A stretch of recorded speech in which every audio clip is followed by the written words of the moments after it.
Like, share and subscribe Rabbit Fanfiction audiobook channel for more parts. Chapter 1 2022, Xing Cheng, Number 1 Middle School. The senior high school students who had just finished their morning exercises during the break rushed back to the classroom. Some began to prepare for lessons, while others memorized words. There are 64 days left until the college entrance examination, and students are about to usher in the most important moment in their lives. A tall and thin boy walked into the classroom and the girls in the class all looked at him. When I was a student, girls didn't look at cars or houses, they only looked at one thing, whether a guy was handsome. The boy has a clean and handsome face and a pair of bright starry eyes. His name is Yun, a student in class 4 of grade 3. In addition to his outstanding appearance and excellent grades, he has never fallen out of the top 20 in grade exams. Yun sat back at the table and found a folded piece of paper stuffed in the book. He opened it and saw lines of beautiful small handwriting on it. Classmate Yun, I'm Yujia from class 3. You should still remember me. This is the first time I confess my love to you since high school. Please forgive me for using such a tactful way. I have liked you since the first year of high school. We will soon go our separate ways. I don't want to leave any regrets in my youth. After school, I will wait for you under the sycamore tree at the old school gate, whether you will come or not. Yujie? Yun had some impression of her, a very quiet girl with fair skin and long hair. The next second, a mechanical voice sounded in his mind, if you choose to accept the invitation, you will start a sweet love, but your energy will be dispersed, and you will fall out of the top 50 in your age group. You can only be admitted to a non-key university. Yun did not show any abnormality. He had already become accustomed to the voice in his head. Starting at the age of 8, whenever he faced a choice in life, a voice would jump out and tell him what the consequences would be and what to do. Yun called it a hint of fate. People make choices all the time throughout their lives. The strange thing is, we don't know the consequences at the moment of making a choice. Only one day in the future, when we look back on our lives, we discover that the reason why we have taken a strange path may be due to a small decision made in an ordinary day. Fate suggests that you can avoid misfortune and seek good fortune. When Yun was 12 years old, he realized the importance of money and ran to the game hall to play the fruit machine. After losing a shiny red banknote, he heard the reminder from fate, 9 out of 10 gambling cases are scams. Cherish your life and stay away from gambling. From then on, Yun realized that it was not feasible to get rich by relying on gambling. Fold the note in half and put it in a book that you will most likely never open again. His goal is to get into a double first-class university, and as fate suggests, he will have hope only if he ranks consistently in the top 10 in age. He must seize the time and not waste his energy on unnecessary things. At this time, a male student in the class stood up excitedly and shouted, "FK!" Ignoring the dissatisfied looks of his classmates, the male student asked everyone to check their phones because something big was happening. Yun took out the smartphone with a cracked screen from his pocket, and after seeing the number 1 trending search, he stood there in a daze. A proposal for traveling to another world. What the hell? Yun wondered if he had opened a novel app. After clicking on it, he found that the content was even more outrageous than the title. If a 24-hour countdown appeared on the right at 12 noon yesterday, then at 12 noon today, you will be teleported to a different world. A world full of illusions, with endless fields, overlapping undulating peaks and snow-capped mountains. There are beautiful elves, strong and powerful dwarves, as well as ferocious ogres, giants, and dragons. Creatures in the other world are facing the crisis of monsters, and the profession of hunter is born.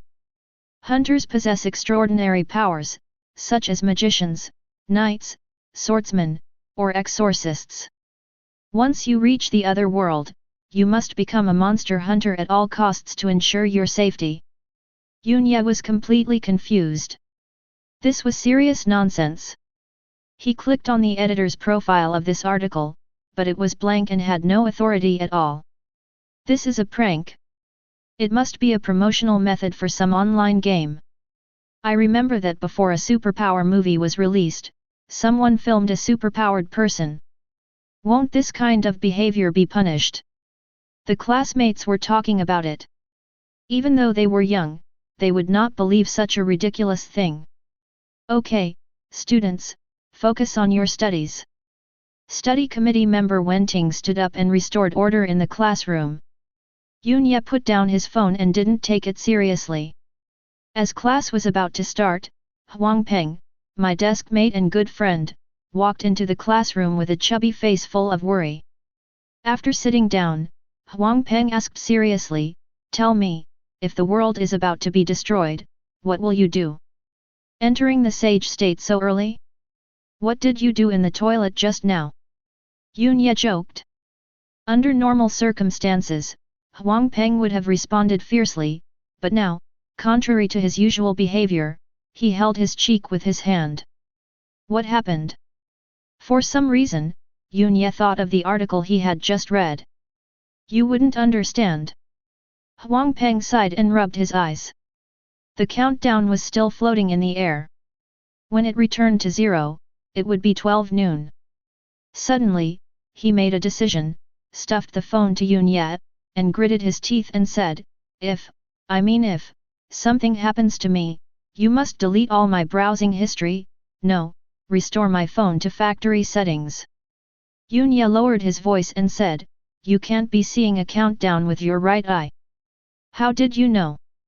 Huang Peng was extremely surprised.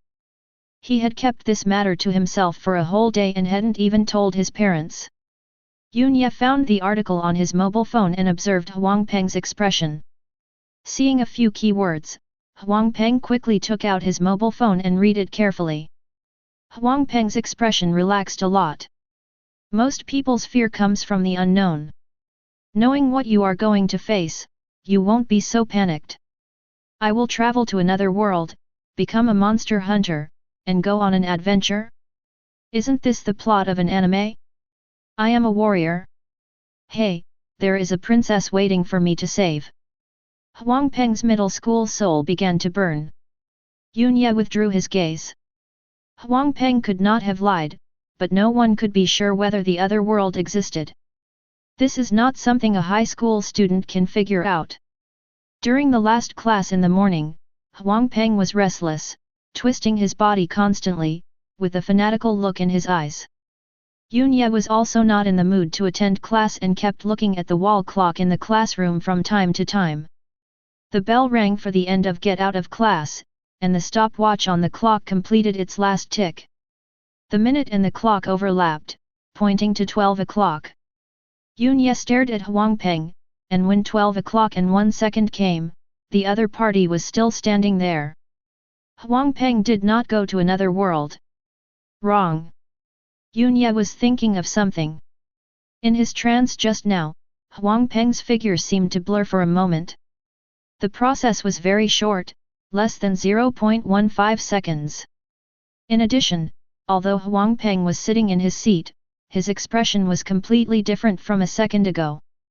His hair was messy, his skin had obvious signs of being tanned, and there was a mixture of strange smells on his body. After Huang Peng focused his eyes, he looked around and when he saw Yunye, he was surprised. The two of them had clearly sat together for the entire morning, but Huang Peng acted as if they hadn't seen each other for the entire weekend. Really? It's true. I stayed in the other world for 2 days. By the way, what day is it now? He asked excitedly. You've always been here. Yunye said. In other words, less than 0.1 second in the real world passes 2 days in the alternate world. Yunye believed that all this was true. Reverse reasoning, if it is fake, then the mastermind behind the scenes would have to work together with classmates to act out a show and spend a large amount of money to buy the #1 spot on the hot search. Then, Huang Peng, who stutters when telling lies, was trained to be a movie star, just to win his trust? Yunye knew his own worth and it wasn't worth it for others to go to so much trouble. Suddenly, he froze in place, and in his right eye, a countdown like an LCD clock appeared, 24 hours. It turns out that time travel is ongoing, and the number of travelers will increase. Yunye will also travel through time with Huangpeng at 12 noon tomorrow. Chapter 2. Yun, follow me from now on. Huangpeng smiled brightly, treating himself as the protagonist in the book. Now he wants to recruit Yunye as the protagonist's follower and follow him to achieve success. He didn't just talk, he took action immediately. The two of them went to the second floor of the cafeteria and ordered 3 dishes and a soup, spending all their pocket money. While waiting for the food to be served, Huangpeng talked incessantly about his experiences in the other world. He traveled through time and found himself in a forest. Luckily, he met an adventure team and became a member of it. What Yunye cares about is how to resolve the identity issue in language communication. The adventure team doesn't care about your identity. They dress like ancient people, but they clearly affirm the existence of the other world and call me a visitor from another world. Speaking of language, the common language of humans in the other world is actually Huxia. Rather than these trivial matters, Huangpeng focused on the exciting experience he had in the adventure team. When we were leaving the forest, we encountered an owlbear. It had the head of an owl and the body of a giant bear. When it charged, it was as fast as a train. It could break a tree that several people could hug together into pieces when it touched it. Huangpeng said, "Do you know what the most powerful one is? Our captain is an earth magician, and he can trap it with a sinkhole. Aren't you worried about dying?" Yunye asked. "Ah? Isn't death just like in the game, where you are teleported back?" Huangpeng had never thought about this. "How can you be sure? You have 10 marks on your body and scratches on your hands. Think about it, if this is a fatal injury." Yunye wanted to say that you have a really big heart. "No way." Huangpeng began to feel scared. If he had known from the beginning that he would die, he would never have dared to jump around. No wonder our captain said I'm very brave. Yes, if you are not afraid of death, you must have enough courage. If I learn magic, can I use it when I come back? Huangpeng immediately became excited again. Yunye's eyes also lit up. Which teenager doesn't have a superhero dream? Because he had not walked out of the forest, Huangpeng knew limited things about the other world. At this time, bursts of exclamations broke out on the first floor of the cafeteria. The two went downstairs to take a look and found that students from all grades gathered together, discussing something excitedly. Big news! Big news! People from all over the world have revealed that they have just traveled to another world, a student shouted excitedly. Remember that hot article this morning? It's all true. Yunye and Huangpeng both knew that there was more than one time traveler. Time travel, that only happens in novels, Huangpeng murmured. Yunye thought to himself, you are quite good at pretending. Look at this. A student brought his cell phone closer, which was playing a video. After a brief shake, the picture stabilized and it could be seen that it was a foreign high school with blonde-haired and blue-eyed students playing on the lawn. A female student with freckles all over her face stood in the middle, her long red hair was very eye-catching. You guys usually laugh at my hair, ask me if I'm a witch, and how much hair dye I use every day. Now I'm going to tell you why. After the girl finished speaking, her red hair turned into a swaying flame. Screams echoed throughout the entire video. The flames were scorching hot, constantly emitting heat waves that could be felt through the video, but the girl was not affected and had a smug smile on her face. Fire magic! Yunye and Huangpeng exchanged glances, and what they had just discussed was confirmed. Magic can be used in the real world. Not only abroad, but also domestically, there are related incidents that are constantly making the top of the hot search lists. The world record for the 100-meter sprint was broken by a high school student in seconds, entering 8.58 seconds. He claimed that he learned the night breathing technique in another world. A junior high school girl woke up from her nap and claimed to be a princess of a different world kingdom, and asked her parents to kneel down to her. A college student majoring in fine arts excitedly announced that he had discovered a new world and drew a hand drawing of himself seeing elves and dwarves. If it were just a single piece of news, it would just be seen as sensationalism. But at the same time, explosive news continues to wash away the public's beliefs. The first class in the afternoon happened to be a politics class. The bald political teacher is a teacher who is not very popular among students. He is stubborn and does not allow others to question his authority. This is clearly a carnival of capital. It won't be long before related games or movies are released. Looking at the students who were still immersed in the new world, the political teacher pointed out this. The students know the teacher's temper and are not stupid enough to refute him. Oh, yes, yes. As an eyewitness, Huang Peng couldn't help but speak out. The political teacher glanced over here and continued, however, if there really is such a different world, and people from our place are randomly teleported there, what impact will it have on the world? Class monitor Wenting immediately raised her hand, stood up and said excitedly, it depends on the value of these travelers. After receiving the approving look from the political teacher, Wenting sat down with a proud look on her face. From what we know so far, these time travelers will not have any impact on the world. They cannot bring anything useful back to the real world. Magic will only make them become different and useless under guns and cannons. The political teacher said firmly. But in the afternoon, news events that broke proved that he was too narrow-minded. Last decade, the famous actress Quan Sukshi held a press conference. Guan Shuzi, who is 60 years old this year, has starred in many classic film and television works. Her beautiful appearance has created many classic roles and she is the childhood goddess of countless people. However, time is merciless. Even though she has taken good care of herself, the goddess still looks bloated and covered with wrinkles in recent photos. At the press conference, Quan Sukshi, wearing a mask and a hat, walked out under the spotlight.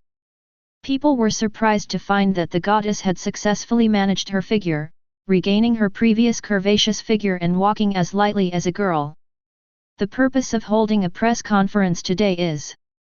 Halfway through her words, she took off her mask, and everyone at the scene, including those in front of the screen, was stunned. A perfect face without any wrinkles, smooth and firm, as delicate as a girl's. The time travelers on the internet are all real. I am one of them. I became an elf. Elves have a long lifespan. 60 years old is equivalent to a young girl. So when I come back, I will be young again. When Guan Shuzi talked about the changes in her appearance, she could not hide her joy. But people don't understand what her purpose is in being so public. However, the changes of the elves are far more than that. When Quan Shuqi took off her hat and coat, the whole world could see that she had pointy ears and a pair of translucent light wings behind her. I hereby declare that I have no thoughts of committing suicide, nor do I want to lose my freedom.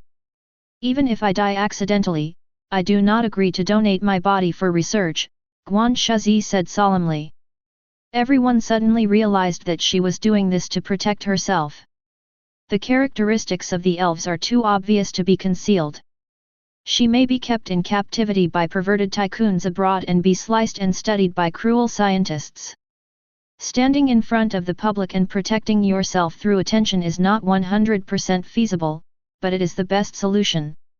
Unsurprisingly, the press conference was like a bombshell, announcing once and for all that since 12 o'clock today, someone in the world has really traveled through time. I'm so jealous. This means that people can bring back what they have gained from the other world.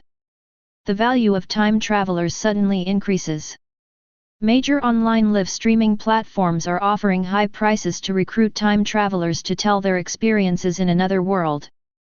The energy company Giant offered a gold equivalent price, per gram, to recycle the Philosopher's Stone from another world and a crystal called Shika.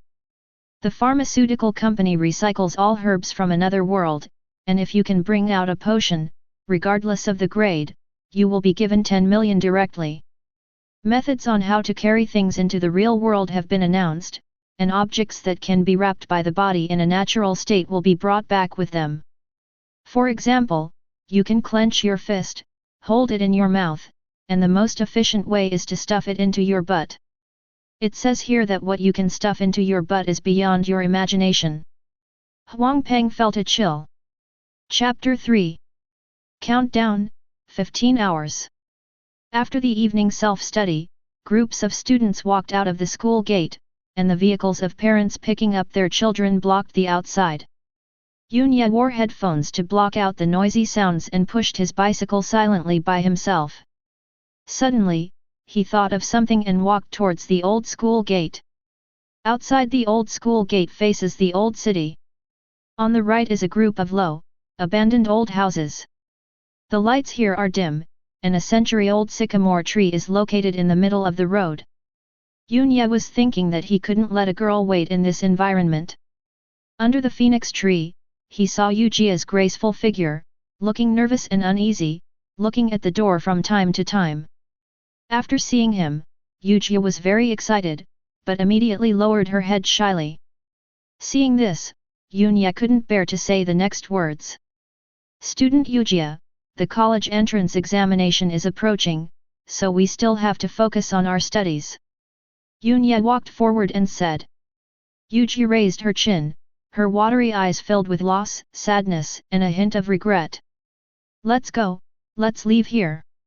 Yunya has noticed several figures approaching this side. Ever since the old school gate was abandoned, it has been full of hooligans. A few bad boys who had just come out of the internet cafe and smelled of cigarettes surrounded them. "Isn't this Yujia? I, Li Wei, am your junior high school classmate. I didn't expect that such a gentle and polite person like you would fall in love," said a young man in the lead. Yujia was heartbroken and had no mood to deal with it. "We are going to sing, let's go together." Li Wei's eyes wandered between the two people unscrupulously. "No, I have to go to school tomorrow." Yujia realized that something was wrong. "It's only what time now, let's go sing a few songs." Li Wei was entangled, and when she didn't say anything, he said viciously, "You don't even give me this little face, old classmate." "No." Yujia didn't dare to respond. Yunya said coldly, "I didn't leave." He took Yujia's wrist and walked straight forward. "You must never show cowardice when dealing with these bad boys. If you try to show weakness and appease them in the hope that they will be kind to you, they will instead become more and more aggressive and you will lose your bottom line." "Oh, you have quite a bad temper." Li Wei was not so easy to get rid of and followed closely. Another bad boy grabbed the handlebars of the bicycle to block the way forward. Yunya frowned and noticed a middle-aged man on the side of the road out of the corner of his eye. "Teacher Meng!" Yunya shouted at the top of his voice and quickened his pace to go over with Yujia. This time, Li Wei did not follow. Even though he was a small gangster, he was still afraid of adults. The man was not a school teacher and did not know Yunya. He just thought that Yunya had recognized the wrong person and continued walking in front. In this way, Yujia and Yunya came to the crowded main street. "Don't go to places like the old school gate in the future, and make it clear that you reject people like that." Yunyi's tone was heavy, with a hint of reprimand. "Uh-huh." Unexpectedly, Yujia was not angry. She nodded obediently, her face like a red apple, and her mind was all on the hand that was being held. Yunya also noticed the ambiguous looks from the students around him. Only then did I realize that the two people looked like they were walking hand in hand. Yunya suddenly thought of the hint from fate, which said that as long as he went to the appointment, a love affair would happen, whether he agreed or not. He was so scared that he quickly let go of his hand and got on the bike. "Go home early." Seeing that Yujia still wanted to sit in the back seat, Yunya stepped on the pedal hard and left in a cool manner. Women will only affect his studies. After riding through several blocks, Yunya arrived at an old neighborhood built in the last era. I parked the bicycle downstairs of the unit, walked into the dark doorway, and went up to the third floor. After opening the door and going in, through the hollow space of the shoe cabinet partition, you can see a short old woman sitting on the sofa in the living room. Age causes the skin to lose elasticity, and the cheeks become shriveled, making you look fierce. Speak softly, Yi has just fallen asleep, said the old woman. Yunya looked at the TV, which was playing a modern drama about mother-in-law and daughter-in-law, and the volume was quite loud.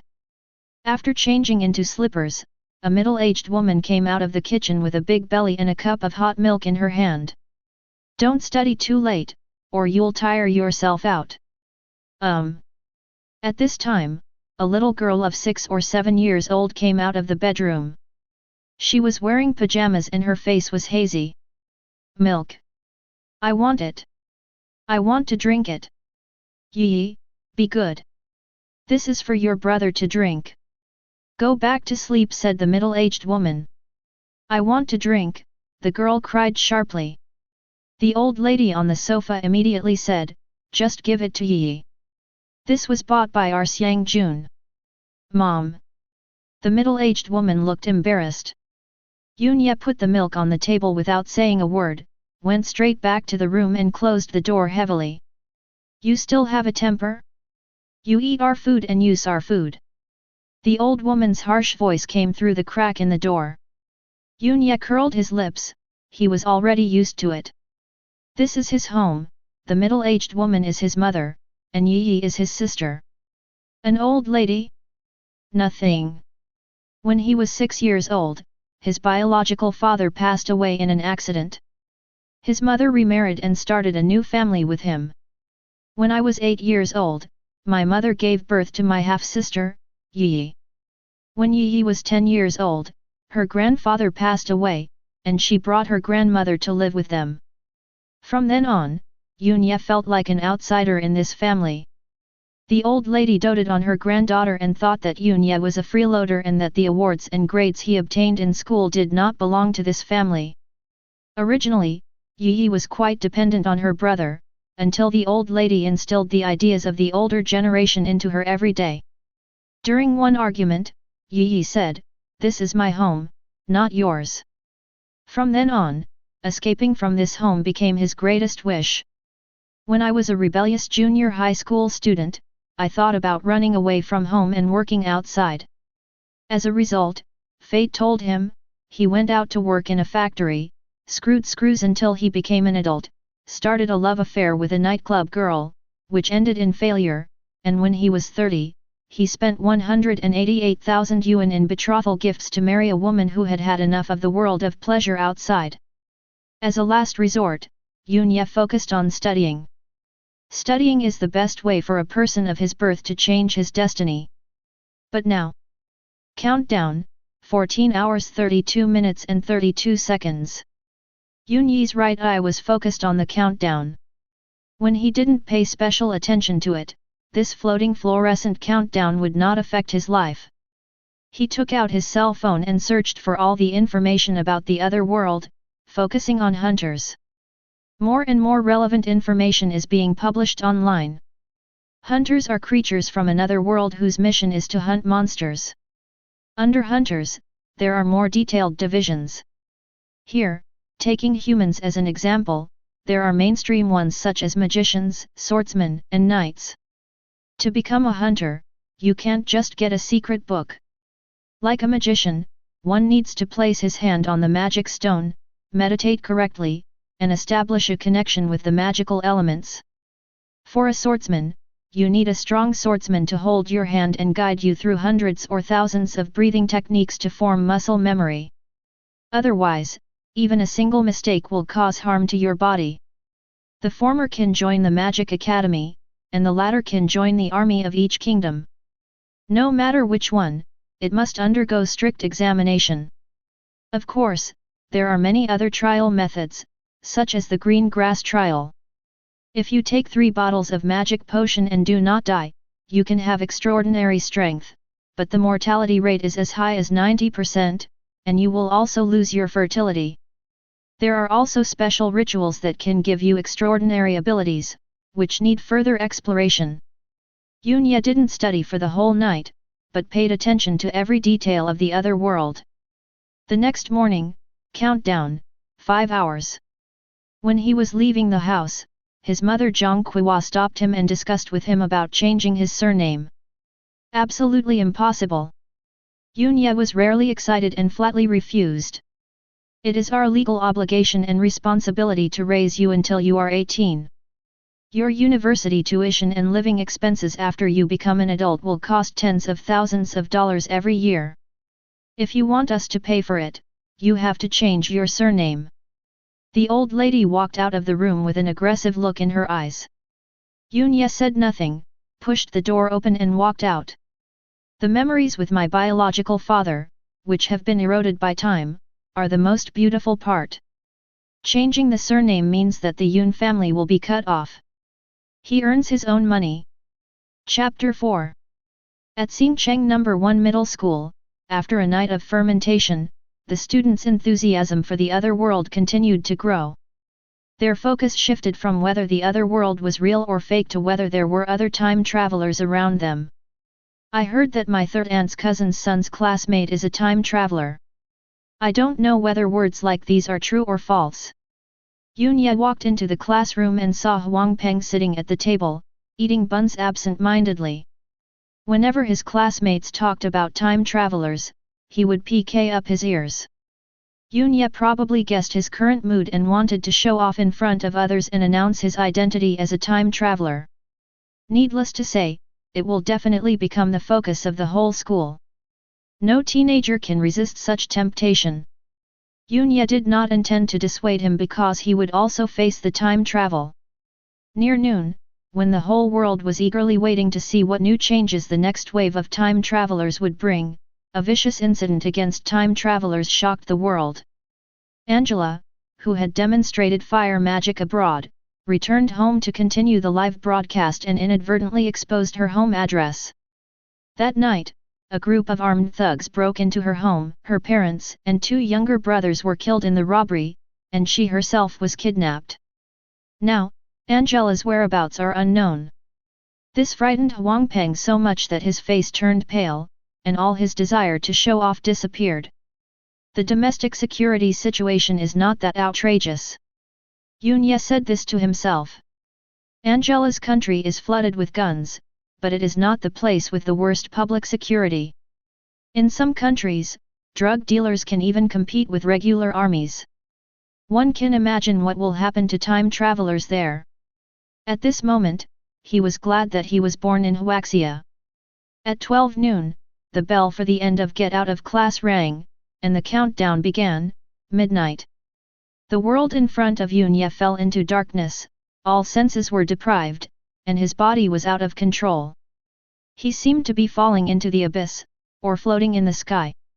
I don't know how much time passed before the world became bright again. He was no longer in the classroom, but in an endless field, with his feet on the soft grass. In this alien world without environmental pollution, everything seems more vivid and full of vitality, and there is a towering snow-capped mountain at the end of the sight. Yunya had no time to appreciate the beautiful scenery because he was facing a serious problem. He was not wearing any clothes and was standing naked between heaven and earth. Wow, that's hardcore. He ran his hands over his cheeks and head, making sure he hadn't grown horns or his ears had gotten longer and more pointed. According to information found online, there is a certain chance that time travelers will become another race, and this will be permanent, even if they return to the real world. Yunya was worried that if he became an ugly orc, it would be better to kill himself. Fortunately, the body is still his own. The countdown that appeared in the left eye this time, 96 hours. In other words, he would stay in the other world for 4 days. Rather than becoming a hunter with extraordinary powers, Yunyi's first task was to find a piece of clothing. He faced 4 directions and heard different hints about his fate.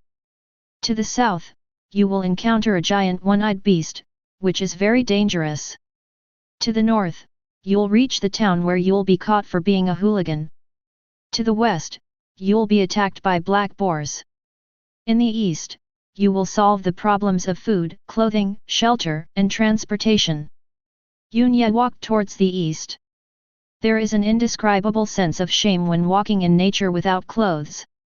After walking and stopping for half an hour, Yunya entered a forest and saw neatly stacked clothes on a large blue stone. Yunya walked over and took a look with a strange expression. These were all girls' clothes, including underwear. He has no interest in wearing women's clothes. At this time, Yunya heard the girls humming and the sound of flowing water. His face changed, and he saw a lake right in front of him, with a young girl washing her body in the water. Her long black hair fell to her waist like a waterfall, and her skin was as white as mutton fat jade. Fortunately, I was facing away from him and my lower body was in the water, so he didn't see anything I shouldn't have seen.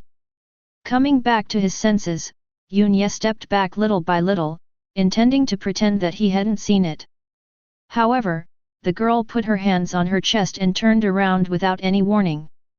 When he saw that face, Yunya forgot what he was going to do. It was the most beautiful face he had ever seen in real life, with red pupils like gems. The perfect nose and cherry lips seemed to be painted on her face. After the two people looked at each other, the girl screamed and hid in the water. Sorry. Yunya came to himself and fled in panic. He didn't know the customs and habits of the other world and was unsure of the consequences, so he ran as fast as he could, not caring about the birds swinging around. When he ran out of the forest, he was surprised to find the girl already dressed neatly and waiting for him. So fast! If it weren't for that unforgettable face and wet hair, Yunya would have thought it was someone else. The girl pouted, trying hard to show her fierce side. However, when she saw Yunya's face clearly, she was surprised and asked, "A visitor from another world?" Just as Huangpeng said, the indigenous residents can recognize the time travelers and communicate with them in Huxia without any obstacles. Because he was naked, Yunya hid in the bushes and didn't dare to come out. "Wait a moment, I'll get you some clothes." The girl thought he was a playboy, but she didn't expect him to be a visitor from another world, and a handsome young man at that. She realized it was a misunderstanding. Yunya breathed a sigh of relief. It seemed that things were not as serious as he had imagined. The girl came back soon with a set of large-sized clothes. Yunya changed into his clothes as quickly as possible. The long-lost sense of security finally returned, giving him the confidence to stand in front of the girl. "Hello, my name is Yunya, thank you." "You're welcome. My name is Yani." "Welcome. What a special name." Yunya thought about it and asked curiously, "How did you know that I'm from another world?" "In my eyes, you have unique features all over your body." Yani's voice was very nice and delicate. She couldn't put it into words specifically, it was just a feeling. "That's great. This must be the arrangement of the Holy Lord." "Yunya, are you willing to become a priest?" Yani suddenly said. "Holy clergy." Yunya knew that this was one of the hunter's professions, a nurse who provided healing to others. A nanny would not be the first choice for any male player. However, Annie's red eyes revealed her eager desire, and he was embarrassed to refuse. "Why do you say it was arranged?" "Since the last clergyman of our Winterfell left, the cathedral has been vacant. Although I have tried hard to cultivate myself, I am still lacking some skills," said Annie. "Thank you for your trust, but I don't know if I have that kind of talent." "Of course it will work. Visitors from other worlds all have extraordinary talents. Let's go to the temple to test them." As she spoke, Yani pulled his arm and walked forward excitedly. Yunya moved his feet, looked at the bright smile on the girl's face, and began to mutter in his mind, "Which hunter profession should I choose?" Recite it silently 3 times, and the destiny prompt will be triggered automatically. Follow the girl to the temple, and you will have a chance to unlock the rare profession, Dragon Knight. Chapter 5.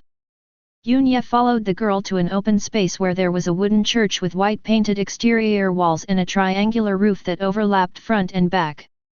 There are a few small houses around the church, but they are already dilapidated. Are you the only one here? Yunya couldn't help but ask. This is a strange world without surveillance and telephones. In the wilderness, with only men and women, it is easy for crime to breed. Not to mention that Yanni is not on guard against Yunya, which makes people worry. Time travelers are not necessarily all good people. Xiao He went to the mountains to herd sheep. The clothes you are wearing are his. The uncle should be sleeping now. Yanni told him everything without any suspicion. Ms. Yanni, you still have to be wary of strangers. Yunya couldn't help but say.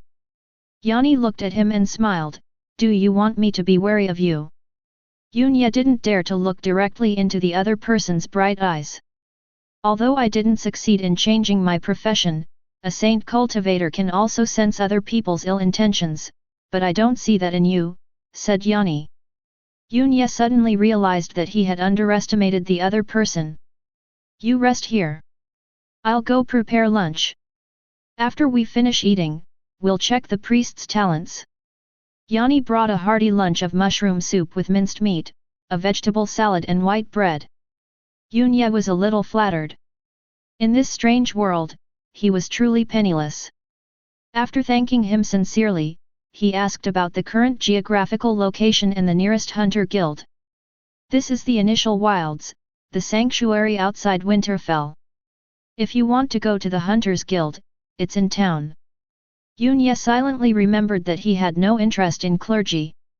If it weren't for fate's hint, I should have set off for the town now and find a way to become a powerful hunter. He thought of the Dragon Knight mentioned in the hint. He had just walked around the temple and found it very ordinary. He did not find the opportunity to become a Dragon Knight. However, he did not doubt the hint of fate. Over the years, the rules of prompts have been figured out. For example, when buying lottery tickets, Yunya will not be prompted to go to a certain ticket office in a certain city to buy lottery tickets. Only when he passed by a lottery shop and started to wait and see, he was reminded, you buy a lottery ticket and lose 2 yuan. That is to say, only things that can be done immediately will trigger the prompt. How to become a Dragon Knight? He began to recite to himself again. Go to the back of the kitchen and chop wood. You might become a Dragon Knight. The hint of fate came as expected. Firewood? Yunya couldn't figure out what the connection was, but after Yanni left with the dishes, he went to the back of the kitchen. There was a pile of wood under the eaves, and next to it was a short-handled axe stuck on a wooden platform full of axe marks. The axe handle is neither too long nor too short, and has a certain arc at the grip. Yunya held it with one hand and pulled it out with great effort. Next, he placed the cylindrical wood on the wooden platform and thought about the knowledge about chopping wood. Chopping wood requires not only exerting strength with both hands, but also using the core strength of the body to ensure the continuity of force. This is just the basics, the difficulty lies in accuracy. Everything has to be just right, otherwise the wood won't be split and your palms will be cracked. Yunya had no experience in chopping wood, and he learned all this knowledge on the internet. It's still at the stage where the brain and eyes understand, but the body is saying fart. So, he was not very confident. But when he raised the axe above his head, Yunya was surprised to find that an electric current passed through the muscles of his whole body. A powerful force burst out from his core, and he swung the axe out in a perfect arc. With a crisp sound, the wood was split in half. The force was just right, and the axe landed on the wooden table neither too lightly nor too heavily, without causing any numbness in the palm. Yunya couldn't quite believe that he had done this. Mr. Yunyi, what are you doing? Annie's little head poked out from the kitchen window. Thank you for your care. I must do something. Yunya said. That's the uncle's axe, he doesn't allow anyone to touch it, put it down quickly. Hearing the anxious voice, it seemed that the uncle was not easy to mess with. Just as Yunya was about to put down the axe, he heard heavy footsteps behind him. The strongest man he had ever seen in his life appeared. The man was a head taller than Yunye. He was wearing a white short-sleeved shirt that was almost turning grey. His belly was slightly protruding, and his arms were thicker than a normal person's thighs. A resolute face with a thick beard, a pipe in his mouth, smoke coming out of his nostrils. He looked at Yunye expressionlessly, bringing great oppression. "Uncle." Yanni hurried out of the kitchen and said, "This is a visitor from another world. I don't know it's your axe, but I just want to help." The uncle said nothing, just looked at the split wood and raised his eyebrows. "That's great. Chop all the firewood for today so I don't have to do the work." Having said that, the uncle retreated back to the shade of the tree and sat down there. "Uncle Nanamai, our chef here." Yanni patted her full chest and was very thankful. It seems that he is in a good mood today and doesn't care. "Well, how much firewood will we use today?" Yunye combined the hints from fate and realized that the opportunity to become a dragon knight lies in this strange uncle. However, he was not sure whether this uncle was the dragon knight. According to the information he found on the internet, knight is a large category under hunter, and below them are lancer, paladin, or mage. Dragon knight is mentioned as a hidden profession, so he should be very powerful. If the uncle is a dragon knight, he shouldn't be an ordinary chef. Could it be that this uncle used to be a cook for the dragon knight and could guide me there? Just chop it. Yanni was very proactive. She first put the wood on the wooden platform and then took small steps back. Yunye raised the axe high, and a strange electric current passed through his whole body, stimulating every muscle and guiding his movements. With a snap, the wood split in two. "That's amazing!" Annie clapped her hands nearby. Luo Qi squinted his eyes under the shade of the tree, seemingly not paying attention to this. In fact, the moment Yunye raised the axe, his heart was filled with waves. He can actually use the dragon axe so freely. It seems that just as the rumors say, the talents of visitors from other worlds are not simple. He is the Dragon Knight, a contemporary legendary hunter, honored as the first Tian Luo. The axe was specially made by him and cannot be used by ordinary people. Now, Yunye chopped 9 pieces of wood in one breath. Every move is clean and neat, a natural-born knight. That's enough firewood for today." Yanni saw Yunye starting to sweat and gasp, and couldn't bear to continue. Not enough. Cut off 10 more pieces and take a bath tonight." Luo Qi said. "Uncle, then you do it yourself." Yanni said dissatisfiedly. "He just wants to do things to feel at ease. Boy, if you want to live here, you have to work hard." "Okay." Yunye stopped Yanni, who was about to argue for him, and continued to pick up the axe. His strength was almost exhausted, and every chop was accompanied by tearing pain, but he still managed to split the wood successfully. "It's good, really good that you can still fight against your body at the extreme state," Luo Qi said in his heart. Once Yunye starts to use the force and change the action of swinging the axe, the force mode will get out of control, which will cause uncontrollable results. Yunye instinctively knew this, so no matter how sore his muscles were, he still maintained the same level as the first time. After chopping 10 pieces of wood again, Yunye looked like he had been fished out of the water, with pale lips. "Give me another $10 and finish tomorrow's work." Luo Qi continued to speak under the shade of the tree. "Uncle." Annie stomped her feet on the spot, saying that it was unacceptable to bully people like this. Yunye was close to collapse, but his voice was firm, "I can do it." "All right." Annie didn't know the uncle's true identity, and thought he was bullying the newcomer, so she started to sulk. Looking at the 21st piece of wood, Yunye raised the axe. He felt an electric current passing through his whole body, and his tired muscles were about to be torn apart. His body's instincts persuaded him to give up, and he threw the axe together and lay on the ground gasping for breath. "No!" Yunye gritted his teeth and split the wood. Chapter 6. Continue. Yunya didn't give himself a chance to catch his breath and signaled Yanni to continue putting the wood up. Yanni looked distressed, but she still did as she was told. Yunya growled and chopped off the 22nd axe, his movements still showing no change. Continue. He entered a state of near madness, releasing all the suppressed emotions in his heart. What's the point of having good grades? He's not from our family and will be an ungrateful person when he grows up. After splitting 23 pieces of wood, he thought of what the old lady and his neighbor had said. You are not my brother, this is my home. When he saw the 33 pieces of wood, he thought of the heart-wrenching words his sister said every time she cried. The boy, who was originally gentle and seemed quiet, was now like an erupting volcano. Annie was not frightened. As a saint cultivator, she could feel Yunyi's emotional fluctuations. Every sensible child has grievances in his heart. Bang! The last piece of wood was chopped, but Yunya did not put down the axe. He supported himself on the ground and remained standing. Luo Qiai opened his eyes completely, his eyes flashing. Yunya felt a pair of hands on his back. The palms were very warm. A trace of warmth entered his body, relieving his physical fatigue. It was Annie who performed the recovery spell on him. Uncle, you've gone too far.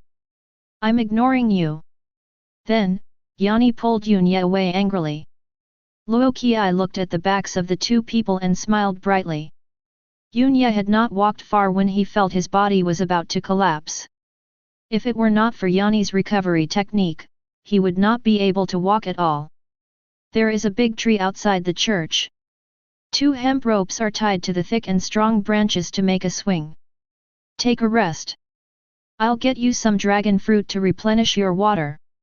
Yunya first sat on the swing, but because of the shaking he felt dizzy, so he simply sat down leaning against the tree trunk. Maybe I was too tired and fell asleep in a daze. When I woke up, it was sunset and everything looked golden and magnificent. Yunya was covered with an outer coat, which looked to be Annie's size. There were sounds of sheep bleating coming from the sheepfold. It must be Xiao He, the shepherd, coming back. There were sounds of laughter coming from a wooden house not far away. Yunya walked to the door and saw Yanni sitting with a fat white boy. The boy is big in stature, but has a simple and honest face and pure eyes. When he saw Yunya, he was curious and shy and wanted to hide behind Yanni. However, he was half as big as Yanni, and looked very funny. You're awake. It's all my fault. Let's test the priest's talent tomorrow. Come sit down. I've prepared some stew for you today. When it comes to stew, the little girl's eyes are shining and she even forgets to introduce the boy next to her. This is Xiao He, he just came back from herding sheep. Ababa. The fat white boy stood up straight, shouting nonsense with his mouth open. Little Black can't hear, and as time goes by he can't speak. The Holy Lord is so cruel. Yanni said. Yunya thought about it and made some simple sign language, which meant, hello. Xiao He looked confused and said he didn't understand. It seems that there is no deaf pedagogy in the other world. You can talk to him. Although he can't hear, the priests can open his mind for him and he can identify other people's words through their lip movements, said Yanni. Yunya marveled at the magic and gestured, this is sign language, it means hello. Xiao He was startled for a moment, then he started dancing with excitement like a little child. After finally calming down, he made the same sign language. Being able to understand what others are saying is one thing, but being able to express your own meaning is another. Xiao He looked at Annie and gestured with sign language. Hello, Xiao He. Yanni said while gesturing, but her voice was obviously not as fluent as Xiao He's. She looked at Yunya with admiration in her eyes. It's amazing, is this sign language universal?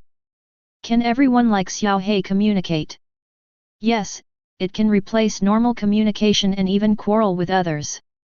Yunya had really seen deaf-mute people quarreling, and the sign language they used was similar to ninja hand seals. Xiao He ran to Yunye and bent down. This is Xiao He's way of saying thank you. Yunye nodded and taught the other person the sign language for thank you.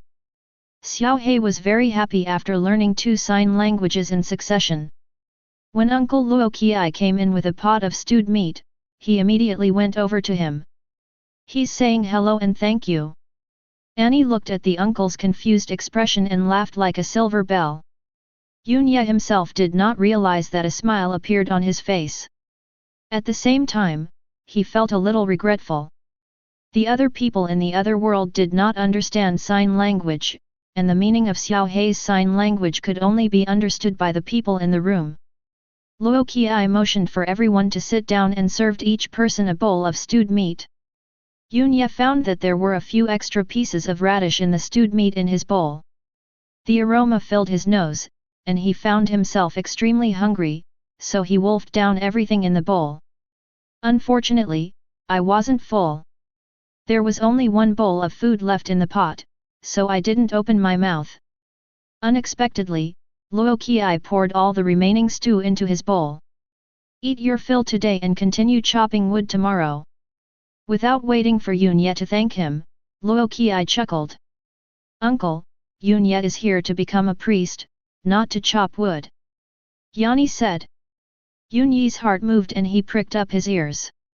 Priest, relieve the villagers' back pain and treat rheumatism every day. Luo Qi said in a muffled voice.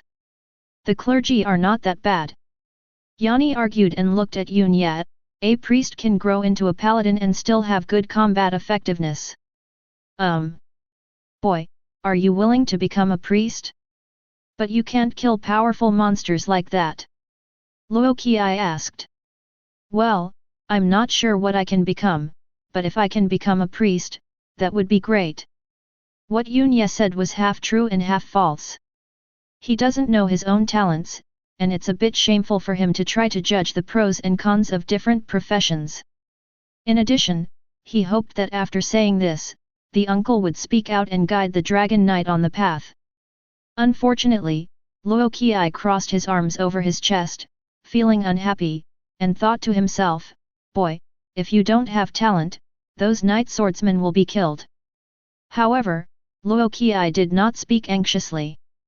He was still hesitating whether to choose Yunye as his successor. Further testing is needed.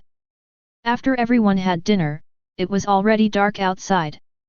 In a different world without cell phones and televisions, the evening entertainment is looking at the stars. It's true, Yunye hasn't seen the starry night sky for many years. Yunye, you come from another world, so you must know a lot of stories. Suddenly, Annie thought of something and looked at him expectantly. Xiao He next to him applauded in advance. There are indeed a lot of stories, but I may not be able to tell them well. Yunye thought about it, and considering the background culture of the other world, he told the story of Grandma Wolf. Annie and Xiao He, who had never been bombarded with horror movies or novels, were actually scared by this fairy tale. When Annie heard the wolf disguised as her grandmother, she covered her ears and said, "Oh, that's too scary. I don't want to listen anymore." When Yunye stopped, she became curious about the ending and looked over eagerly. Then, every time Yunye spoke a paragraph, it would be accompanied by Yanni's screams. If a girl in the modern world behaved like this, Yunye would definitely think she was a drama queen. But when facing Annie, I didn't have any negative emotions, but was in a good mood instead. Because Annie is beautiful and cute. After the story was finished, Yanni asked Yunye and Xiao He to take her back to the cabin. Yunye and Xiao He slept in another wooden house. Yunye, who had never been in a boarding school before, felt it was very novel. Unfortunately, Xiao He can't speak, and Yunye doesn't know much sign language. Continue chopping wood tomorrow. Are you going to test me further? Was today's performance not enough? Yunye thought to himself. He didn't know that his performance was so good that it even amazed the legendary hunter Luo Qi.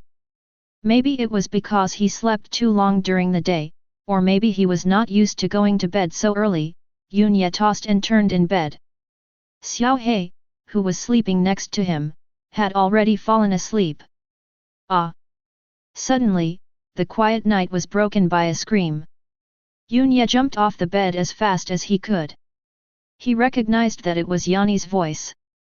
He rushed out of the house and saw a horrifying scene. More than 10 monsters had invaded the temple. These monsters looked similar to human dwarfs, only as tall as an adult's thigh. They were dark green in color, had unusually large heads, glowing red eyes, and mouths that drooled with stinky saliva. The nose and ears begin to droop as they grow longer. This is actually a goblin. Chapter 7. More than a dozen goblins invaded the temple with hard clubs. From the sheep pen came bursts of growling and biting sounds, as well as the screams of lambs. The goblins were tearing the lambs alive. 5 goblins gathered at the door of Annie's house, beating the wooden door frantically with wooden sticks. Xiao He was still sleeping soundly. As he couldn't hear any sound, he had no idea what was going on. Yunya had to shake him awake and signal the goblins outside. Ababa! Xiao He woke up suddenly, picked up a shovel and rushed out. His huge body had amazing explosive power. As soon as a goblin turned its head was smashed by a shovel. 2 more goblins attacked Xiao He, but the shovel in his hand turned into a stream of light and cut off the goblin's head in an instant. Yunya never expected that the silly Xiao He's fighting ability was so amazing. More goblins surrounded Xiao He, and a hole was smashed in Annie's door. The next second, Yunya ran in another direction. Abba! Xiao He said anxiously.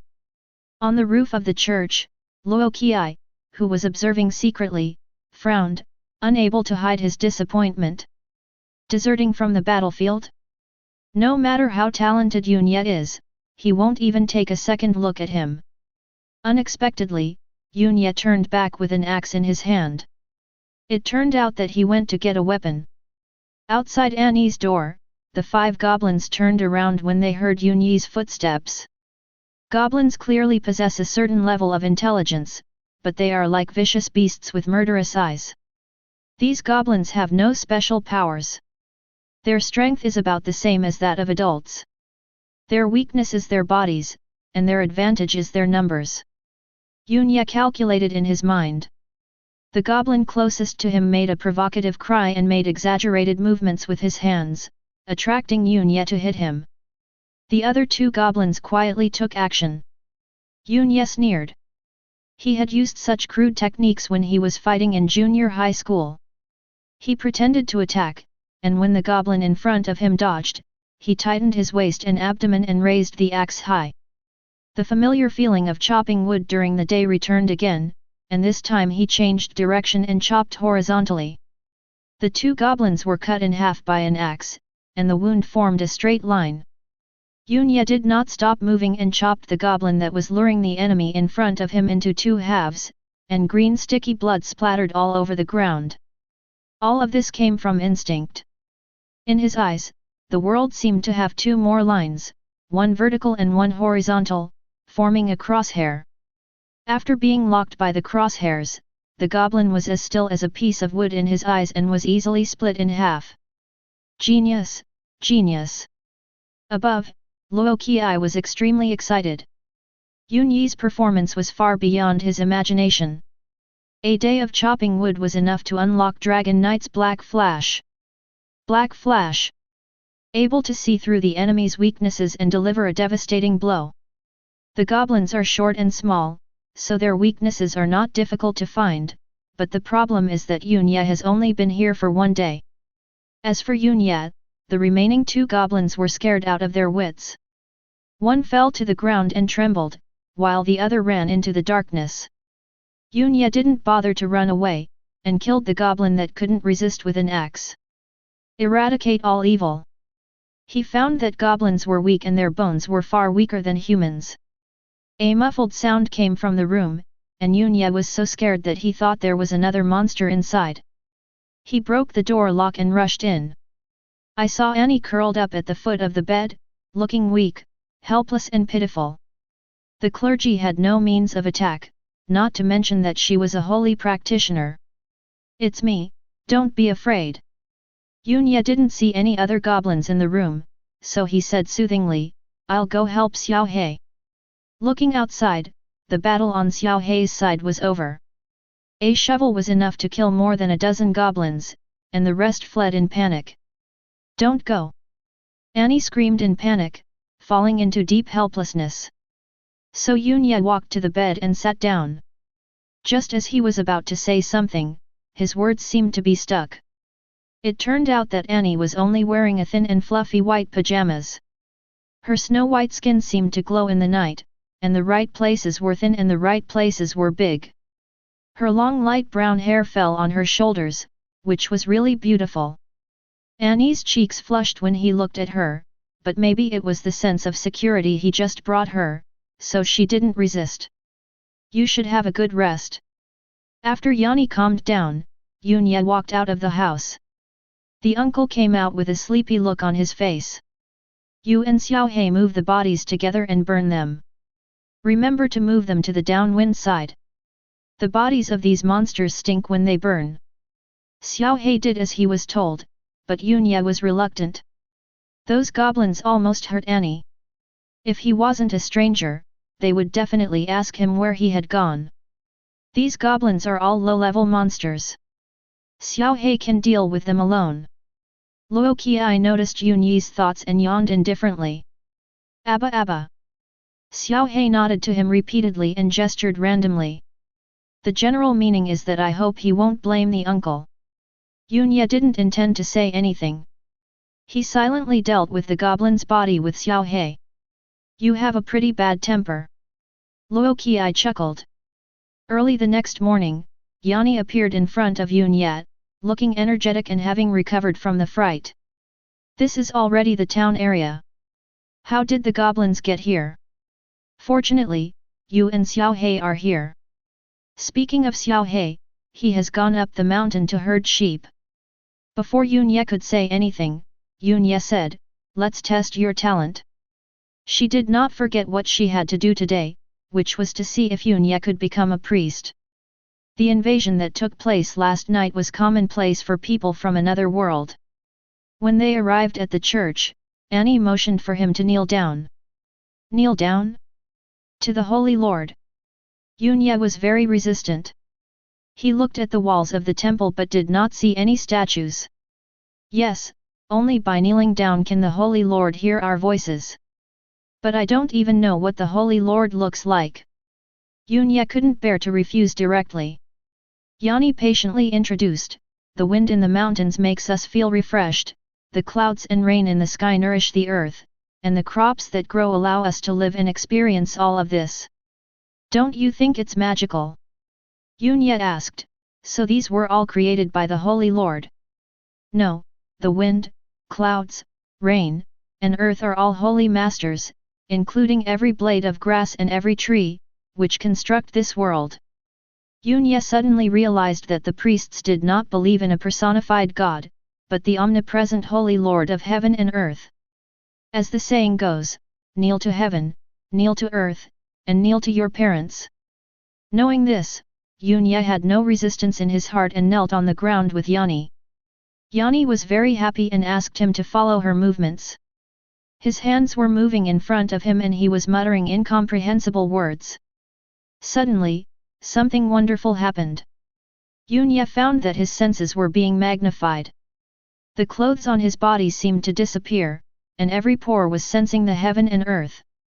Gradually, the whole body was filled with bright holy light. Surrounded by holy light! Annie exclaimed in amazement. Just as she thought, Yunya had the top talent to become a priest. Just like the magic crystal that tests out top-level elemental perception, the surrounding holy light represents Yunyi's excellent talent as a priest. Outside the church, Luo Qiai was even more surprised than Yanni.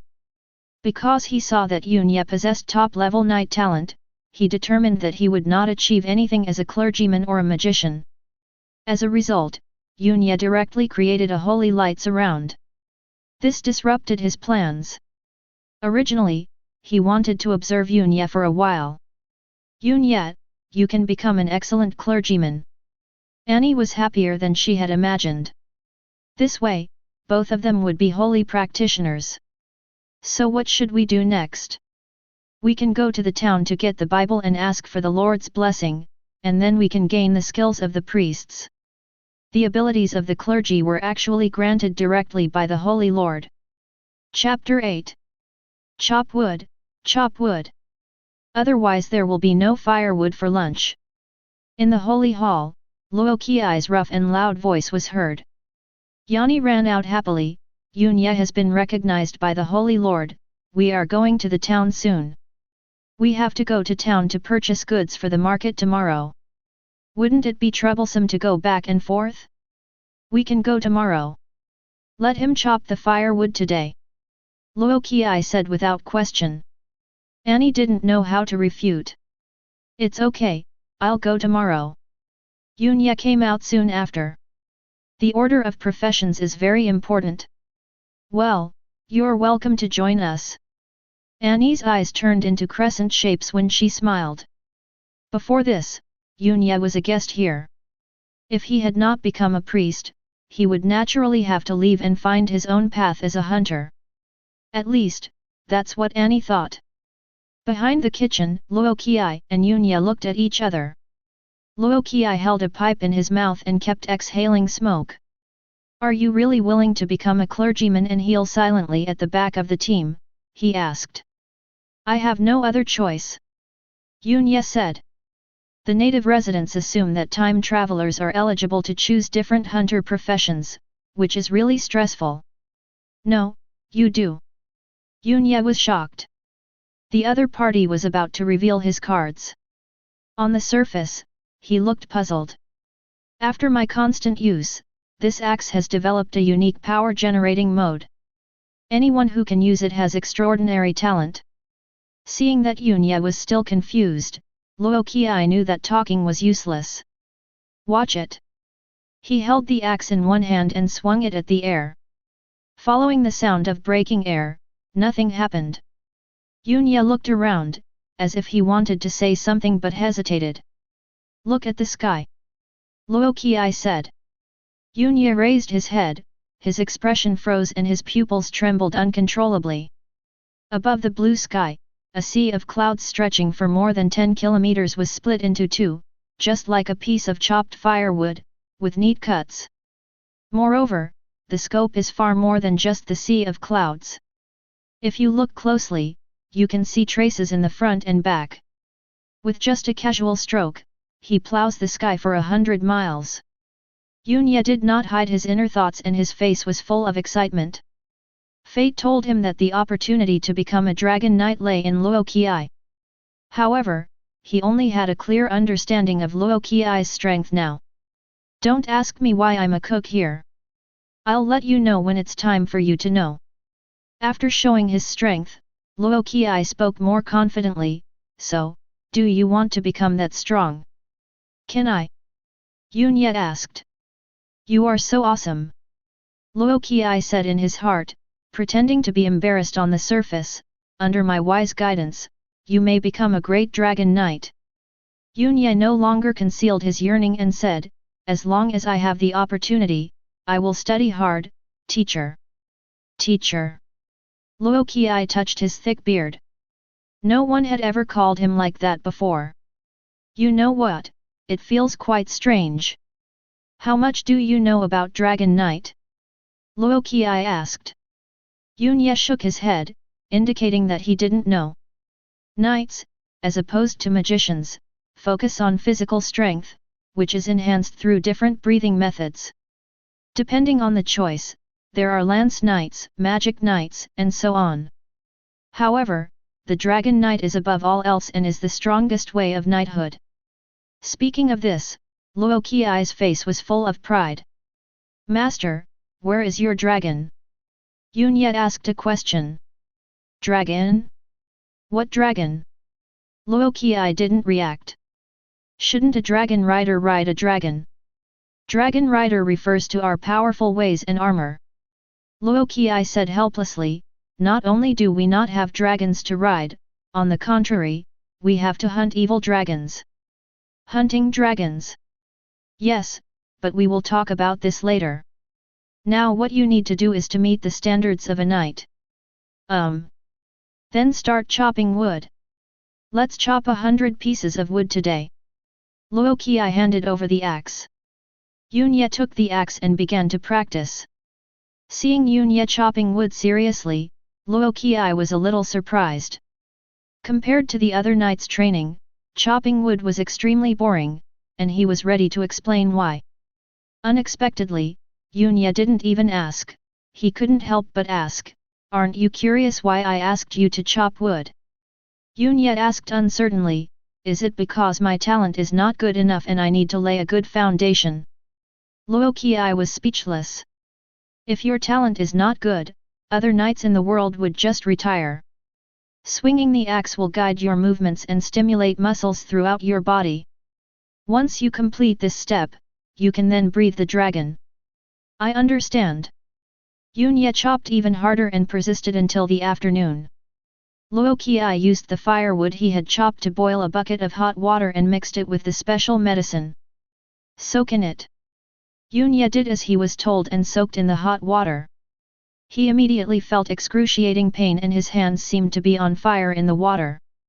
He groaned, gripping the edge of the barrel with both hands and enduring it. Luo Qi took out a pinch of low-quality tobacco, squeezed it into the pipe, and after taking a deep breath, the tobacco burned without the aid of flame. Do you really want strength? Looking at Yunye who was struggling, Luo Qi thought of his concentration when he was chopping wood yesterday. Well, I want to become strong. What are you going to do after you become stronger? Yunye shook his head gently and said, I don't want to do anything, but I won't do it when I don't have to. Where are your parents? My father had an accident when he was very young, and my mother remarried with me. After giving birth to a younger sister, she recently wanted a younger brother. Yunye looked down at the water and murmured, one time my sister's birthday came, I came home with gifts prepared, and saw my mother, stepfather and my sister's grandmother sitting together singing birthday songs and happily eating dinner. At that moment, I felt like an outsider. His voice gradually became firm, so, I want to escape from that home and live my own life. In my world, I need money, and strength can satisfy this. Luo Dahai took a deep breath, the tobacco burned faster and he exhaled thick smoke. At this time, Yunye found that the water temperature began to rise and the burning sensation became more and more intense. Don't you want to gain power? Hold on. Luo Qi said. Veins popped out on Yunye's face, and his body was being torn apart and reassembled bit by bit. Don't resist or avoid feeling the pain.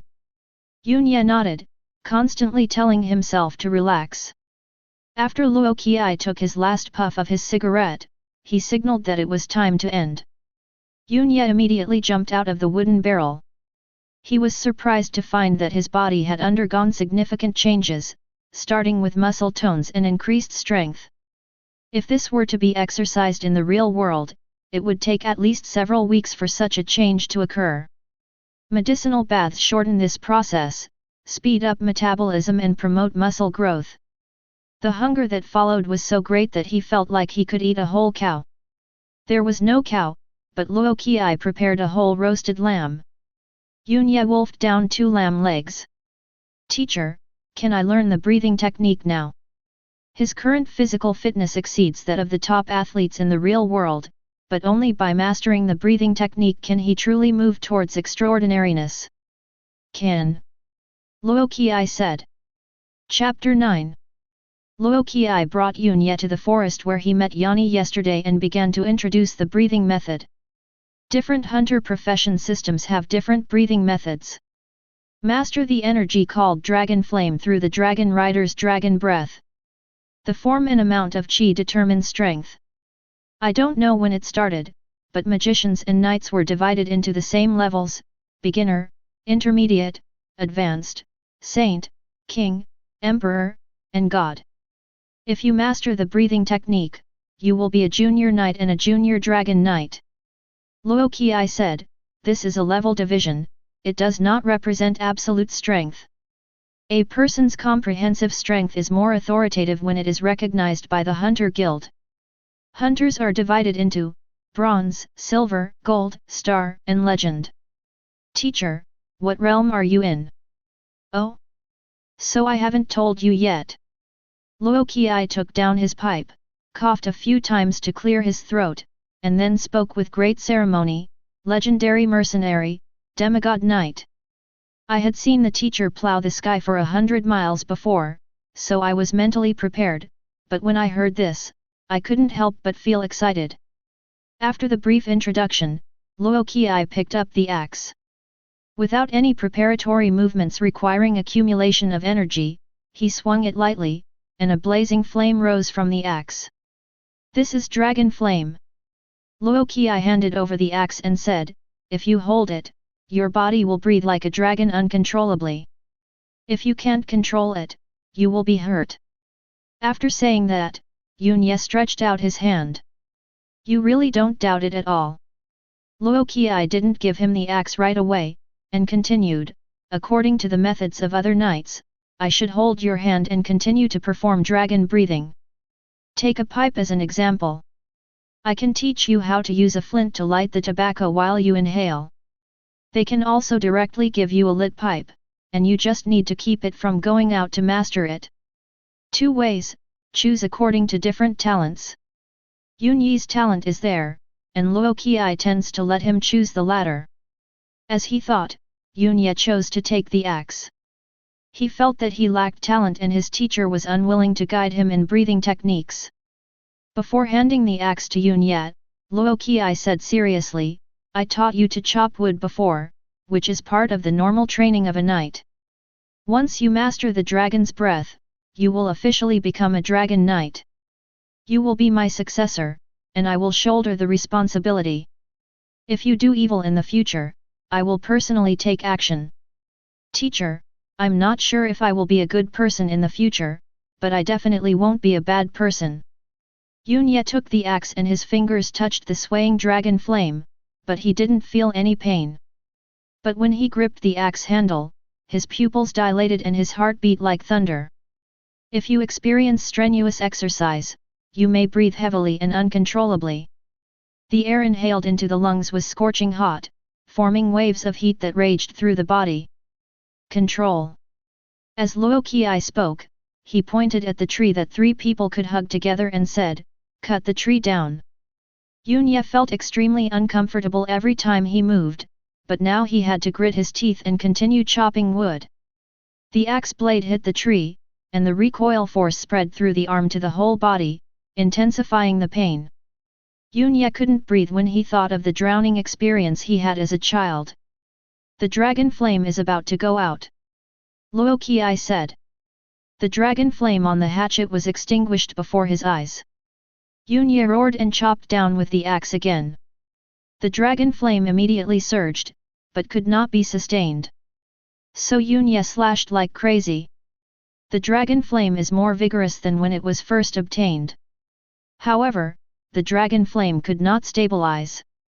Whenever he stopped breathing heavily, it quickly became weaker.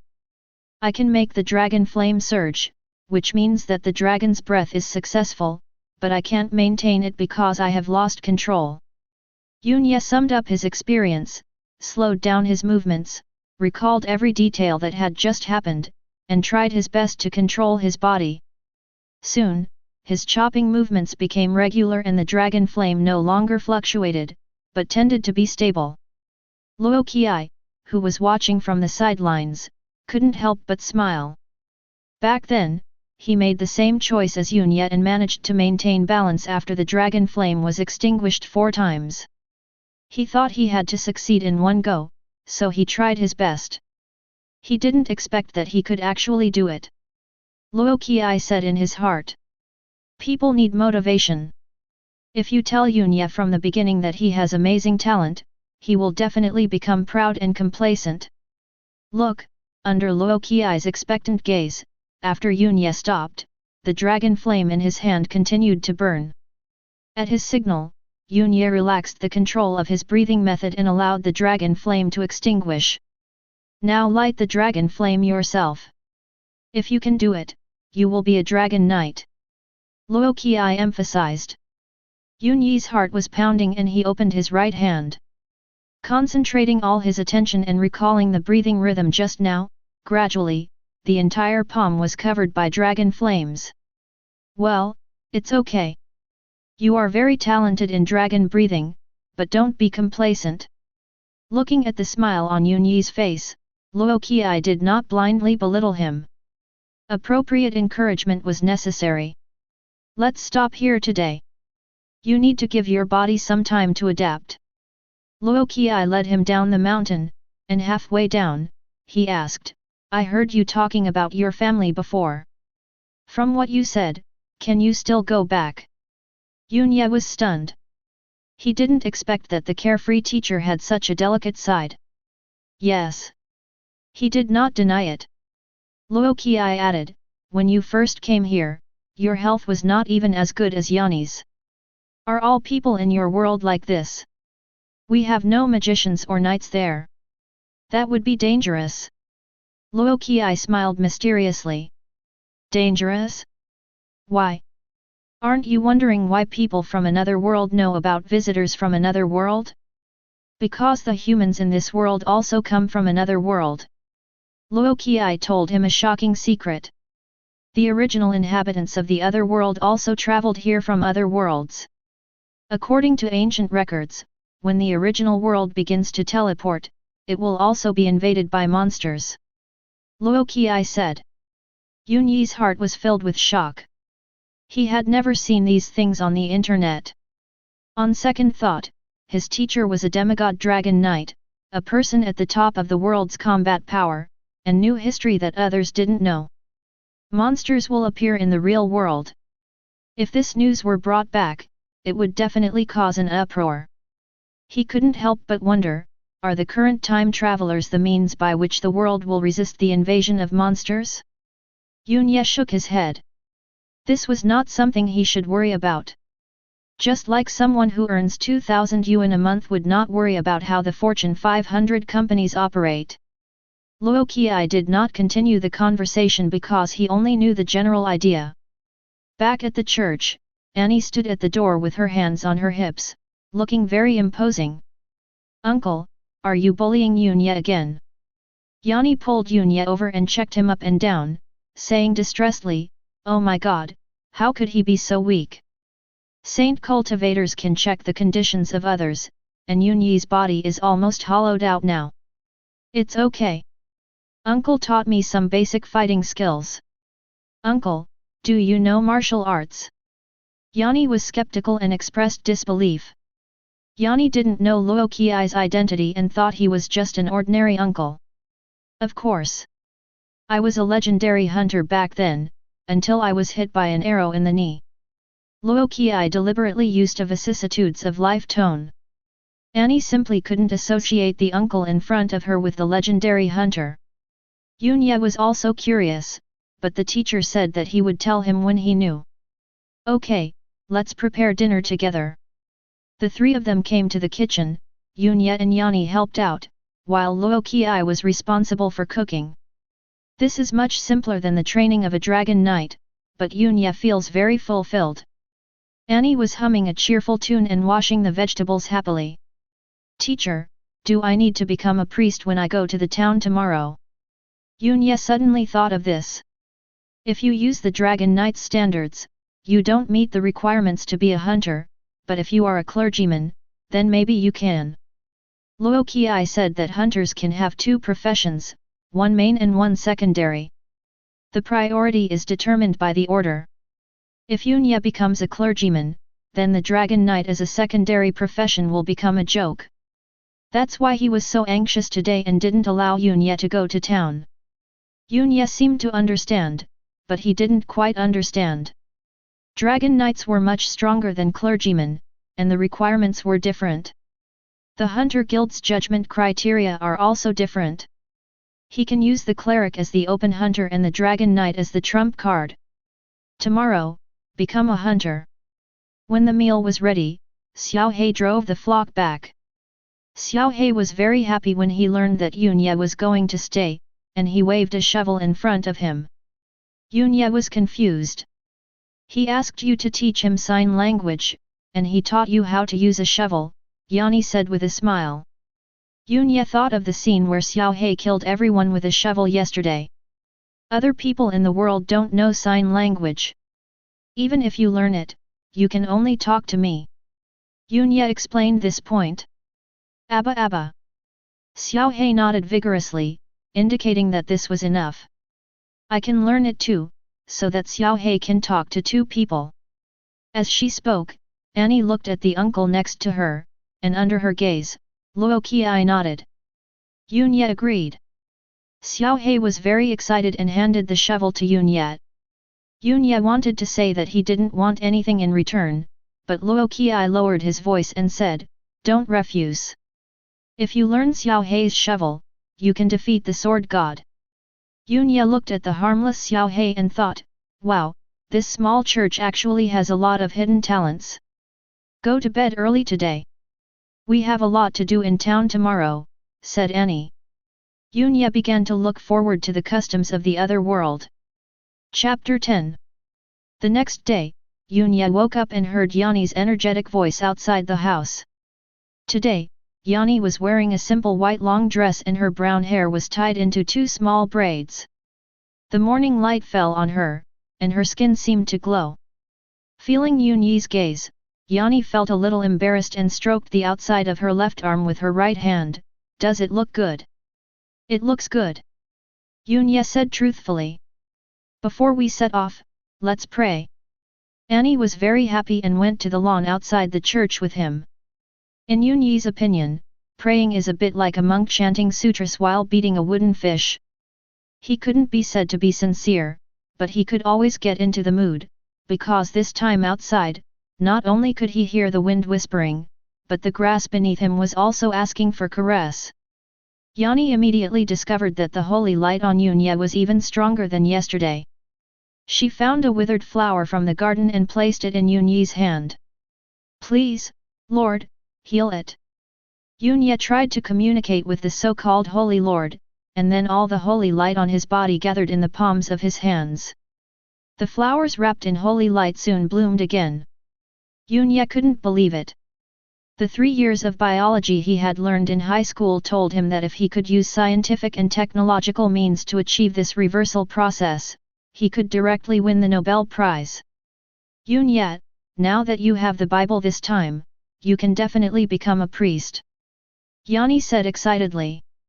The Bible is not the book in the real world that is so thick that it can kill people. The Holy Bible of the clergy contains extraordinary means of using the holy light. Ababa. At this time, Xiao He came over leading a small donkey. There were 2 large backpacks hanging on the donkey's back, which were used to carry the supplies purchased this time. Because he was going out, he wore a cloak and a crown woven from grass. The shovel was tied horizontally to the donkey's back and could be pulled out at any time. At the exit of the cathedral, Luo Qi was waiting. The 4 of them headed to the nearest town of Winterfell. Along the way, Yanni introduced the detailed background of this place to Yunye, a visitor from another world. The temple is located on the outskirts of the small town of Winterfell. The town of Winterfell is one of the 8 towns in the original wilderness and is not under the jurisdiction of any kingdom. At the beginning of the era, Annie, Luo Qi, and their ancestors traveled through time and, with the help of the ancestors of the original wilderness, they gradually took root in the world. Therefore, the original wilderness enjoyed absolute freedom without any taxation. Who will maintain order then? Yunye asked curiously. Absolute freedom does not exist, and human beings yearn for order. Descendants of the ancestors. Yunye was about to ask again when his vision suddenly opened up and a village built along the river appeared before him. I thought that in a different world where technology was not well developed, all the villages and towns would have dirt roads, but I didn't expect that the roads in the city were filled and compacted with a mixture of red sand and the main roads were paved with marble. The buildings are 3 or 4 stories high and are mostly made of stone, with exquisite reliefs on the exterior walls and eaves. Yunye, you and Annie go and complete the priest's blessing. Xiao He and I will do the shopping. Luo Qi said. Yanni, are Xiao He and the uncle together? Yun Ye asked curiously. According to the real world, Xiao He's guardian is the teacher. Teacher, this legendary hunter lives in seclusion in the original wilderness. Is it because of Xiao He? Yes, when I went to the sanctuary, uncle and Xiao He were there. Annie took him to the white stone square in the town. Next to it was a magnificent high-rise building, which was the town's city hall, where the Bible was stored. To become a priest, one must prepare for a specific ceremony. Use red paint to draw the pattern of a five-pointed star, which is also the holy pattern. Place silver bells, golden hornwood, water heart grass, the tail feathers of the arson bird, and the brilliant stone in the holy pattern. Hold the Bible in your hands and pray. Then why isn't the Bible placed in the church? That way we don't have to make a trip. Yun Ye asked curiously. After the previous clergyman left, he was worried that the Bible would attract criminals, so he gave it to the town for safekeeping. Yun Ye suddenly realized that it seemed that the security in the other world was indeed not very good. After you succeed in blessing, you can not only become a priest, but also go to the hunter guild to become a bronze hunter. Annie was happy for him from the bottom of her heart. The two men found a kind-looking middle-aged man with a big belly and wearing single-sided glasses at the city hall. Mr. Administrator, we are here to receive the Bible. Miss Annie, it seems that you have found another holy practitioner for our Winterfell. The administrator looked at Yun Ye and said, another visitor from another world. What a coincidence! As soon as he finished speaking, two people appeared at the end of the corridor. The middle-aged man on the left had grey hair, a neatly trimmed beard, and was dressed very elegantly. The one on the right is very young, in his early 20s, with black hair and black eyes, and thin lips that form a straight line when they are fully pursed. The moment he saw Annie, there was an uncomfortable light in his eyes. Master Wan! Annie looked at the middle-aged man and shouted happily, why are you in Lindong town? She introduced Yun Ye to Wan, the priest and bronze hunter in Biwen town. Your Winterfell has never had a priest. This is my new apprentice, also a visitor from another world. He is proficient in healing, recovery and detoxification skills, and is a very suitable candidate. Wan said. Ms. Yanni, my name is Lu Hao, nice to meet you. The young man stepped forward and stretched out his right hand. There is no handshake etiquette in the other world, and Annie doesn't know what he is doing. If she hadn't met Yun Ye, she might have been happy that there was a priest in Winterfell, but now, Lord Wan, but I have found the right person. As soon as these words came out, Yun Ye was greeted with two pairs of scrutinizing and unfriendly gazes. Classmate, what's your name? Lu Hao saw his age and smiled confidently. Yun Ye. Let me talk for a moment. Lu Hao and Yun Ye came over, and the two time travelers communicated face to face. Give up this opportunity. Don't worry. Give me a card number. After I travel back in time, I will transfer 100,000 yuan to you. Lu Hao said, I'm a student of the medical college. My major is suitable for me. I don't want to take risks to hunt monsters. The initial wilderness is very safe. And as you can see, the girl is very beautiful. He smiled a smile that all men understand. Yun Ye knew he was talking about Yanni, and felt deeply offended. Not interested. Yun Ye left a message and returned to Annie, affirming that he wanted to become a clergyman of Winterfell. Wan looked at the administrator and asked, how should this situation be calculated? In order to ensure the independence of the temple, those recommended by Annie have priority, but Mr. Yun Ye has not yet become a clergyman. The administrator is impartial and does not want to offend anyone. We can perform the protection now. Annie said. Okay, let's see what Yanni's vision is like. Wan didn't stop him and said, however, my apprentice has mastered 3 techniques and can help more residents. Lu Hao sneered beside him, saying that it would be a bad idea to leave the 100,000 yuan lying around, as you would not have a penny left in the end. Yanni looked at Yunya with a firm gaze and encouraged him, "You can do it." Yunya nodded, and he and Yanni entered the room where the holy pattern was painted. Annie put down the prepared materials on the holy mark, and then placed the heavy Bible in Yunyi's hand. "Now, we just need to communicate with the Holy Lord. The Bible has 7 kinds of extraordinary powers, and the Holy Lord will grant them to you randomly," Annie said. Chapter 11. Speaking of communication, Yunya has something to say. Yanni said that she had to be pious, but he was always casual in his communication, and this time he was just acting on impulse. "Holy Lord, what are you?" He wasn't cursing, he was asking seriously. Unexpectedly, this was an effective way of communication. The holy patterns on the ground began to glow and engulfed the arranged materials along the patterns. At the same time, the Bible in his hands was about to melt into his body. Yanni, who was standing nearby, saw that this was a good sign and signaled Yunya to continue communicating in this way. "Holy Lord, do you have a mother?" This time, the Bible lit up and began to vibrate slightly. "The Holy Lord really likes you." Annie, who was standing next to them, was so excited when she saw what was happening. Yunya thought that the Holy Lord actually had this hobby. Could he be a masochist?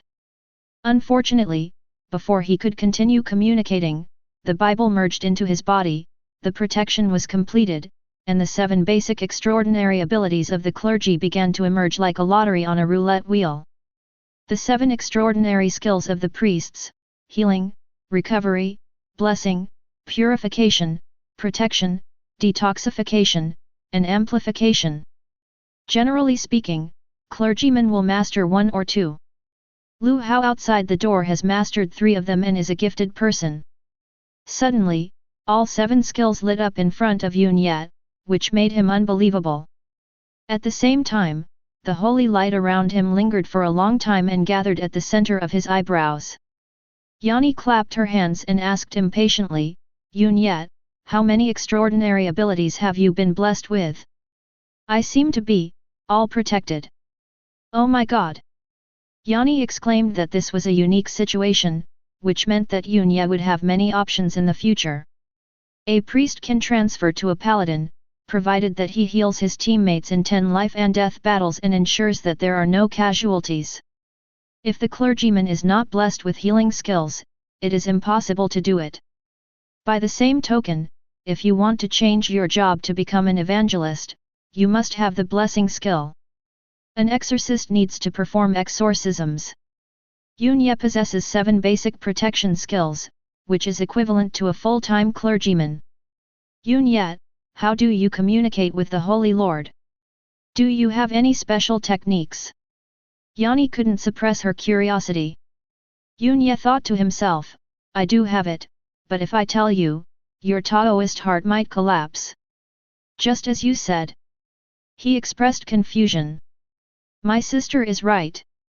What bothers geniuses is not how they did it, but why others can't do it." Annie sighed. The 2 walked out of the room, and Lu Hao, who was waiting outside impatiently, immediately asked, "What? Unlock 1 ability, or 2? 7. Yanni raised her chin with pride and stated the unbelievable fact. "Yanni, don't joke with me." Juan, who had remained calm the whole time, couldn't help but change his expression, thinking that the girl was being immature and defending his friend. Yanni said nothing and waited for Yunya to perform.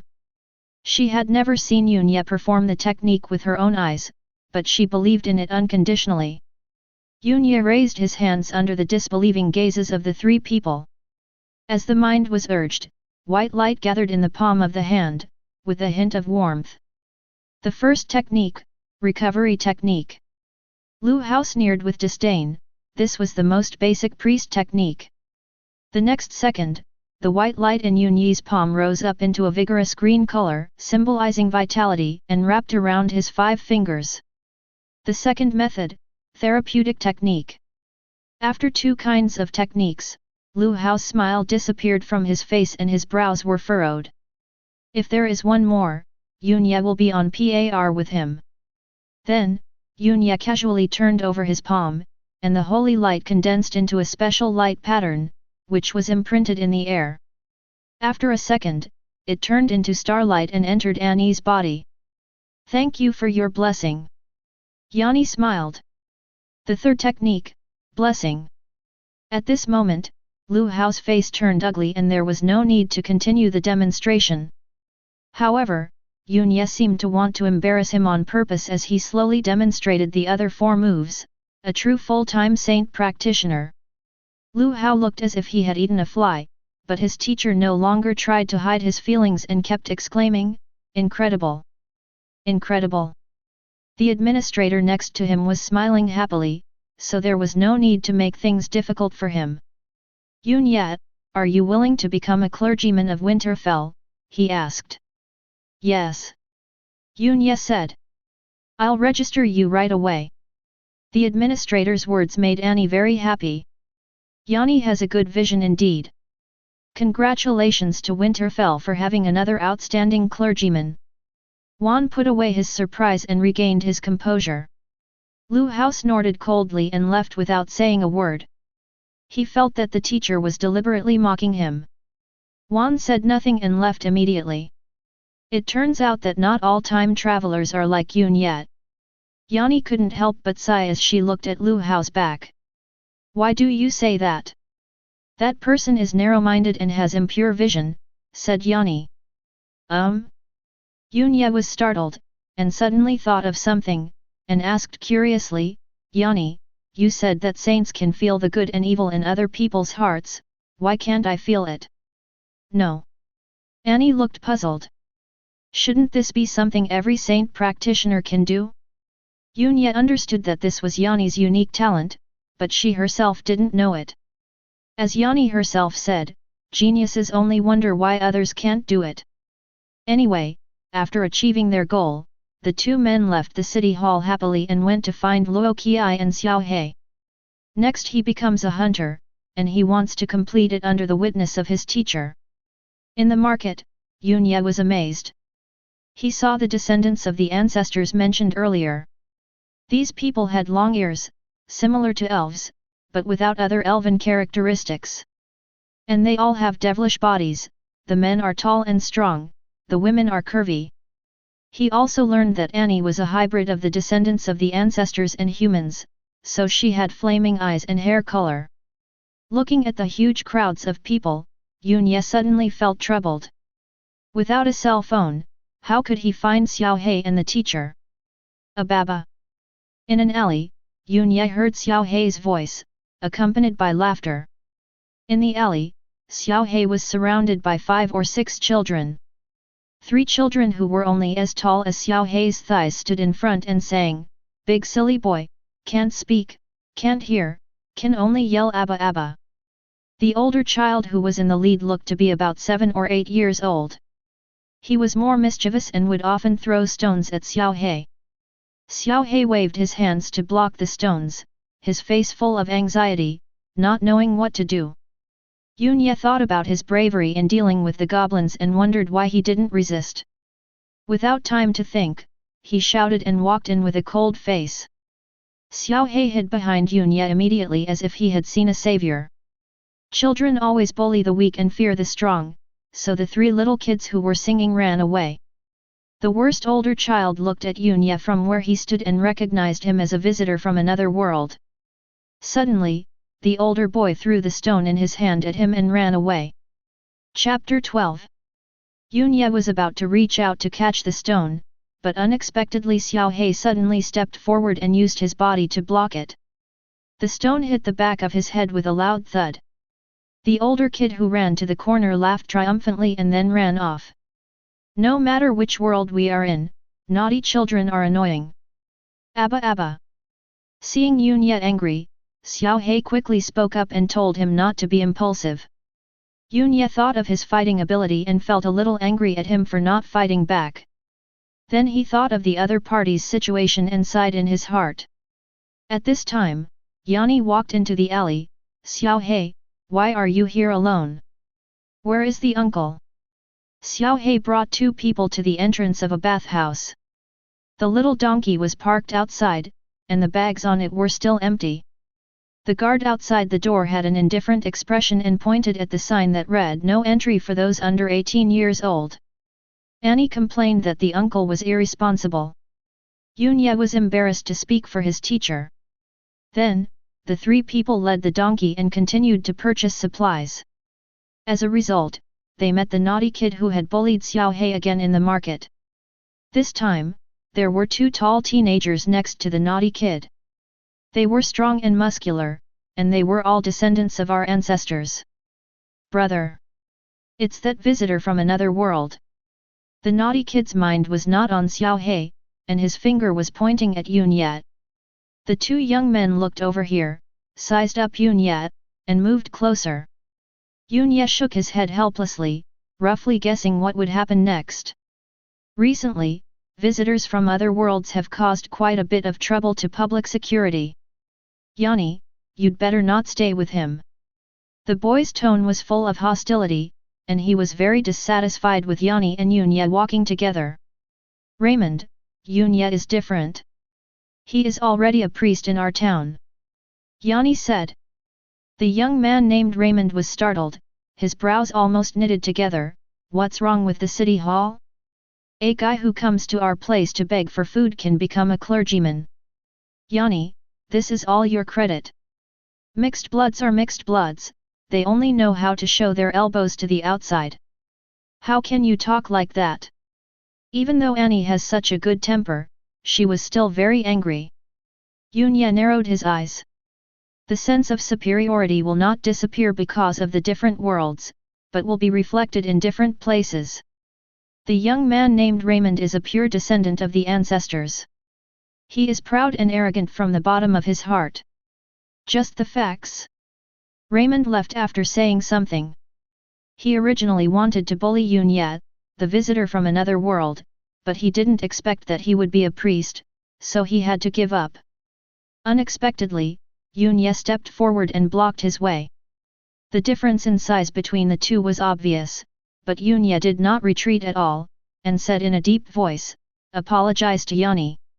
Raymond had an incredible expression, and then anger gradually showed on his face. When he was about to become ferocious, he cursed, "I gave you face, didn't I?" A heavy punch hit Yunyi's face. Yanni covered her mouth in fear. Xiao He walked to the little donkey, hesitating whether to pick up the shovel. Fortunately, Yunya dodged it easily. So slow. He himself didn't know why, but the other person's movements seemed to be slowed down in his eyes. "How dare you hide?" Raymond was enraged and completely out of control. His fists were covered with a layer of translucent light, which gathered into sharp edges. He is a junior knight. He has mastered the wind-breathing technique. "Brother! Beat him!" the naughty kid shouted. Raymond, who practiced the breathing technique, became several times faster and stronger. However, the result remains the same. Every time the opponent's fist was about to hit Yunya, his movement would be slowed down and he could easily dodge it. He didn't know yet that this was the Dragon Knight's passive talent, Black Flash. "Because I find it very novel, I keep trying it." Soon, Raymond was exhausted and panting, still mocking, "A coward who can only dodge all the time. Hee, don't give me that. I'll give you one chance. I won't hide," Yunya said. Raymond grinned, took a few deep breaths and adjusted his breathing frequency, and gorgeous symmetrical lines appeared on his palms. The moment he clenched his fist, these lines converged into a glowing fist glove. With a loud shout, Raymond threw a hook punch in a perfect arc, trying to knock Yunya unconscious. However, in Yunyi's eyes, his movements gradually became like a piece of wood that was forbidden to move. Just before the fist hit him, dragon flames rose from his hands, covering his entire forearm, and he punched out. Raymond became like a non-resistance sandbag. He was hit by this heavy punch and his huge body fell to the ground with a bang. "Brother!" The naughty kid was frightened, as if he had been hit by a punch. "Yanni, didn't you say he was a priest?" Raymond on the ground shouted unwillingly, "This is clearly a knight." Yanni was also puzzled, remembering what Yunya said yesterday about learning some self-defense fighting skills from the uncle. Could it be that the uncle is really a legendary hunter? At the same time, another young man who was a descendant of the ancestors ran away quietly. This was not deserting the battlefield, but he was going to call for help. Yunya, Raymond's family are all in the guard team. His brother Rayleigh is the squad leader and his father is the regiment leader. Annie was at a loss and was extremely anxious. Yunya was stunned. It turned out that this was the second generation. However, when I thought about my teacher, it seemed like there was nothing to worry about. The guards are the law enforcers. The recent visitors from other worlds have a bad reputation, and coupled with Raymond's prominent identity, the situation is not good. Can't the clergy be treated fairly too? Yunya was curious. In a world with a power system, power could not cover the sky with one hand. This reminded Yanni, and she said uncertainly, maybe. Not long after, a group of fully armed guards appeared. Each guard was wearing white armor weighing dozens of kilograms, looking very majestic. Yunya couldn't help but think that it wouldn't be a fight. Raymond's brother, Rayleigh, walked out of the team. He looked almost the same as his younger brother, but his eyes were deeper and his skin was tanned, revealing his determination. You were the one who beat my brother. Rayleigh said in a deep voice. It's me. Well done. Unexpectedly, Rayleigh shouted, leaving everyone present confused. Brother! Rayleigh cried out with a feeling of grievance. Not only did you attack the only clergyman in town, you haven't even won yet, and you still have the nerve to call me in. Rayleigh had a cold face and scolded rudely. It seems that the identity of a priest still plays a certain role. Don't worry. As a guard, I will not favor any side. Based on what I know now, let's treat it as a fight. How about it? Rayleigh's gaze returned to Yunya. Can. Rayleigh took off his helmet and said in a deep voice, but as his brother and a descendant of the ancestors of the Lei family, I must maintain the dignity of the family. So, I challenge you. The onlookers, whether they were mixed race, humans, or descendants of the ancestors, were all in an uproar. Chapter 13. Yunya pondered. After all, Rayleigh still couldn't accept that his brother was knocked to the ground by him, a visitor from another world. This is about the dignity of the family. However, since he is a clergyman and the situation is under public scrutiny, Rayleigh has to handle it in a way that will convince everyone, which is to issue a challenge. Judging from the reactions of the people around you, a duel is something full of honor and ritual. Annie breathed a sigh of relief. If she challenged him, it wouldn't involve any more trouble. It would just be a matter of winning or losing. Yunya, you are a priest, and Rayleigh is a lancer, and the best in the history of the guards. Yanni whispered. Rayleigh waited for his response, pride in his eyes. It would be best if Yunya admitted defeat on the spot, as this would solve the problem directly and be acceptable to both parties. Yunya pursed his lips. Rayleigh's approach was impeccable.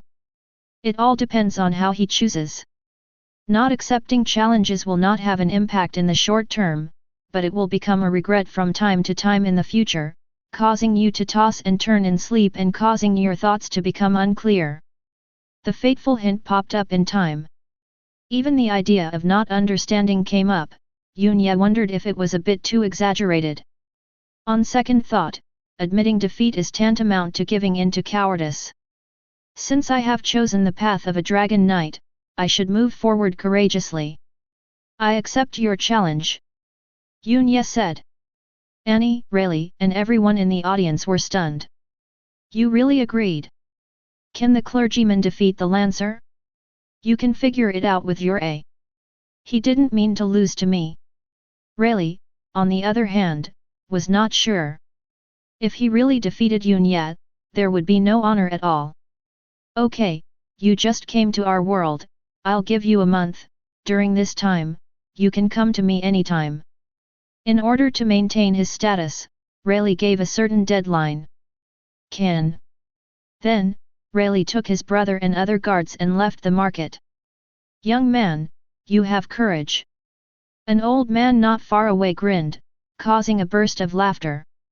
They just thought that he was just a young man with a hot temper and was unwilling to bow his head, which was understandable. He would just be beaten up when the time came. "Yun Yat, it's okay." Yanni also said, "The priests can give themselves healing spells."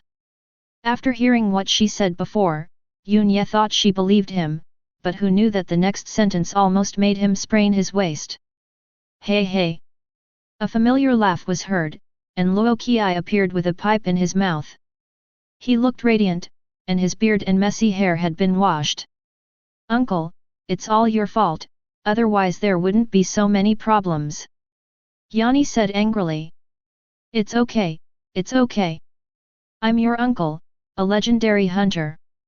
In just 1 month, I can train Yun Ye so well that he can beat the shit out of Rayleigh." Luo Qi smiled happily. Because he saw Yun Ye's performance in secret, his heart was filled with joy. This is how the apprentice you teach should be. He must not be a coward.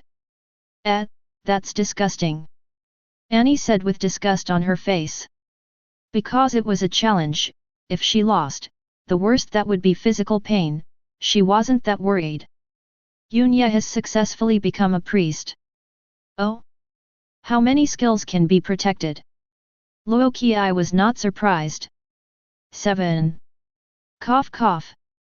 Luo Qi was choked by his own cigarette and hurried to check on Yun Ye's condition, thinking that he had confused his primary and secondary occupations.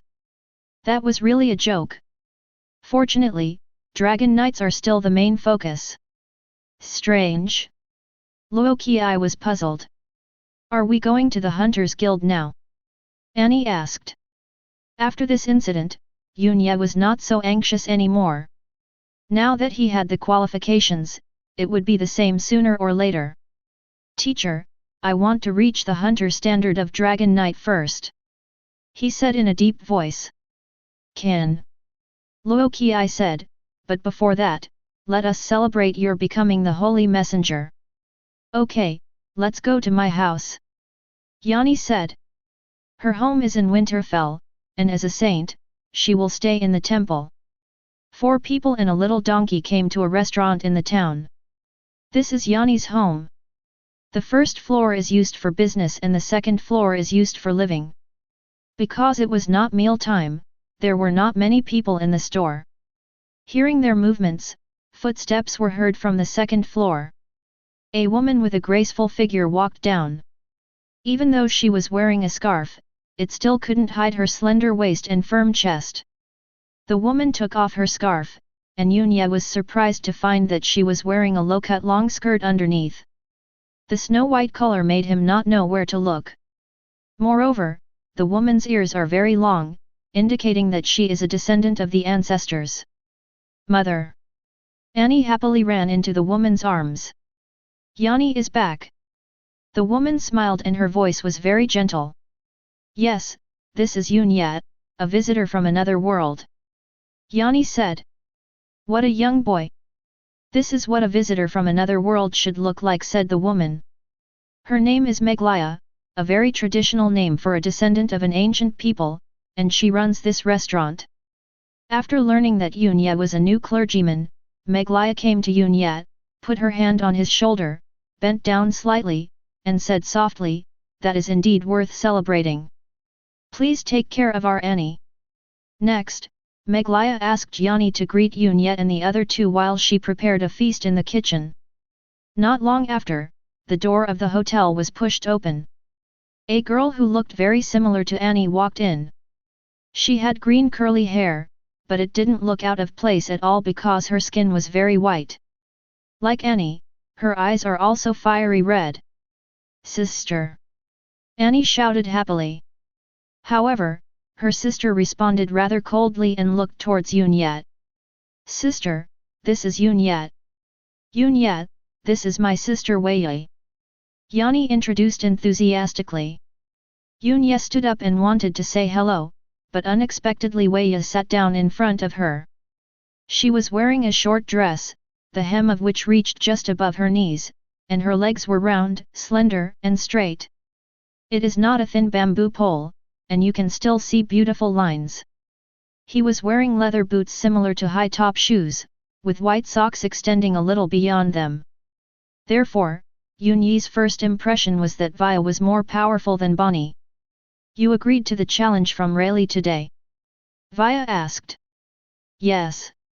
Rayleigh has never lost a battle in a fight with someone before. He is currently the most outstanding lancer of his age in the guards.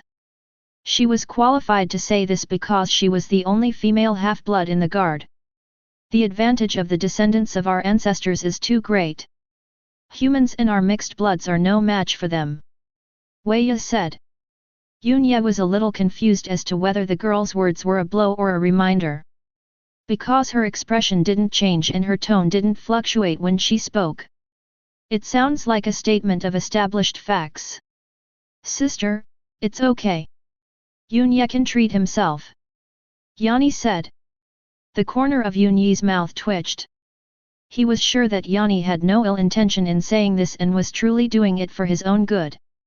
But it just sounds so awkward. Haha. Wei Ye smiled inexplicably. Yun Ye looked at his teacher, asking with his eyes what his chances of winning were. Luo Qi thought about it and raised a finger. 1%. Not even a cent. Luo Qi said, Rayleigh has been training formally for 2 years, and you defeated him in 2 days. Is this reasonable? This is indeed the case. When everyone thinks you will lose, and the reason for your loss is force majeure, then there seems to be no pressure. What if it's a month later? What Yun Ye actually wanted to ask was about the hunter standards that required him to become a dragon rider, but because of the presence of outsiders, he changed his approach. Guess. Luo Qi smiled meaningfully. Chapter 14. Yun Ye began to look forward to the next practice. Half an hour later, Meglia brought out plates of delicious food from the kitchen as if by magic. Yun Ye was surprised that Meglia could prepare so many delicious dishes in such a short time. Each dish is delicious and stimulates the taste buds. Then, he learned that there was a hunter profession called gourmet in the other world, who mastered cooking skills. Paired with a large bottle of cider, the table was filled with laughter and joy. By the time dinner was over, it was already dark. Annie will stay at her own home tonight and go to the church tomorrow. Yun Ye, Luo Qi and Xiao He led the donkey back. Teacher, how big is the gap between me and Rayleigh? Yun Ye asked impatiently on the way. It depends on tomorrow. Luo Qi knew he would ask this question, and said, the Dragon Knight's Dragon Flame application techniques are divided into techniques and moves. He picked up a fallen leaf and waved it casually. The leaf burst into flames, flew into the sky, and turned into a shooting star. This is a spell. Every Dragon Knight has a unique spell. My spell is burning, and your spell is still to be developed. If a powerful technique is developed, it would be possible to defeat Rayleigh on the same day. Yun Ye can't wait until tomorrow and wants to develop his own technique now. Don't be in a hurry, wait until I finish speaking before making a decision. The technique is that before the body is strong enough, another dragon rider will light the dragon flame, burning the whole body, and awaken the unique technique in the pain. Luo Qi said seriously, in short, this mistake will cause permanent damage. I wanted to wait for you to practice for a while, but you are a full-time saint practitioner and can cast a recovery spell on yourself. Yun Ye inexplicably thought of Yanni's words and cast a recovery spell on himself. The most important point is that the human body has a protection mechanism. Once the pain exceeds the critical point, the person will faint to avoid brain damage, which would represent failure. A Dragon Knight has only one chance to awaken in his lifetime. You have worked hard all day and your willpower is at its weakest. Are you sure you want to gamble? After hearing the end, Yun Ye said very simply, then I'll go to bed. In order to ensure the quality of sleep, he cast purification and blessing spells on himself. All distracting thoughts and impulses gradually disappeared, and he soon fell asleep. The next day, early morning. The morning sun breaks through the night sky and illuminates the earth. After Yunye woke up, he thought about what he was about to face, calmed down, washed up slowly, and came to the teacher. Well, this is what being prepared looks like. Luo Qiai motioned him to sit on the wood platform for chopping wood. Today, you are the wood to be chopped. The axe belongs to Luo Qiai's hands. Yunye felt the teacher's strong and powerful hand on his shoulder, and he was suddenly ignited. Dragon flames were boiling all over his body, and he couldn't tell whether it was his own or his teacher's. It felt like the whole body was splitting apart and the internal organs were being burned. In less than a second, Yunye almost collapsed. I can only grit my teeth and try to feel the pain. As a result, the willpower only lasted for 2 seconds before collapsing as the burning sensation intensified. Fortunately, as long as you don't faint, it's fine. This is just the beginning. Luo Qiai continued to exert pressure.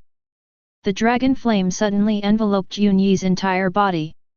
This time the pain was piercing, forcing him to resist with white holy light rising from his body.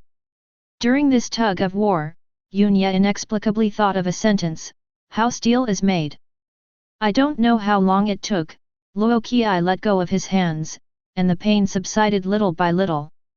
The boiling dragon flame around Yunye did not disappear, but was filled with golden light, forming flowing golden flames that were lined up like an invisible armor. Spell, Dragon Her. Luo Qiai recognized this technique and smiled with satisfaction. One of the most powerful of the Dragon Knight's techniques. It can continuously strengthen the Dragon Knight's body, and there is no upper limit.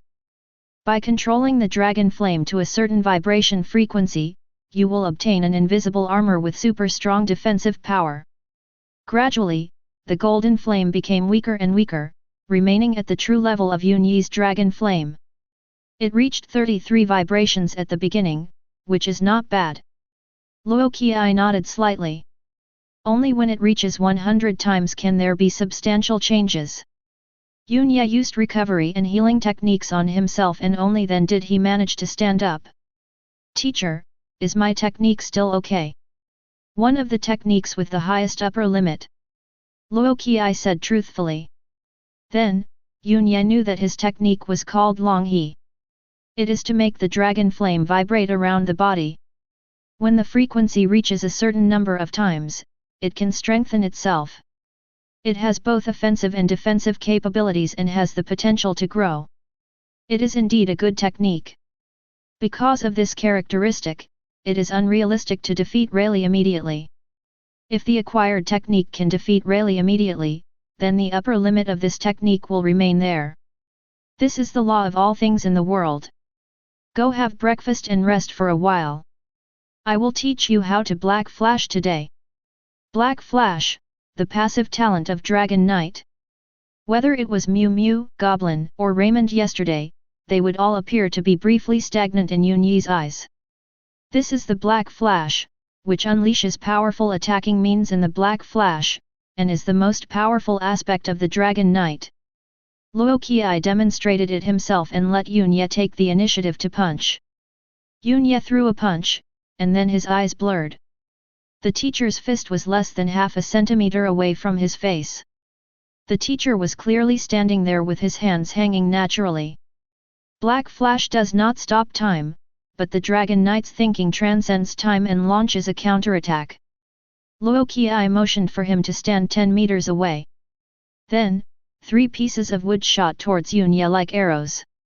As his vision focused, the 3 pieces of wood in Yunye's eyes seemed to be frozen in mid-air, and he could either dodge or counterattack. The duration of the Black Flash depends on the strength of the target. It was like the teacher was throwing a punch at him that was completely beyond the limits of his Black Flash. When the wood hits you, use your magic to bounce the wood away. Luo Qiai made a request. A piece of wood hit Yunye's face at an extremely fast speed, beyond his reaction time. But instinctively, he activated Long He, and golden flames flashed around his face. With a snap, the wood broke into 2 pieces. Luo Qiai was once again amazed at his disciple's talent. He didn't know much about Long He's technique and only knew one or two related trainings. For example, when splitting wood, none of the dragon knights who mastered the dragon's power could succeed on the first try. Continue. Next, Yunya turned himself into an axe, stood there waiting for the wood to fly over, and then chopped it hard. The timing should not be too early or too late, it should be just right. Yunya did not make a single mistake. It felt just like eating and drinking. It was not difficult at all. What's more, he had a bold idea. At the moment when the wood was split by Long He used Black Flash and took the piece of wood in his hand. What are you doing? Luo Qi asked puzzled. Teacher, can you lower your realm and restore to Rayleigh's level to attack me? Yunya said excitedly. After the success of his previous little attempt, he became a little impatient. It's a bit difficult. My sneeze is stronger than a junior knight's full strength attack. Luo Qi looked very embarrassed. Damn, I've been tricked. Chapter 15. Although he was embarrassed, Luo Qi still took the clothesline and stabbed Yunya in the chest with the strength of a junior knight. Yunya triggered Long He, combined with Black Flash. After shaking the clothesline, he punched out with his fists at the same time. It would have been easy for Luo Qi to dodge, but he had to maintain the level of a junior knight, taking a step back to avoid the blow, feeling the wind from the fist on his face. He didn't react at first and he was almost counterattacked. How did you do that? Luo Qi was very surprised. He only taught He Shan and helped awaken Long He, but Yunya learned from it and developed new moves? It might have been a coincidence. He started to attack continuously, hitting the clothesline at all kinds of tricky angles. His attacks are not just flying pieces of wood, but contain many variations and summaries of experience. However, Yunya could easily shake it off every time. Because fate suggested. When he is faced with the choice of the time to take off, the fate reminder will also be triggered, but not in the form of words, but directly acting on the body's instincts. It is equivalent to exploiting a bug and mastering the ability to catch a blade with bare hands 100%. Hehe, this is called vibrating the sword. Yunya imitated the teacher's laughter. The characteristics of Long He and He Shan matched the skills of a game he had played, in which there was a mechanism that allowed one to counterattack after deflecting the enemy's charged attack. The attempt just now proves that it is feasible here as well. A junior knight doesn't have any non-contact attack methods, such as a magician's fireball. Yunya asked.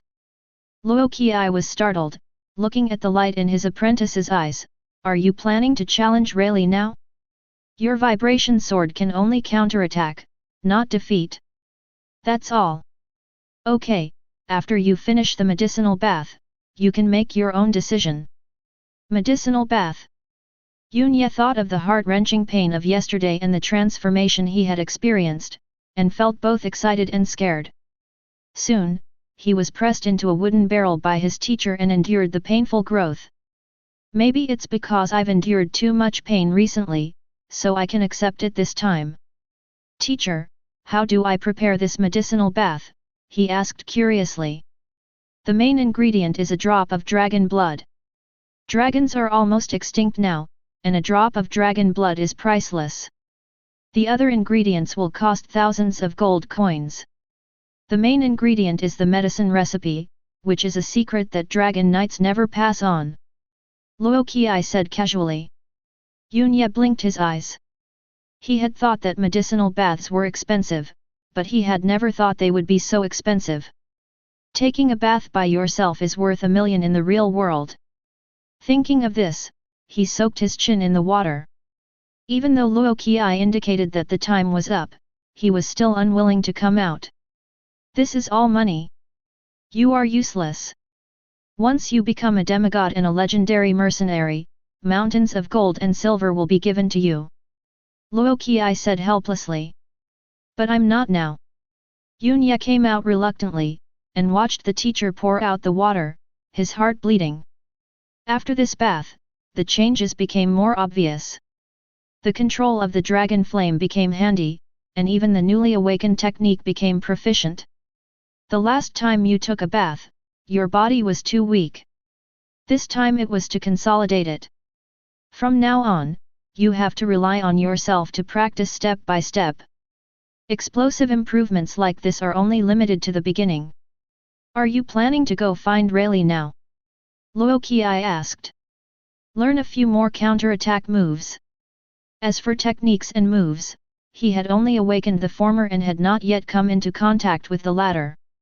It was not that his confidence was shaken, but rather that his confidence was growing and he began to pursue stability. Luo Qi taught him the basic moves. Any weapon cannot be separated from cutting, chopping, stabbing and picking. I will teach you the horizontal arc slash and the vertical arc slash. If you use these two moves with the black flash, you will be able to fight against a junior knight. Teacher, are the names of all Dragon Knight's moves so plain and simple? Wouldn't it be more embarrassing to give a cool name to a move used by a junior knight? Yunye was stunned. It did make some sense. Luo Qi began to demonstrate arc slashes in different directions. The movements were as simple as the name. Yunye could do it after just one look. However, it is necessary to perform perfectly in the state of technique and black flash.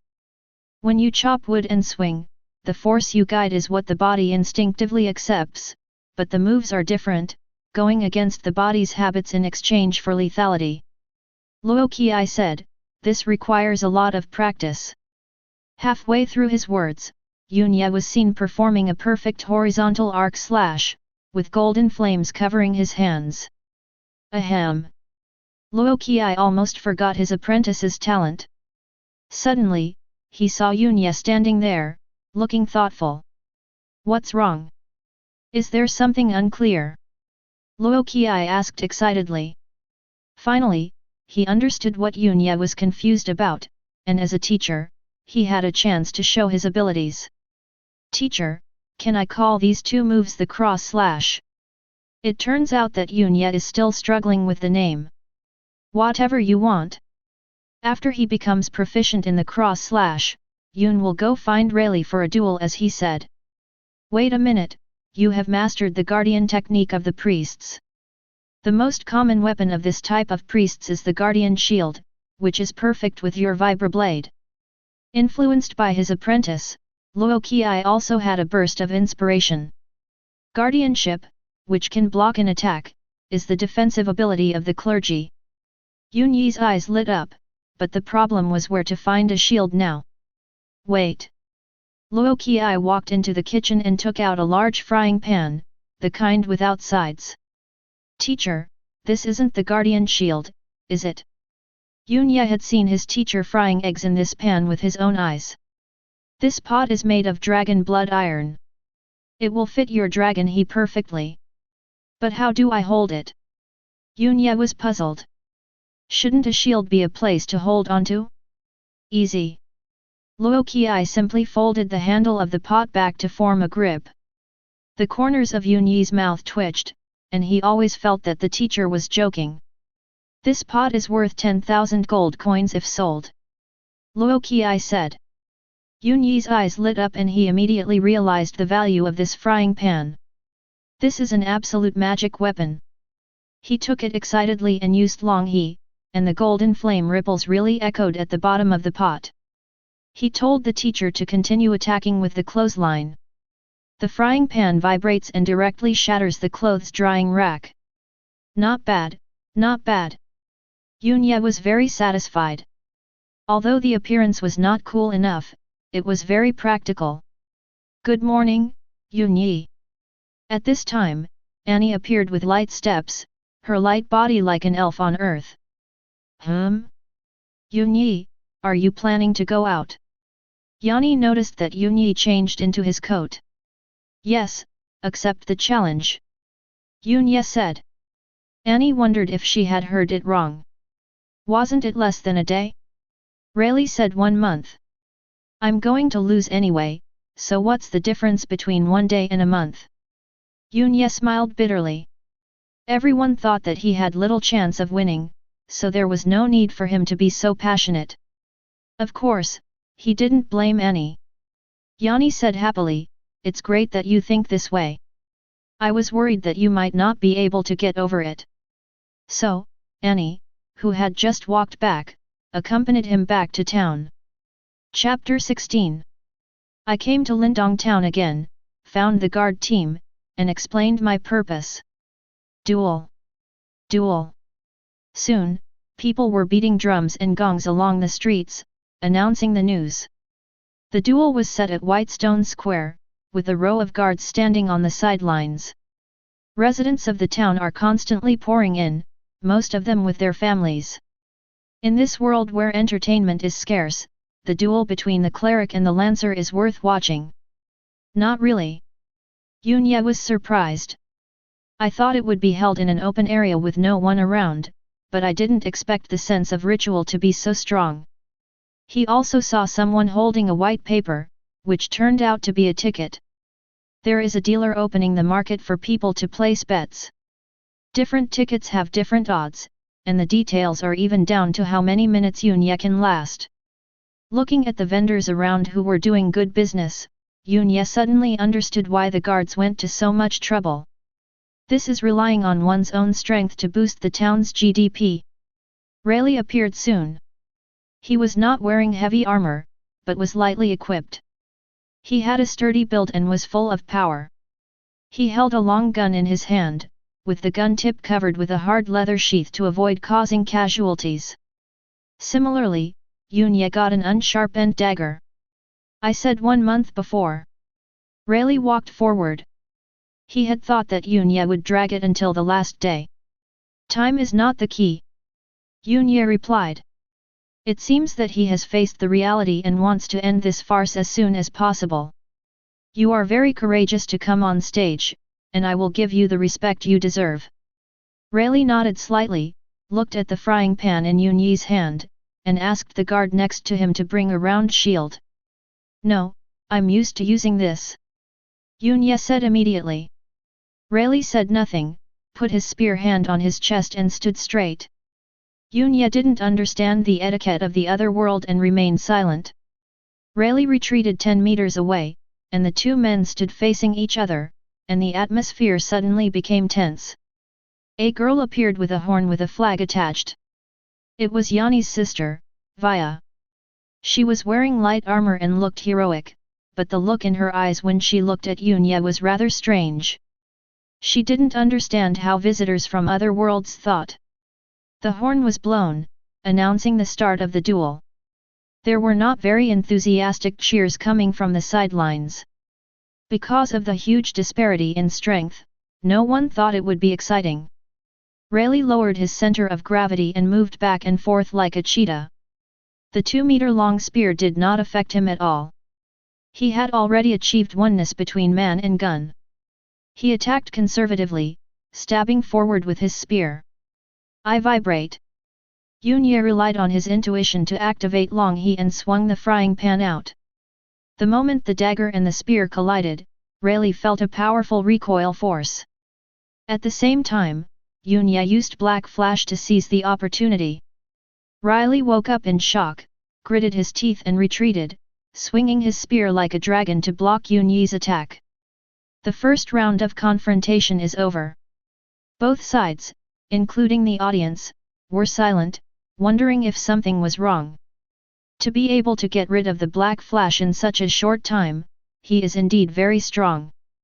Yun-Yexin said. What's going on? His power shouldn't have this effect. Rayleigh was also puzzled. Rayleigh started to get serious, his aura was extraordinary and fierce. This time, it was a sweeping blow, with much greater force than before. At the same time, with a change of tactics, if Yunye thought he could take advantage of the gap and get close, he would suffer a miserable defeat.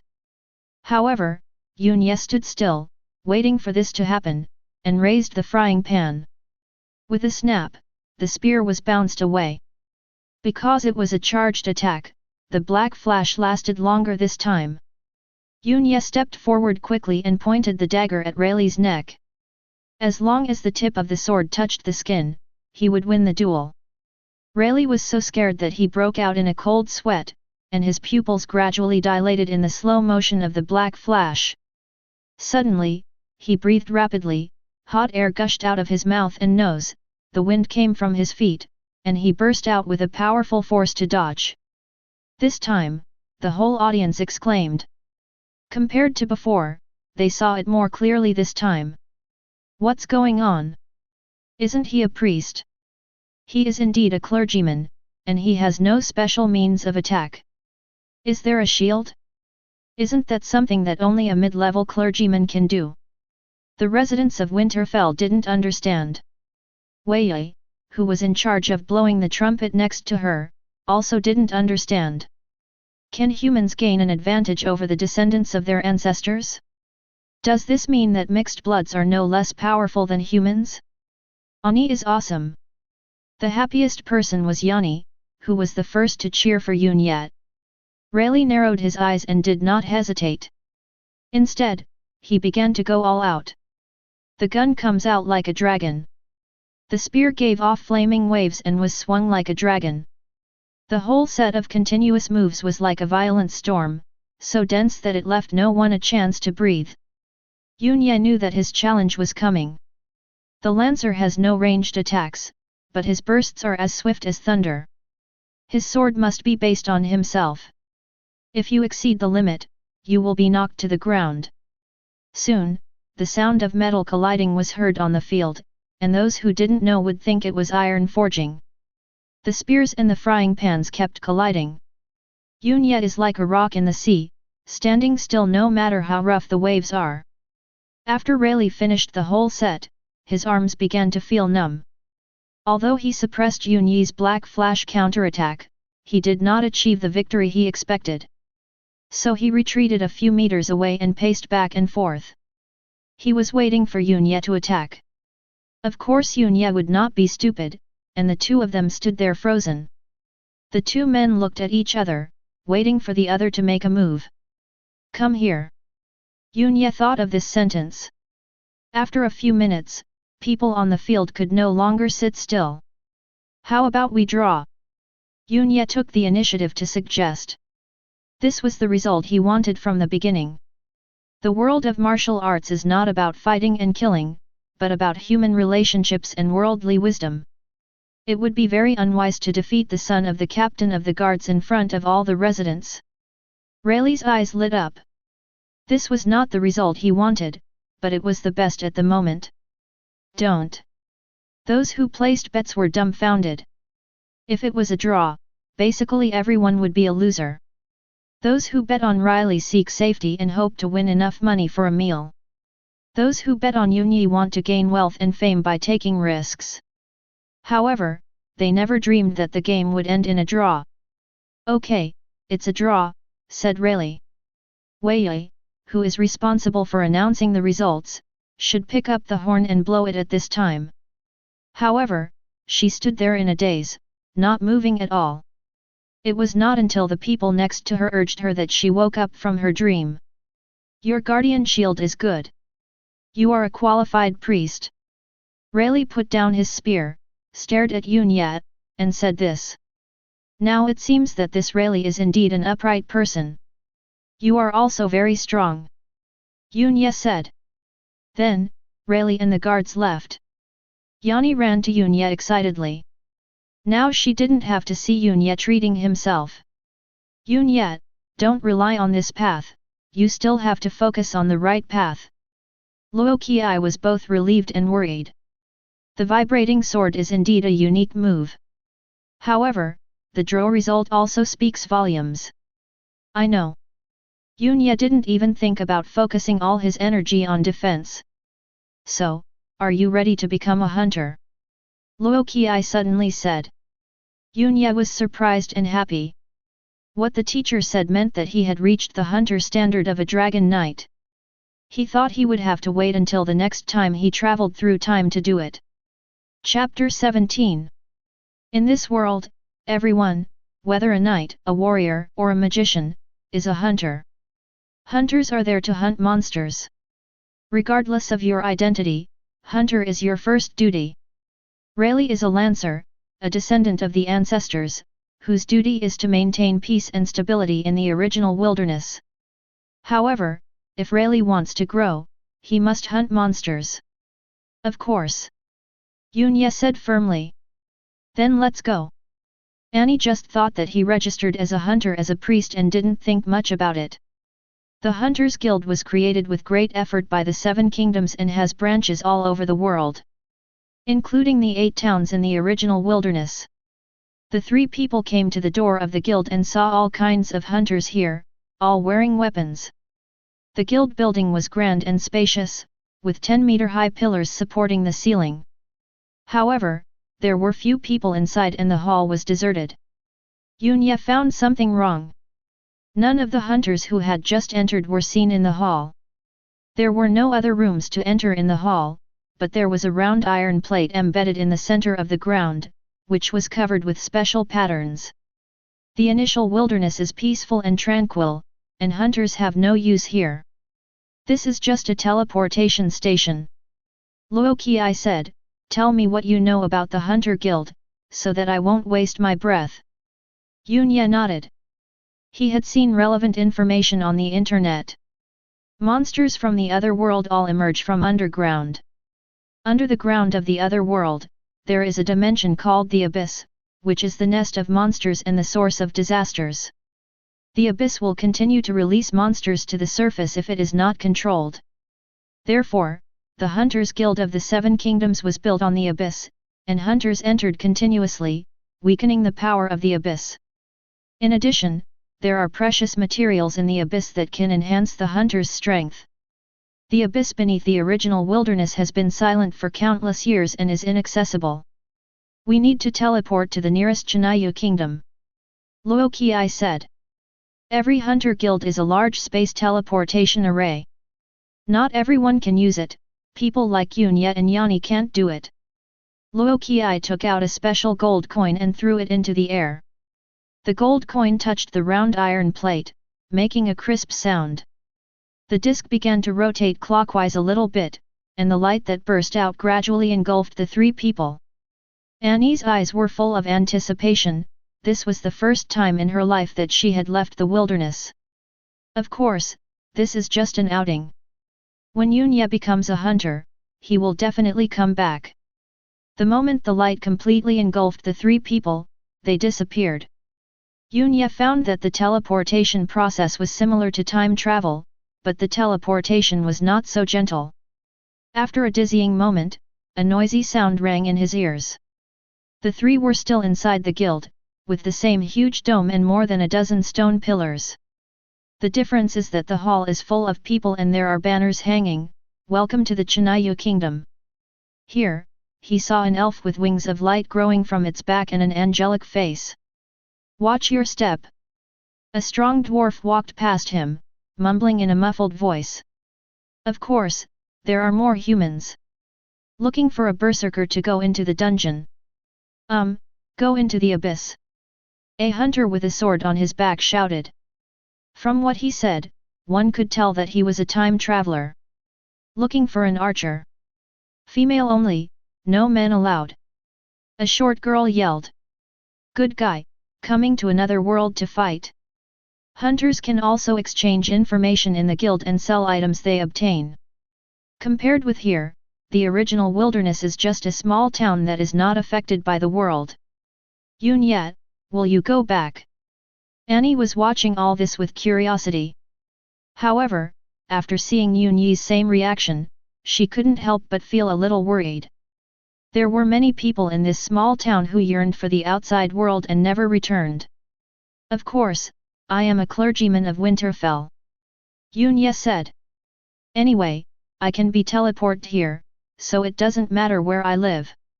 The key is to follow the teacher. Hearing him say this, Annie's eyes twisted into crescent shapes and she smiled very happily. Teacher, what should we do next? Yunya was a little impatient. You have to figure it out on your own. I can't teach you step by step. Annie, do you want to go out for a walk? Luo Qi said. Annie has long wanted to see the outside world. So, Yunya watched the teacher and Annie walk out of the guild gate. He noticed that there were two hunters who were acting sneaky and obviously not good people following him out. He originally planned to go up and warn them, but when he thought that his teacher was a demigod, he didn't worry about it. Yunya walked around the hall and found a row of counters against the wall. There was a sign hanging considerately next to it to answer his questions. To become a hunter, you must complete the tasks given by the guild, not simply hunt a monster. Of course, there are also missions to hunt monsters, but they are not prepared for junior knights. Junior knight, basically corresponding to the bronze hunter. The bronze hunter's mission is mostly to collect materials from the abyss. For example, F-rank mission, pick a champagne rose in the 100 Flowers Garden. Note, the 100 Flowers Garden is a world of flower demons. All plants and animals will attack intruders. F-rank mission, collect a pair of horns from the giant bull monster. Note, can be found in the Mirkwood. Yunya was thinking that he could collect the mission materials directly from outside and complete the mission. He continued to check the published tasks. Most of the tasks rewarded copper coins, and a few rewarded silver coins. Suddenly, Yunya skipped D, C, B, A and went straight to the S-level tasks, simply to satisfy his curiosity. S-level mission, kill the Lord of the Wailing Castle on the 9th floor. S-level mission, clean up the ashes of the dead volcano. Note, this requires a minimum of a king-level water or earth magician to accomplish. The contents of each S-level mission are so impressive. Yunya continued to look for a task that suits him. To become a bronze hunter, you must complete F-level tasks. This is the basic condition, but Yunya wanted to earn some gold coins, so he started to screen continuously. If Luo Qiai knew that his apprentice chose the mission based on money, he would definitely not be able to smoke. I brought you here to become a hunter, not to make money. Don't get the point wrong. Yunya doesn't care about anything else, money is his biggest motivation. There are tasks that reward gold coins, but the corresponding requirements are also very high. Finally, Yunya found a task that suits him. Looking for a priest with purification and healing skills to enter the depths of the cursed forest and assist the team. The reward is 10 gold coins. Isn't this talking about me? However, there is no hunter level mark in front of this task, which means that it is not issued by the Hunter Guild, but a commissioned task from other hunters. Will it be okay if I take the mission? Yunya began to recite silently in his mind, triggering the fate hint. After hearing the prompt, Yunya came to the counter with a smile on his face. You must become a hunter first before you can accept missions. The person at the counter said. This was commissioned by someone else. They didn't say the hunter asked for it. That's the rule, but you can take an F-level mission in the Cursed Forest and complete it at the same time. The teller provided a solution. Chapter 18. The F-level tasks in the Cursed Forest are, eliminate 5 sources of cursed blood. The Cursed Forest, as the name suggests, is an ominous place. The blood of the creatures that died there will gather together to form a cursed blood source. Once the blood count exceeds the limit, the monsters of the Cursed Forest will be released upon the land. Therefore, the Hunter Guild regularly cleans up the blood source. The guild provides detailed information about the Cursed Forest, which contains monsters such as rabbits, rats, wild dogs, squirrels, and wolves. It sounds like a normal forest, but all the animals here are dead in a miserable state. They are called dead things. As an F-level mission, these dead creatures would not be very strong. Thanks to the method provided by the teller, Yunya took on the task and obtained the information of the commissioned task. On the 2nd floor of the guild hall, there is a waiting area. Yunya met the 4-member team for the commissioned mission here, ready to go. They are a berserker, a knight, and 2 magicians. Their identities can be seen from their costumes. The knight was fully armed and wearing heavy armor. Strangely, he didn't have any weapons, but his armor was quite special. Magicians wear long robes and are all female. Judging from their age, they should be called magical girls. The berserker has a bald head and looks similar to the grumpy brother. The strength of this team is at the primary level.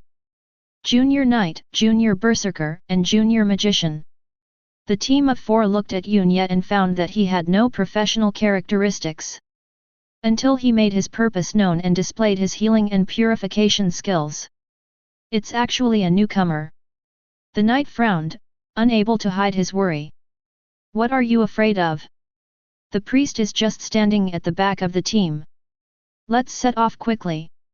I'm getting impatient waiting. The berserker didn't care. The 2 magical girls looked at Yunya. One is petite and exquisite, the other is graceful and slender. Yunya realized that one of them was a visitor from another world because he was very famous in the real world. Zhou Xi, a big star in the real world. Not the kind of vase pushed out by capital, Zhou Xi is studying at the National Conservatory of Music and has an angelic voice. He was officially rated as a high-quality idol, and his first appearance on the big screen was on the Spring Festival Gala. One of his original songs topped the charts for a whole month. In another world, she is a magical girl. We are going to go deep into the cursed land. It is very dangerous and you have no experience. Zhou Xi said. As far as the mission is concerned, I just need to assist you. Yunya said. But if you panic, it will affect us. The knight didn't buy it. Then you decide for yourself. Yunya did not promote himself, this is his character. Let's decide by voting. Zhou Xi also recognized that Yunya was a visitor from another world and a member of Huaxia. At first, he was worried that he might be a fanatical fan and say nonsense. Fortunately, Yunya remained rational and restrained, so she agreed to join the team. The berserker, who was getting impatient, raised his hand to agree, the knight objected, and the other magical girl abstained. In this way, Yunya became a member of the team. Where is your weapon? Zhou Xi asked curiously. Yunya took out his shield and axe. The knight showed an expression of dismay and turned his head to the side. A frying pan and an axe for chopping wood. No matter how you look at it, it's unreliable. I'll advance you 3 gold coins so you can buy some protective shields. Zhou Xi took out 3 gold coins with her slender white hands. Yunya was a little surprised. They were all visitors from another world, and he was penniless, but others gave him gold coins at will. I'm used to it. Having said that, Yunya took the gold coins and used them as an advance. Kid, don't drag us down when the time comes. The knight was becoming more and more annoyed with him. All right, my axe is thirsty, the berserker urged. Then, Yunya learned that the knight was named Kui Hao, the berserker's name was Wang Gang, and the silent magical girl was named Xia Li. The entrance to the abyss is located underground in the guild. There are 10 floors underground, with 10 doors on each floor. The deeper you go, the more terrifying the monsters in the abyss become. Each door leads to a different place in the abyss. Cursed Forest, located at the 4th door on the 1st floor. There is an eye painted on the door, lifelike, looking at everyone, as if it can see through people's hearts. After the door was pushed open, it was pitch black inside. Walking in was indeed like stepping into an abyss. About a minute later, the team was spit out by the darkness and entered a dense forest. Remember the location, we have to get out from here. Zhou Xi said. Cast the purification spell, what are you waiting for? Knight Kui Hao urged. In the cursed forest, the tree tops are intertwined and airtight, and not even a ray of light can penetrate. Not only was the light dim, but the air was also filled with an ominous aura that lingered in Yunyi's heart. Yunya finally understood why the teacher had asked him seriously whether he was willing to silently treat patients at the back of the team. It turns out that the status of clergy is so low. Yunya performed purification techniques on each team to dispel the uneasiness in their hearts and isolate them from the negative effects of the cursed forest. He then cast a blessing spell on the berserker and the 2 magical girls. You know 3 priestly rituals? Zhou Xi asked in surprise. The berserker and the magical girl also showed surprise in their eyes. Yun Yi's status in their minds instantly improved. Why don't you bless me? Knight Kui Hao asked bluntly. Yun Ye glanced at him and asked, Are you worthy? What did you say? Kui Hao was furious. You have been confronting others from the beginning, and you still expect others to give you extra blessings. Let's go. Berserker Wang Gang said loudly. Kui Hao snorted coldly and said nothing. Suddenly, a large number of squirrels appeared on the trees on both sides, and they were moving flexibly among the branches. The squirrel, which should have been cute, had its skin exposed, its flesh and blood clearly visible, and its eyes glowing red. Careful!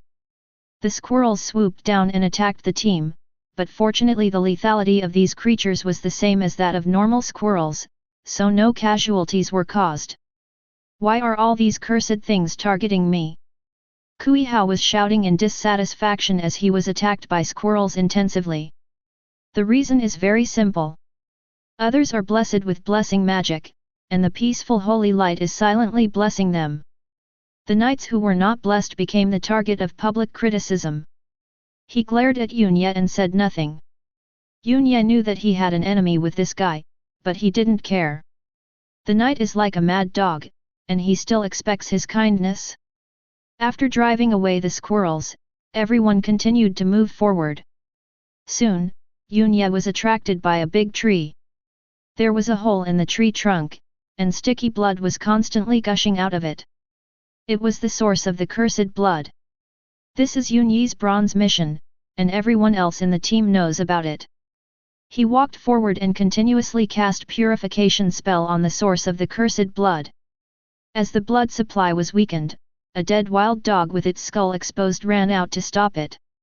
Knight Kui Hao stepped forward and kicked it away. Not sure if it was intentional or not, the wild dog landed right next to Yun Ye. The death dog got up again and locked onto the nearest target. The rest of the team knew that this was the knight's revenge, but of a far worse nature. Yun Ye raised the protective shield and flew it away without even looking at it. The wild dog returned to the knight without hesitation. Guardian spell. This priest masters 4 kinds of arts. Kui Hao was so frightened that he smashed the head of the flying wild dog with one punch. After Yun Ye purified the cursed blood, he felt that the Holy Lord was praising him and the holy light increased a lot. I didn't expect you to master 4 techniques. I underestimated you. You are qualified to join our team. Kui Hao walked over and said this, his eyes revealing hints, as if he was saying give me your blessings. Yun Ye still had an expression that asked, Who are you? Chapter 19. Kui Hao was so angry that his teeth ached and he regretted his recklessness. A priest who masters blessing, purification, healing and protection is a popular item in any hunter team. If he had known it from the beginning, he would never have made any sarcastic remarks. I kept it to myself.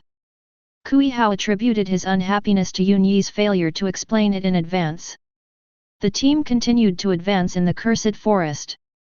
The sources of cursed blood were everywhere and were easy to find. There were dead creatures wandering around near each blood source. If a person comes in, he has to clear a space. The problem is that there are endless dead things here. Yun Ye realized the importance of teamwork. No wonder so many people formed teams in the hall. Half an hour later, Yun Yi's bronze mission was successfully completed. Wait until he goes out and you can get the Bronze Hunter badge. But now, the commission he received has just begun. The team came to the depths of the forest, where everything was strange. Every tree looked like a monster with bared fangs and claws, watching them invisibly. Find 5 tree spirits, and then we will burn them. This is the mission. At this point, Zhou Xi stated the content of his mission. Yun Ye suddenly thought that a magician is the same as a knight and only needs to increase his magic power. Why would he go to the cursed forest to perform the ritual? And she was talking about us? Yun Ye looked at the magical girl in the team who had been silent. Compared with Zhou Xi, she was indeed inconspicuous, wearing a loose robe and with a childish face. Along the way, the magical girl named Shelley also made a move, and she used fire magic very skillfully. Berserker Wang Gang and Knight Kui Hao didn't care too much. Like Yun Yat, they had accepted missions commissioned by the two magical girls. There's a tree spirit ahead. Soon, Wang Gang made a discovery and quickened his pace. The tree spirit in his mouth was not very tall, but it was definitely big enough. The branches it had branched out from were so big that it required several people to hug them. The tree crown was dense, and the dense branches formed a large net. Something was jumping rapidly between the branches, turning into a series of afterimages and swooping down. The berserker walking in front took the brunt of the attack, raising his axe to block the attack. There was a clang of swords and sparks flew from the axe. Yun Ye saw clearly the appearance of the creature that attacked the dead thing. It had the body of a monkey, but a cat's head and claws as sharp as steel. Cat demon! Curse the monster deep in the forest! The treetops began to sway wildly, the branches creaked, and at least dozens of cat demons were jumping on the branches. Buy us some time! Zhou Xi and Xia Li began to chant, and the air was filled with rolling heat waves, preparing for terrible fire magic. Wang Gang took out a bottle of medicine and gulped it down. His muscles bulged and he felt like he was swelled up as if he were being pumped up. The heavy axe in his hand made a clanging sound and cut the cat demon into two halves. Knight Kui Hao took a deep breath, and his armor changed. A sharp blade extended from the back of his hand. With one punch, the blade pierced through the cat demon's body. As a clergyman, Yun Ye only needs to do a good job of auxiliary work. Half a minute later, the two magical girls were ready and pushed their arms forward. The two flames merged together in the air, igniting the tree spirit like a fire dragon. Under the raging fire, more than half of the cat demons were burned to death, and the rest fled in panic. Yun Ye had witnessed the power of the magician. Half a minute of fatal pre-swing brings terrible destructive power. After solving one problem, there are 4 left. Yun Ye performed recovery magic on everyone, including the Knight Kui Hao. 5 techniques. Kui Hao's mouth twitched a few times and asked, "Do you also know the detoxification and amplification techniques?" Hearing this, the other 3 looked over. Could it be that this is the legendary all-skilled priest? Yet, Yun Ye did not hide it. Great! Wang Gang gave a thumbs up. Let's keep in touch after you return. Zhou Xi said softly. Just now, the two people recognized each other as visitors from another world, but they did not discuss this point in detail, and even had a tacit understanding not to mention it. It's different now. Zhou Xi sees the value in Yun Ye. Why do you magicians need to complete the ritual? Yun Ye asked. Trust comes from the exchange of secrets. Since the other party has made an invitation, they must show sincerity. Zhou Xi understood what he meant and told him the truth. She traveled ahead of Yun Ye and stayed in the other world for 2 more days. Because of the talent of a visitor from another world, she joined the Red Moon Magic Academy and became a magical girl. Magicians not only practice magic, but also have special abilities through trials. Shelley and I want to obtain the gift of the God of Fire and complete the ritual to please him. The gift of the God of Fire sounds similar to the protection of the Holy Lord. How come you are so rich? This is what Yun Ye actually cared about. Shirley is a noble. This simple sentence solved his doubts. It turns out that Xia Li is the financial sponsor. There's another one up ahead. Wang Gang pointed his hand straight ahead, where there was a giant tree that looked very similar to the tree spirit just now. However, Yun Ye felt something was wrong, and he said, "Wait a minute, something doesn't seem right." "Haha, this is your first time here, but you're here to tell us something's wrong." Wang Gang didn't stop and came under the giant tree. Just like before, the cat demon jumped down and attacked. But this time, the tree roots exposed on the surface actually moved and entangled Wang Gang's legs. "Wang Gang, whose movements were restricted, had scratches on his chest, which was bleeding profusely. "This isn't a tree spirit, it's a tree demon." Kui Hao was shocked. Among 100 tree spirits, a tree demon would be born. The danger level of tree demons is also several times higher. Wang Gang struggled to get up from the ground, but the wound quickly turned black, hindering his movements. The cat demon on the tree demon has poisonous properties. Yunya rushed forward and performed detoxification and healing techniques. "Go and save them." Zhou Xi looked at Kui Hao, who was not moving. Kui Hao took a step forward and felt that hundreds of cat demons stopped. The tree roots were moving like pythons, and he was so scared that he dared not move. Because of his hesitation, Yunya and Wang Gang were in danger. Thanks to Zhou Xi and Xia Li's fireballs, the cat demon was repelled. Yunya dragged Wang Gang back out of the tree monster's range. "I will remember your kindness. I will definitely repay it," Wang Gang said loudly. Yunyi's ears were buzzing and his face was full of helplessness. "Why are you yelling so loudly?"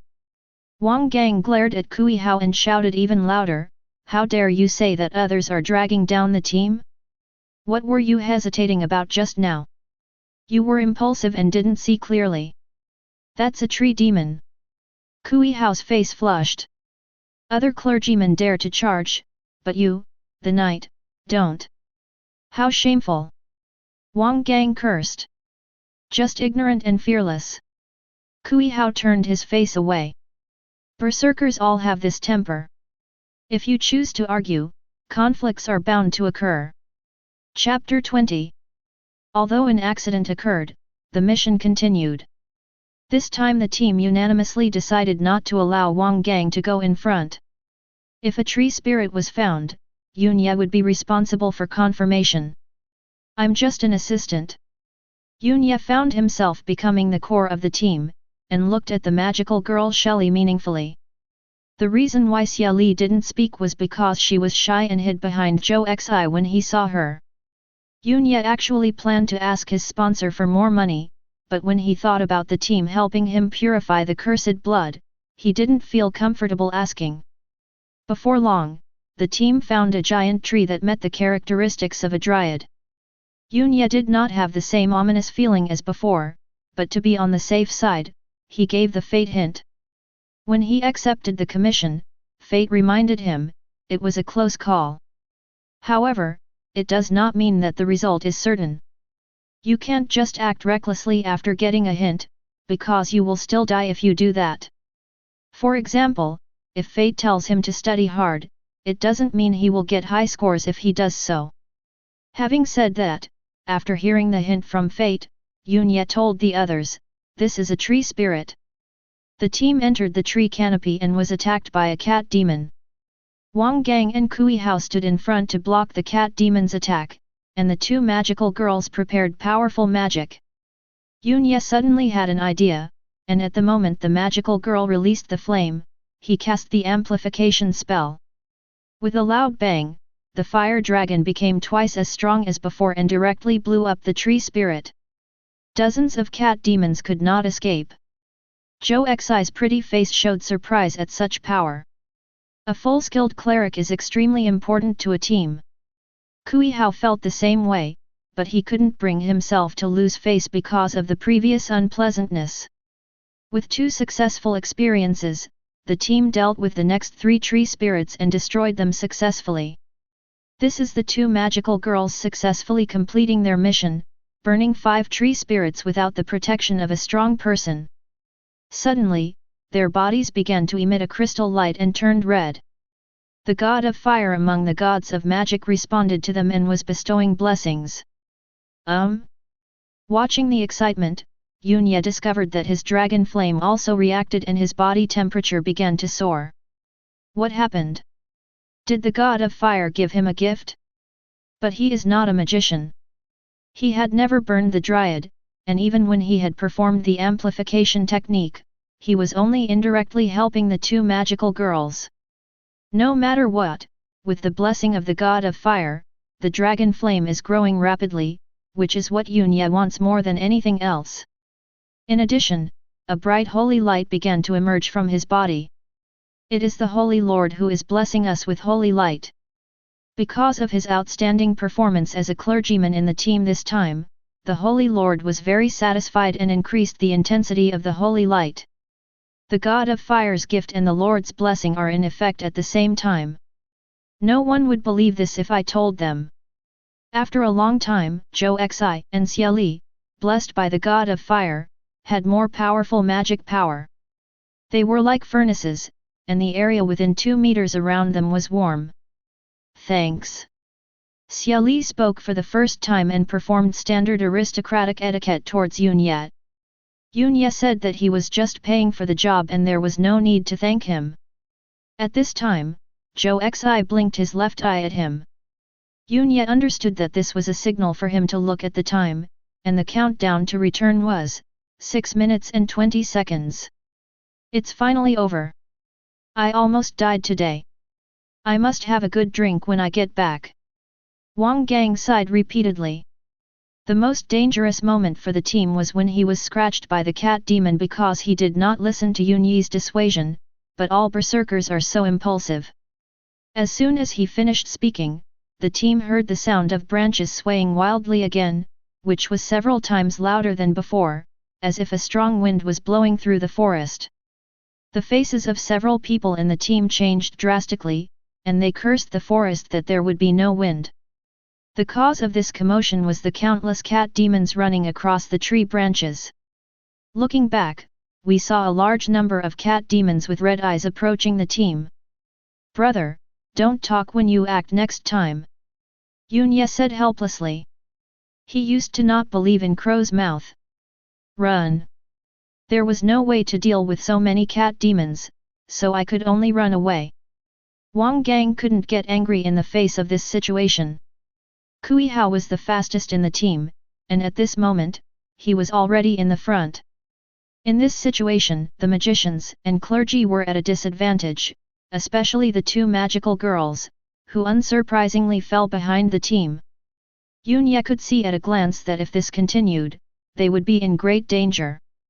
Xia Li is the financial sponsor. If she dies, no one will pay the balance. Yunye turned back and went behind Xia Li, put his hands on her lower back, and pushed her forward. Shelley immediately felt a strong push on her back, and her feet didn't even have time to touch the ground.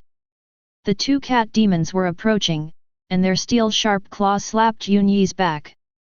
Yunye carried the protective shield on his back and performed magic at the moment of crisis. The cat demon that crashed into the monster was not only bounced away, but also had its 2 claws chopped off. The other cat demons were unwilling to accept this and kept crashing into the monster, only to be bounced away again and again. Thank you. Zhou Xi was surprised that Yunye's protective skills could reach such a level, and was also surprised that he was willing to cover the retreat. If you have time to talk, run as fast as you can. You still have to live to pay. Yunye said unhappily. The cat demon behind him was like crazy, no one could withstand it if this continued. Fortunately, Wang Gang, who was running in front, looked back and saw this scene. How can there be a priest to help cover the rear? Thinking that he owed Yunye a life, he turned back to cover their retreat. Yunye breathed a sigh of relief, but this slowed down the speed of the 4 people. Kui Hao ran a long distance without looking back and continued to accelerate. The 4 saw that the cat demons on the left and right had overtaken them and were surrounding them. It's over now. Wang Gang's face turned bitter. Shelley took off the bracelet in her hand and threw it to the ground. Flames rose up and formed a circle of walls, protecting the 4 people inside. The cat demon in the front rushed up and was immediately burned to ashes. How long can you last this? Yunye asked. Shelley's face flushed, and she was still shy even at this critical moment. Shelley doesn't know how to communicate with boys. Zhou Xi said beside him, this is the magic item, the Vulcan ring, which can last for a quarter of an hour. We have to stay here in a quarter of an hour. Wang Gang looked at the cat demons still wandering outside. Will the Hunter Guild come to rescue? Yunye asked. With such a strange change in the cursed forest, not only the junior knights, but also the intermediate knights would have to die here. Every time the guild abyss gate opens, it leads to a different part of the forest. We can only pray that they come in closer to us, or that these cat demons leave. At this time, Yunye noticed that the countdown to his return was about to end. In less than a minute, he will return to the real world, and the next time he travels through time, he will still be in the same place and the danger will not be eliminated. Keep in touch before returning and discuss what to do. At this time, Zhou Xi told Yunye his phone number. Xia Li and Wang Gang had no idea what the two were talking about, nor were they in the mood to care. Countdown, 10 seconds. With only 10 seconds left, Yunye thought of something and held the 3 gold coins tightly in his hand. Chapter 21. The process of returning is the same as the journey through time. One falls into darkness, and then experiences a strange floating feeling, and the senses gradually recover. The shrill bell for the end of get out of class rang in my ears. Time still stopped at the second before the time travel, and the ringing bell has not stopped. The teacher hasn't left the classroom yet and the students are closing their textbooks. The difference is that Yunye felt the dragon flame in his body, which far exceeded the physical fitness of a normal person. And the 3 gold coins in his hand. Huang Peng next to him had a bulging mouth, like a squirrel with food hidden in it. He bent over and spit out the contents of his mouth. 5 egg-sized jade stones with beautiful runes on them. Cloud stone, the captain said it's a good thing and should be able to be sold for a good price. Huang Peng said proudly. Yunye was thinking that a person could actually stuff so many things into his mouth. Huang Peng wiped his saliva carefully and said, I'll try to sell it at noon. If I'm late, help me think of an excuse. Yunye was a little absent-minded, the countdown in his right eye was 48 hours. He will stay in the real world for 2 days, and then return to the cursed forest, surrounded by countless cat demons. When we arrived at the cafeteria, it was even more lively than the market. The students gathered around their phones, following the news from the other world. They all knew that at the exact second of 12 noon, someone went to another world. In just 10 minutes, the latest information about the other world has been updated online. An office worker was at his workstation 1 second, and turned into a corpse the next, suspected to have been bitten by a wild beast. I call on all the time travelers to be decent people and not to disappoint the original inhabitants. This will cause trouble for other visitors from other worlds. In addition to these, more information about the other world was revealed. There are the civilizations and technological levels of the other worlds, the introduction of the 7 kingdoms, and the relationships between the countries. Some people even hand-drew maps of the continents they had seen in other worlds based on their memories. Yunye saved the map. On the map, the initial wilderness is located directly below the 7 kingdoms, with its back against the sea, and can be said to be isolated from the world. The Chinayu kingdom is closest to the original wilderness and is also where he is currently. Yunye thought of Zhou Xi and the danger he and she were in. Look! Josepha's latest update. Just as I was thinking about it, there was a burst of exclamations in the cafeteria. Zhou Xi's Weibo has not been updated for many years, and fans joked that he had forgotten his password. The latest development was the announcement issued last month. Now, less than a minute ago, Zhou Xi posted a text, something strange happened in the cursed forest, and I and 3 teammates are trapped. If anyone is nearby, please come to our rescue. Yunye was stunned. Going directly online for help was indeed an option, but it was a bit desperate and seeking help from anyone.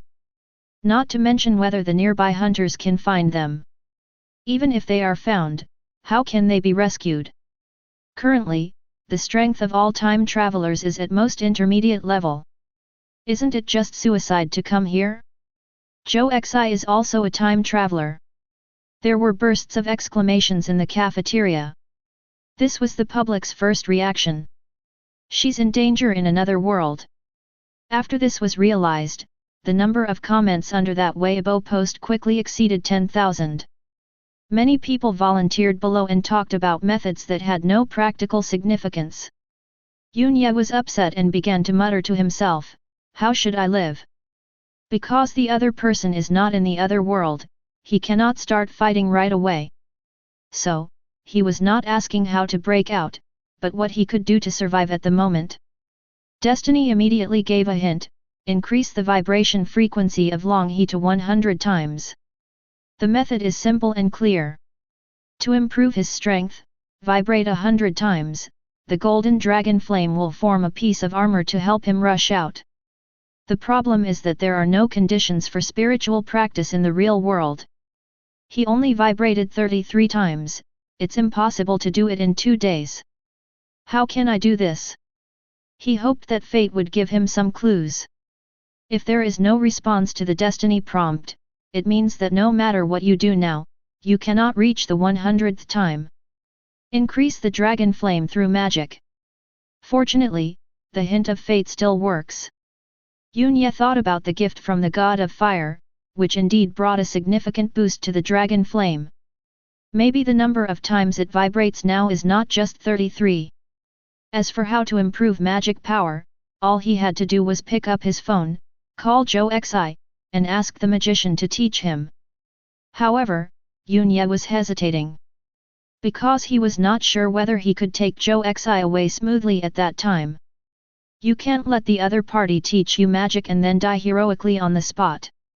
He also couldn't ask fate for hints on how to save other teammates, as there were no triggering conditions. In addition, Zhou Xi had caused such a big fuss that he would definitely attract official attention. Calling him at this time would be like walking into a trap. Hurry to the basketball court, there is a time traveler in our school. Just as I was struggling with this, someone shouted in the cafeteria. Including Yunye, a large group of students rushed to the junior high school. On the basketball court, a junior high school student became the focus of attention. He was not fully developed and was less than 1.7 meters tall. He performed various difficult slam dunks with a basketball in his hand. Windmill and tomahawk even jumped from the free throw line, as if their feet were equipped with springs. Every time he jumped, ripple-like lines appeared on his calves. "Water breathing, Junior Knight," Yunye said. With a bang, the student dunked the ball with such force that the basket was broken. The whole audience cheered, and the students looked very proud, opening their arms and enjoying the attention. For teenagers around 14 or 15 years old, this is the time when vanity is running high. Yunye could just observe him and see what would happen to him after being exposed. At this time, the Dean of Studies and the student's class teacher appeared and called the boy into the office building. The crowd was still unsatisfied and asked about the student's classmates.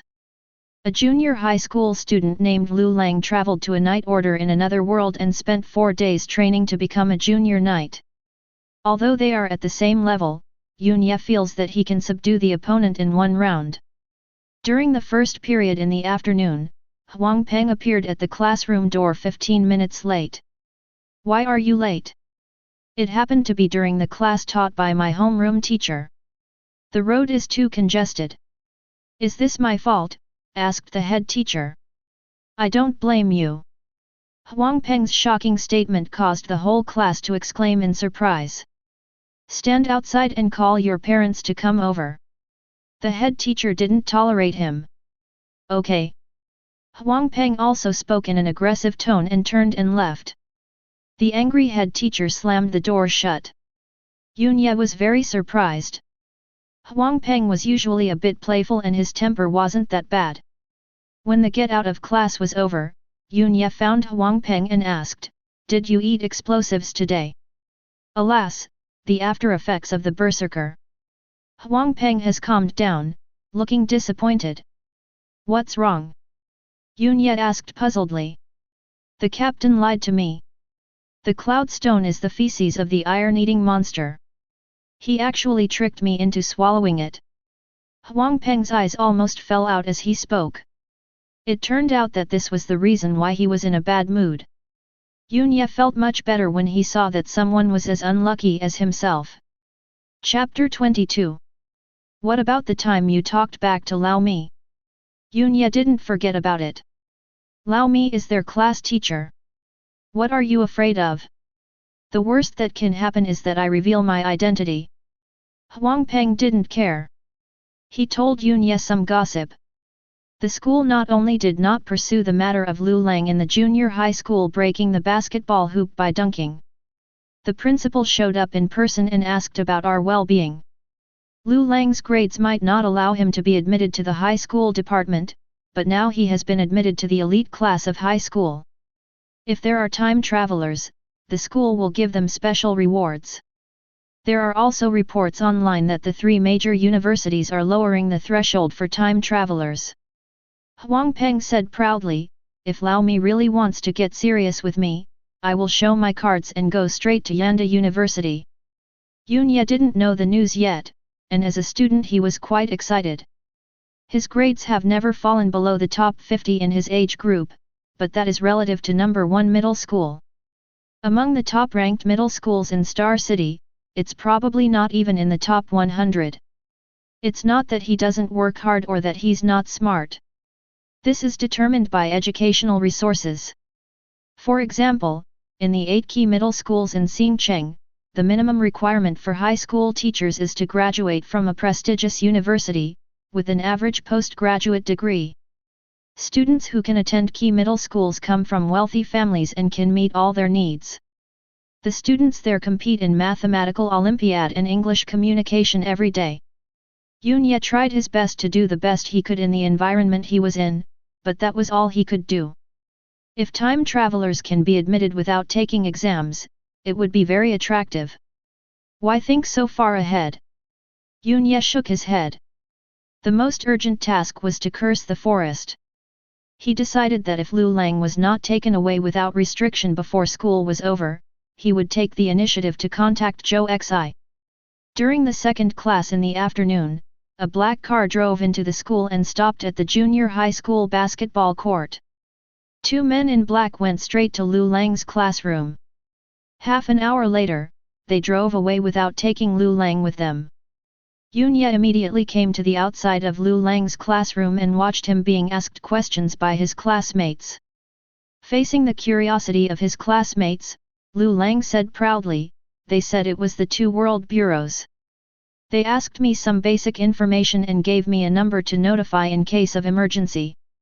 As soon as these words were spoken, there was an exclamation in the class. To use the words of a junior high school student, this is really cool. Yunya nodded, and based on the information Huang Peng said, it seemed that the authorities were taking a conciliatory approach. Then he could rest assured. Even if he was exposed, the worst that could happen was that people would know he was a clergyman. His most important trump card was the Dragon Knight. A luxurious residential area in Magic City. Zhou Xi soaked in the built-in bathtub, her proud figure looming under the bubbles. She rested her head on the cushion, enjoying this moment. The most uncomfortable thing in the other world was the hygiene issue. As a person with mysophobia, it took her a long time to adapt. Return to the world, regardless of the crisis that will be faced in 2 days. The cell phone rang, and Zhou Xi answered it immediately after seeing the unfamiliar number on it. Yunya, she asked cautiously. It's me. Was the help information you posted online helpful? Someone claiming to be from the 2 Worlds Bureau said they would help as much as possible. Is it reliable? It's hard to say, do you have any ideas? Can you tell me the process of becoming a magician? Yunya asked. Zhou Xi was confused by the sudden question. She said, you must go through the magician's hypnosis to enter a meditative state and comprehend the magic elements. Mage is a job title in the Magic Academy, and the requirement for the realm of cultivation is that of a high-level magician. In the real world, there can be no high-level magicians. This was something Yunya had not expected. Do you have any solution? Zhou Xi asked over there. Yunya said, a little annoyed, when disaster strikes, everyone flees. Try to improve your strength and break out. I suggest you do the same. If you wanted, you could have left us like Kui Hao did at the beginning, but you turned back to cover our retreat, which shows that you are not a cold-hearted person. At the time, I just thought that I hadn't received my reward yet, and I didn't expect it to turn out so bad. Yunye refused to admit that he put himself in danger because of saving others. No, that's not what you really think. Zhou Ying probably has some understanding of Yunye's character. In today's society, good person is almost becoming a derogatory term. People carefully hide the kindness in their hearts for fear of being laughed at for being stupid, afraid of being at a disadvantage, and afraid of being let down. In her opinion, Yunye is like this. You are a good person, she said seriously. I haven't confessed my feelings to you, so don't give me the nice guy card. Zhou Xi smiled, and with these words, the relationship between the two became much closer. Keep in touch, we'll find a way to get out alive, she said. After hanging up the phone, Yunye, who did not get the method to become a magician, continued to meditate in his mind, how to master magic. This time, the fate prompt did not respond. This does not conform to the rules of prompts. If he cannot become a magician in the real world, he will not be prompted to use magic too. Is it the distance? Destiny suggests that there is a trigger range. So, Yunye chose to skip classes. The several-meter-high wall could not trap him at all. When I sit on a bus without any destination, I will recite it silently in my mind every time I travel a certain distance. Unfortunately, the hint of fate was never triggered, and he gradually realized that he was demonstrating what it meant to be a headless fly. After riding to the terminal and then back, Yunye gave up this aimless search. Start searching the web for how to become a magician. Of course he couldn't find it, but he discovered a major popular science video about the other world on the internet, which was full of useful information. A mysterious man wearing sunglasses is explaining the strengths and weaknesses of different hunter professions. There are special powers in the other world. To the magician, they are magic elements. After being refined by the night, they become the qi in the body. Therefore, there is no essential difference between a magician and a knight, just different directions of research and development. However, there are also rare professions in this world that combine two different systems. Magic warrior and dragon knight. It's a pity that the legacy of the magic warriors has been cut off, because the magicians there are rather radical. The last dragon knight was exiled for participating in the rebellion of the Skylight Empire, and his whereabouts are unknown. Hearing this, Yunye never expected that he would know the secret hidden by his teacher in this way. Dragon Knight, this name sounds very powerful. I'm going to be frank. My teacher is the Dragon Knight, and I'm now the Dragon Knight's successor.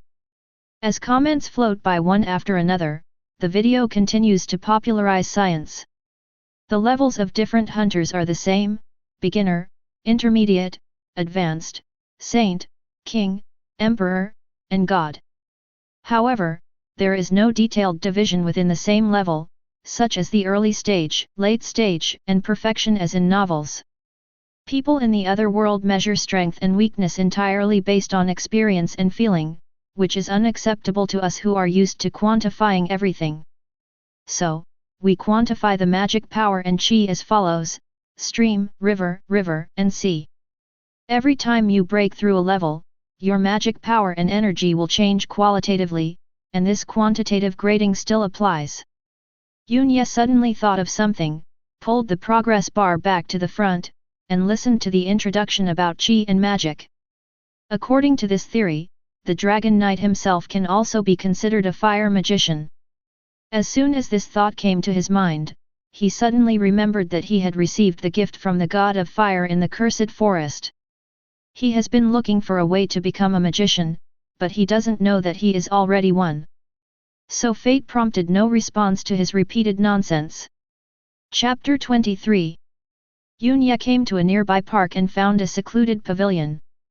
Combining the gift of the god of fire and the breath of the dragon, a balance was found between the two. Gradually, with the rhythm of breathing, the temperature in the pavilion rose steadily, and the dragon flame rose, releasing a blazing heat wave. Success! Yunya was extremely excited. This was much more efficient than simply practicing dragon breathing.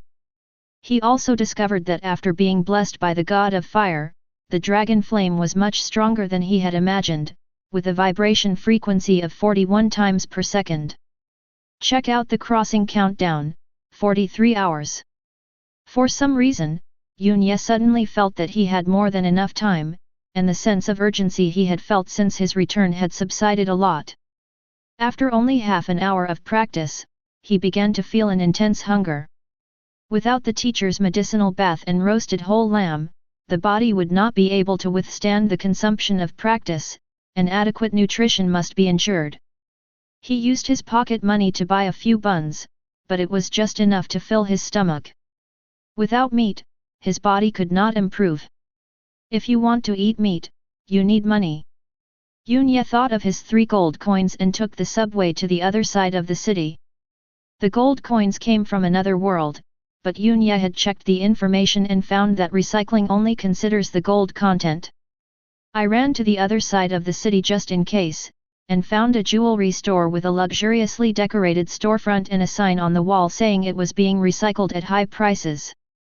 The security guard at the door was startled because he was wearing a mask. The boy's features were not concealed by the mask, so the security guard just looked at him suspiciously. The beautiful receptionist standing at the door asked him what service he needed. Yunya stated his purpose and was taken to the inner counter. The recycling price was calculated based on the international real-time gold price, minus 10 to 15 yuan per gram. 3 gold coins, 15.5 grams, is a small business for the gold shop, and they can reduce the price by 15 yuan per gram. Yunya said he accepted it and handed over the gold coins. Which country's gold coin is this? The staff looked at the front and back of the gold coin and felt curious. Yunya did not answer. The staff just asked casually without asking any further questions. The final weighing showed that your total was 6,127 yuan. Because Yunya wanted cash, the staff issued a receipt and went to the office inside to get it. While waiting, Yunya felt an unusual heat wave. The next second, all the surveillance cameras on the ceiling of the gold shop exploded, fragments flew everywhere, screams were heard in the store, and the scene was in chaos. It is worth mentioning that the first reaction of the store clerk was to collect the gold placed outside the counter. 2 gangsters wearing coats and wearing Tiga and Gaia masks walked in. The security guard had fainted at the door. Robbery. Freeze. Stop trying to be a hero. The gangster wearing a Tiga mask came to the middle of the store with a fireball rising from his palm. The monitor was destroyed by magic heating. The Gaia masked gangster swung his fist, smashed the bulletproof glass, and stuffed the gold into a black satchel. Seeing this scene, no one dared to resist. Yunya couldn't help but sigh that the students in the school were thinking about saving the world, while the adults were much simpler and thought that making a fortune was the right thing to do. But what kind of luck is this, that I traveled across half the city and randomly chose a gold shop on the street that would be robbed? He looked at his 3 gold coins, which had already been put into the counter. The Gaia gangsters came over here, smashed the bulletproof glass, frantically grabbed the gold, silver, and jewelry inside, and stuffed them into a black shoulder bag. Seeing that his gold coins were about to be snatched away, Yunya had to stand up. Get down, the Gaia gangster yelled. Yunya felt someone pulling his sleeve. It was the teller girl squatting next to him, telling him not to be a hero. These 3 are mine. Yunya pointed at his gold coins. His answer caused the atmosphere in the gold shop to become tense. This young man seemed to be seeking death. The Gaia gangster didn't waste any time and punched directly with incredible destructive power. The other customers in the store were so frightened that they closed their eyes. This is a fist that can break bulletproof glass. Bang! Yunya was not willing to be outdone and threw a punch. The 2 men's arms were like steel and made a dull collision sound. The Gaia gangster was shocked and took a half step back. This. The Tiga gangster next to him reacted quickly and threw a fireball out immediately. Yunya stood still, leaned back slightly, and dodged the fireball very elegantly. He found that the magician's fireball was really easy to dodge. After the Tiga gangster failed, he did not continue to attack and said, "Okay. Those 3 pieces are for you. Let's go." They saw that Yunya was also a time traveler and possessed extraordinary powers. Hey! However, the Gaia gangster shook his arms, threw the black bag to the ground, and refused to give up. No doubt about it, this is a berserker. Don't do anything stupid at this time. The Tiga gangster was very angry. However, the Gaia gangster pretended not to hear and gathered the energy in his hands. Yunya was also speechless. He didn't want to delay any more time. In order to win the battle quickly, he went all out and performed the Dragon He technique, with dragon flames igniting his fists. One punch hit the Gaia gangster in the abdomen, and another punch landed on the face, knocking him to the ground. Clean and quick, without any delay. The people in the gold shop exclaimed in amazement. They didn't expect that this young man was so powerful. So handsome. The teller lady was mesmerized. "I don't want to waste time with you. If you let me get something, I won't make it difficult for you." Seeing his companion being knocked to the ground, the Tiga gangster only cared about the black bag on the ground. "Okay, I don't want to cause trouble either. Yunya said that you should take your things and leave quickly." The Tiga gangster breathed a sigh of relief and bent down to pick up the bag. The next second, Yunya kicked him hard on the chin and he fainted on the spot. "You little comrade, you sneak attack." The crisis was resolved, and the people in the gold shop breathed a sigh of relief and applauded. Yunya had no intention of enjoying the treatment of a hero. Seeing the staff member who had just received him coming out, he stuffed 3 gold coins into his pocket again and asked, "Did you get the money?" "Ah." The staff member was stunned as there were millions of gold on the ground. Then he respectfully handed over 60 shiny red banknotes. After Yunya took it, he left without even looking at the bag on the ground. A robbery of a gold shop is always big news at any time, let alone when it involves a time traveler. Reporters swarmed in like sharks smelling blood and gathered outside the gold shop. The 2 gangsters were taken away and controlled, and the gold shop only lost a few pieces of bulletproof glass. The reason why we are so lucky is that someone bravely stepped forward to help. Facing the interview with the reporter, the teller lady who had kindly advised Yunya not to be impulsive talked about the situation at that time. It was a young man. Although he was wearing a mask, his features were very pretty. He was definitely a handsome guy. He was also very powerful. He knocked the gangster to the ground with just 1 punch. As the young lady spoke, she began to act like a fangirl and blushed for no apparent reason. Not far away, there was a black car parked.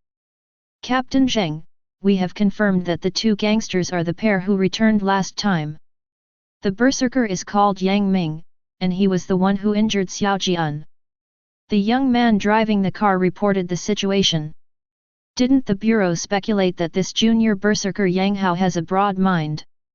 A middle-aged man with a calm temperament was sitting on the co-pilot seat, his thick eyebrows raised. Yes, logically speaking, the boy should not be able to defeat him, but he won easily with his absolute advantage. The young man said excitedly, "This must be a good inheritance obtained in another world." Zheng Dong nodded in agreement. "Captain, do you want to find out?" the young man asked. Although Yunya was wearing a mask and the surveillance equipment in the store was destroyed, Yunya was captured by the camera outside the street. They can trace the source, figure out Yunyi's movement route and find him, or they can use supercomputers to track and analyze his gait. Like fingerprints, each person's walking posture is unique. The question before them is not whether they can, but whether they want to. All news reports about hunters committing crimes were ignored to avoid public panic, but now they are allowed to be widely reported to promote a positive image. Not only can we not check it, we can't let others check it either, and we have to delete all traces, so that other hunters can rest assured. Zheng Dong said. Because of this, the news of the gold shop robbery quickly became a hot topic. All the high officials followed suit, and there was chorus of praise. Young heroic man! Your blood is still hot. A pure heart can stop a powerful enemy. Chapter 24. Yunye was sitting on the subway, and while no one was paying attention, he recalled the feeling of his attack just now. That kind of most primitive power made him feel excited. Yunye. Check Weibo. After receiving a message from Huang Peng on his mobile phone, he checked it online and his expression froze. Isn't it just defeating 2 gangsters? Why is it like saving the world? Fortunately, the photos taken at the scene were blurry and I couldn't tell it was me at all. So handsome. Why didn't I encounter these things? Huang Peng wailed on WeChat, hating that he was not the one who became famous. Yunye suddenly wanted to see the other party's reaction when he knew the truth. By the way, are you coming to the evening self-study class? Lao Mi has been asking you where you went this afternoon. Don't worry, I have found a perfect excuse for you. What's the reason? Yunye had a bad feeling. I told you to poop in your pants. You're too embarrassed to see anyone. Go home and change your clothes. You're dead. Ha ha ha, brother Yun, I was just kidding. I said you were not feeling well. I won't be coming to evening study. Please continue to help me think of excuses. Yunye put down his phone. How could he have the heart to attend evening self-study at this moment? As for why the teacher didn't call me directly, it was because I didn't even know he had a cell phone. After spending the money on a hearty meal, he returned to the park and continued to use it as a place for practice. It was not until 9 o'clock in the evening, when Yunye returned home exhausted. He was a little worried, after all, he had missed an entire afternoon of classes and evening self-study and was not in school, which had never happened before. It is possible that the teacher will call home. But after opening the door, everything was the same as usual. The old lady was sitting in the living room watching TV, and my mother was reading a book in the master bedroom. Yunye felt both relieved and bitter. It turns out no one cares where I'm going. Hey, I was overthinking it. He suddenly thought of the scene of cooking in the kitchen with Annie and the teacher, and wanted to go back immediately. Lying on the bed, he cast a purification spell on himself and slept until dawn. I opened my eyes and immediately looked at the countdown for the time travel, 29 hours 22 minutes and 32 seconds. He rode his bike to school. If he skipped classes again today, he would definitely get into trouble. Just as I arrived at the school gate, a red sports car approached from behind, honking its horn. Yunye thought it was a school teacher's car, so he moved aside. When the sports car drove past him, he saw a boy sitting in the driver's seat with his hair combed back. He had fair skin and regular features. The gorgeous red sports car parked at the school gate attracted many curious and envious eyes. Especially when the boy got off the bus, he was actually wearing the school uniform of No. 1 middle school. High school students drive sports cars to school? Yunye almost thought he was watching a foreign TV series. The boy looks unfamiliar. He must be a transfer student, otherwise his appearance would definitely be remembered. Then, the boy came to Yunye and said with a smile, "Sorry, I think I scared you just now." Without waiting for Yunye to speak, the boy continued, "Can you take me to class 3 of senior 3? Can. Yunye's class 4 is right next to us, so there's nothing much to say. Thank you. My name is Dunmyu Yunhai. I just transferred here today." Yunye looked around, wondering if there were any hidden cameras filming a reality show here.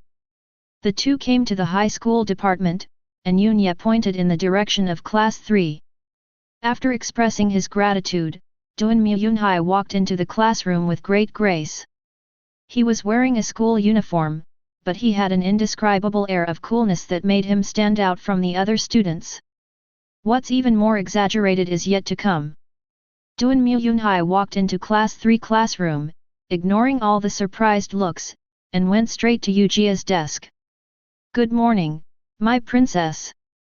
He half knelt on the ground, placed his hands on his chest, and performed a knight's salute from another world. Yun Yet, who had not walked far, saw this scene and felt embarrassed for others.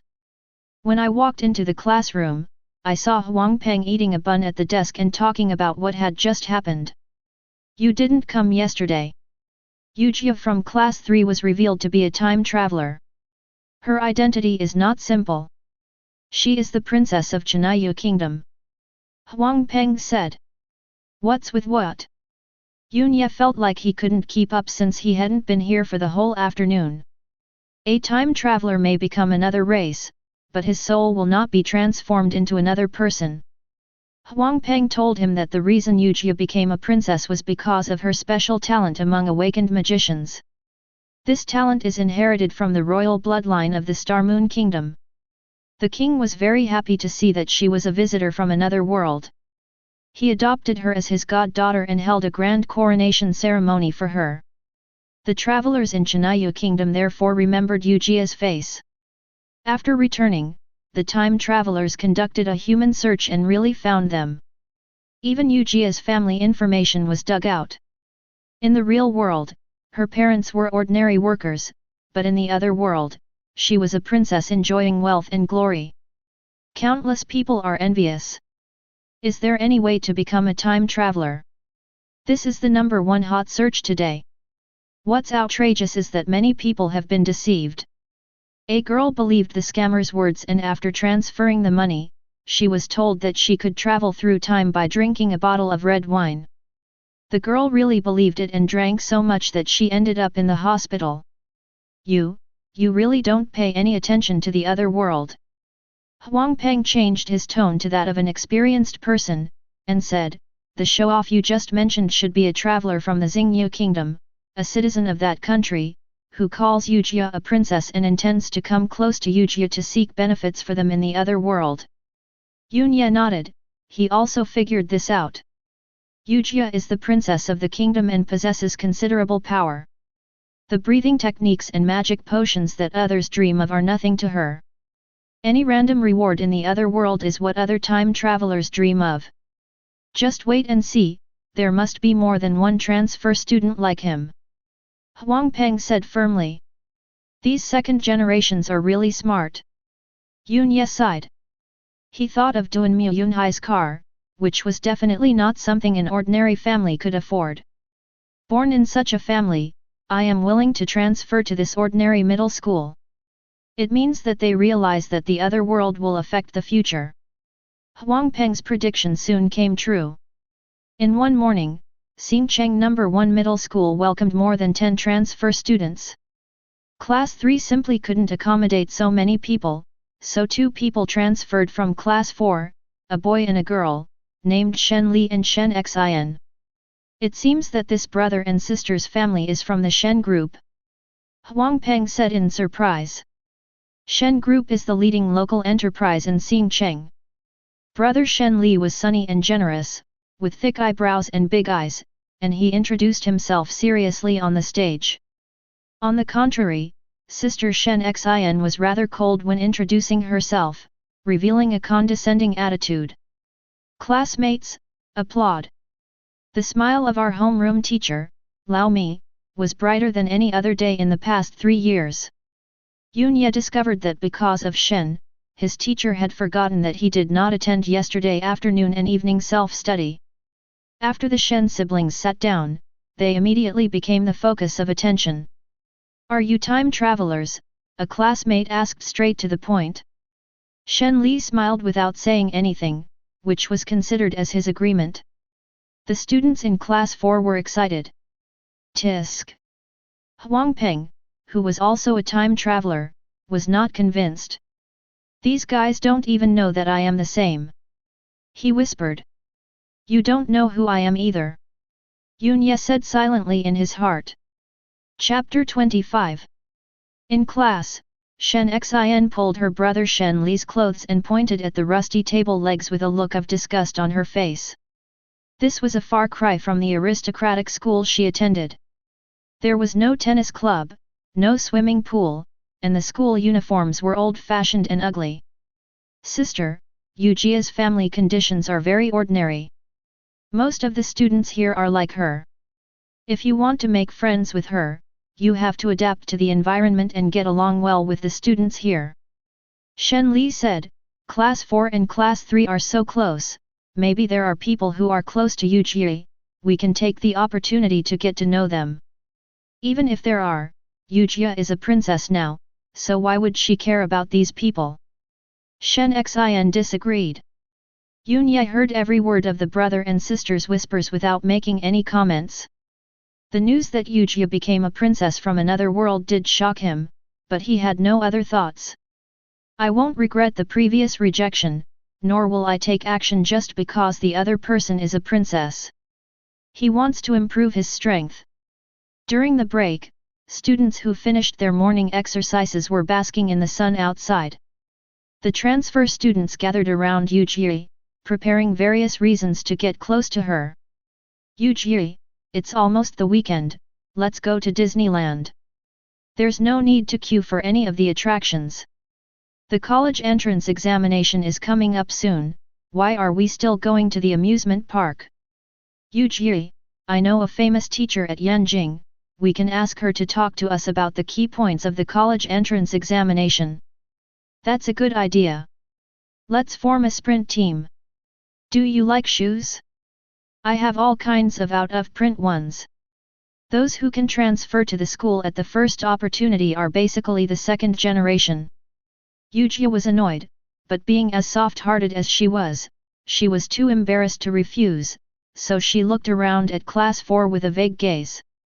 At this moment, what she wanted to see most was that person appear in front of her, even if it was just for her identity as a princess. Yunye was practicing on the track in the playground, continuing yesterday's practice, practicing magic and sprinting continuously. Because the long he is maintaining high-speed vibration, it is equivalent to carrying weight. In addition, the external golden flame can be retracted.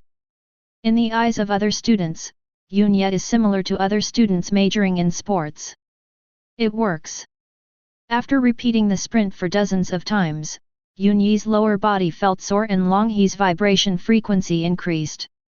Next, he started long-distance running to build up his endurance. Just as I started running, a figure appeared from the side. A girl with long hair, bangs, bright eyes, and baby fat on her face. Yujie, the princess of the Star Moon Kingdom. She held a bottle of mineral water in her hand and handed it over carefully. Student Yunye, it should be okay for us to be friends. I also understand that I really shouldn't distract myself before the college entrance examination. Next to the playground, the travelers who were following closely were stunned. Yujie, whom they tried so hard to please, actually took the initiative to pass mineral water to others. It really proves the saying that your goddess is someone else's bootlicker. Yunye took the mineral water and said, of course my friend can. As the flowers of the motherland, we should focus on studying. Yujie nodded happily. After she went back, she reflected on it and realized that the reason why Yunye was resistant was because she chose a bad time. But you are a princess now, and you have a lot of friends. Yunye looked at the group of time travelers who were almost petrified. No, no, no, don't call me princess. I don't know how to say it.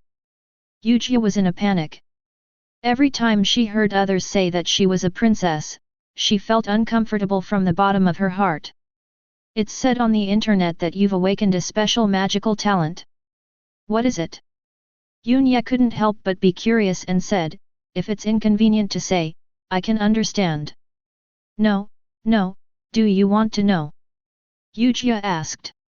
After getting Yunye's affirmative answer, she said that the special talent was very simple. It did not require chanting or hand seals, and could cast any magic instantly. It sounds simple. However, this is the talent that countless magicians dream of. What is the magician most afraid of? Being attacked by others right next to you because your magic cooldown and pre-swing are too long. But Usse doesn't need that.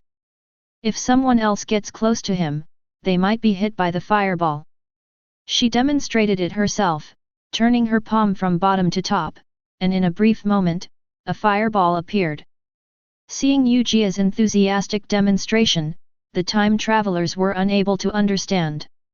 Shen Li looked at his sister, his expression seemed to say, "See, this is what I meant." Shen Xin frowned, not understanding what was going on in his little head. Next, Usse left the playground contentedly, and Yunye continued his long-distance running.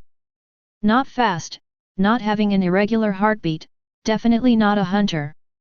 Without extraordinary powers, how can you attract Her Royal Highness the Princess? I don't understand. Do you understand? The time travelers observed Yunye and found that he had the physical fitness of an ordinary person. Could it be? Usse likes sports. Then, 7 or 8 transfer students wearing expensive limited edition sneakers started running on the playground. The middle school students saw this scene and looked at each other in bewilderment. Is it possible? A love of sports is a requirement for time travelers. Thinking of this, more and more students ran to the playground, even the teachers. Finally, the students who came out of the cafeteria were stunned when they saw a crowd of people on the runway. This is even more exciting than a sports meet. Until the bell rang, Yunye was reluctant to leave the classroom. Huang Peng asked seriously, "Are we good brothers?" "Yes." "Then tell me, how do you know the inner codes of girls and open their hearts?" Huang Peng also knew what had just happened and looked eager to learn. "Hasn't anyone told you that face unlocking is now the only option?" Cruel. Huang Peng glanced at his face and was speechless. At noon, brother and sister Shen Li and Shen Xin came over and warmly invited them to a high-end seafood buffet outside the school. The price there is not low, 188 yuan per person. For students, it is a luxury. But for the two siblings, it was just like eating a home-cooked meal. Huang Peng did not hide his fanatical gaze. He stared at Shen Xin and waited for Yunye to agree. "No, thank you." Yunye simply refused. "It's okay, there will be a chance next time." Shen Xin wanted to say something but was simply pulled away by Shen Li. "Why not go?" Huang Peng asked anxiously. "After this meal, will you reject or accept the requests of these two people next time?" Yunye knew that they wanted to get close to Usse through him. However, looking at Huang Peng's appearance, he was a little curious whether Shen Xin was that attractive. Shen Xin is already in her 3rd year of high school. She is petite, with a very delicate face and a pair of eyes that look slanted upwards. With that proud little expression, he looks a bit like a tsundere character in the 2nd dimension. Thinking about it again, Huang Peng is indeed an old 2D fan. "Okay, don't be depressed, I'll treat you to lunch," Yunye said. Huang Peng's face was full of smiles. He was very happy about becoming a time traveler and spent all his pocket money. As a result, he didn't sell the cloud stone he brought back for a penny, and he was really on the verge of starvation. The great god has a new video again. Huang Peng's eyes lit up as if he had found a treasure in his mobile phone. The great man he was talking about was none other than the masked man who solved Yunye's confusion yesterday, and he indeed possessed a lot of useful information. The world map of the other world is actually similar to the real world. It is divided into the East and West continents. The East continent is the 7 kingdoms we are familiar with, and the West continent is Europe and America. There is also a Western continent. Yunye was surprised. "I have some exciting news for you. The travelers from Huaxia who arrived at the East continent are basically in the core area of the continent, but travelers from Japan and Korea are on the islands on the edge, which are places of exile. The hunter inheritances there are mostly low-level professions such as assassins, thieves, and sorcerers. Now they are all furious. Japan says there is a conspiracy, and Korea says the 7 kingdoms should belong to their crossing area, and they ask us to accept it. This is indeed pleasant news. Dear time travelers, become powerful hunters, not only for yourselves, but also for the country. Powerful hunters will determine the future international situation. The masked man suddenly became passionate, and the effect was so great that Huang Peng next to him became as excited as if he had been injected with chicken blood. I want to bring glory to my country, he said seriously. Yun Ye thought of what his teacher had said, that the real world would also be invaded by monsters. The country is making plans for this. Chapter 26. On the lawn of the number 1 middle school football field, Duan Muyunhai said, "Everyone, Yu Jia's mind is completely on Yun Ye, and has nothing to do with us." In front of him sat several transfer students from class 3, all of whom were second-generation time travelers. I have an idea. Girls of this age mostly like someone based on a feeling. They look at the person they like through a filter. We just need to break the filter. Duan Muyunhai's eyes lit up and he looked at the person who was speaking. How do I break the filter? What girls hate most is nothing more than vulgarity and unhygienic behavior. For example, if Yun Ye had a vulgar smile on his face and gestured to a plump woman, and Yu Jia saw this scene, she would definitely be extremely disappointed. Duan Muyunhai took a deep breath. This guy is a talented person, but he is quite insidious. He will stay away from him in the future. But this is indeed a good idea. But how can Yun Ye see the pornographic photos?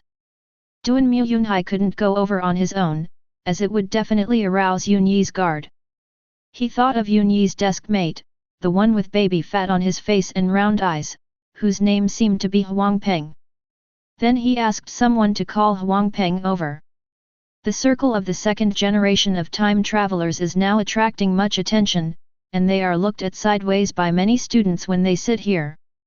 So, Huang Peng followed very actively. Duan Muyunhai prepared a photo. She is a black pearl, wearing a bikini with a hot and sexy body. When you see me outside class 4's classroom later, show this photo to Yun Ye and let him express his opinion, said Duan Muyunhai. Ah!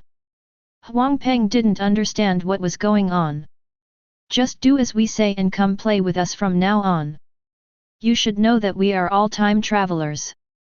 Duan Muyunhai said confidently. It's the same no matter who you are talking about. Huang Peng muttered to himself, and then said with embarrassment, Yun Ye is my brother who is as close as a brother to me.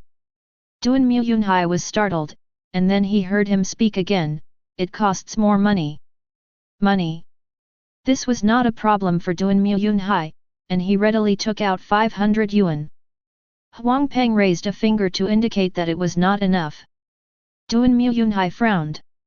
He didn't have so much cash on him, so he asked other second-generation time travelers to make up the total. You have to make sure you get it done. Duan Muyunhai said. No problem. Huang Peng assured, patting his chest. Huang Peng returned to the classroom, found Yun Ye, and said excitedly, this is great news, someone is sending us money. He told what happened just now, these second-generation rich are really shady. Fortunately, I am smart. They want Yu Jia to see you embarrassed. So boring. Yun Ye couldn't help but put his hand on his forehead. It's not boring. I have money. Huang Peng said, he just asked me to show the photos, without asking for any guarantee of your reaction. Then you can just act serious and make money easily. Boring. Yun Ye didn't want to waste time on this until Huang Peng gave him 500 yuan. It seems not so boring anymore. Hey, let's play a game of landlord today. During the first break in the afternoon, Duan Muyunhai and Yu Jia appeared in the corridor outside class 4. Duan Muyunhai gave a look, and Huang Peng understood what he meant. He took out his cell phone and handed the photo to Yun Ye. Duan Muyunhai nodded with satisfaction. Yu Jia didn't need his guidance. Her eyes were always on Yun Ye and she could clearly see the photo of Black Pearl. Next, All we have to do is wait for Yunye to reveal himself. Unexpectedly, Yunye glanced at the photo and showed no interest at all, and picked up the textbook to memorize the words. Duanmu Yunhai was stunned, while Yujia next to him was smiling, worthy of being someone she cared about. Huang Peng pretended to be helpless, put away his phone, stood up and said he was going to the bathroom. When he came out of the bathroom, Duanmu Yunhai was already waiting outside. What's going on? Duanmu Yunhai asked. I did what you said. Do I have to guarantee any reaction from Yun yet? Huang Peng had an innocent expression on his face. Duanmu Yunhai was speechless and frowned. Didn't he say anything just now? He said who likes to eat dark chocolate nowadays, it has a really strong taste. Yes, how did you find such a picture? Huang Peng said with a suspicious look on his face. That was just a random find. Duanmu Yunhai concealed his embarrassment on his face, thinking that there are people who don't like such a big butt. Yunya likes the two-dimensional image, fair, young and thin. Why don't you try a different photo? Huang Peng suggested. Duanmu Yunhai's eyes lit up. Was it the picture that was the problem? He found a photo of Chun Yu on the internet. Huang Peng stood there, looking at him eagerly. I didn't guarantee success. The price is the same every time. Why are you just standing there? The berserker didn't have enough patience. Seeing that Duanmu Yunhai didn't respond, he urged him quickly. There was no other choice, so Duanmu Yunhai transferred 1,000 yuan to him and said, I'll come over after the second period, just like before. Huang Peng returned to the classroom happily and transferred half of the money to Yun Yet. Brother, don't impose your preferences on others. Yun Ye shook his head helplessly. It is obviously you who likes the two-dimensional world. Hey, no one else knows. When the bell for the second get out of class rang, Duanmu Yunhai invited Yujia to go for a walk outside. Didn't we just walk past this once? Yujia was very happy because before this, she would deliberately pass by the corridor of class 4 every day to take a look at the person sitting at the desk. Duanmu Yunhai was extremely embarrassed and couldn't find a suitable reason for a moment. Fortunately, Yujia also wanted to check out class 4, so she got up and went to the corridor with him. The scene reappeared. Huang Peng saw him appear, took out his mobile phone, opened the photo of the fair, young and thin pure and sexy beauty, and handed it to Yun Yat. Huang Peng, we should focus on our studies. Yun Hai said seriously. Hearing this, Yujia's eyes sparkled. It turned out that Yun Ye really focused on studying, and it wasn't her fault. Duanmu Yunhai was almost going crazy. He thought that spending 2,000 yuan would actually help improve Yun Ye's status in Yujia's eyes. Who the hell came up with this idiotic idea? What he didn't know was that this method was actually very feasible, but unfortunately he underestimated Huang Peng's chastity and his tricks. When he and Yujia walked through the corridor, Huang Peng chased out of the classroom and shouted, Student Duanmu, none of your photos are good. In an instant, Duanmu Yunhai's body froze and he hurriedly looked at the beauty next to him. Yujia frowned, and the look in her eyes made him want to find a hole in the ground to crawl into. When Yujia left, Huang Peng was still standing in front of him, waiting for new photos. Are you doing this on purpose? Duanmu Yunhai shouted. What? Oh. So you wanted Yujia to see Yunye make a fool of himself. Why didn't you tell me earlier? I wouldn't have asked just now. Huang Peng looked as if he had just woken up from a dream. Duanmu Yunhai snorted. No matter whether it was true or false, he would remember Huang Peng and Yun Yat. Chapter 27. After school in the afternoon, Yun Yat and Huang Peng went to the high-end seafood buffet restaurant near the school with the sponsorship from Duanmu Yunhai. Huang Peng is a junior berserker with an amazing appetite. Yun Yat can eat as well. The two of them put almost all the meat on the table.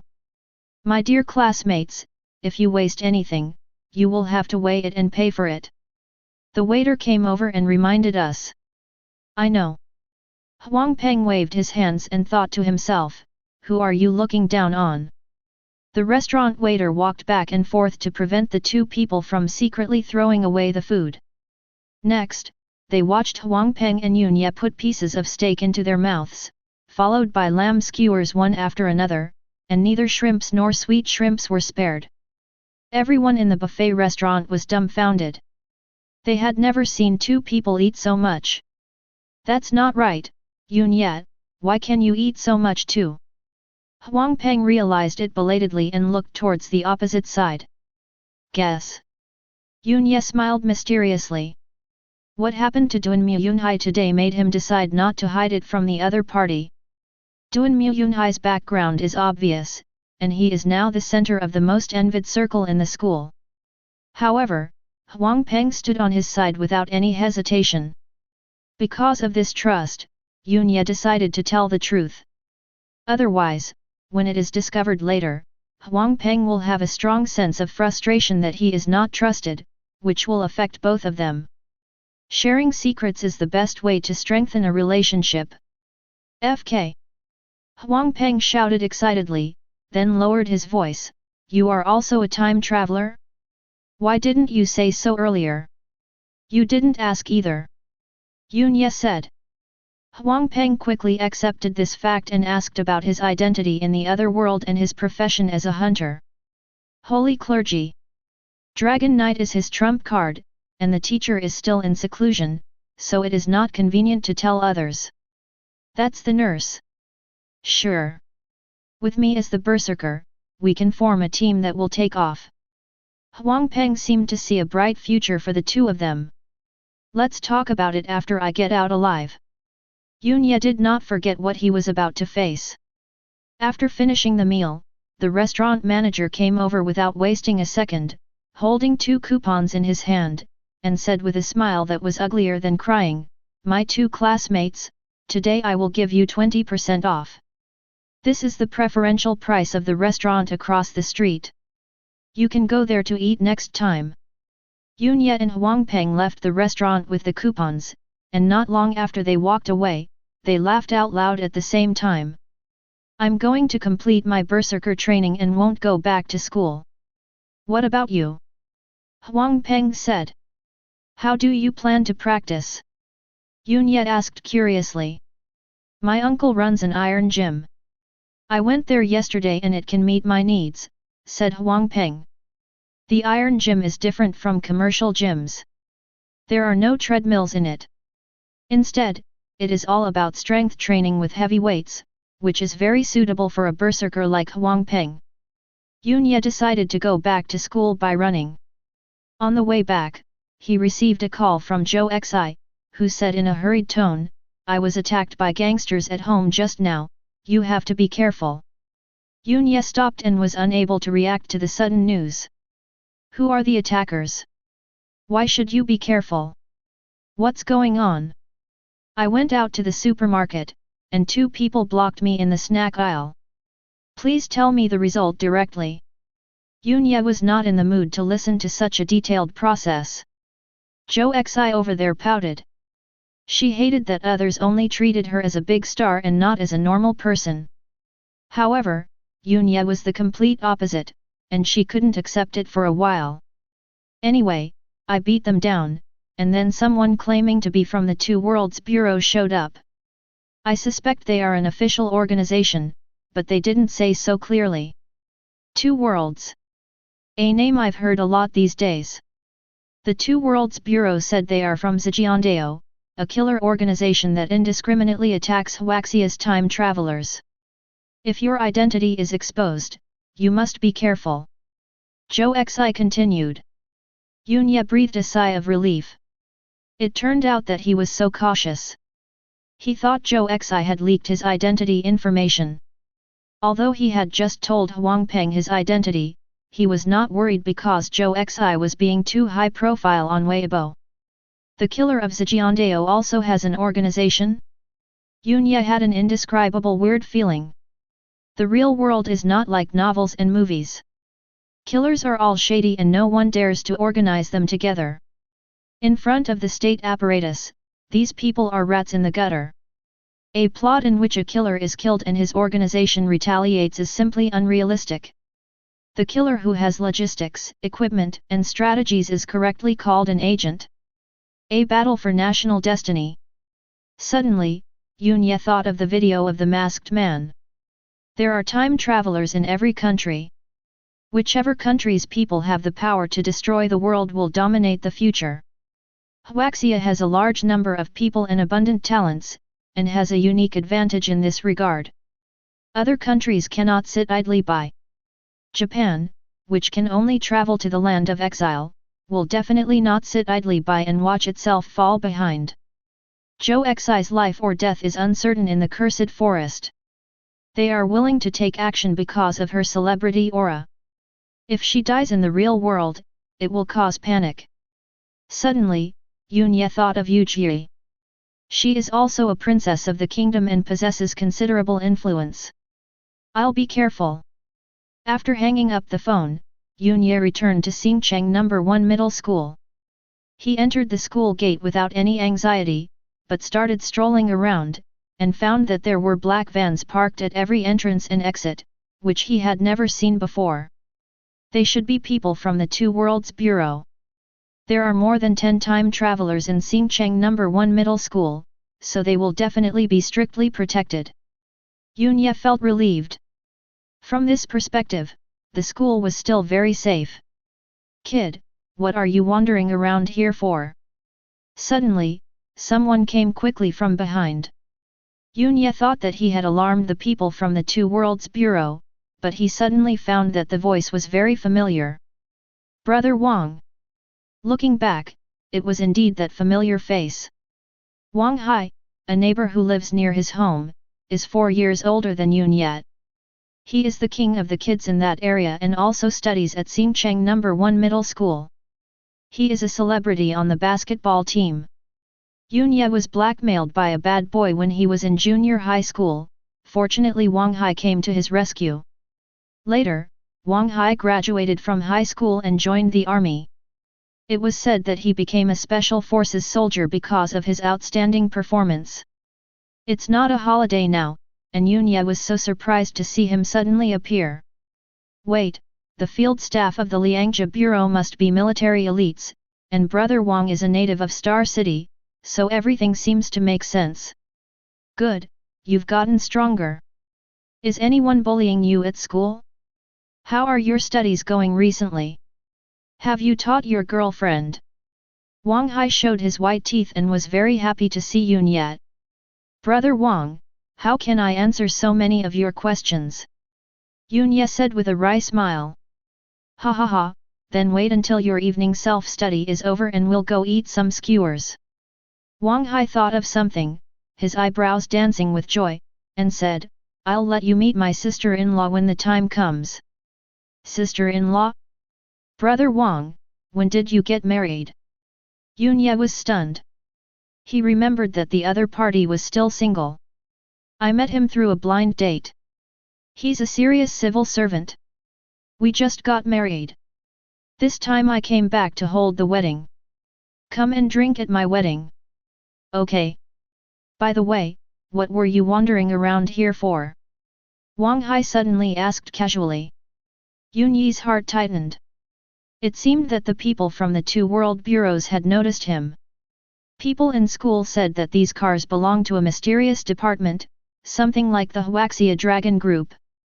Yunya knew he couldn't fool them, so he took the initiative to confess. This is also the truth. Young people are curious. Is it not okay to just come and take a look? As soon as he said this, Wang Hai heard the laughter of members of the Two Worlds Bureau coming from the earphones. Dragon Group, you guys really dare to think that this name is so old-fashioned. Wang Hai patted Yunya on the shoulder and said, go back to school. I'll wait for you at the school gate during evening self-study. Yet. Yunya saw that he had gotten away with it and returned to school. Wang Hai walked to a van at the school gate. The door was opened from the inside. After Wang Hai got in, the middle-aged man in the passenger seat asked, Wang Hai, do you know him? He is my neighbor. I always treat him as my younger brother. He is very sensible. Wang Hai said. The middle-aged man suddenly had an idea and asked, is he a time traveler? Captain, how would I know? Ordinary people can't see through hunters at all. Only hunters can see through us.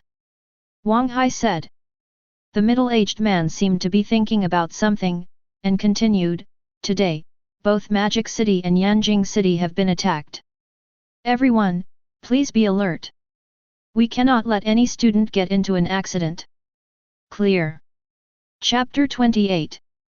Inside the school, Yunye continued his practice, using the 10 minutes of break between classes to conduct explosive training. After 2 days of high-intensity practice, the vibration frequency reached 88 times, and the countdown to the crossing was 18 hours.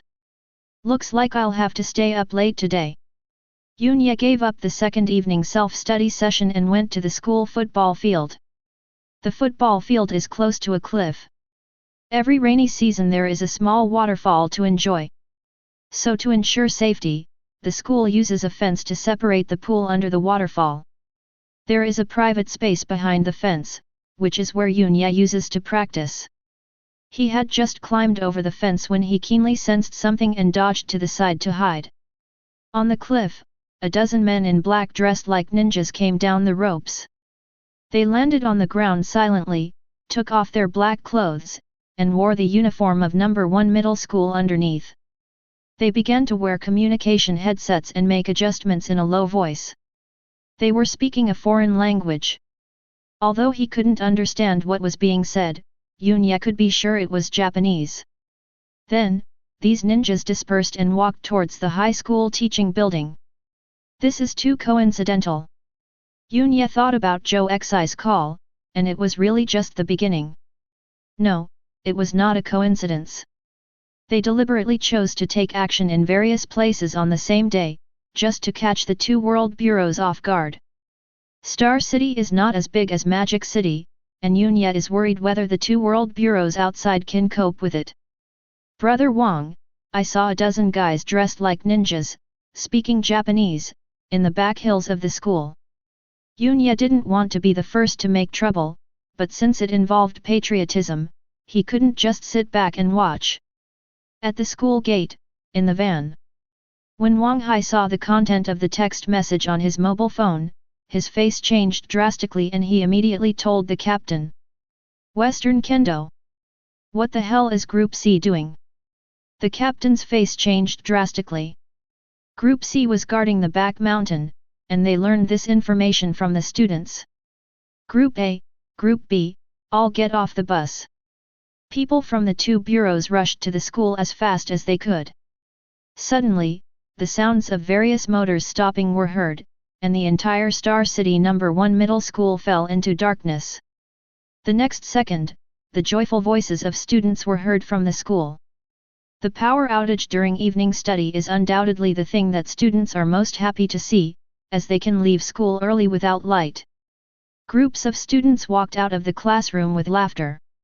The faces of the people from the Two Worlds Bureau changed, realizing that it was the people from Western Sword Dao who were creating the chaos. The call will come in 5 minutes.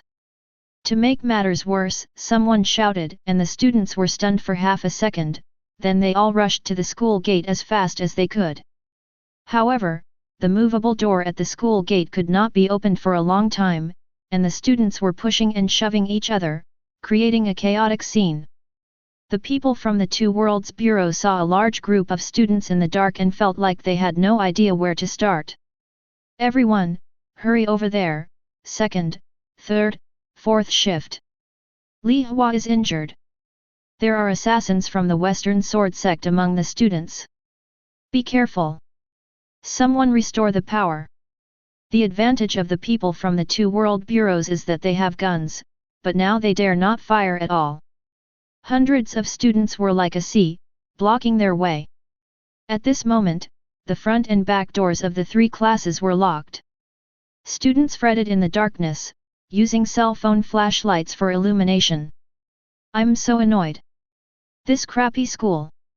Chen Xin couldn't bear it anymore and decided to go back tomorrow. Something's wrong. Shen Li came to the window and easily pried open the 2 iron bars.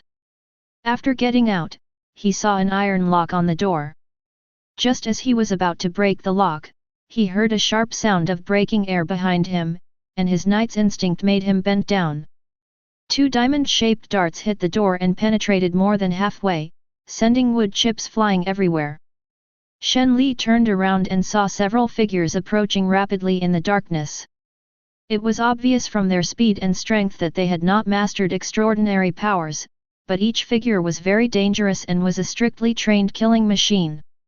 Most importantly, they all had sharp blades in their hands. The only thing he could do with his bare hands was to keep dodging. "Brother, let me help you." Chen Xin came out of the window and was about to chant magic, but his spell was interrupted by a dart. Over there, Chen Li's arm was cut by a sharp knife and had a bloody wound. Although the brother and sister possess extraordinary powers, they lack experience in life and death combat and are insufficiently exposed. Suddenly, Chen Li was stabbed in the lower back by a sharp object without any warning and fell to the ground. "There are thieves among them. Be careful." Shen Li reminded her sister, but it was still a step too late. The darts that kept coming at her made her panic. Suddenly, a dart carrying terrifying potential energy hit her chest, knocking her to the ground. Hunter profession, archer. Can hurl any object with terrifying force. These ninjas are here for assassination. Yunya witnessed all this and couldn't help but clench his fists. He looked towards the school gate, but the people from the 2 Worlds Bureau had not arrived yet. The ninjas surrounded the Shen siblings and were ready to finish them off without any delay, just as if they were killing livestock. There was no other way, Yunya could only go it himself. He rushed out quickly and charged violently, knocking the 2 ninjas away. At the moment of the collision, more than half of the 2 ninjas' bones were broken, and then they fell heavily to the ground, unable to move. Yunya used healing techniques on Chen Li and Chen Xin successively to save their lives. "Thanks." Chen Xin changed his usual proud face and looked weak. He tried hard to open his eyes and see what Yunya looked like. "A hero saves a beauty, and this scene actually happened to me. Unfortunately, my vision was blurry and I just felt that it looked familiar." At this time, blazing flames continued to rise in Class 3's classroom, and fireballs were forced back by the ninjas. It was Yujia who was casting magic non-stop. There was no need for pre-swinging. As long as the magic power was sufficient, the fireball could have the effect of a Gatling gun. However, the thief who had just injured Shen Li was approaching Yujia quietly, taking advantage of the brief darkness between the fireballs. Yunya wanted to stop it, but the archers in the dark kept throwing darts.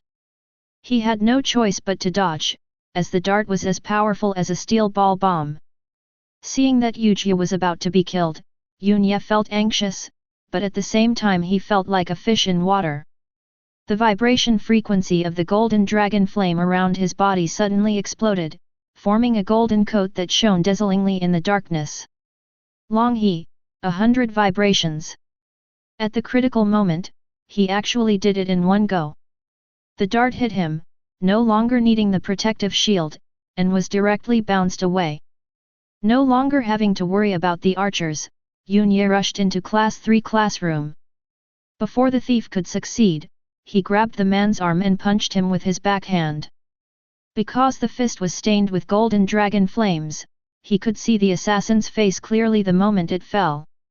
It turned out to be a student in his class named Joan, a very inconspicuous person. While he was stunned, the fist had already landed, breaking Joan's facial bones and twisting his facial features. The sounds of beating and screaming scared the students in Class 3. Yujia looked at Yunya, who was shining with golden light. The light was too dazzling in the darkness, and she could not see his face clearly, nor could she tell whether he was an enemy or a friend. Then she looked at the school students who were knocked down, and she almost couldn't help but cast the fireball spell. "Don't worry." Yunya spoke in a voice that only the 2 of them could hear. Yujia felt a tingling sensation, mixed with surprise and uncertainty. I'll go to class 2 to take a look, don't tell them it was me. Yunya continued. Now, Yujia was sure that she had not heard wrong. Don't expose me. Yunya gave some instructions and immediately went to class 2. Unfortunately, the time traveler in the class had already died. Because there was no resistance. If they were like Shen Li or Yu Jie, with their extraordinary abilities, they wouldn't be solved so quickly. Even though he possesses extraordinary powers, he still has the mentality of a student. Faced with an attack from criminals, he simply gives up all resistance. Chapter 29. The students in class 2 scattered because of the dead body, and the classroom was deserted, with no one in it. Suddenly, the student's body stood up straight, and the mouth of the corpse opened and closed, making strange sounds. I didn't expect there is a big fish in this school. Necromancer. Yunya clenched his fists. This was the most hated hunter profession. The other party secretly manipulated the corpse's mouth and vocal cords to make sounds. Kill my compatriots and desecrate their corpses.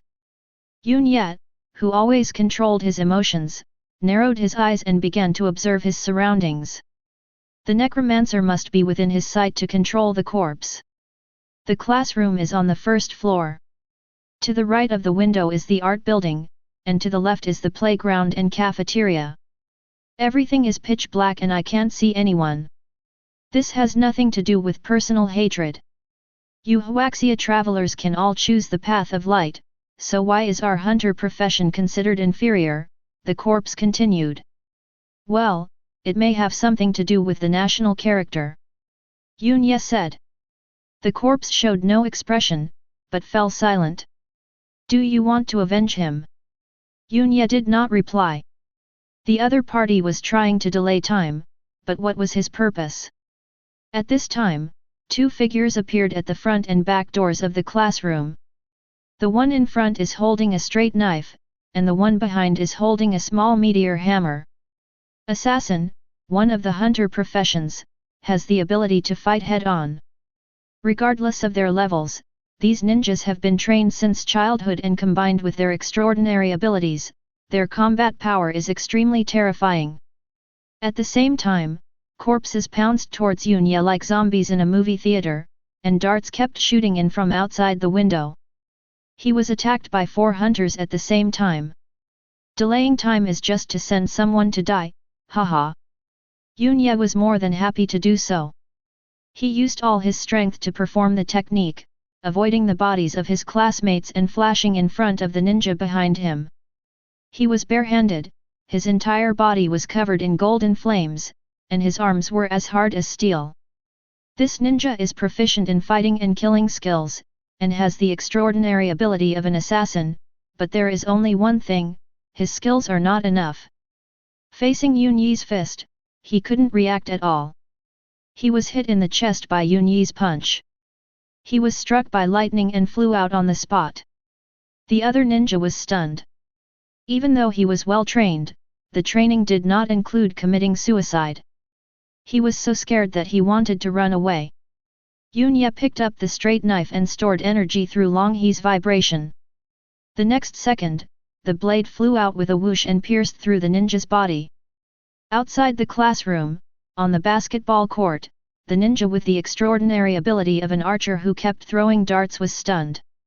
How could there be such a powerful knight in the real world?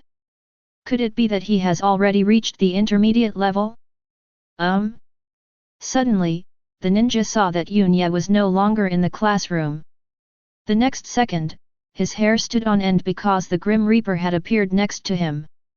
Where is the one that controls the corpse? Yunya asked coldly. The necromancer is the captain of this team. The ninja opened his mouth, but the words he said were incomprehensible, and it was unclear whether he was begging for mercy or telling the situation. Yunya clenched his 5 fingers into a fist. Since he didn't understand, there was no need to hesitate. The ninja was shocked. This guy was like One-Punch Man. He was not sure if he could take the punch. He quickly pointed in the direction of the cafeteria. Although he couldn't speak, he could understand Yunyi's words. It's evening study time now, and the cafeteria is closed, so it's a good place to hide. Then, Yunya punched the ninja, knocking him unconscious.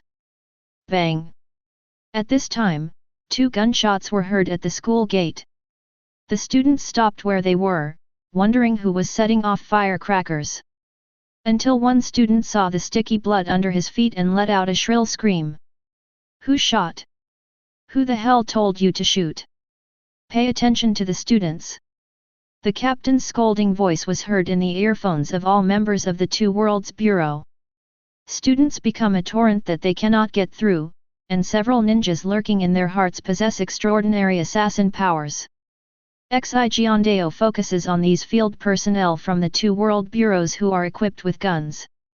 A gun can easily take care of any hunter. But the cunning ninja took advantage of the darkness and hid among the students. The gun becomes scrap metal. The school's power switch was located next to the old office building. Wang Hai, who had studied here, groped his way over in the dark. After checking, he found that the power was not simply turned off by someone, but was violently destroyed. However, Wang Hai had received professional training, including all aspects, and after carefully checking the condition of the switch, he said, "Captain, fix the switch in 2 minutes." "Okay. Those nearby may come over to support us." Wang Hai put the gun back into the holster and was about to repair it when he heard rustling footsteps behind him. In less than a second, he turned around swiftly and pointed the gun at a student. "Ah, don't shoot." This is a high school boy who raised his hands obediently in front of the gun. Wang Hai frowned, "Why are you here?" The student waved his arms to indicate what he was holding, a lighter and a pack of cigarettes, implying that he was hiding here to smoke. "Tell me your name, class, and head teacher's name immediately." Wang Hai shouted. "Zhang Hao, Class 1, Grade 2, our class teacher is Wu Hai." The student answered quickly, looked at the switch behind Wang Hai, handed over the lighter, and said, "Do you want to fix it? I can help you light it." After saying that, he was about to press the lighter switch. "Stop!" Wang Hai issued a stern warning, but the student smiled strangely. When the lighter was pressed, a blazing white light burst out. Wang Hai's eyes instantly went blank, the area around his eyes turned blood red, and because of the stinging pain, tears streamed down his face. You know what's the most ironic thing? No matter how well trained you are or how perceptive you are, you dare not shoot before you are attacked. You can only passively take the beating. The student's tone became high-pitched and thin, which was very unpleasant to the ear. The next second, Wang Hai was hit by darts continuously and he became a target. Bang! Suddenly, Wang Hai raised his hand and fired 2 shots. The first shot missed, and the second shot hit the middle school student in the chest. The student fell to the ground, unable to believe it. Wang Hai clearly couldn't open his eyes. You know what's the most ironic thing? I can hit you without using my eyes. Wang Hai emptied all his magazines at the ninja on the ground. Then he groped his way back to the switch, rubbing his red eyes. After he could barely see again, he began to rescue people. It's so cold. The temperature drops so quickly. 1 minute later, he repaired the circuit breaker and pressed the switch hard. After the power was restored, the lights in the school lit up. Wang Hai breathed a sigh of relief, felt a sweetness in his throat, and blood came out. The darts that looked like toys had amazing lethality and the bleeding from the wounds could not be stopped at all. Wang Hai leaned against the wall, took out his cell phone and dialed a number. The call was quickly connected, and he heard the roar of the huge speakers like those in a movie theater, as well as the characters' English dialogues. Honey, I'm watching a movie with Jie. The captain is so handsome. I won't talk to you anymore. The big scene is about to begin. The wife lowered her voice over there. Wang Hai thought of a superhero movie that was released recently. My wife really likes the captain of the Avengers. When we had a successful blind date, she also said that he looked very similar to him. Wang Hai thinks this is better than being obsessed with young and handsome guys. Okay, take a look. Wang Hai's lips were pale and his voice was hoarse. Unfortunately, his wife didn't hear it and hung up the phone. Wang Hai was wondering if what he did today could be considered as being like a superhero. Chapter 30. After the power was restored, lights illuminated the entire school and the situation suddenly turned around. All students squat on the ground. Faced with the pitch-black muzzle of the gun, the assassin mixed in with the students did not dare to act rashly. Yunya came to the cafeteria and saw two corpses jumping out from the corner. Judging from the clothes on the body, it was a field worker from the Liangjia Bureau. He didn't want to destroy the bodies of these heroes and chose to avoid them. This necromancer is not of a high level. Although he can manipulate corpses, the strength and speed of the corpses cannot reach the level when they were alive. They are more like puppets. One of the bodies had its headset dropped out and was in working order. Captain, Wang Hai is in no condition. Yunya heard the voice coming from the headset. He stood there in a daze, and immediately grabbed the headset, wanting to find out the location, hoping that he might still be able to be rescued. What's going on? The captain asked anxiously. Wang Hai's arteries were pierced by darts, and he lost too much blood and went into shock. His heartbeat and pulse have stopped, and healing and recovery techniques are ineffective. A voice immediately came from the earphone, and it sounded like a clergyman from the Two Worlds Bureau was rescuing Wang Hai. However, Yunya knew that the clergy could not be brought back to life. His eyes suddenly turned red and he searched the cafeteria as quickly as possible. If the cafeteria is very quiet and has 3 floors, it would be difficult to find someone in a short time. However, Yunya has now reached 100 vibrations, and his body has been improved several times, including sensory abilities. At the back door of the cafeteria, Saburo Miyamoto was leaving quietly. At this moment, his heart was filled with complicated feelings. Today's action plan should have been flawless, and it went smoothly at the beginning, with people from the 2 world bureaus being blocked outside. The 3 classes of traversers are all lambs facing slaughter. But who would have known that a golden hunter would suddenly appear, whose strength far exceeded that of other junior hunters?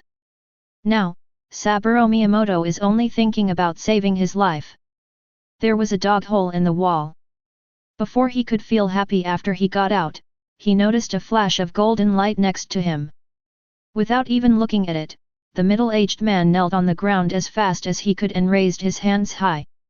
As a necromancer, he had no way to deal with Yunya.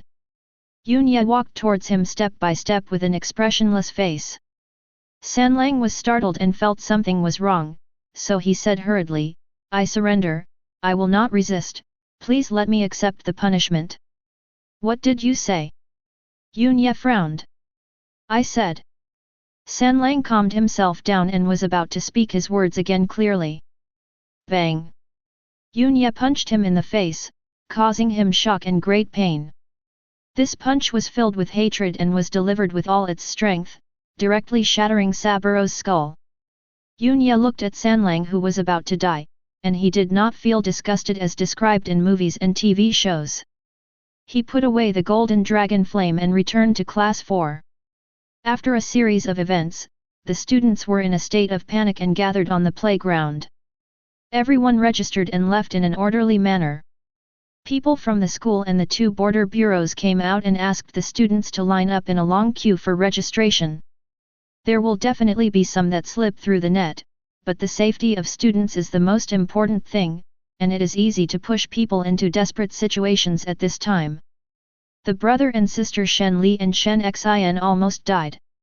The golden one who just rushed into our classroom and the one who entered Sage State with Naruto are saving us.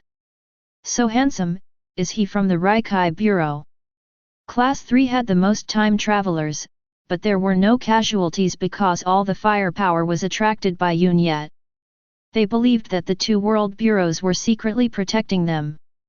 In fact, people from the 2 bureaus were also confused, but at the same time they were deeply grateful. The captain in charge of protection was called Zhao Xiang. They had been delayed before and thought that the student council would be completely wiped out. "Uncle, who is the person who saved us? We want to thank him." Chen Xin was able to walk, but his lips were pale and bloodless. The students were surprised to find that the voice of this proud girl was so delicate at the moment. "Ah!" Zhao Xiang was confused and didn't know who he was talking about. "That one who's covered in gold, isn't he one of yours?" Zhao Xiang was even more confused. Seeing his reaction, the students looked at each other, then widened their eyes and excitedly thought, "Could that person be our classmate?" Yunye mixed in with the team and left. Looking at the people from the two world bureaus, he forced himself not to ask about Wang Ha's situation. After all the students left, the two boundary bureaus took over the school and took inventory of the scene. 9 members of the two world bureaus were killed or injured, all members of Group C were wiped out, and 1 student of the time traveler was killed or injured. There were 15 casualties among the West Kendo ninjas, almost all of whom were killed here, including 5 hunters and 10 well-trained killers. Ironically, among those killed by their two bureaus, only Wang Hai was able to kill 1. When Zheng Dong, the top official of the Xingcheng Two Realms Bureau, arrived, Zhao Xiang said solemnly, "I am willing to accept any punishment from the Bureau. There is a traitor in Group C and there is an insider in Xingcheng No. 1 Middle School. You can't be blamed entirely. Zheng Dong has already obtained first-hand intelligence. There were 5 people in Group C guarding the back mountain. One of them betrayed and poisoned his own teammate. At the school, a student turned off the power and locked the doors of 3 classrooms. What's surprising is that the student was born and raised in Huaxia and was not placed there for today's incident. It is Western Kendo, which is the chess piece laid out by Japan in the early years and is now in use. God knows how many such pawns there are across the country. During the war years, Japan demonstrated such means. Their most famous spy even married and had children here." Zheng Dong shook his head and got down to business. "Let's talk about our hero today. According to the student's description, that person can perform healing arts and possesses great power, with a golden glow around him. Paladin." Zheng Dong immediately made an evaluation that the ability to heal, the fighting ability, and the golden light on the body were all characteristics of a paladin. "Captain, a paladin must reach the intermediate level before he can change his job. Isn't it said that there is no intermediate level at this stage? At this stage, there is no intermediate speculation based on the time of crossing. Currently, it is said to be 2 times. The crossers stayed in there for 6 days in total, and their cultivation has just begun." Zheng Dong said, "But who can guarantee that there won't be travelers ahead?" He checked the casualties of Xi Jiandao. No matter whether they were dead or injured, they were all knocked to the ground by a single punch. It is definitely the power of an intermediate knight. Zheng Dong became more certain of his guess. Yunye returned home, stood at the window of his room, and looked in the direction of Wang Ha's house. He could see the living room of Wang Ha's house. His uncle and aunt seemed unaware of what had happened and were watching TV at home. At this time, 2 men in uniform knocked on Wang Ha's door. Yunye knew what was going to happen and couldn't bear to watch any further. "However, I soon heard my aunt's heart-wrenching cries." That night, Yunye cast the purification spell on himself several times before he forced himself to fall asleep. Chapter 31. Countdown, 5 hours. In the early morning, Yunye looked at the time in his right eye, and he was not as excited as before. "So many things have happened in the past 2 days since I returned. A fight with gangsters in a gold shop, a classmate from school becomes a princess of a kingdom, and a transnational killer organization comes to No. 1 Middle School to carry out a well-thought-out assassination operation. Each of these things alone is enough to make you fantasize for an entire afternoon. I went to the bathroom and brushed my teeth while looking at my phone. There was no notification in the class group, which meant that students had to attend classes as usual. Many people died in the darkness last night, but the only one witnessed by the students was the time traveler from class 2. The other dead were properly handled by people from the 2 bureaus, including Wang Hai. My uncle and aunt received the news last night and rushed to the hospital morgue, but have not returned yet. Bang!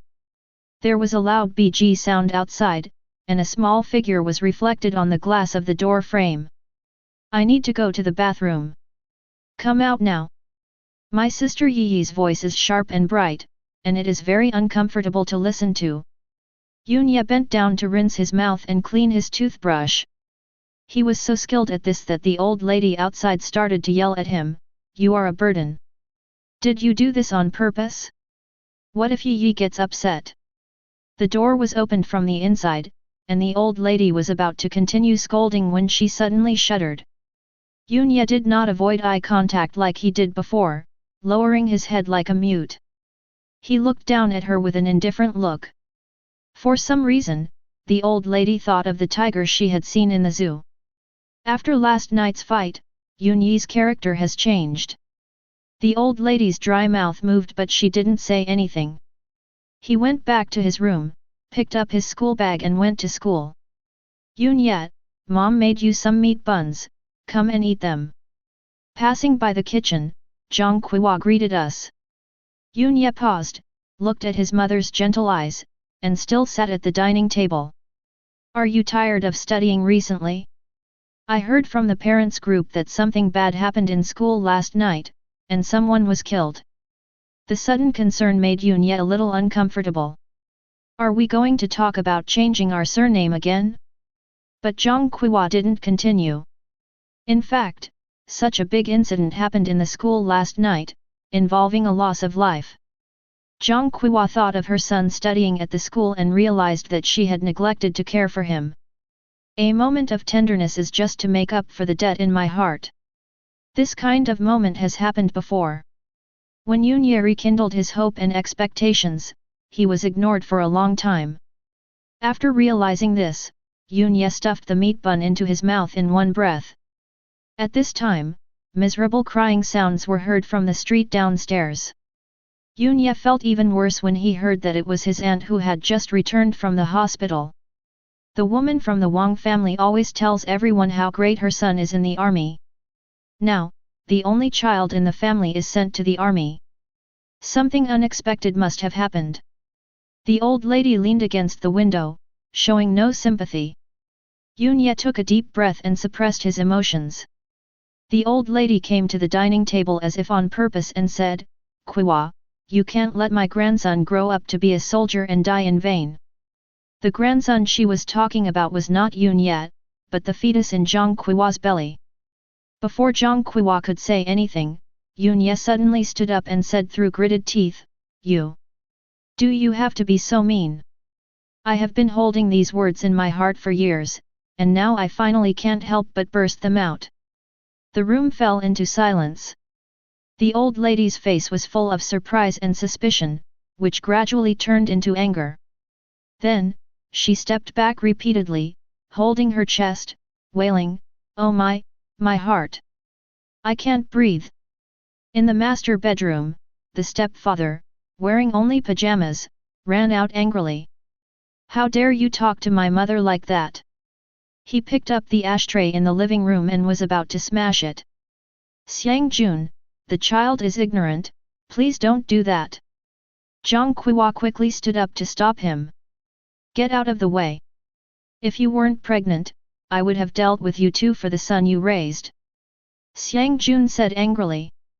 Zhang Kuihua didn't dare to refute and stepped aside. Xiang Jun continued to move forward, looking at Yunya, who was almost as tall as him, and was reluctant to put down the ashtray in his hand. The old lady began to roll on the ground. "What misfortune for our family! What misfortune for our family!" Yi let out an unpleasant cry.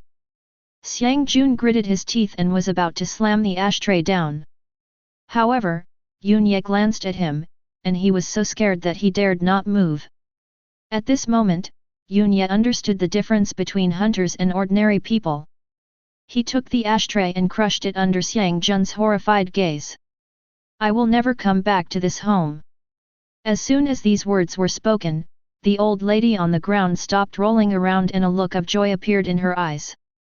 Mom, I will remember your kindness in raising me and will take care of you in the future. After leaving these words, Yunya left without looking back. Yunya. Zhang Qiwa wanted to follow. Let him go. Xiang Jun said angrily, feeling that he had lost his dignity. So Zhang Qiwa stopped and let out a long sigh. Walking out of the house, Yunya welcomed the long-awaited moment. There is no anxiety or panic, but the freedom of an eagle spreading its wings and soaring. From today on, I will live my own life. He arrived at Wang Ha's door, intending to comfort his uncle and aunt, but this was the saddest time and it was not appropriate for him as an outsider. When we arrived at Xingcheng No. 1 Middle School, students were laughing and talking on the campus, as if what happened last night had never happened. However, the students from classes 2, 3, and 4 were not present. Half of the dozen or so transfer students have left, and what happened in the past day was more like a farce. Yunya saw Huang Peng walk into the classroom, looking listless and with eyes like those of a panda. You're not going to stay up all night in the internet cafe, are you? I was on my way home from the iron gym yesterday and was taking a rest when a group of people broke in and took me away. They insisted on asking me why I skipped class yesterday. Huang Peng looked depressed and complained, "Will you be arrested and interrogated for skipping classes now?" Class 4 was included in the attack last night. Huang Peng skipped classes without reason and was suspected by the 2 bureaus. What an unlucky guy. What happened next? Yunya asked. I have to say I am a berserker, lifting weights in the gym. Huang Peng patted him on the shoulder and said, "Don't worry, I'm very tight-lipped and won't betray you." Why do you use the word supply? Yunya was speechless. So, what happened last night? Huang Peng was interrogated and investigated the entire night and was isolated from the outside world. He has always loved surfing the internet, and still doesn't know what happened. Yunya explained the general situation. After hearing this, Huang Peng slapped his thighs so hard that they were swollen. Why wasn't I here? Otherwise, they would have killed people indiscriminately. What a crap ninja! If you were here, I would have to save you one more time. At this time, Yunya saw Yujia at the door of the classroom. The other party had not rested well and looked haggard. Thinking about what happened last night, Yunya walked up to her and went to the school playground with her. The classmate from class 2 who was murdered last night. Yujia hesitated to speak, her tone filled with self-blame. If it weren't for her status as a princess, none of this would have happened. If I had not hesitated at the beginning yesterday and killed decisively, he would not have died. Yunya glanced at him and used a sadder tone. How can I blame you? That's all. Yujia was halfway through her words when she realized that Yunya was guiding her. I actually understand the truth, but I just feel bad about it. Don't be too hard on yourself. Yunya added in his heart, but, we cannot forget the hatred. Western Kendo. He will kill as many as there are. Chapter 32. Yunyi's cell phone suddenly rang, and the number showed that it was Zhou Xi calling. You answer it. Yujia sensibly stepped aside, keeping her eyes on the number on the screen. Walking to the side, she looked at Yunya with a frown on his face and felt extremely curious. It sounds like a girl's voice. I really want to know what she is saying. No, Yujia, you have to respect other people's privacy and not push your luck. But I really want to know what you are talking about. Magic, whisper of the wind. Yujia's body was very honest, and she quietly performed magic, and could hear the wind whispering in her ears. As she focused in one direction, she could clearly hear the conversation between Yunya and Zhou Xi. Is that the famous star Zhou Xi over there? Hearing this, Yujia felt a strong sense of crisis. Then, when I heard Yunya and Zhou Xi talking about the cursed forest, I thought of the news that had been making rounds on the internet a few days ago. It turns out that Yunya was the teammate who was trapped with Zhou Xi. Isn't he facing a life and death crisis? No wonder he didn't come to the afternoon and evening self-study class on the first day back. Yuja thought about yesterday, when Yunya came to save her before his own crisis was resolved. Yuja was deeply moved and decided to do something. On the other end of the phone, Zhou Xi and Yunya were discussing the information that had traveled through time. You already have the ability to protect yourself and get out. She was surprised when she heard Yunyi's words. There are so many cat monsters, it is impossible for one person to deal with them all. I have my own way. What have you prepared in the past 2 days? Yunya didn't want to hear that the other party had been counting on him for the past 2 days. The Two Worlds Bureau gave me a levitation ring, so I can float. Zhou Xi said. She just had to put the ring in her mouth, cross over and put it on. There is still something in the Two World Bureau. Yunya thought to himself that they were already able to bring out the magic props and lend them to Zhou Xi. I can even float by dragging someone along. Zhou Xi said without any context. Then you can take Xia Li with you. Yunya said. What I mean is to take Xia Li out first and come back to pick you up. The firewall can last for a quarter of an hour, which is more than enough time. Zhou Xi said. Yunya thought she called to ask for help, but he didn't expect she was calling to offer help. Well, let's talk about it when the time comes. He felt a little embarrassed. It's too early to make plans now. We have to wait until we travel back in time to figure out what to do. The class bell rang, Yunya hung up the phone, and he and Yuji returned to their respective classrooms. Sure enough, he is still a student. Zhou Xi heard a ringtone before the phone was hung up and confirmed Yunyi's identity information. She remembered what the Two Worlds Bureau had said, that a middle school was attacked last night, thanks to the intervention of a mid-level paladin. Intermediate paladin. This information obviously doesn't match. This is Yunyi's first time hunting and he hasn't yet obtained the Bronze Hunter badge. She was thinking about these things, not because she wanted to do anything, but because she was curious about Yunya.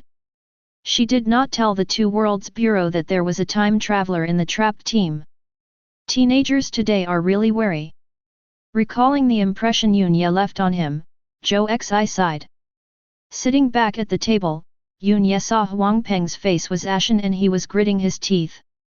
He was shocked, and after asking, he found out that Huang Peng had just found a lot of first-hand information on the internet at this time.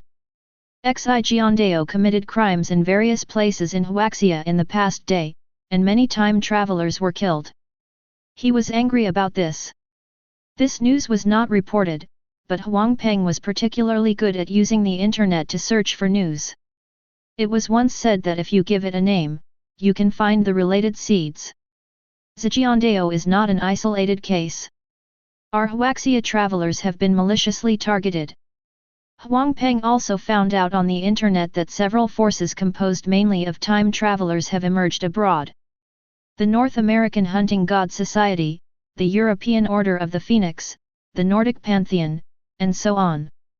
These time travelers appeared in the western continent of another world, across the sea from the eastern continent. But beneath the abyss, the eastern and western continents are connected. There is an underground city in each layer of the abyss, which is the hub where the east and west meet. Glory belongs to the west. Become the dungeon lord, dominate the hunter list, and let the eastern travelers know who is the master of the world. This is the clamor over there. Yunya frowned, taking the lead one step at a time. As a Huaxia person, we know best that those who fall behind will be beaten, because that is a historical lesson learned with blood and tears. This is the equivalent of a new industrial revolution, and the West wants to continue to wield its power. Huang Peng said, the killers from Zhejiandao are just trying to slow us down. They are so shameless. He is clearly a time traveler from the East continent, but is content to be a running dog of the West continent. Soon after, Huang Peng discovered an even more infuriating video. My name is Chris Rogers, I'm an intermediate fighter, and I'm ranked 99th on the Bronze Hunter list. A tall, tough-looking blonde man posted a short video. He looked at the camera with confidence and generosity, and said in a deep and rich voice, "The world can always trust the United States. There are many people online who claim to be time travelers, but those time travelers are all seeking fame and profit." He was secretive about his experience in the other world and refused to say more. Most time travelers are afraid of being targeted by criminals and dare not reveal their identities. This Chris Rogers is very formal, like a perfect business card, presented to the world. There is more information in the video introduction. He is a member of the Marine Corps and has received the Badge of Honor. As for the Hunter ranking, it is a strict examination held by the Hunter Guild.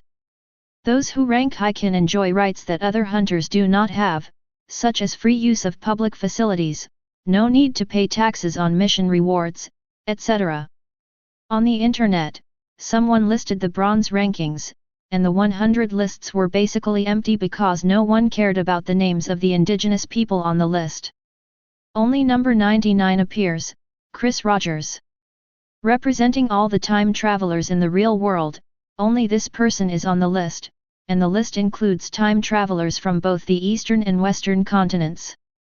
As you can imagine, the whole country was in an uproar and regarded Chris Rogers as an idol. Tisk, we must have someone on the list, but they're not as high profile as this one. Huang Peng turned off his phone unhappily and said, "I will strive to enter the bronze list this time. Once you are on this list, you will become a target of public criticism." Yunye was keenly aware of this. This foreigner has a military background, so he is naturally not afraid of criminals. If other people were on the list, it would immediately attract spying and crisis. For example, when Yujia became a princess, she was discovered through human flesh search on the day of her return. Yes. Huang Peng reacted and saw that Xi Jiandao was lurking in the dark, like a poisonous snake, ready to strike a fatal blow at any time. This is an open conspiracy. If you don't compete for the list, your resources will be snatched away. If you compete for the list, you will become the target of public criticism. Huang Peng said angrily. An open conspiracy means that you know the content of the plan, but you are helpless and unable to resist. Yunye decided to go back and ask his teacher, provided that he could get out of the cursed forest safely. Countdown to crossing, 1 hour 22 minutes and 36 seconds. An hour later, the fate of countless people will change again. Chapter 33. Countdown to crossing, midnight. The moment everything was reset to zero, as the bell rang for the end of get out of class, time was running out. The darkness surged like a tide, engulfing Yunye. This time, he was totally comfortable with the process. The moment his senses returned, he could feel the eeriness of the cursed forest and the sound of burning fire on his skin. Less than half a second, for the indigenous resident Xia Li and the berserker Wang Gang, it felt like they had never left. Yunye and Zhou Xi looked at each other at the first moment, exchanged a tacit look, and confirmed the countdown for the left eye's return, 168:00:00. This time I will stay for 7 days. Zhou Xi came up to him and handed him a ring. If you put on the ring, you can take me and Shelley with you at the same time, and then choose to come back, she said. Yunye is strong enough and has no problem holding a magical girl in one hand. Yunye looked at the crazy cat monsters outside the fire wall. Compared to starting a ritual and rushing out, Zhou Xi's method has a higher safety factor.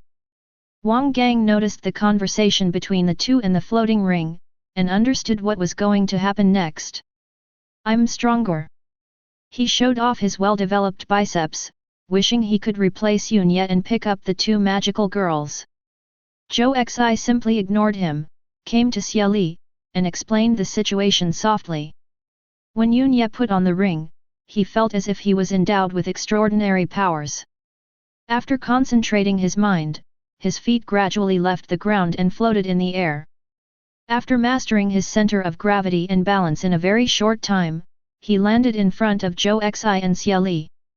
Come on, he gestured. But Shelley's face flushed and her breathing was rapid. She didn't dare to talk to boys, let alone be hugged. Just now, Yunya pushed her back, which made her unbearable. Then let Wang Gang take you. Yunya said. As soon as these words came out, Shelley made a decision immediately and walked under his arms. The injury suffered by Wang Gang next to him was even more serious than the one he was scratched by the cat demon. Then, he watched Yunya hugging the magical girl on both sides and leaving the ground. Brother, you have to come back. Wang Gang felt uneasy at the thought of being abandoned here. The wall of fire released by the Vulcan ring can last for a quarter of an hour. If nothing unexpected happens, I will be back. Yunya said while maintaining his balance in mid-air. Zhou Xi next to him put his hand on his forehead and said, You are too honest. Then, Yunya and the two magical girls began to rise. During this process, a cat demon attacked along the branches. But it was repelled by Zhou Xi's fireball. She also chanted, burning a large hole through the lush branches. Soon, as the vision cleared, the three people came to the sky. They could not see the end of the forest. The leaves looked like new ground. That direction. At the same time, Zhou Xi pointed to the entrance and exit of the team. Every time the gate to the abyss is opened, the entrance and exit for the same group of people entering are fixed. Unless you have the ability to tear the abyss apart, that is the only way out. Yunya flew over there. Even though he was holding two magical girls, after the Dragon Knight training, the two girls were about the same size as the lightest 2.5 kilograms dumbbells. However, sufficient strength does not mean stability. It's almost the same as carrying someone on your back. It's not heavy, but it will still slide down. Zhou Xi was fine, he held him tightly and hugged his neck with both hands. Shelley was like a drunken mess, without any strength in her body. Looking down, he saw that the magical girl was breathing rapidly and her skin was red and hot. Yunya was too embarrassed to blame her, so he could only tighten his grip with more force. Xia Li let out a moan, and Yunya almost couldn't hold back. At this moment, Kui Hao had already run to the entrance.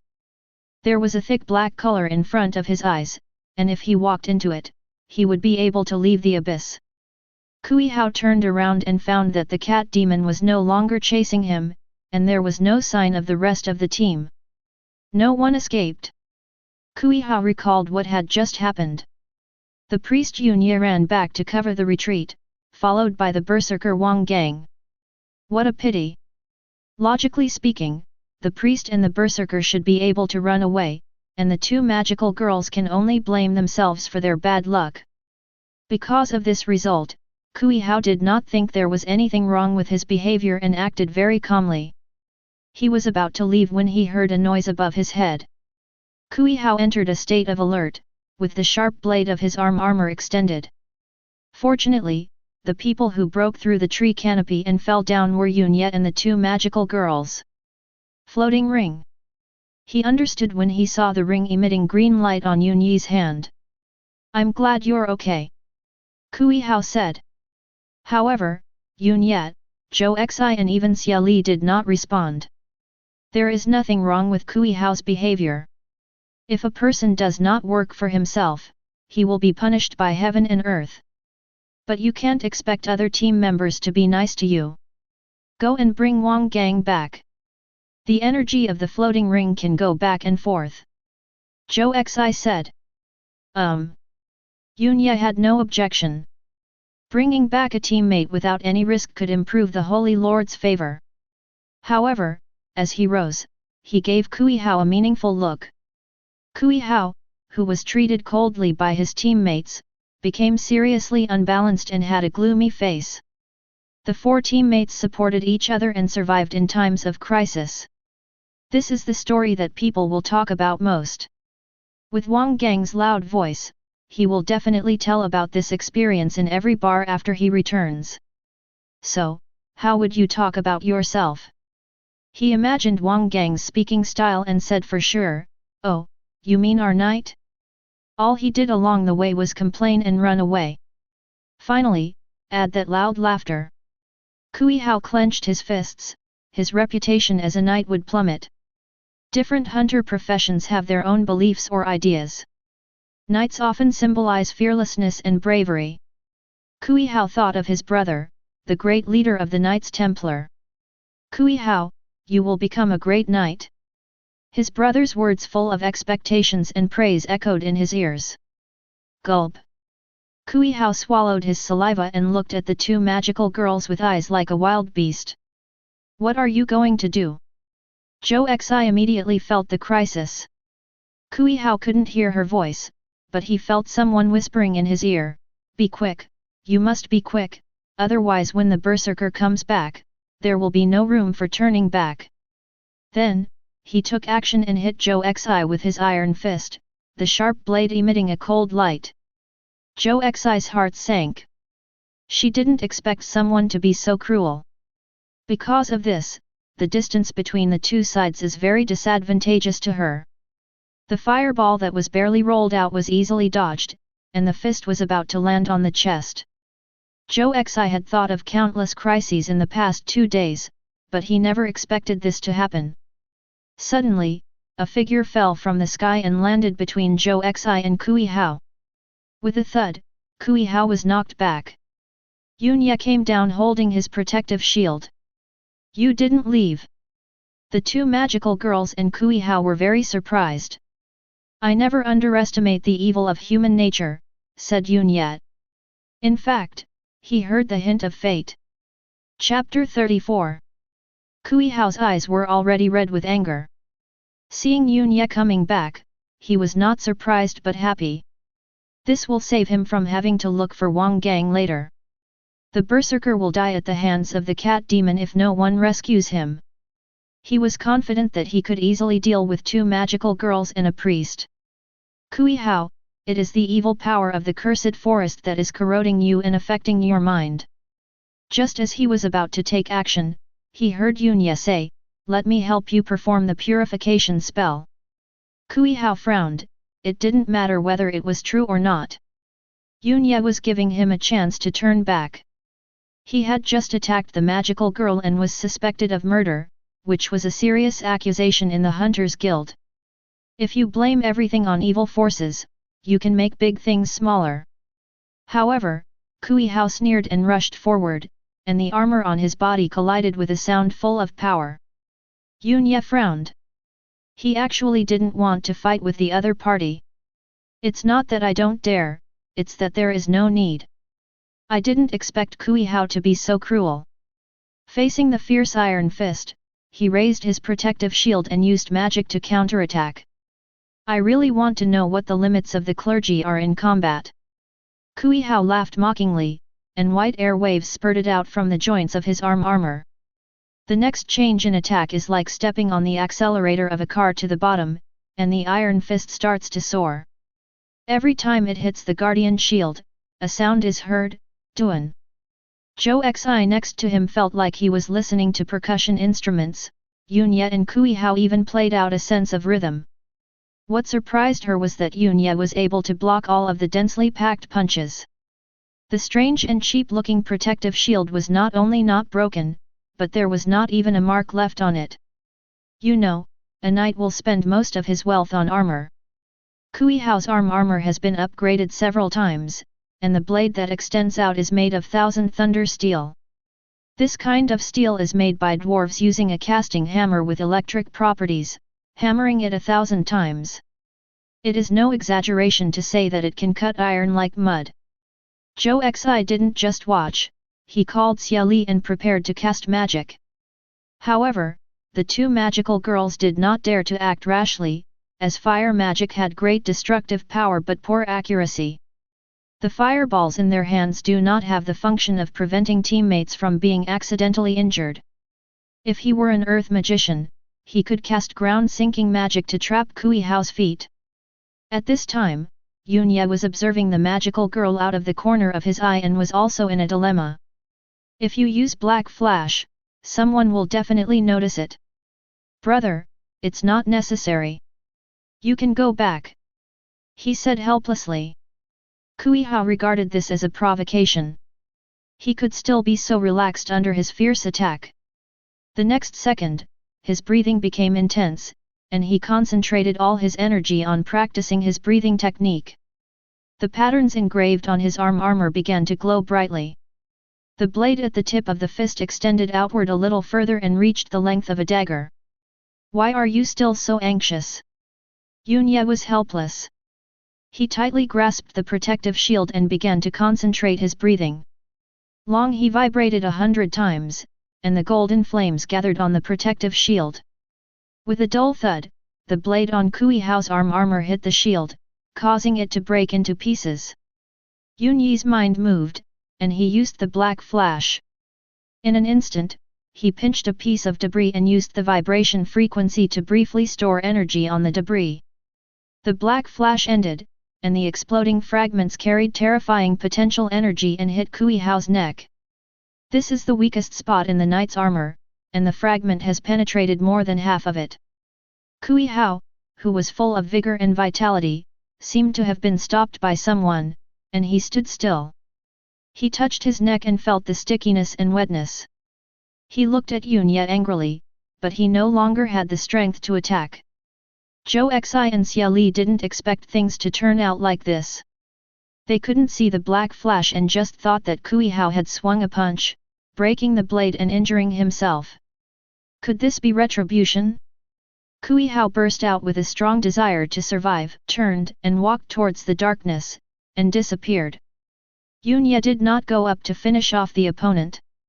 It didn't matter to him whether the opponent lived or died. "You guys follow me out." He thought of something and continued to float into the air. Deep in the cursed forest, Wang Gang felt like crying but had no tears left as he watched the wall of fire getting lower and lower. He thought of Yunye's words.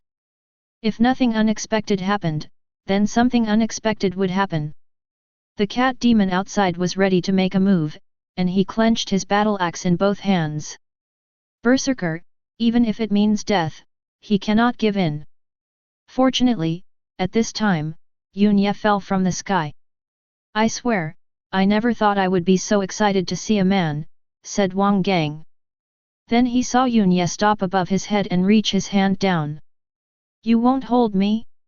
You are discriminating." Having said that, Wang Gang still stretched out his right hand and was hung by Yunye and left the depths. "You are the most useful clergyman I have ever seen. Leave your contact information in the guild when you get out, so we can form a team in the future. A great support is what any team dreams of. We'll talk about it when we have a chance." Yunye returned to the exit, and the two magical girls had already left. Wang Gang didn't want to stay even a minute longer and strode into the darkness. Yunye followed closely behind. The process of going out and coming in was almost the same. After walking in the dark for a while, he would see a half-open door.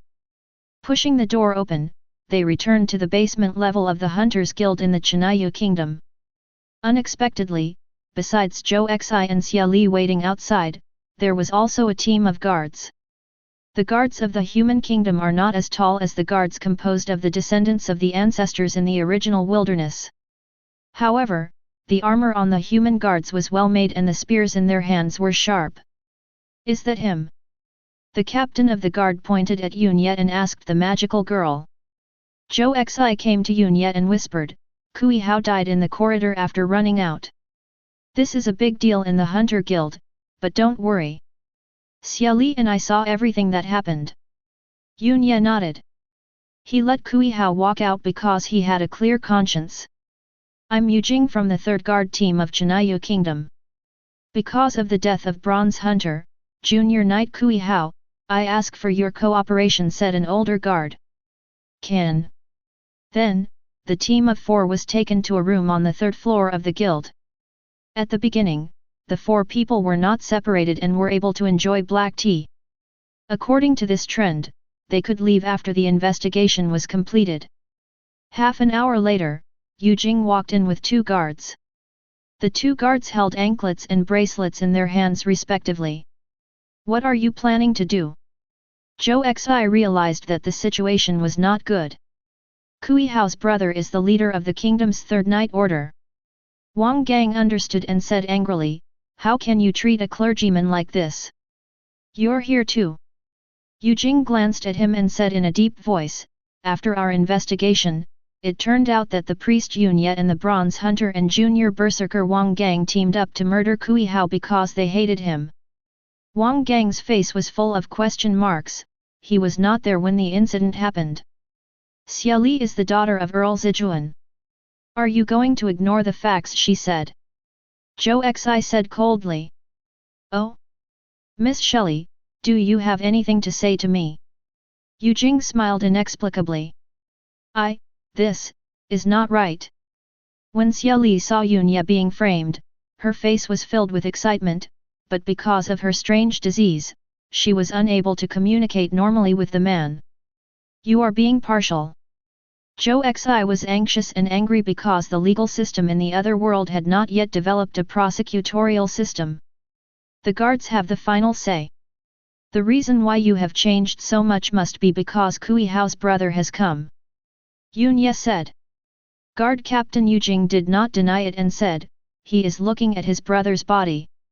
You'd better leave with me now. Otherwise, when he rushes into this room, you will live or die. The consequences are unpredictable." Chapter 35. In the Hunters Guild Hall, hunters with better observation skills discovered the storm surging in the dark. First, the third guard team outside set out in formation, lined up neatly outside the gate, looking very majestic. Soon after, the even more aggressive third knights arrived. Their leader, Kui Chi, looked aggressive and looked as if he didn't want anyone to approach him. "Did some important person die in the abyss?" the hunters discussed among themselves. Just when we thought that was the end, another elite force, armed to the teeth with gilded armor, rushed in. The Royal Guards. Especially after seeing clearly who was leading the team, the hunters in the hall were in an uproar. This man was not wearing armor, but was dressed in thin black clothes. He had an upright figure and a golden and white robe on his back, symbolizing the royal family. Lu Feng. The number 1 sword of Xingyu. Lord Sword King. Lu Feng ignored the hunters' strange looks and came to the first underground level to enter the cursed forest. Unexpectedly, the door to the abyss was closed. "Master Sword King, a strange tide has occurred in the cursed forest," said the guild members. "That's why I'm here. It's urgent to save people. Get out of the way." Lu Feng thought of the princess's order and said impolitely. "But all the hunters in the cursed forest have come out, and the nearest team suffered 1 casualty." The guild leader informed this. "Are they all out?" Lu Feng was startled, and immediately asked, "Is there a clergyman named Yun Ye in the team that came out?" "Yes.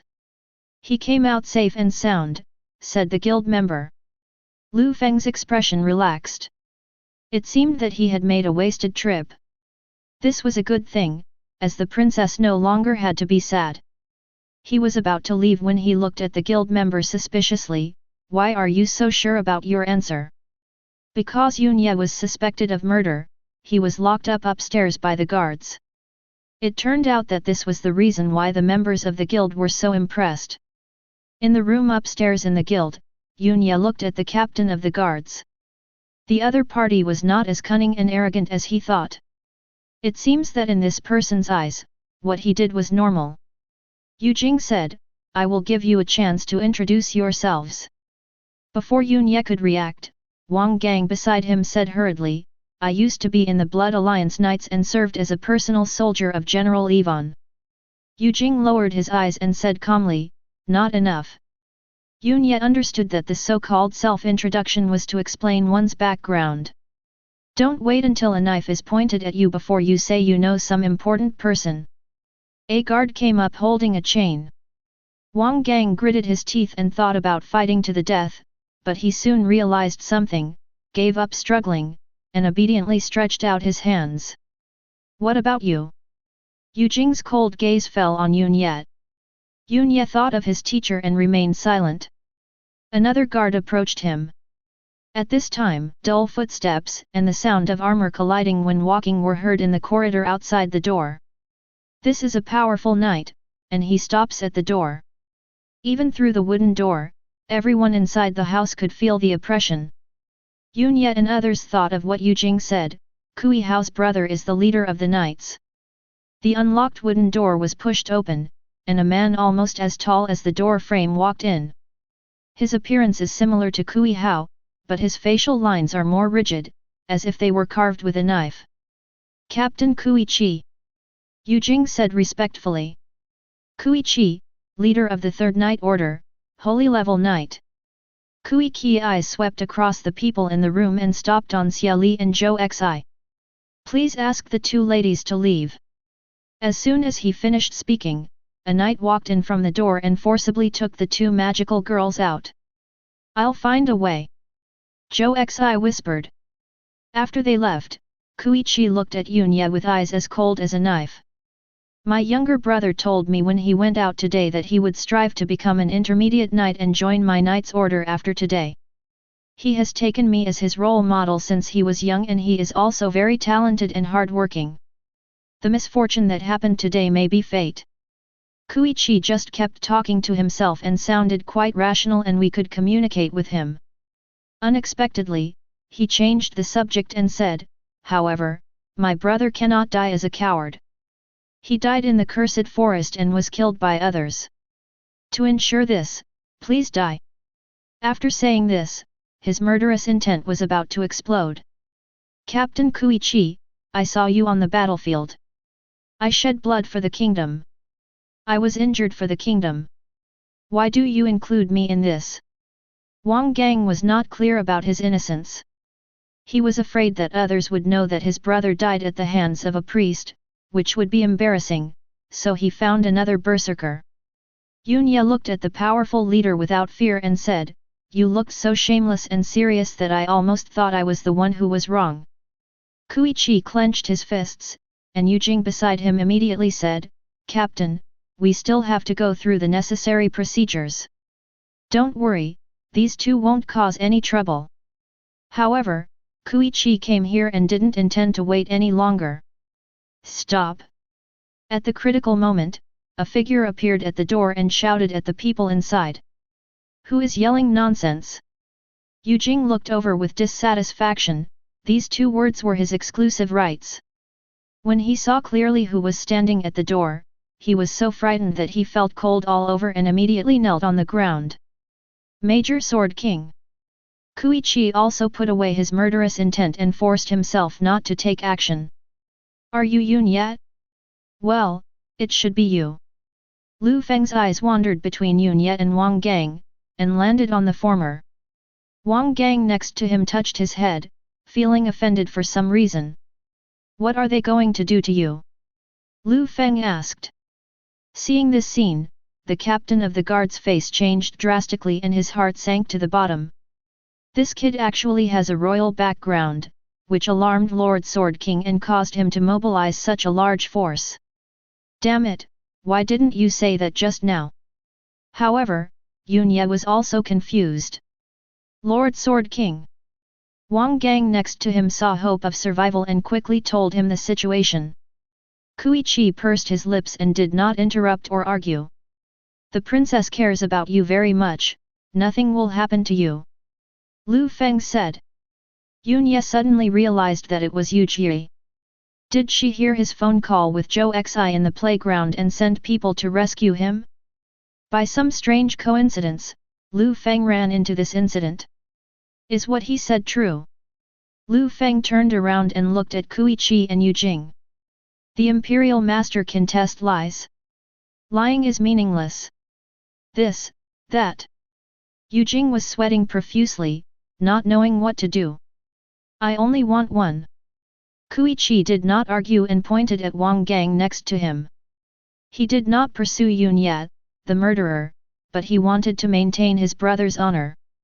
Lu Feng narrowed his eyes and looked at Yunye behind him. Don't.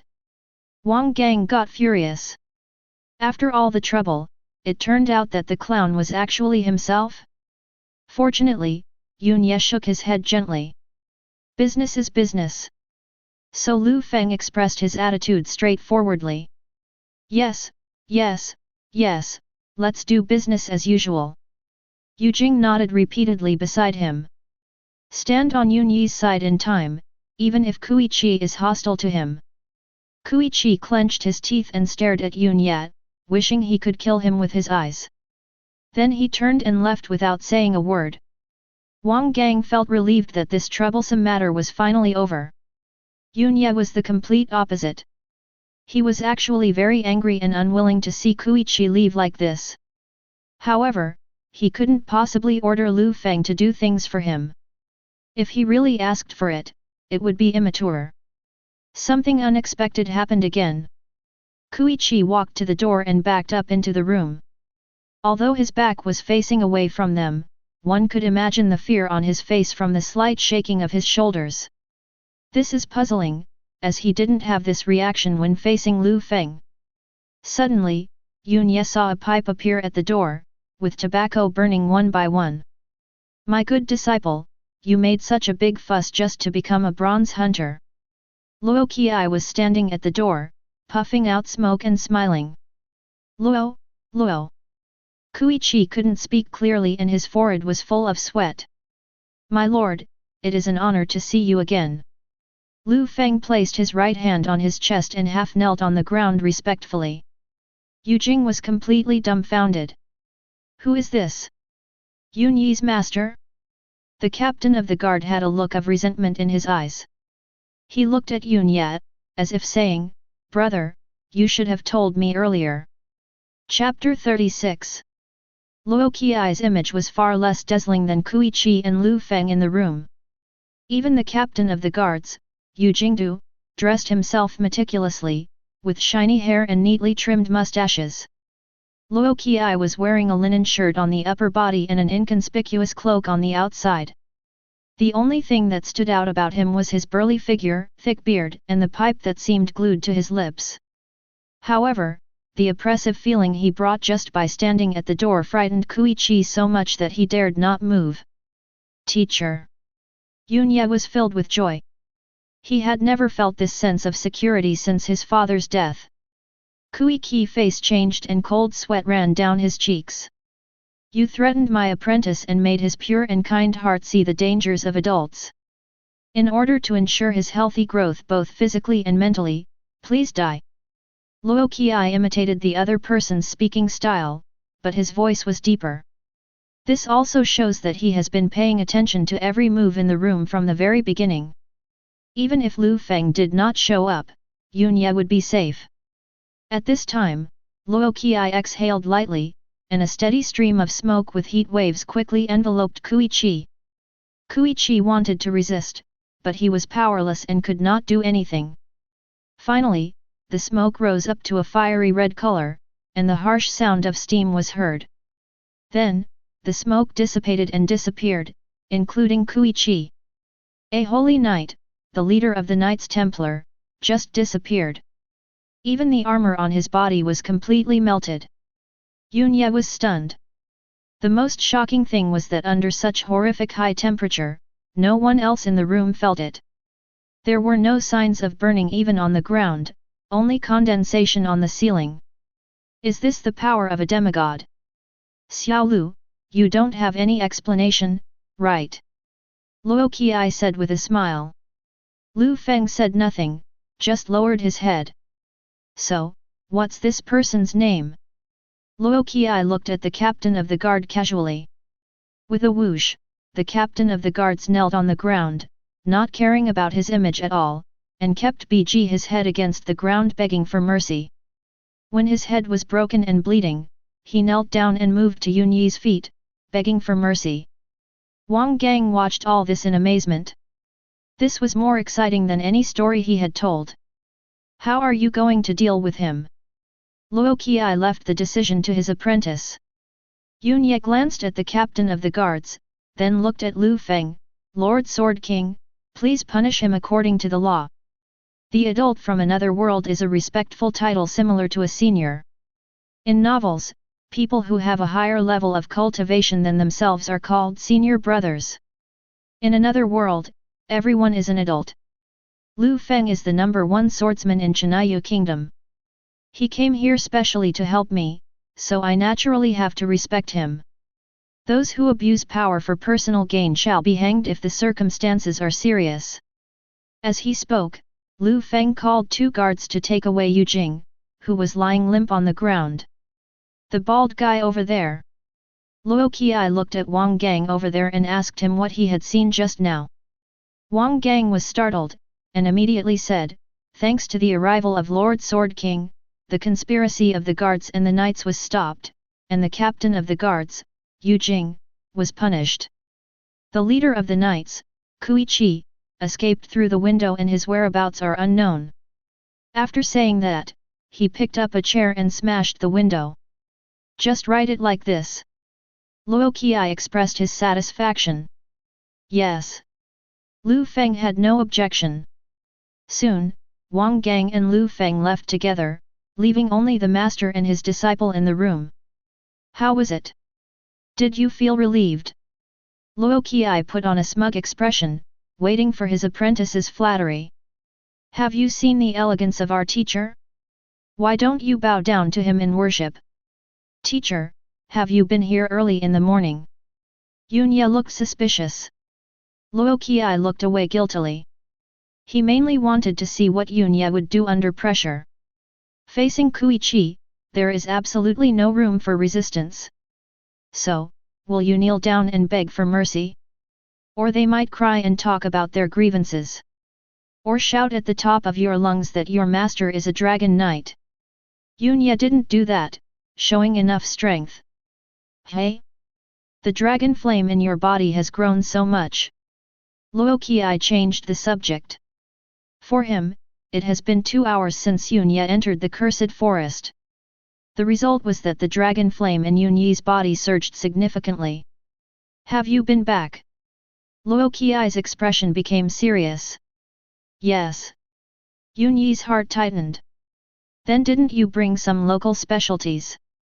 This turned out to be what Luo Qi was concerned about. Yunya cried out that he was innocent and was worried for 2 days after his return. "Not only do we have to prepare to escape, but we also have to deal with Western Kendo." Then, he excitedly told us about his method of enhancing dragon flame through magic. "This is the content of the practice I will teach you in the next stage." Luo Qi said as a matter of course. But don't be fooled by his nonchalant words, he is very proud in his heart. Without anyone teaching him, Yunya actually managed to cross the river by feeling the stones and improved his technique to 100 vibrations. "Teacher, there are people in my world who have reached the intermediate level of warrior." Now that the trouble was solved, Yunya began to focus on the present. After what happened with West Swords, he felt a sense of urgency and wanted to improve his strength. "So what?" Luo Qi was a little slow to react. "Aren't we talking about the Dragon Knight's strongest knight's way? Why is no one faster than him?" Yunya laughed. Luo Qi kicked him in the and said unhappily, "Why don't you say something that will satisfy the Holy Lord and directly bless you to become a mid-level priest, and then a mid-level priest can beat you now." What this means is that the so-called intermediate warriors may not be able to defeat the junior dragon knights. But everyone else has reached 99th place on the bronze list. That's bullshit. How long are you going to stay this time? I'll send you to the top of the list. You're just trying to provoke me. Luo Qi said aside and reacted in time. "Teacher, this is what you said, the top of the list." Yunya said immediately. "You little brat." Luo Qi cursed with a smile, and he suddenly thought of the reserved and cautious attitude of his disciple when the two of them first met. Now that she finally looks like a teenager, he still likes it very much. To be at the top of the list, you have to endure hardships. Luo Qi immediately realized that what he said was in vain, because his apprentice was best at enduring hardships.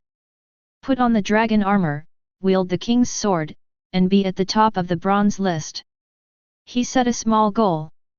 As for what the dragon armor and the king's sword were, he deliberately kept it a secret. Looking at Yunyi's anxious and curious expression, Luo Qi was very proud and said, "You kid are provoking me." At this time, brisk footsteps were heard in the corridor. After Yunya recognized who it was, he looked towards the door with anticipation. A pretty figure came into sight, with a pair of bright eyes, red pupils like rubies, willow-shaped eyebrows, a delicate nose, and dimples on the cheeks. Yunya. It was Yanni, who threw herself into his arms with a look of concern on her face. She didn't know Luo Qi's influence, but she knew that it was definitely not a trivial matter since so many soldiers were involved. Fortunately, Yunya is safe and sound. Chapter 37.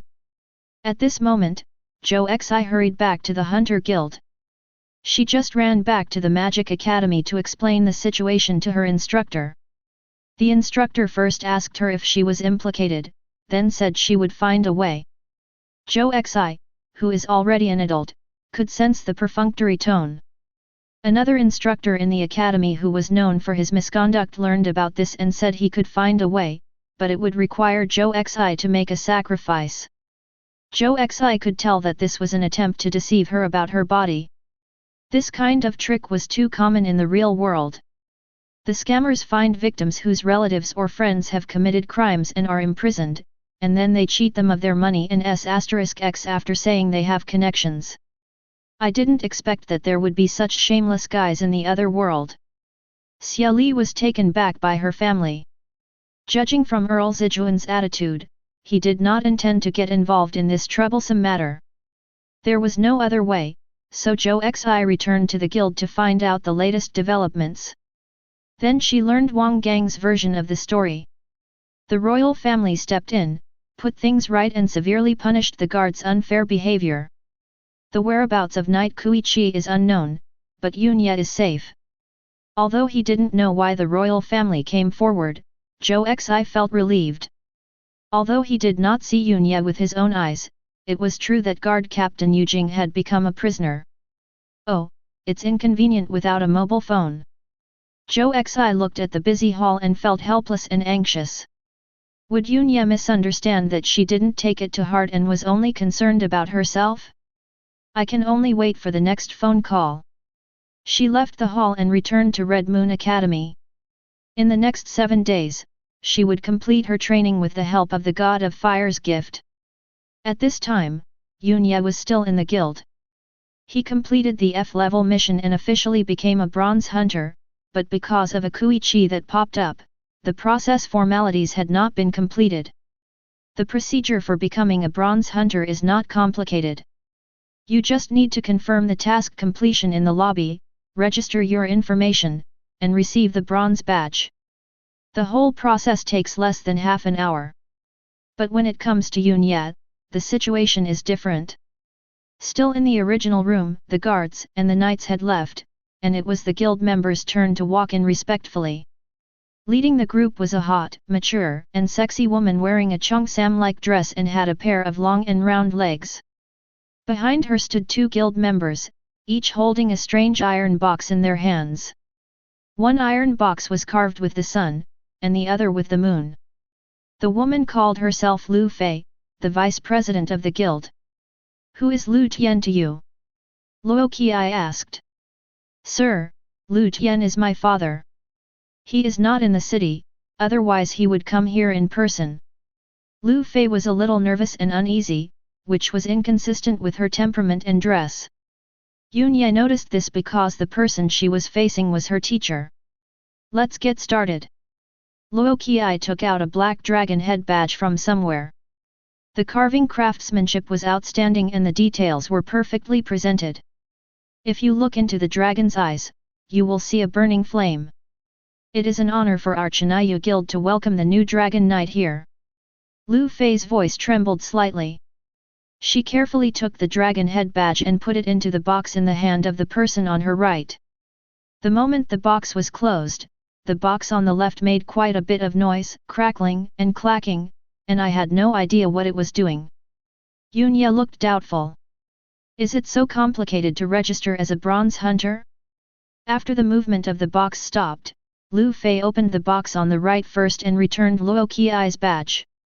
Then she took out an identical dragon head badge from the box on the left.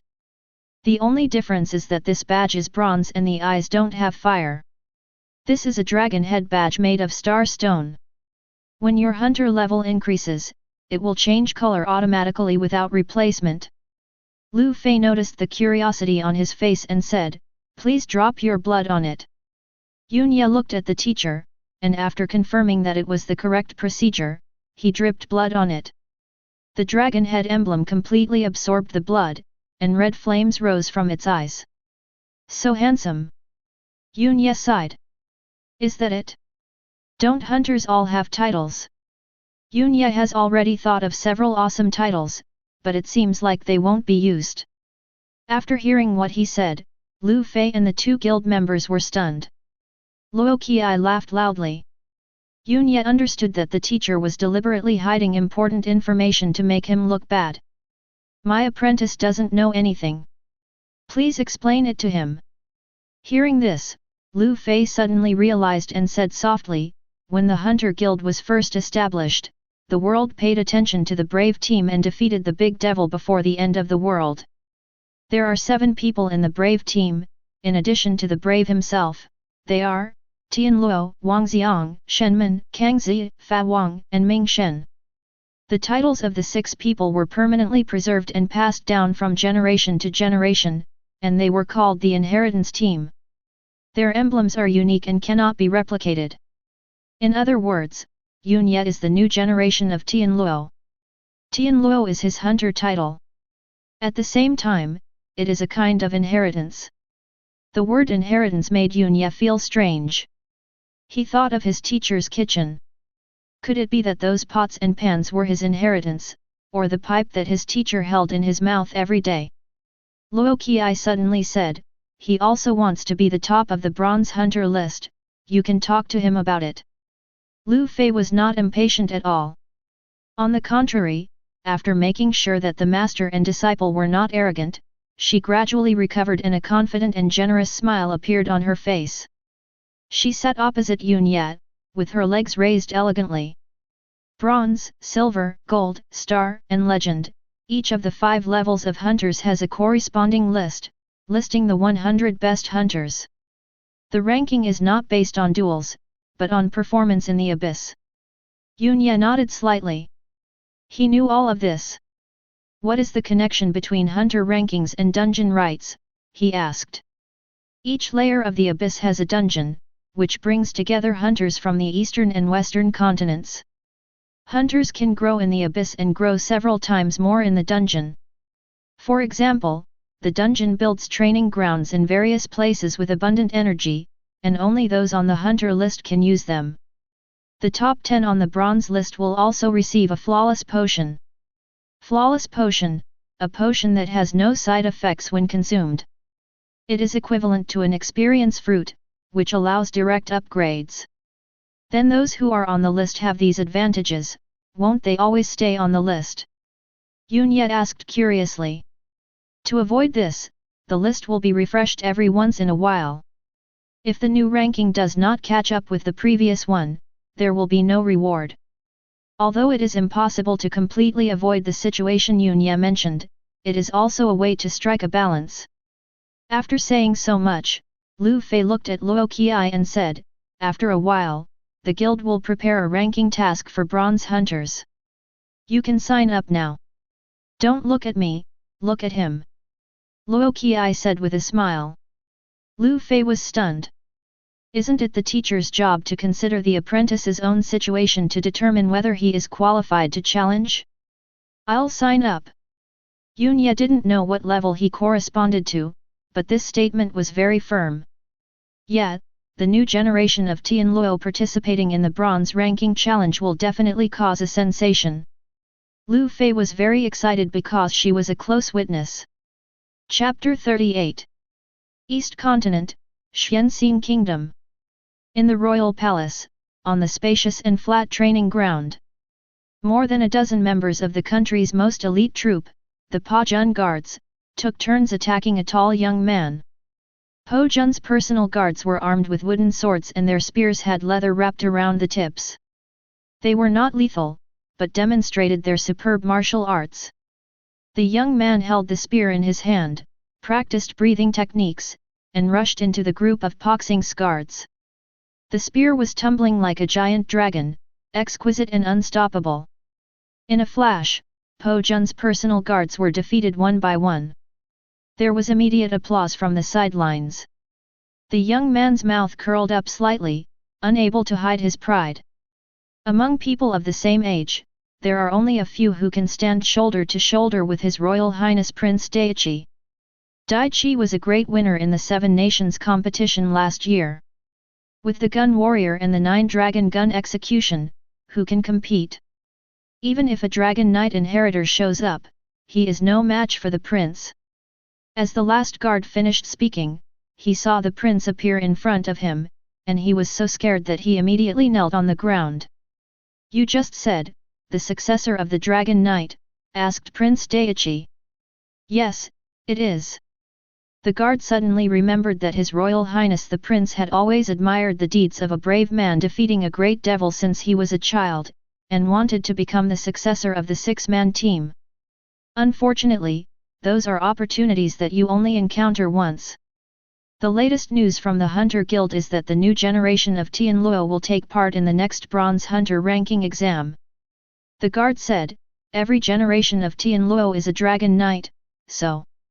This news has spread widely in the outside world. However, the palace was isolated from the news and Prince Daichi was still unaware of the situation. Prince Daichi snorted coldly and immediately ordered, "Complete my registration." He didn't just want to take a look at the Dragon Knight successor out of unwillingness to accept the defeat, he wanted to defeat him and prove that the path he had chosen was not bad. Similar things happened all over the East continent. Ever since the news of the new Tianluo came out, all forces have paid attention to it. Countless spies tried their best to get the latest news.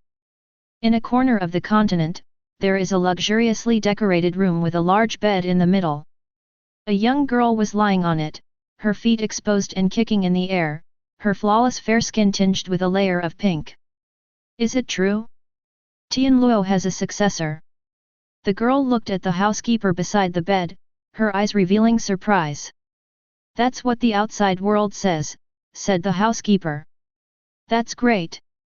Besides me, the inheritance team finally has some fresh blood. The girl clapped excitedly. Her name was Kamaya Yu. The new generation of Kangzi inheritor. Since becoming the inheritor, what bothered her most was that the other inheritors were 1 or 2 times older than her. This time, a successor of Tianluo finally appeared, which made her very interested. Because there are inexplicable bonds between the inheritance teams. Ms. Kamaya, Tianluo is stuck in a quagmire. It's best not to get too close, said the housekeeper. That's old Tianluo's business. It has nothing to do with new Tianluo. I don't care. I want to participate in this Bronze Hunter competition. In addition to these indigenous residents with extraordinary origins, there is another group that is attracting all attention. They are the time travelers, the visitors from other worlds. This Tianluo should be our time traveler, I'm so envious. I don't know how he unlocked the hidden profession. Let's go to the Hunter Guild and watch the fun. Most of the time travelers have a lively attitude, but some of them have evil thoughts. If you are sure that Tianluo is from Huaxia, assassinate him at all costs. At this moment, Yun Yat, Yani and Luo Qi returned to the original wilderness, the temple on the outskirts of Winter Town. Compared with the prosperity of Chinayu Kingdom, the tranquility here makes people feel bored. But only here did Yun Ye feel completely relaxed and at ease. Teacher, let's start practicing. Yun Ye was a little impatient and wanted to start the next stage of practice. You have mastered the feeling of raising the dragon flame through magic. But is this enough for the ranking exam? Of course it's not enough. The exam at that time will be the real content of training. Luo Qi said, before that, what you need to do is put on armor. Put on armor. Yun Ye thought of the dragon armor that his teacher had mentioned. The biggest difference between a knight and a warrior is that the knight wears majestic armor. Knights would invest a lot of effort in their armor. There is a joke among hunters, a knight receives a reward after completing a mission, and uses the money to upgrade his armor. After his strength increases, he takes on more difficult missions and upgrades his armor again, repeating this cycle over and over again, and in the end he doesn't make a penny. Yunya had asked his teacher before, and the meaning of the Dragon Knight's name lies in his unique armor. The strength of the Dragon Knight lies in his armor. Luo Qi said, just like the spell, each Dragon Knight's dragon armor is different and unique to him. After hearing this, Yunya wondered whether he should build it himself. The problem is that he doesn't know how to do it. Luo Qi took out a rectangular piece of iron from somewhere. It was gold-plated in color and had constantly changing patterns on its surface. For some reason, when Yunya saw this piece of iron, he felt that his dragon flame was about to burst out. This is Dragon Flame Divine Gold, one of the most precious divine golds in the world. Luo Qi said, not to mention how precious it is, just to make it into a divine weapon, you have to use the dwarf star furnace to burn the void sky fire to completely melt it. For the Dragon Knight, you can just pour it on your body and make it into armor.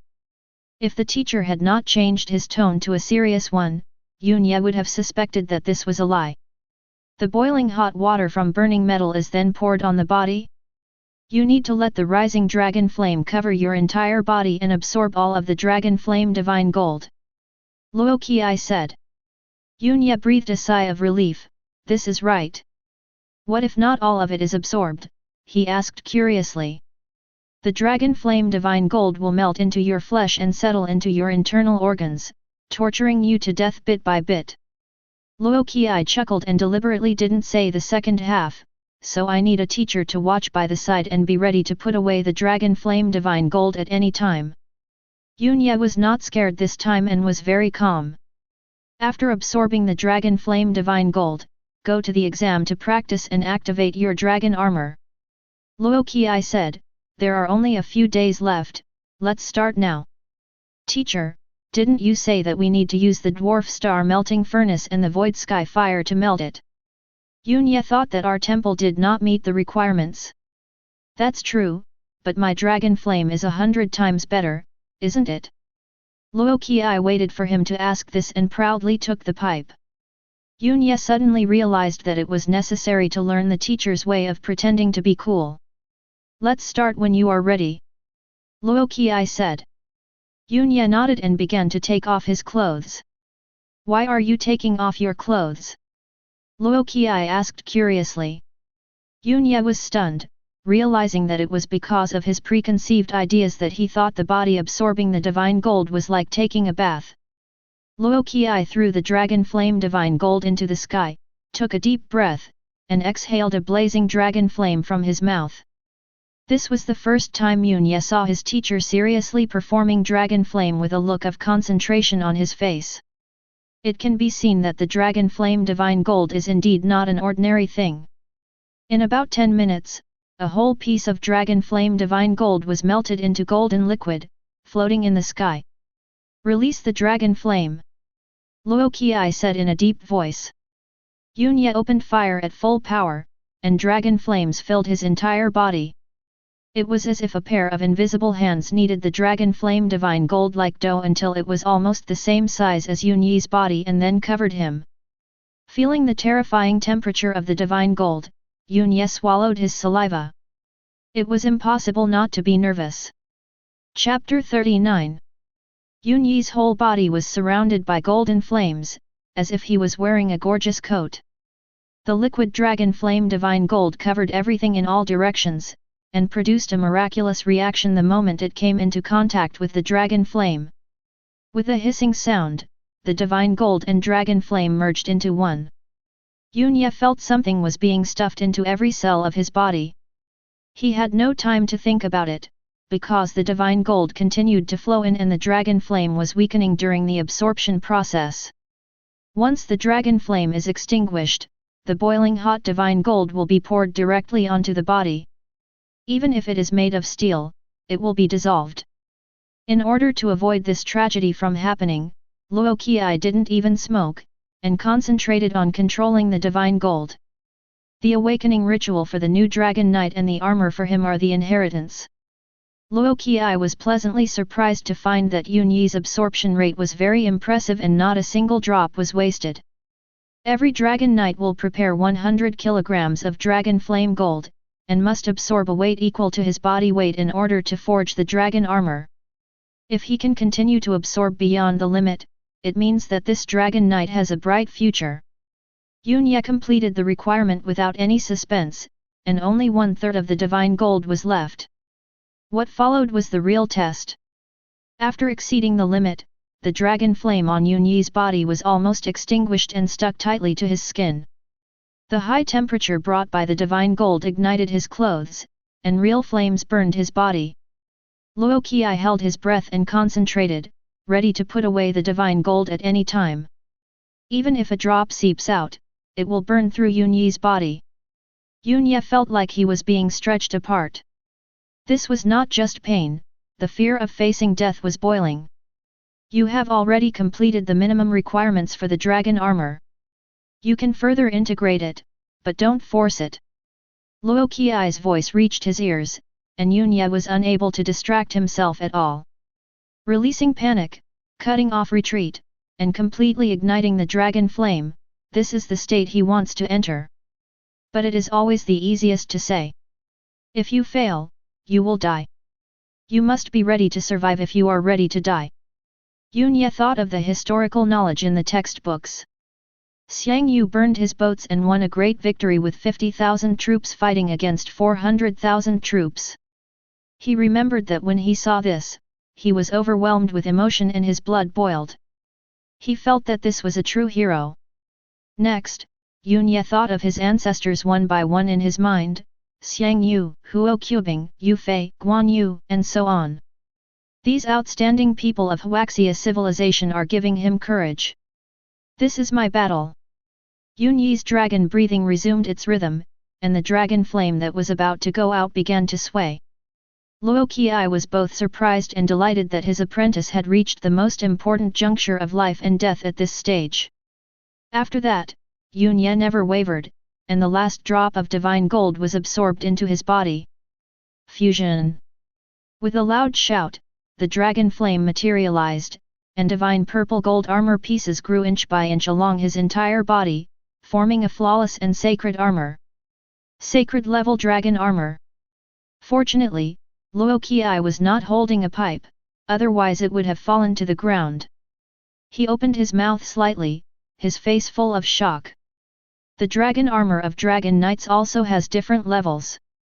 For example, Luo Qi's Black Prison Dragon armor is of sub-sacred grade. In the history of Dragon Knights, there are only a handful of people who can unlock the sacred level dragon armor. Okay! Luo Qi shouted excitedly. Before this, he had wondered if he was too anxious. In less than a day, Yun Ye was taught the dragon's breathing, and in less than a week, he was taught the Tian Luo. It sounds like a desperate person looking for a random successor. Now, Luo Qi knew that time was not a problem at all. Yun Ye was wearing dragon armor and felt the vast and infinite power acting on his whole body, with the kind of arrogance that he could do everything. However, before he could try to punch, the holy dragon armor returned to his body. This is what you will practice in the exam. Gradually manifest your dragon armor, starting with your hands and then your entire body. Luo Qi said, when you can wear armor even when you eat and sleep, you will be a mid-level dragon knight, and all visitors from other worlds will not be able to withstand a single punch from you.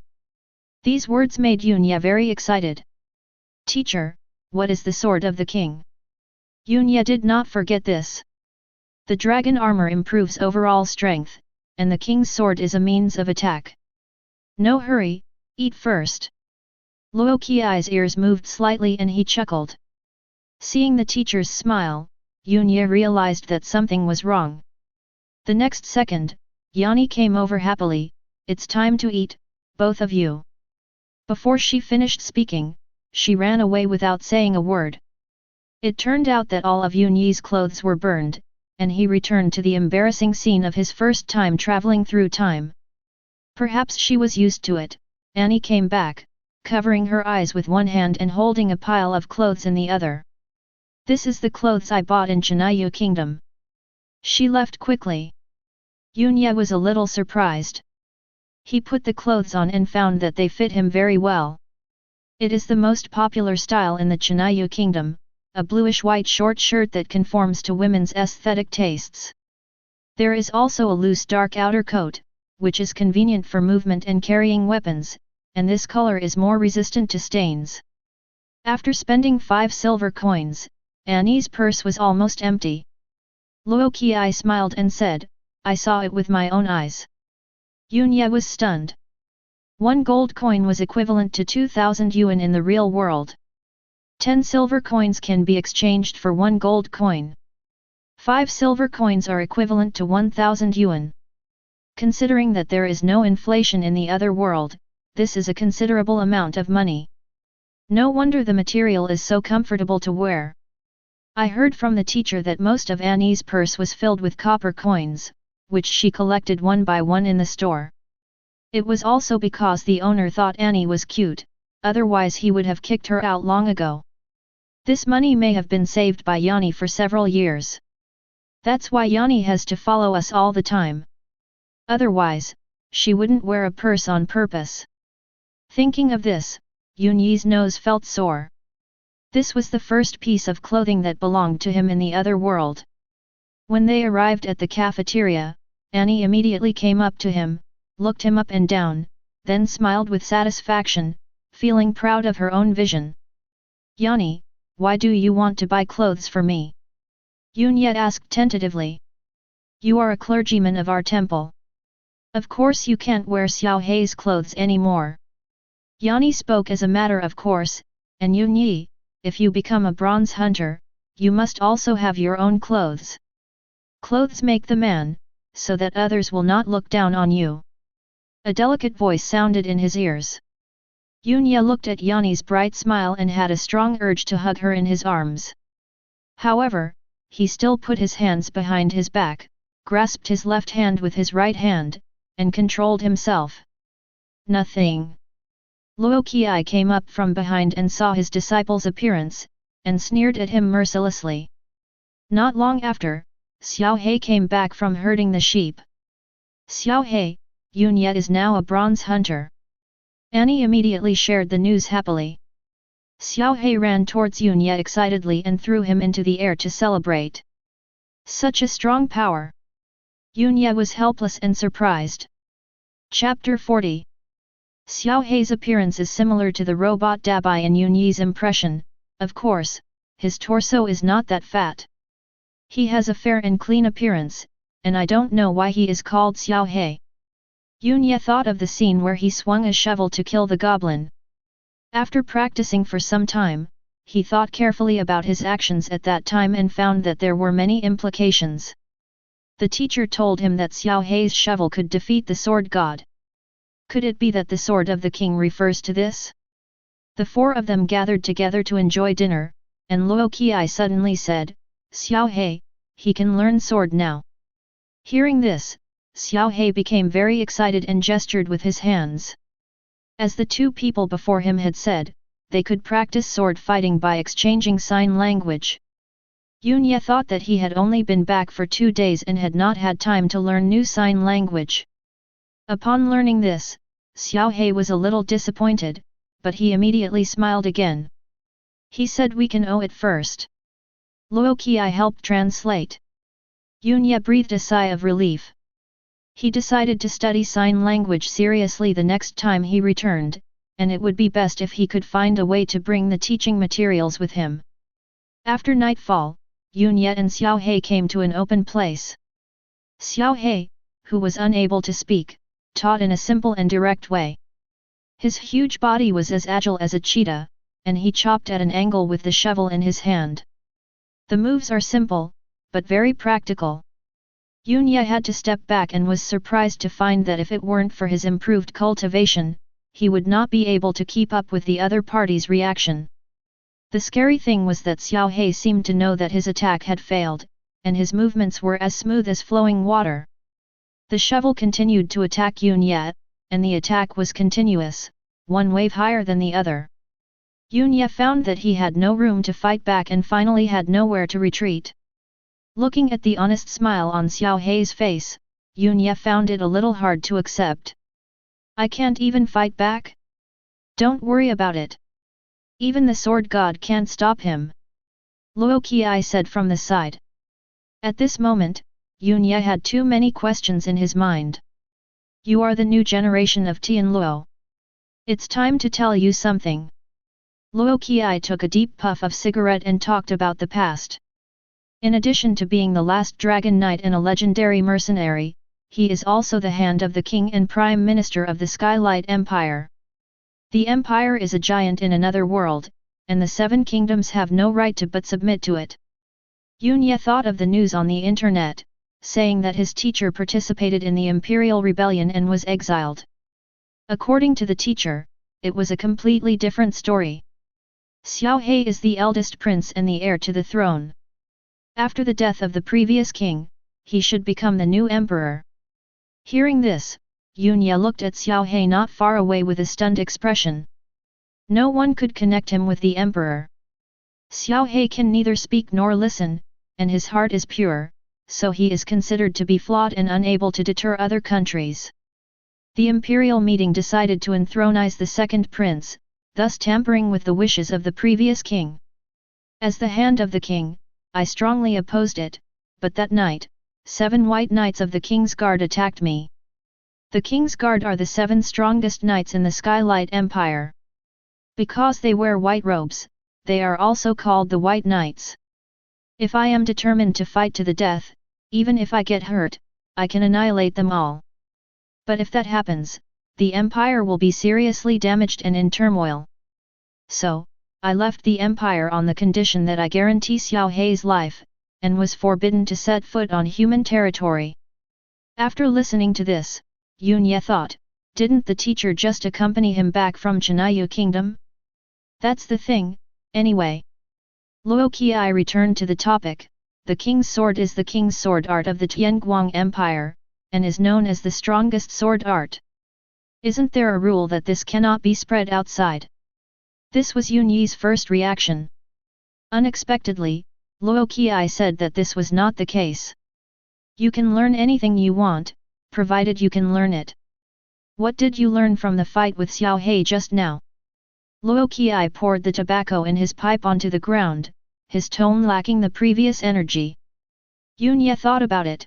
Xiao Hei's attack had no special moves, but with extreme speed and strength, he achieved the most extreme attack.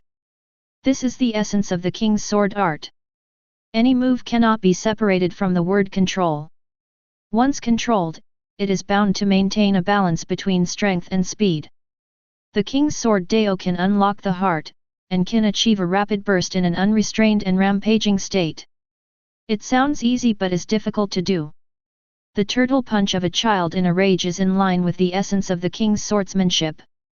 The problem is, the most difficult part is how to use the turtle punch to make others unable to resist. Even if one learns the King's Sword, most people can only display 30% of their speed. Those who can reach 50% are considered excellent sword masters. Even a 10% improvement can make a world of difference. The Empire's Dawn Sword has reached 80%, and Xiao Hei has reached 100%. Because Xiao Hei has a pure heart and no distractions, he can fully display the power of the King's Sword. Continuously fighting with Xiao Hei is the process of practicing swordsmanship. Before the exam begins, you should achieve as much as you can. Luo Qi explained the goal of practice. The next day, morning. A small hill not far from the church. A man stopped and looked into the distance, taking in the entire cathedral in the distance. The man was wearing a very long cloak, and only a pair of exquisite leather boots could be seen on his feet. He was tall and handsome, with striking blonde hair, sparkling blue eyes, and a cold and resolute face. He is a swordsman, as he has a long sword wrapped in cloth on his back. The difference is that there are 2 swords on the back. He walked down the hillside and entered the temple grounds. Seeing the black particles on the road ahead and the sound of sheep in the distance, the man frowned, unable to hide his disgust. Continuing forward, he saw a familiar burly figure under the red maple tree outside the church. The pipe in his mouth was the best proof of his identity. "You came so quickly," Luo Qi said. "You have violated the rules of exile by entering human territory," the man said coldly.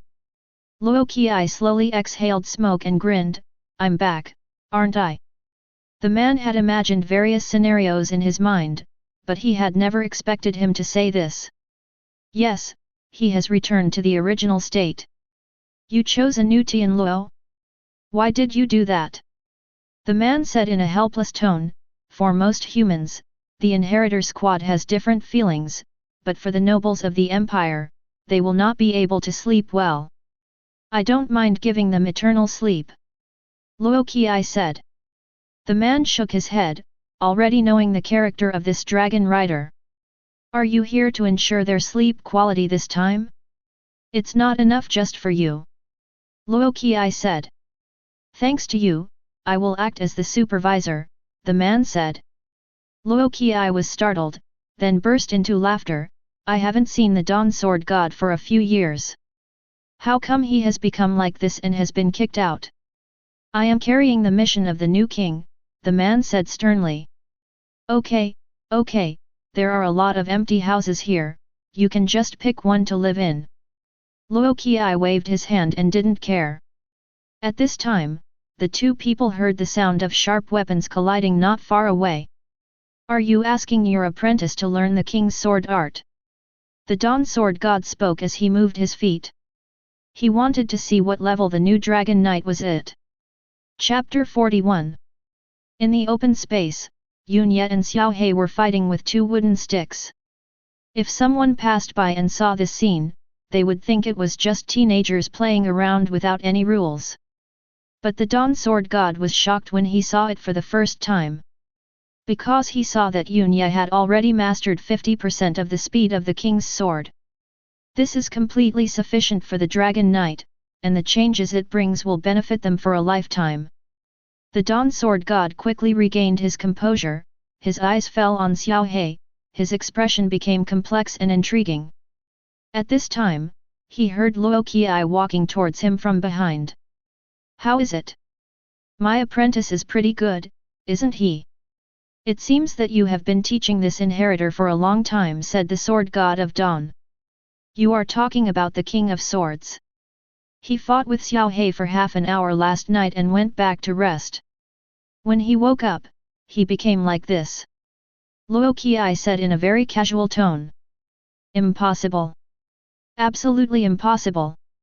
The Sword God of Dawn lost his composure and said, "Do you know what you are talking about? Someone mastered 50% of the king's sword art overnight. Why would I lie to you? Just watch from the side." Luo Qi chuckled. To be honest, when he woke up in the morning and saw Xiao He and Yun Ye interacting with each other, he was quite scared.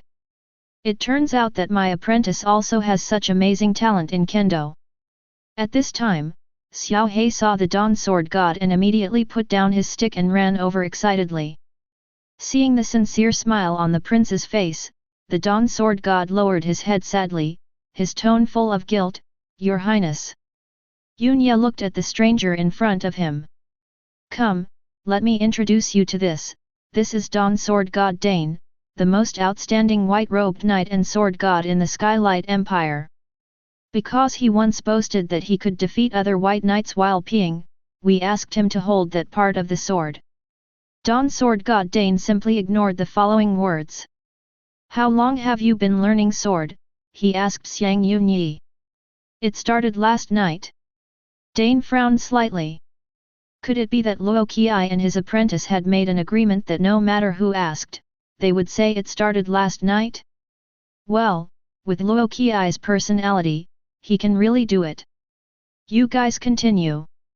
True gold is not afraid of fire, so Dane was not in a hurry at all. Xiao He was very happy to see someone he knew appear, and he gave it his all. This put pressure on Yun Ye. He went from being unable to fight back last night to being able to hold out for 1 minute, and now to 3 minutes. Unexpectedly, Xiao He's attack could be even more fierce, putting him in danger and he could be defeated at any time. Why, how could this happen? However, the sword god Dane, who was known for not changing color even when facing a demon, had a changing expression on his face and was experiencing an earthquake in his pupils. There was no mistaking the unfamiliarity displayed by Yun Yi's sword intent. The most important thing is that under Xiao Hei's relentless pursuit, Yun Yi is making progress bit by bit. His upper limit is far more than 50%, it could be 60%, 70%, or even 100%. He's a natural swordsman. You actually let him inherit the Dragon Knight. Dane shouted unwillingly. If he had met Yun Yi earlier, the second sword behind him would have had a successor. Bullshit, do you know how talented he is as a dragon rider? Luo Qi retorted bluntly, and then became complacent. The fact that he could make the sword god react like this shows that he has a sharp eye. Over there, Yun Yi held on for a minute after facing defeat at any moment, and he felt that he had improved again. This improvement was reflected in the lethality of his reckless attacks, and he began to understand why the unit of measurement of the king's sword art was divine speed. The faster the speed, the stronger the explosion, and the terrible force can even hurt oneself. Come again. Then, Yun Yi performed healing magic on himself and Xiao Hei and started the next round of sparring. He is a clergyman? You are just kidding. This affects the purity. Purity is the concept of cultivation in the Tianguang Empire, which refers to a person's talent. One cannot do two things at once and must focus on the present. And why don't you optimize his movements and teach him sword techniques? Dane couldn't bear to watch it any longer. Only grass that grows wildly has tenacious vitality, said Luo Qi. Dane shook his head. A genius needs all-round guidance to avoid going astray. Watching Yun Yi continue to fight with Xiao Hei, he felt a toothache and almost forgot the purpose of his trip. Stop! Finally, he couldn't help but speak out, and walked over to take the small black wooden stick. Let me spar with you, he said to Yun Yi. Yun Yi looked at Luo Qi outside the field, who looked calm and composed. Concentrate. Dane finished speaking and thrust out the wooden stick, like a bolt of lightning. Yun Yi was shocked. Although he also used the king's sword technique, the difference between him and Xiao Hei was that the other party contained subtlety. The king's sword art is a kind of core that is used to control our swords. Compared to Xiao Hei, the Dawn Sword God can also provide guidance. Disciple, please ask this sword god for guidance outside. The price for 1 hour is the same as the price for a medicinal bath. Luo Qi suddenly said. Dane didn't understand why he said this. The next second, he saw Yun Yi's eyes were shining and he was concentrating, not willing to waste even a second. Dane probably understood and continued swinging the stick. The more he was instructed, the more surprised he became, and he even suspected that some old sword god had been reborn here to practice with a new trumpet. Any information he said could be fully absorbed by Yun Yi and applied to the sword in his hand. This reminded him of those people he had mentored who thought they were elites and the future second-generation aristocrats. Originally, he thought that the sword-fighting talents of these second-generation nobles were remarkable, and he was willing to teach them for the sake of money. But now, Dane was sure that after he finished teaching Yun Yi, he would no longer be able to tolerate those idiots when he returned. Suddenly, he took out the two swords from behind. They were both wrapped in long cloth and nothing could be seen. Dane said, one is called Dawn, the other is called Dawn. Both are my family's heirloom swords. Knock the stick out of my hand. You can choose one. Hearing this, Luo Qi yelled, you may send me the sword, but my disciple will never become a swordsman of the Dawn family. Dane remained silent, waiting for Yun Yi's reaction. Yun Yi waited for the teacher's signal. This is a magic sword. Take it if you can. Don't be polite to him. Luo Qi said. Hearing this, Yun Yi stared at the stick in Dane's hand. As he breathed, he thrust the stick out with the same spirit as Dane's lightning thrust just now. Not enough. Dane easily dodged the stab and then continued to demonstrate it again. After Yunya read it carefully, he successfully performed it. However, successfully performing it does not mean that you will succeed, and Dane easily resolved it. Look forward to the next one. Dane continued to teach the different uses of the king's sword. Before we knew it, dusk had fallen. Dane, who was completely immersed in the teaching, was surprised to find that time had passed so quickly. Look at the golden fields again, these are things you can't see in the Empire. We'll continue tomorrow. Dane knew that Yunya had reached his limit, but he still lacked the necessary skills to obtain the divine sword. You will take the hunter exam the day after tomorrow. Luo Qi reminded. Yunya knew that these words were spoken to him. Tomorrow, get the sword.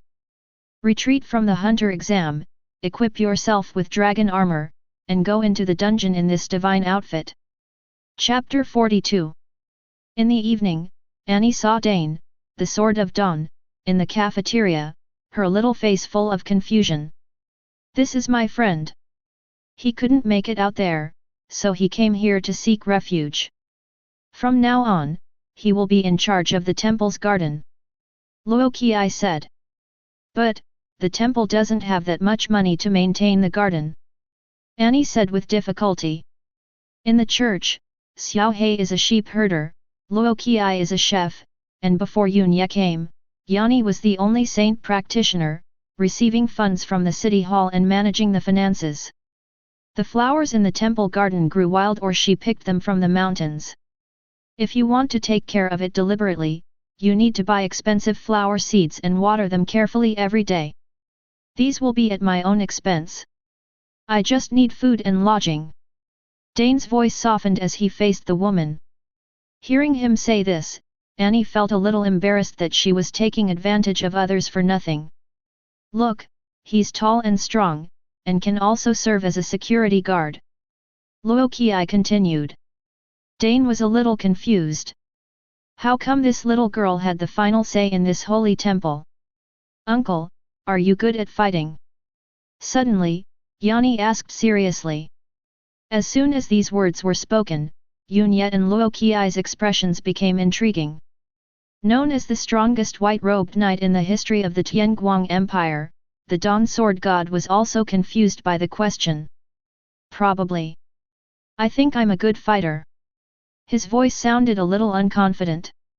Yunya lowered his head, worried that the smile on his face would be seen. Uncle Dane, did anything happen to you outside? Annie asked curiously.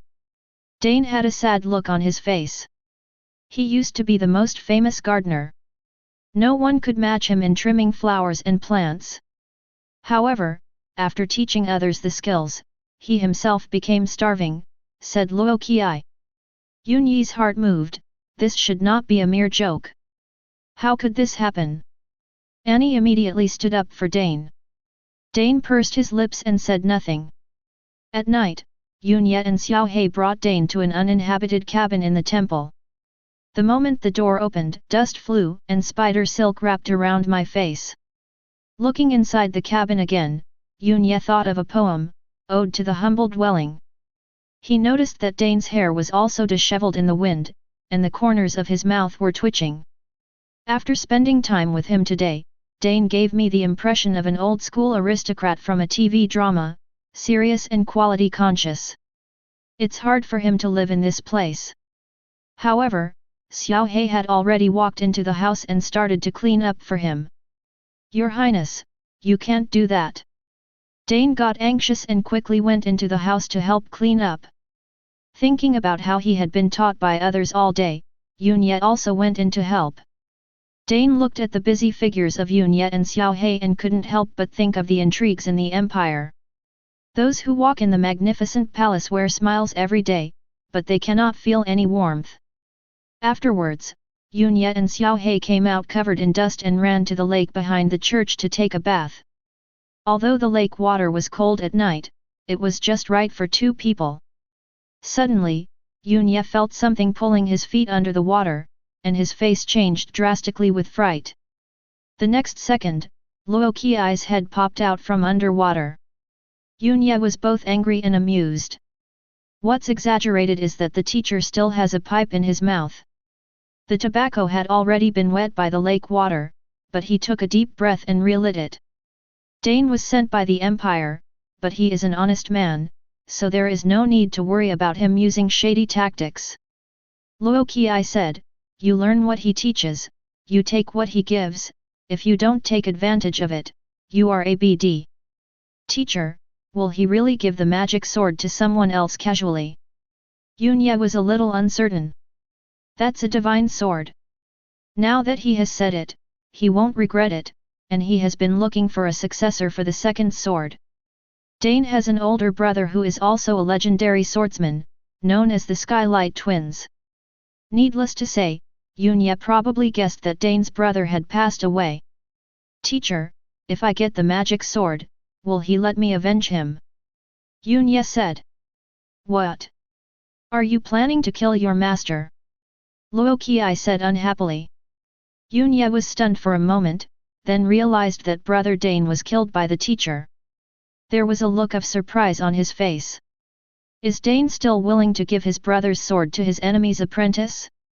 Dane's brother has been bewitched by the devil and has lost his mind. He is preparing to massacre humans.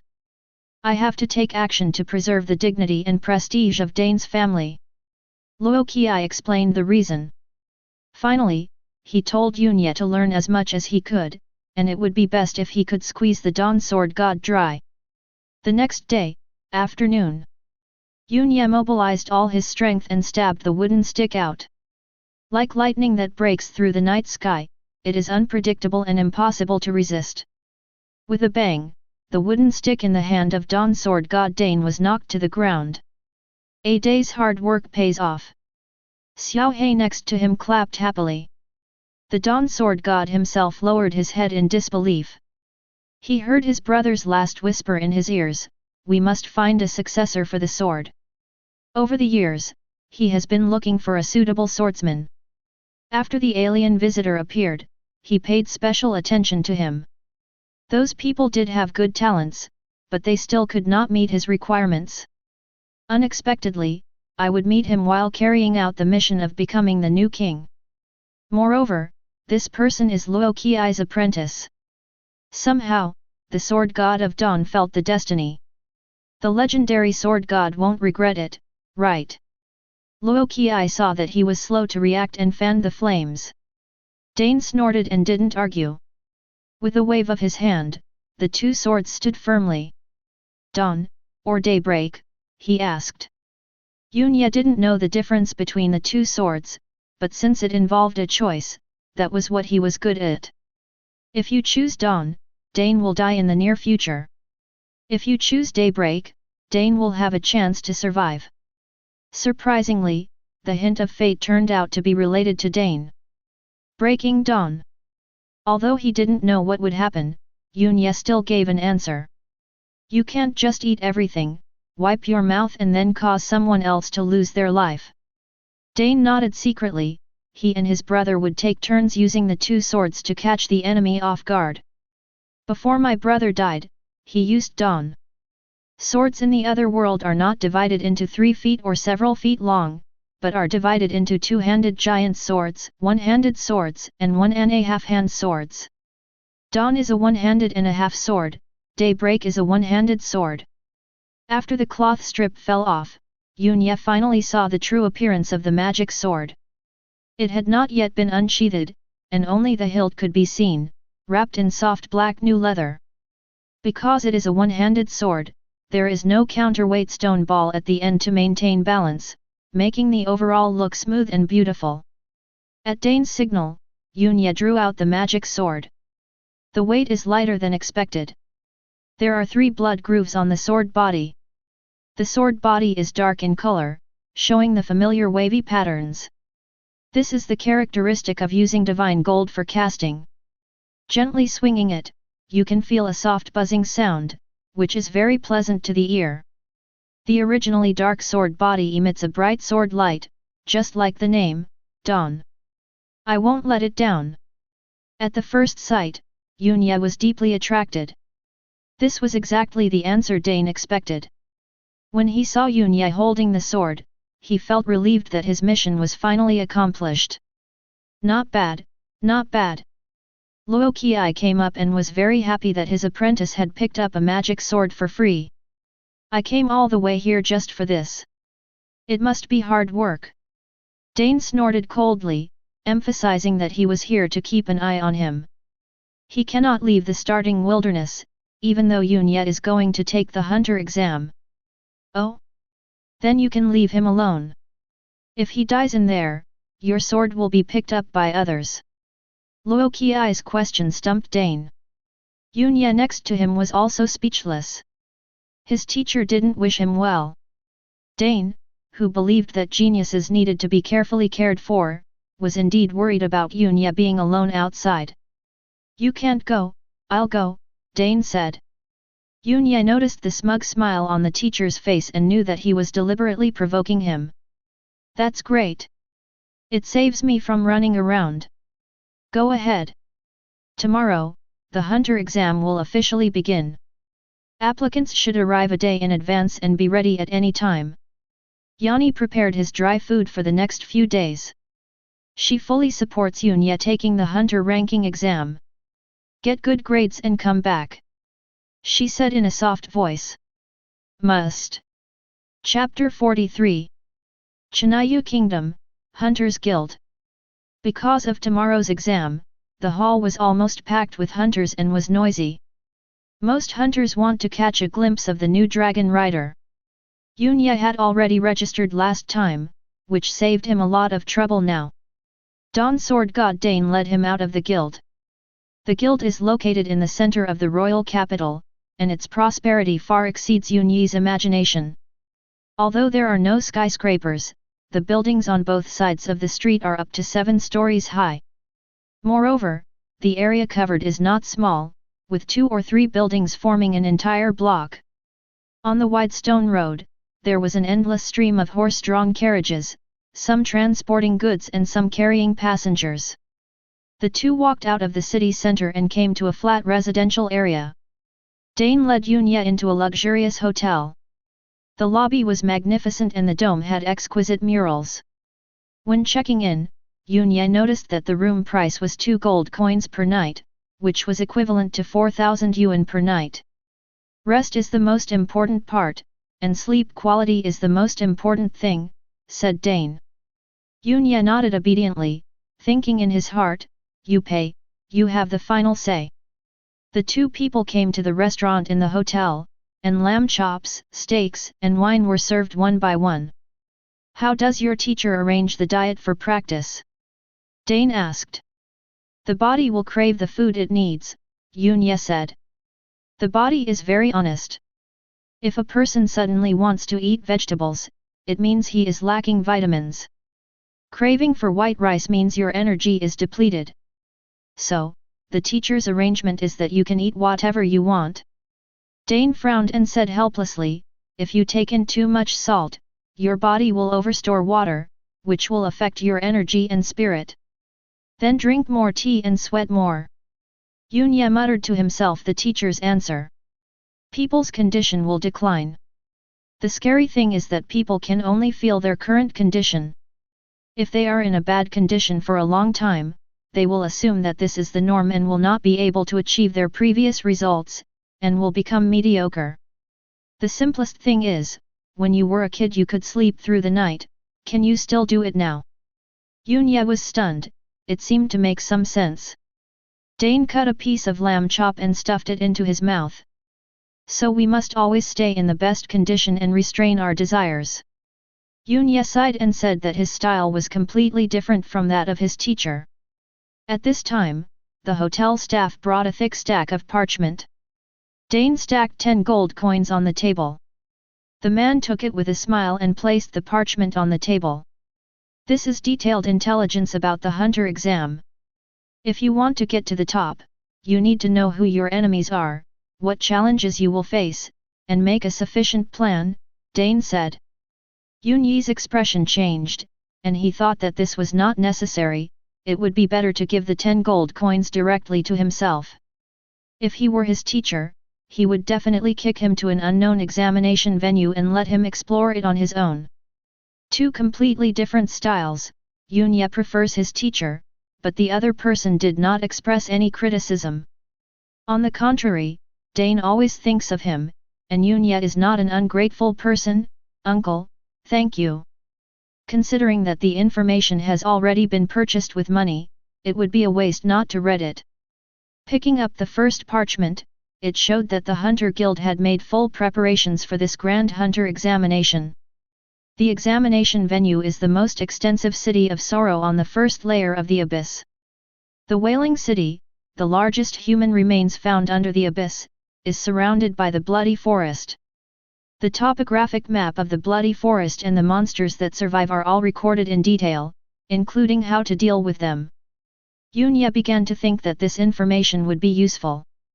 The guild will set up a test mission in the Bloody Forest, and those who pass it can enter the City of Sorrow. The content of the mission is still unknown, but based on the situation in the Bloody Forest, we can make a rough guess as to the direction. In addition, there will be severe tests waiting for hunters in the City of Sorrow. These are the exam information. The intelligence also lists the people who are eligible to compete for the top spot. They are all potential competitors of Yunya. Daichi, the Prince of Xianxin Kingdom, who already has the strength to defeat an intermediate knight. Beginners play against intermediates, challenging those at higher levels. Yunya continued to read down. Arthur, the young master of the Knights of the Cross in the Western continent, known as the most outstanding young swordsman. From the Western continent? Yunya realized that he would meet travelers from other countries in the City of Sorrow. Shen Guyu, the inheritor of King Zi, the youngest genius who has mastered the power of King Zi to restore the world. A successor. After reading the list, Dane said, remember each person's information, their characteristics and strengths, and be prepared to respond. This is not just about being cautious, but about forming a style of doing things that includes the concept of planning before taking action. Yunya will not accept it all, but he will also absorb the essence. What suits you is the best. Have a good rest tonight, and don't forget that you practiced swordplay all day today. These words discouraged Yunya from wandering around the capital, and he stayed in the hotel room until the next day. In the early morning, the capital was packed with people as if it were a festival, and the street outside the Hunters Guild was completely blocked. The guild had to announce that only bronze hunters were allowed to enter and exit. Once you're in, you'll be on your own. Dane walked him to the gate. Yet.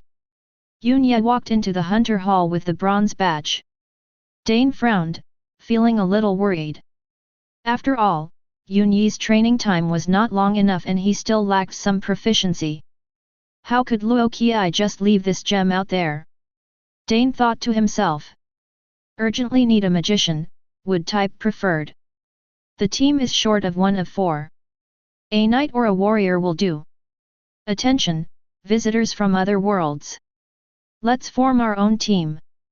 In the hall, a familiar shout rang in my ears.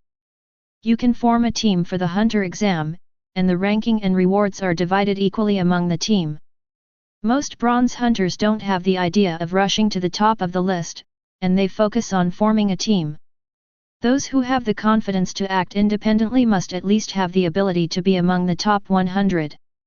Yunya does not plan to form a team and wants to act alone, because the teacher said that this exam is a training step towards becoming an intermediate knight. Surprisingly, someone approached him. Classmate? Are you interested in taking action together? Asked a young woman who was also a time traveler. Being called a classmate in another world is really a special thing.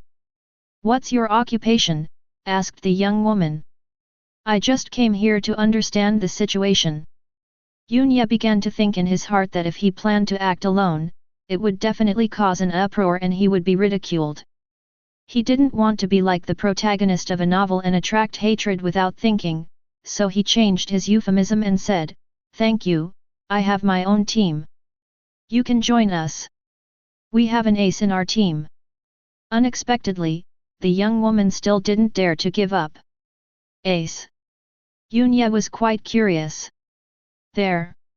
The young woman pointed at a tall and thin boy not far away. After seeing the face clearly, Yunya felt a little dislike. She was about the same age as him, with carefully trimmed hair and eyebrows, and a layer of white powder on her face. Jinbin is from Korea. I heard his family is a chaebol. In the other world, he follows General Ace and his cultivation has reached the sea level of a junior knight. General Ace trusts him very much, and there is a trusted person accompanying us. Next to Jinbin, Yunya did see a warrior wearing plate armor. Can I ask why you are so insistent on inviting me? Could it be that you know that I'm a dragon knight? Unexpectedly, the young woman smiled like a nympho. I just want to get to know my brother and make friends. Yunya thought of what his desk mate Huang Peng had said. He met the mate selection criteria of the women in those short videos, a young dude born in the 2000s, handsome, and a guy who doesn't drink. Later, Huang Peng discovered that being handsome was the most important condition. Yunya, who met this condition, did not expect to be loved by an older sister in another world. Excuse me. This time, Yunya was too lazy to think of a reason to refuse. Oh well. The young woman was a little disappointed. Is your team short of people? A dwarf nearby had noticed this place for a long time and came over immediately. Yes. The young woman's expression changed and her tone became cold. The dwarf wanted to cry but had no tears, cursing that this was an era where appearance mattered. Chapter 44. The official start time had not yet arrived, and Yunya was walking aimlessly in the hall. Suddenly, his eyes lit up and he saw a familiar figure. Huang Peng. Because of the baby fat on his face, his childishness is even more obvious than Yunya, and he stands out among the group of hunters. Yunya was about to go over, but unexpectedly someone got there first. Brother and sister Shen Li and Shen Xin. Are all the time travelers from Xingcheng No. 1 Middle School here? The initial location of the traversal is random, but the same place will not be spread too far. Yunya reacted and realized that it was understandable that the time travelers gathered here because of the hunter exam.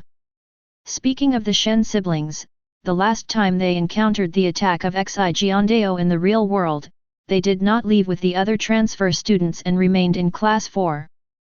Classmate Huang Peng, I didn't expect that you were also a time traveler, and you hid yourself so deeply. Shen Li said in surprise. Huang Peng no longer cared about his identity being known by the two world bureaus, especially when he saw Shen Xin was also there, and he responded enthusiastically. Are you also going to take the hunter exam? Huang Peng asked. How could that be possible? We are just here to watch the fun. Shen Li shook his head repeatedly. That's the same as me. Indeed, the hunter exam is too dangerous for us. Huang Peng immediately agreed. The two sides chatted for a while, and Huang Peng left on the pretext that someone was waiting for him. Yunya, who was observing secretly, discovered that Huang Peng and Shen Li completed the exam registration at different counters. Wow, this can even be involuted. Yunya couldn't help laughing, and then he saw Huang Peng meeting a team. He thought it was the captain he mentioned. But when he saw so many people there, he gave up the idea of meeting him. At the same time, he took out the prepared mask from his bag. The identity of the Dragon Knight cannot be revealed to people in the real world. As for why I don't wear it now, it is to maintain my identity as a priest. Otherwise, the outside world would know that the person wearing the mask is both a full-skill priest and a Dragon Knight, and it would be easy for him to be found out. At this time, the noisy hall calmed down, and at the corner of the stairs leading to the second floor, Vice President Lu Fei, who had been seen last time, appeared. Facing the huge crowd, Lu Fei was calm and elegant, with a decent posture. Yunya thought of her uneasiness and panic when she faced the teacher last time. Standing on a high place, Lu Fei talked about the content of this exam. The 7 kingdoms and 7 guilds of the eastern continent will all participate.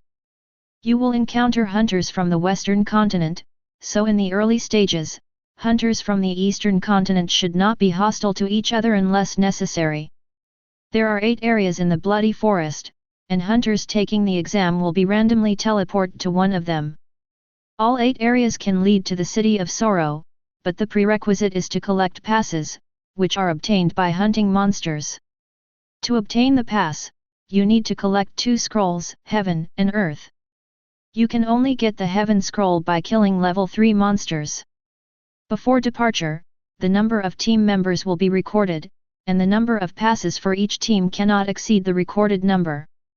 Acting alone does not have an advantage, so forming a team is the best option. This is also the unity that the Hunter Guild has always advocated. Not many hunters listened to the last words, because no bronze hunter had the confidence to act alone. Now, we can enter the underground level. Today, every gate to the abyss leads to the Bloody Forest. Following these words, the hunters in the hall lined up in a long queue and went underground one by one. The moment he entered the gate of the abyss, Yunya discovered that the hunter badge was vibrating slightly. At the same time, Lu Fei immediately received news that the Dragon Knight entered the Bloody Forest. Each hunter's badge is an identification mark and will also be the basis for determining the ranking. Looking forward to the performance of the Dragon Knight this time, Lu Fei murmured. At this time, someone from the guild came over and whispered, "Spider Web is bidding again for the Dragon Knight portrait." Spider Web. The intelligence organization covering 7 countries weaves an invisible web in the dark corners, penetrating every hole. Currently no one knows what the Dragon Knight looks like, only Lu Fei and her confidants have seen it. Humph, if they bother me again, I will tell the previous Tianluo the information they have obtained. Lu Fei would not offend the new or old Tianluo for money. Outside the guild, in a luxurious carriage. The curtains were drawn tightly, not a single light coming in. You don't know what's good for you. You're trying to force us to resort to some tricks. A hoarse voice sounded in the darkness. At this time, news came from outside. "Sir, someone said he knows what the Dragon Knight looks like, including his name and address." "What? Where is this person?" "He's right outside the guild, but he said he doesn't trust a small fry like me and wants to see an adult." There was no sound in the carriage for a long time, until the curtain was pulled open a corner, and a wrinkled face looked out. The person in charge of Spider Web in Chinayu Kingdom, Red Spider. Meeting face to face is definitely risky, but it's worth it. Let him come to the paradise. Starscream sneered. That was his base camp which he had run for a long time. It was heavily guarded and filled with traps and mechanisms. The underground hall is a spacious stone room built with bricks, located underground. It is dimly lit and top assassins lurk in the dark corners. Even the ground is filled with deadly traps. Starscream sat on a stone bench and soon spotted the man who claimed to have information. A tall man with a stern and resolute face and a pair of green eyes. Red Spider nodded with satisfaction. Only someone like this could possibly know the identity of the Dragon Knight. "Sir, what's your price?" "Who asked you to spy on the identity of the Dragon Knight?" the man asked. "Sir, we are asking you." Starscream realized that something was wrong. The man said nothing and took the half-length sword behind his back. Suddenly, the underground hall was filled with murderous intent, and a crisis was imminent. "Good luck in the battle ahead." The man slowly drew his sword, completely ignoring the movements in the dark, and said softly, "Now, the battle begins." For some reason, Starscream felt suffocated. "Kill him! Kill him!" he shrieked. Then, in less than a minute, Starscream collapsed to the ground. The underground hall was in a mess, with countless corpses lying in the darkness, and all the mechanisms and traps were useless. God-level swordsman! Starscream widened his eyes. "Let me ask you again, who is the client?" The man was Dane. The client cannot be from the Tianguang Empire, because he represents the Empire, and those who are purely curious will not spend such a huge price. I don't know. I just received orders from headquarters. Where is your headquarters? Red Spider's heart trembled. This man was planning to attack the headquarters. I don't know. Starscream said. Upon hearing this, Dane's sword fell without hesitation. Suddenly, Dane realized something and turned around as quickly as possible. In the darkness, the tobacco was burning with a blazing light, and Loki walked over leisurely. You are such a jerk. You have done everything I was going to do. Do you really think my apprentice is your apprentice? Loki also did not allow his apprentice to be targeted by others. You shouldn't have left the wilds, Dane said. If you don't tell me and I don't tell you, who will know? By the time you send the message back and the Empire responds, I will have already gone back. Loki laughed. Dane found that this seemed to be the case, and pointed at the people underground. Any ideas? Could they be your enemies? My enemies are no longer alive. They must be from another world. I heard from Unya that it is related to the struggle for national destiny on his side. Dane frowned. This way, he wouldn't be able to kill him. So, we can only eliminate all those who have evil intentions. The two powerful demigods reached a consensus and launched a ruthless cleansing operation in the Chinayu Kingdom. Chapter 45. The first layer of the abyss, the bloody forest. It is still a forest landscape, but the trees are not as dense as those in the Curse Forest. Looking up, you can see a sky without the sun or the moon, like an artificial light curtain, and the visibility is about the same as that of a cloudy day. Unya was teleported to the fourth area of the forest. With so many hunters taking the exam, it's impossible for the teleportation locations to be completely dispersed. So there were several hunter teams not far from Unya. Some hunters have blonde hair and blue eyes and speak foreign languages. It is hard to tell whether they are hunters from the western continent or foreign travelers. After a short rest, the hunter team began to move, heading in different directions. Unya thought of the information. The common monsters in the bloody forest include level 1 goblins, level 2 petrified lizards, and level 3 jungle trolls. Monster levels range from 1 to 9. Level 1 monsters pose no threat to bronze hunters. Their main target is level 2 monsters. Level 3 monsters can only be eliminated by teaming up. The Heavenly Scroll Pass to the City of Sorrow is on a level 3 monster. Unya began to appreciate the benefits of careful planning before taking action, and thanks to the information provided by Dane, he did not have to wander around like a headless fly. Just as he was about to take action, a group of hunters came over from the right and gave him strange looks. Because Unya was alone, he was very conspicuous here. Unexpectedly, this was the team led by the son of the Goryo Chabal, Jin Bin. There were 5 people in total, 3 men and 2 women. Among them, a hunter dressed as a soldier was the strongest and was the one who provided escort. Classmate, where is your team? The young woman who had invited him recognized him.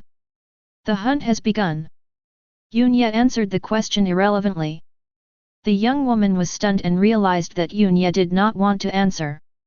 In the abyss, the default rule was not to spy on other hunters' information. Okay.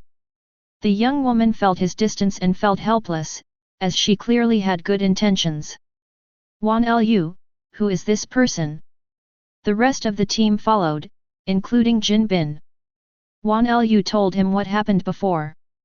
That's weird, if there's no team, why wouldn't you want to join us? Another long-haired woman in the team frowned and said, he wasn't kicked out of the team. The hunt has begun, and there is no turning back. Wan Lu, we can't take him with us unless you want someone in our team to sacrifice and give up the spot. As soon as the long-haired woman said this, the atmosphere immediately changed. No way, Yang Jie, don't talk nonsense. Wan Lu was not stupid, she knew that the other party was setting a trap for her. It can't be said that the 2 women have any hatred against each other. The problem is that Yang Jia wants to climb up the ladder of Jin Bin, so she targets another woman in her team. Jin Bin smiled without saying anything. He looked very gentlemanly, but in his heart, he sneered. If the two women were not female college students of Huaxia University in the real world, he would never have let such people into the team. Jin Bin is very ambitious. He wants to form an influential organization centered on himself and radiate to both worlds.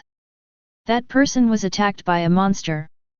At this time, someone in the team pointed forward. It turned out that Yun Yat, who had not left far away, was attacked by a jungle troll. This bloody forest is so scary. Are there level 3 monsters everywhere? Let's go and take a look. Jin Bin's team was surprised that the crisis in the bloody forest came so quickly, and they were also curious about what would happen to Yun Yat. A bronze hunter facing a level 3 monster is very unlikely to kill it in 1 second. Yun Yat looked at the jungle troll that appeared. From the name, one could tell that it was huge, in an upright human form, with green skin covered with a thin layer of moss, sharp horns growing from its mouth and nose, and a bloody, dilapidated axe in its hand. Looking at the troll again, we can see that there are coverings on the sensitive parts, making it look like an intelligent creature. However, his eyes were red and there was no trace of rationality. The troll stared at Yun Yat and swung his axe down without any skill, but his advantage was his huge size, long arms and legs, and his attack range was very wide. Yun Yat held his breath and concentrated, and the next second, he drew his sword from its sheath, like a bolt from the blue, without any warning. As the light of the sword of dawn flashed, the troll was split into 2 halves. The troll's attack was over before it landed. After death, a pattern appeared on the surface of the troll's skin and turned into a ray of light that entered Yun Yi's bronze badge. It is a small piece of the heavenly scroll pass, and you need to kill 3 more. Directly behind, all members of Jin Bin's team were stunned. Wan Lu, who originally couldn't bear to watch any further, turned away. Now, her face was full of amazement, and she suddenly understood why Yun Ye refused to join a team. That is a peerless sword. The soldier whispered in the team. This soldier clearly saw more than anyone else. Jin Bin's eyes lit up, and when he saw Yun Ye was about to leave again, he immediately followed him. Student, stop for a moment. He called Yun Ye and stared at the magic sword in Yun Yi's hand. Under Yun Yi's unhappy gaze, he smiled confidently and said, "Can you sell this sword to me? I'll give you 10 million, the currency of your country." "Not for sale." Yun Ye answered without thinking. 100 million. This is the final offer. I'm not kidding you. I'll transfer the money directly to any bank card of yours within half a day when I get back. Jin Bin continued to raise the price.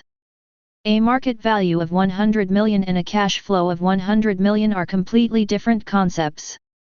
Not to mention that the transfer was completed within half a day, which shows that this Chable's son really has something. What can 100 million do? Yun Ye couldn't help but think that it was equivalent to financial freedom. Just by putting the money in the bank and earning interest, he would earn more than 90% of office workers every month. If you make supporting investments, you will never have to worry about wealth and prosperity in your life. It is impossible for Yun Ye to say that he had no hesitation at all, because his original intention when he traveled through time was to make money. But he thought of the sword of the dawn, Dane. Because of Dane's aristocratic style, Yun Ye was actually not used to being with him, and even had a slight resistance to it. However, Dane will always remember his kindness to him. Especially seeing the expression on Dane's face when he handed over the sword, he couldn't let him down. Moreover, even if we take a step back, given his current conditions, it would be short-sighted for him to choose 100 million. Don't you understand what I'm saying? Yun Ye had never had a good impression of this Korean man, so he was no longer polite this time. Jin Bin was stunned. Nowadays, which time traveler is not trying hard to make money? 100 million is not tempting? Are you doubting that he doesn't have the ability? Classmate, our captain Jin Bin is the third son of the Jin family of Goryeo 4-star company. He is currently an exchange student in our country. You are so rude. Yang Jia came forward to help, and did not forget to criticize at the end. Yunya would rather continue to deal with the two trolls than face these two idiots and leave without looking back. Looking at his back, Jin Bin's face looked extremely ugly, and then a fierce look appeared in his eyes. He called the soldier aside and ordered, "Grab the sword. General Ace just asked me to ensure your safety." The soldier was not happy. "Help me this time. I will repay you later," Jin Bin said. The soldier thought for a while and thought that as a visitor from another world, Jin Bin might be able to rise to a high position in the army. By then, there will be a chance to promote yourself. I'm happy to serve you. The soldier's smile concealed murderous intent. Jin Bin sneered, "If you don't want the money, you're asking for death." Chapter 46. Yunya killed the troll with one sword, showing his amazing strength. But in the eyes of the soldiers, it was because of the Sword of Dawn. Without the magic sword, Yunya might not even be able to break the troll's skin. In addition, the soldier himself is quite strong. Although he is a bronze hunter, he is an all-round expert in the army. Junior warrior, intermediate marksman. He followed the direction Yunya left, and based on the traces he left behind, he soon found the target's traces on a plain. The soldier took out a longbow and put on an eagle feather arrow made of golden eagle feathers. It could withstand strong winds and would not deviate for dozens of meters. The soldier locked onto Yunyi's vital parts and released his fingers. The eagle feather arrow was like an eagle flying through the sky, and in the blink of an eye it shot Yunya. Yunya couldn't even scream and fell to the ground. Simple. The soldier clapped his hands, changed his weapon to a dagger and walked over. The world of hunters is not a child's game. Remember this in your next life. As he approached, the soldier said something and was about to bend down to pick up the sword. Suddenly, he found something strange. Although the eagle feather arrow stood upright, it did not shoot into Yunyi's body, but was caught by one hand. The soldier was so frightened that he took several steps back, unable to accept how Yunya caught his arrow. Fortunately, Yunya did not launch an attack and stood up slowly. "For this sword," Yunya said coldly. "It is normal for people in the other world to be indifferent to life. Time travelers all come from a society ruled by law and have been taught the concept of equality of all life since childhood. As a result, Jin Bin wanted to take his life for the sword. I am just following orders, please don't mind." The soldier smiled and put down the dagger to show that he had no hostility. He saw that Yunya did not attack and thought that the young man had not yet experienced fighting with others. "I am willing to make amends. You may make any request you wish." The soldier approached as he spoke, a sharp dagger appearing in his hand. "Go to hell." In an instant, his vicious side was revealed, and the dagger delivered a fatal blow like a poisonous snake. However, what greeted him was Yunyi's cold face and ruthless iron fist. The punch hit the outside of his arm, and the powerful force acted on his whole body, knocking him flying. The reason why Yunya did not attack the opponent was that he wanted to test his own strength. He put the Sword of Dawn back into its scabbard and walked forward step by step. "You, who are you?" The soldier was quite frightened. That punch he just threw was definitely not something that could be done by a beginner. Isn't it possible that his ability to kill level 3 monsters depends on the magic sword in his hand? After the sneak attack just now, the soldiers couldn't even ask for mercy. Knowing they had no way to retreat, the soldiers summoned up their last bit of blood, recalled their training in the army, and began to fight back. Bang! The two men's fists collided, a metallic sound was heard, and Yunyi's fist was covered with a layer of gilded armor. The soldier screamed, his fist bones and wrist were broken, and even his shoulder was dislocated. He was half kneeling on the ground, sweating profusely. "Is this all your strength?" Yunya was not very satisfied and felt it was boring like playing against a computer. The soldier was dumbfounded, thinking that he was not strong enough to withstand the beating. It's obviously because you were too strong. He looked at Yun Yi's right arm. The arm armor just now had disappeared, as if it was an illusion. However, the soldier was sure that he was not mistaken. Thinking of the recent buzz about the new Tianluo, he immediately understood. I've hit a wall. Lord Tianluo, I really obey orders. Please don't kill me. I have a wife and children at home. The soldier began to beg for mercy. He knew that these alien visitors came from a peaceful era. Since you have a wife and children. As soon as Yun Ye opened his mouth, the soldiers were secretly happy. As expected, the visitors from other worlds were stupid and did not know how to eradicate all evil. We should consider the consequences of our actions even more. Who knew that Yun Ye suddenly changed the subject, unsheathed his magic sword, and slashed the soldier's neck. The soldier wanted to say something, but he couldn't make a sound and could only fall down holding his neck. Yun Ye looked in the direction he came from. The accomplices had been dealt with, but the mastermind certainly could not be let off. At this moment, the atmosphere in Jin Bin's team was a little weird. After failing to buy the sword with 100 million, the team's strongest soldier left for no reason. It's hard not to think of murder and treasure. How could Jin Bin do such a thing? Yang Jie, who has been a bootlicker all the way, is still deceiving himself. Jin Bin didn't care. If he wanted to set up his own organization, he had to trust people. When the soldier gets the sword back, he will give each member of the team a sum of hush money. Anyone who takes the money is like getting on a pirate ship. If you think you are aloof, then don't blame him for being ruthless. Suddenly, several people in the team noticed that the ground was shaking in all directions. The ground near the feet of another male member of the team was broken, and an ugly-looking goblin emerged, scratching his leg with the sharp weapon in his hand. After succeeding, the goblin drilled back into the ground. Don't make a fuss. It's just a level 1 goblin. When Jin Bin saw the two girls being frightened, he immediately spoke up to maintain order. The injured boy happened to be a clergyman and he healed himself. We seem to be surrounded by goblins. Around the team, the sounds of the goblins wriggling below became more and more obvious. They were like a lone boat on the sea, being targeted by a group of sharks. The goblins have limited killing power, so this is a good opportunity to collect the Earth Scroll Pass. Just as Jin Bin finished speaking, a goblin covered in blood appeared from the side and threw a stone at him. The stone was thrown out with the effect of a cannonball, smashing a deep hole in Jin Bin's breastplate. Treatment.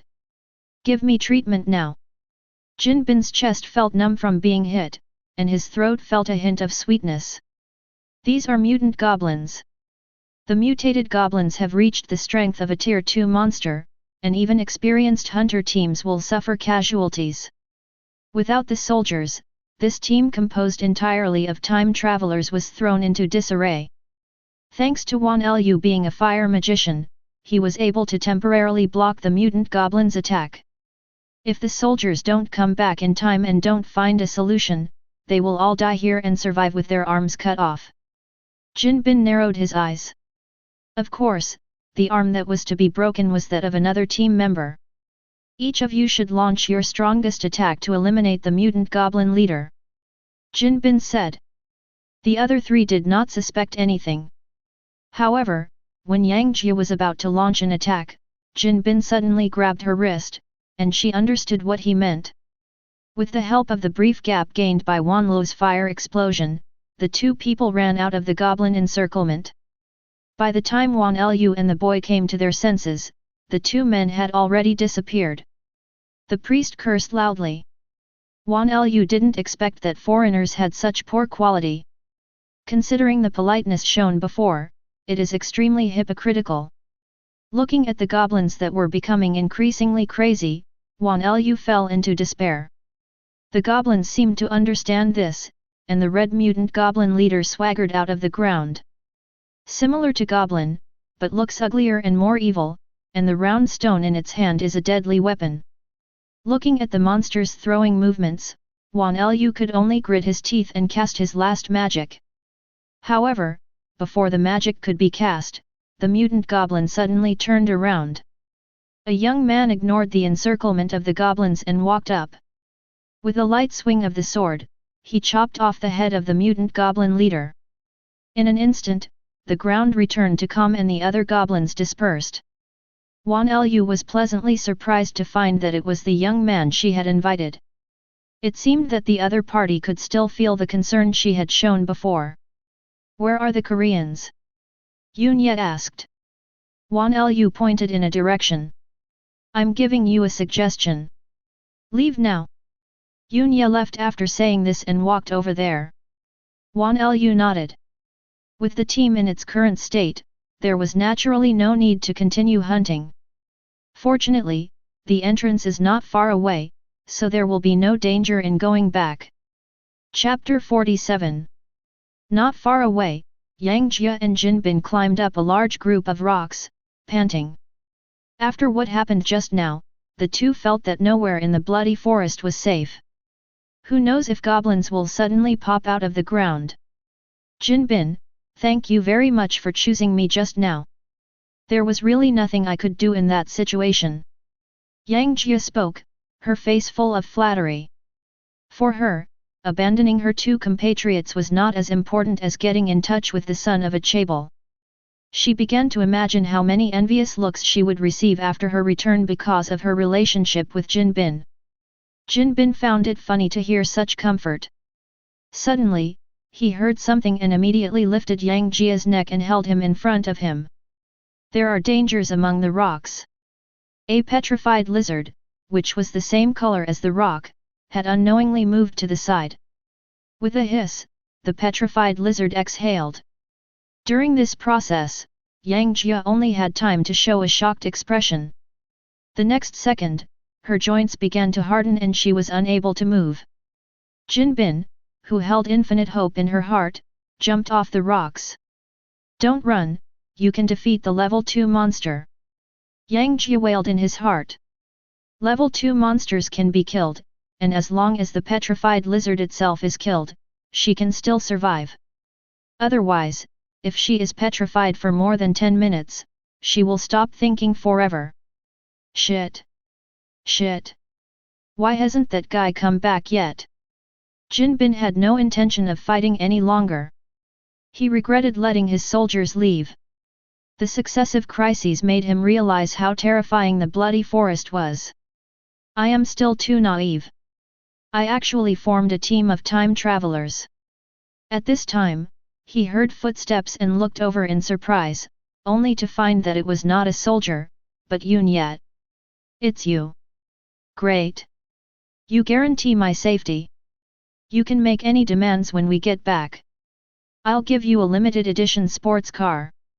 I also have a house in the Magic City. Hey, did you hear me? Not only was Jin Bin not afraid, but he was surprised and asked for help. He now understood how powerful Yunye was, as he could kill a level 3 monster with one sword. With someone like this to protect you, you'll definitely be safe. Yunye was wondering what was going on in the minds of these chaebol sons. Did they think that any mistake could be settled with money? He said nothing and continued forward. Shit! You can't speak. Jin Bin wanted to continue shouting, but he found Yunye put his hand on the hilt of the sword. You, what are you going to do? I advise you not to do anything stupid. Don't you know who I am? Jin Bin finally began to get scared, his legs went weak and he fell to the ground. Yunye remained silent until they were close enough. Draw the sword, and put away the sword. The action was done in one go, without any waste or delay, and then he turned and left.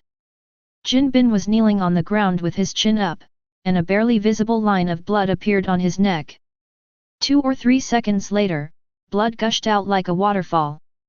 Until his death, the chaebol son never understood why Yunye wanted to kill him. I can clearly give him wealth and glory. Yunye had not walked far when he felt a strong gaze. Turning around, I saw a statue-like figure on the rocks.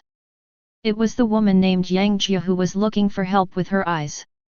Yunye did not forget the other party's power and harshness, and left without paying any attention. Yang Jia gradually became stiff and couldn't even make a sound. Bloody Forest, 8 areas. Casualties continued to occur, especially among time travelers. With each hunter's sacrifice, their bronze emblem will be reflected. These visitors from other worlds are too naive. They have never seen blood. What a pity, each of them has good talents. But without this kind of growth, even the best talent will just be a waste of resources. There are people discussing this in every hunter headquarters. Someone has entered the Wailing City. Suddenly, a shocking news exploded in the east and west continents. For many people, the first stage of the hunt has just begun, but some have already reached the end. The most exaggerated thing is that it is an individual achievement, not a team entry. This can be confirmed through the hunter badge. It's Prince Daichi of the Xianxin Kingdom. The guild can also figure out the identity of this hunter. The City of Sorrow, on the city wall. Daichi held a 2-meter-long spear and stared at the bloody forest with boredom. What a boring exam. I hope Dragon Knight won't disappoint me. He murmured. The Dragon Knight he mentioned, Yunye, is still in the 4th area of the bloody forest. He can kill a level 3 monster with one sword. If he really wanted a pass, he would have been able to go to the City of Sorrow a long time ago. However, he will not lose his composure because of this. He put away the Sword of Dawn, put on a pure white mask, and fought the trolls in hand-to-hand combat. When the battle begins, armor will appear on the arms, then on the shoulders and chest.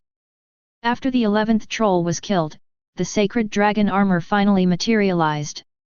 It's still a little lacking. The teacher said that only when you can wear the armor as you like and have your own characteristics can you name the dragon armor. Each Dragon Knight's dragon armor is unique and has its own name. The teacher's Dragon Knight is the Black Prison Dragon armor. Yunye was a little impatient to name his dragon armor. I still need a good fight. What should I do? Yunye began to feel embarrassed. He even deliberately did not use the magic sword, but the trolls were still not enough to defeat. Just as he was wondering, he noticed something strange happening in the sky above his head. Like fireworks, a dazzling light rose up and a line of text bloomed. A level 4 monster has appeared in Area 5. All hunters, stay away. All hunters, stay away. To ensure the smooth conduct of the examination, the guild will conduct strict inspections. But after all, we are in the abyss, so mistakes are inevitable. Level 4 monsters are not something that bronze hunters and beginners can deal with. Yunye's heart moved, isn't this coming? He ignored the advice and rushed towards Area 5. At this time, he had to thank Uncle Dane for the map he prepared, which enabled him to identify the direction. At the same time, Area 5 of the Bloody Forest was Indiana chaos. The bronze hunter fled in panic, fearing that he would be targeted by a level 4 monster. One of the teams was in a very miserable state. Captain, didn't you brag that you hunted a level 4 monster? Huang Peng shouted at the bald uncle who was left at the rear of the team. Aren't you a burden to me? I don't accept it. Leave me alone. Kill him. Huang Peng the berserker became more and more aggressive, and he wanted to fight the level 4 monster for 300 rounds. The bald captain knocked him on the head and said, "That's a blood ape that's gone berserk, not a simple 4th level monster. Monsters of the same level have different properties, some need to be dealt with by magic, while others are immune to trouble. The blood ape has relatively average attributes, which makes it the most terrifying." Huang Peng had nothing to say, but he immediately discovered something and pointed to a place not far away. Why is there someone rushing towards Area 5 over there? The team looked over and saw a masked man walking in the opposite direction. Chapter 48. Go ahead. Sprint. Attack. In the 5th area, a group of fully armed knights fought against the blood ape amid passionate shouts. This is a team composed entirely of knights, and every member is wearing full body armor. The full body armor, even the head is protected, is a very luxurious equipment among bronze hunters. The knights of this team held a square steel shield with a cross symbol painted on the outside. Western Continent, the Knights of the Cross. The two tall knights in the lead pressed forward side by side, enduring the heavy blows from the blood ape. The other two Crusader knights took the opportunity to surround the blood ape and hold it tightly. A figure flashed by, holding a huge two-handed sword, and chopped fiercely at the blood ape's neck. The sword blade emits a golden edge that can cut through metal and stone. If nothing unexpected happens, the blood ape's head will be chopped off. The accident still happened. The blood ape twisted its neck very cleverly and clamped the giant sword with its head and shoulders. At the same time, the blood ape burst out with tremendous power, throwing away all the surrounding Crusader knights. Half of the men smashed their fists into their attackers. The Crusader made a prompt decision, abandoned his great sword, and jumped to the side. After landing smoothly, the two-handed giant sword actually flew back to his hand by itself. "Captain, most of the hunters in Area 5 have already evacuated. Well, prepare to retreat." It turned out that this team of Crusaders was trying to hold back the giant ape and buy time for other hunters. It's a pity that the young leader acted alone, otherwise if he cooperated with us, we would definitely take down this 4th-level monster. After looking at the blood ape with regret, the Crusader knights began to retreat in an orderly manner. They were experienced, had good coordination, and took advantage of the terrain to quickly shake off the blood ape. Roar! Suddenly, the Crusader, who was already safe, heard the roar of the blood ape. It was not a roar of frustration, but an excited cry of meeting a target. "Didn't you say to retreat? Captain, what should we do?" The Knights of the Cross gathered together. The young leader said that we must do things perfectly. Now that we have held back the blood ape, we cannot let the hunter die. They planned to turn back, not out of any chivalrous virtues, but to enhance the reputation of their own order. The blood ape made a lot of noise, and the 5 Crusader knights immediately locked onto it.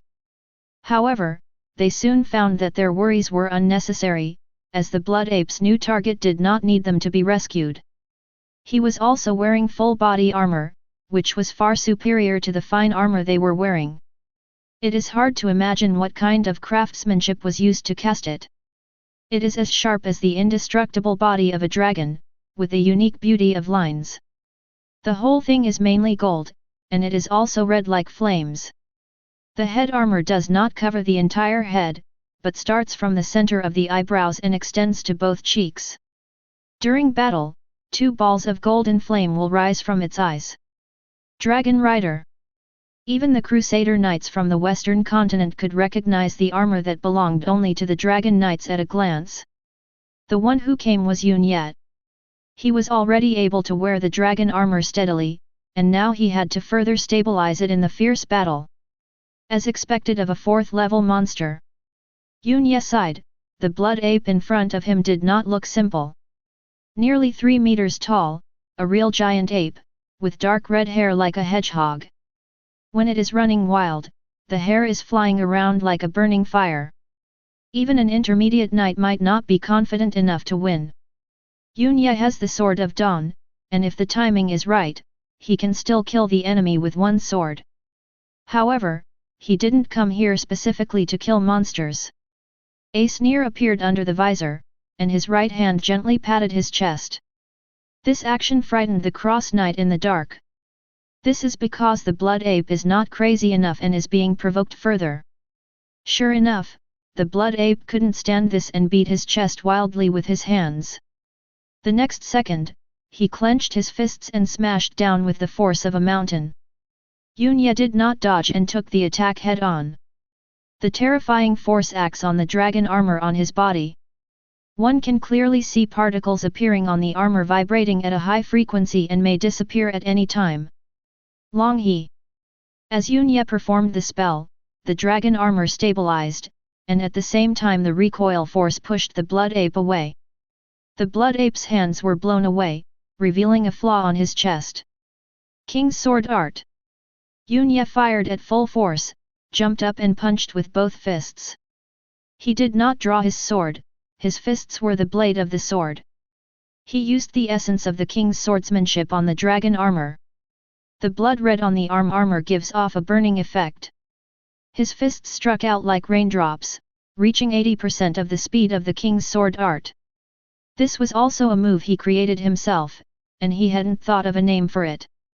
But during the punch, the body would scream uncontrollably, so the mouth would shout, "Ola ola ola ola."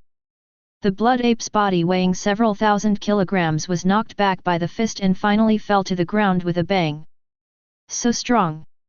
The crusader who was watching secretly couldn't help but sigh. Their young leader Arthur can also defeat the blood ape, but he will find the flaws with his exquisite swordsmanship. This Dragon Knight's big and powerful moves and head-on collision are completely different concepts. They also saw that the Dragon Knight was practicing with the blood ape. The fallen blood ape got up again and continued its crazy attack. Well done! Yun Yat, who was in the right state, ran out in joy. This was exactly the effect he wanted. In his eyes, the blood source became a fitness equipment, constantly polishing his dragon armor. During the process, the red lines on the dragon armor became clearer and clearer, and the golden luster became brighter. Bang! The fists of the blood ape and Yunya collided, sounding like a cannonball. The armor burned completely, and the dragon flame gathered at the tip of the fist and burst out. The blood ape's fist was broken in an instant, his hand bones were fractured, and the spurting dragon flames burned his entire arm. This time, the blood ape's cry regained its sanity and was filled with pain. The other hand coordinated with his feet to move quickly on the ground. Don't go! Yunya was not satisfied yet, so he rushed forward. Sob! The blood ape actually let out an inexplicable strange cry, with resentment revealed in its eyes. The blood ape regained his sanity after being beaten by him and felt scared. The crusader felt scared, as most of the monsters that were running wild were the last drop of blood on Liu Guang's body. As a result, Yunya beat the blood ape hard and made him wake up. Then I saw the blood ape jump a few times and use the big tree to escape quickly. Withdraw! The crusader knights also left at this time. The battle was over. If they continued to lurk in the dark, they would be misunderstood. Yunya did not chase the blood ape. The level 4 monster was trying its best to escape, and it would take a while to get the magic sword. After this battle, he could control his dragon armor more accurately. No wonder the abyss is the only way for hunters to grow. This kind of growth is not just about gains, but something similar to experience points. Defeating monsters or killing them will lead to substantial progress. At the end of the day, Yunya was sure that he had met his teacher's requirements and became an intermediate dragon knight. He can name his sacred level dragon armor. However, before fully putting on the armor, Yunya didn't know the specific appearance of the dragon armor, so he didn't think of a name for it. There is no mirror in the bloody forest, so I have to put the name aside for the time being. Yunya turned his gaze towards the direction of the Wailing City. After all this trouble, it's time to head there. Chapter 49. The City of Sorrow, a city that can accommodate 100,000 people. Most of them are stone buildings. They have withstood the ravages of time, and one can still vaguely see the superb craftsmanship. The exterior walls on both sides of the street are mostly scroll-columned. There are many types of buildings, including temples, palaces, arenas, and large squares, not to mention residences. It is said that the discovery of the City of Sorrow has led to an improvement in the level of architecture in the other world. At this time, this ancient city with no residents was very lively. During the time that Yunya was hunting trolls and fighting off blood apes, other hunters who had collected the 2 volumes of Heaven and Earth had already entered the city. Hunters who fail to collect both volumes of Heaven and Earth within the 12-hour time limit will be eliminated. The hunters who finished ahead of time began to have fun and relax, waiting for the next stage. The guild members prepared supplementary notes, food, and drinks. Hunters from the Western continent and Western time travelers began to drink and sing in the city for cultural reasons. On the contrary, travelers from the East continent and the East should be calm and reserved. You'll never see this scene in the real world. Huang Peng stood in the square, receiving supplies from the guild and looking at hunters of all kinds, including people from all over the world. Huang Peng, let's go and toast to Arthur and thank him for saving our lives. At this time, another girl in his team came over. Huang Peng did not look at the other person well. The girl was also a time traveler like him. Her name was Lu Yu and she was 2 years older than him. When I first joined the team, since we were the only 2 time travelers, I was still thinking about building good relationships with them. Until one day, he heard Lu Yu sigh, "Why not travel to the Western continent, so that you can see the blonde handsome guy?" He said it with confidence and without any disguise. The most amazing thing is that Lu Yu has a foreign boyfriend in the real world. Because of this foreign boyfriend, Lu Yu shows off her daily love life on various online platforms. I don't know any Arthur. You can tell from the name that he is a foreigner, and he is not interested. Come on. He's the young master of the Knights of the Cross. In the real world, there's a list of the most attractive men among the indigenous people on the internet, and Arthur is on the list. Lu Yu said excitedly, I didn't expect to have an intersection with him this time, and be saved by him. Wait a minute, when were we rescued by him? The Crusader Knights held back the Blood Ape, and someone from the guild just now said that the Blood Ape was chased away. Lu Yu said. You must be crazy. Huang Peng rolled his eyes. The 5th area was so vast, but there was only one Blood Ape. Should all hunters be grateful just because the Crusader took action? Even the Knights Crusader themselves might feel embarrassed, but Lu Yu couldn't wait to kneel down and kowtow to others. There was a commotion on the other side of the square. It's Arthur. Lu Yu ignored Huang Peng and immediately ran over to watch. Arthur said that he was not teleported to the 5th area, and the actions of the Crusader Knights are in keeping with their code. Because Arthur spoke the common language of the Western continent, someone was responsible for translating. These words brought warm applause to Arthur. It's amazing that the Crusader Knights can drive away the level 4 monster. Lu Yu spoke in broken English. We have to wait for the knights from the 5th area to come back and tell us the details of the battle. The hunter learned the news that the Blood Ape was chased away from the guild, but it was not clear how it was chased away. Because it was the Knights Crusader who took action, people preconceived that the credit was theirs. As luck would have it, the 5 Knights of the Cross strode over. The crowd made way, and the Crusader came to Arthur and bowed. You guys are making rapid progress, being able to beat back a level 4 monster, Arthur said. The leading Crusader was startled, then immediately bent down and said, It wasn't us who drove the Blood Ape away, it was the Dragon Knight. He used his tyrannical strength to make the Blood Ape flee. As soon as these words were spoken, the atmosphere in the square froze. Huang Peng, who was about to walk away, noticed the embarrassment on Lu Yu's face and immediately turned back. What are they saying? Huang Peng asked the translator. Because the Crusader and Arthur communicated in the language of the Western continent. The Crusader said that the Dragon Knight forcefully drove the Blood Ape away. The translator's tone was filled with doubt. Suddenly, the hunters from the East continent in the square cheered. They admired the Crusader for holding back the Blood Ape, but since it involved the Eastern and Western continents, they didn't want to see the glory in the eyes of outsiders. It's rare to be as happy as Lu Yu. Huang Peng was amused, and then looking at Lu Yu's frustrated expression, he said sarcastically, It's really unfair for you to be rescued by your own people. Lu Yu glared at him like a cat whose tail was stepped on. Huang Peng stared back with a smile, Who is afraid of who? As the Crusader revealed more and more details, the hunters in the city learned about the Dragon Knight's battle. A Blood Ape in a runaway state was punched by the Dragon Knight and screamed in pain. Finally, it couldn't bear it anymore and ran away. Arthur lowered his eyes, listening to the exclamations of the people around him, not knowing what to say. Honesty is a chivalrous virtue, but this subordinate of his is too honest and is only helping to embolden others. The Dragon Knight should enter the city now. The hunters reacted and wanted to catch a glimpse of the dragon rider. What they didn't know was that Yunya was in the square, wearing a white mask, the clothes that Annie bought, and the sword of dawn tucked around his waist.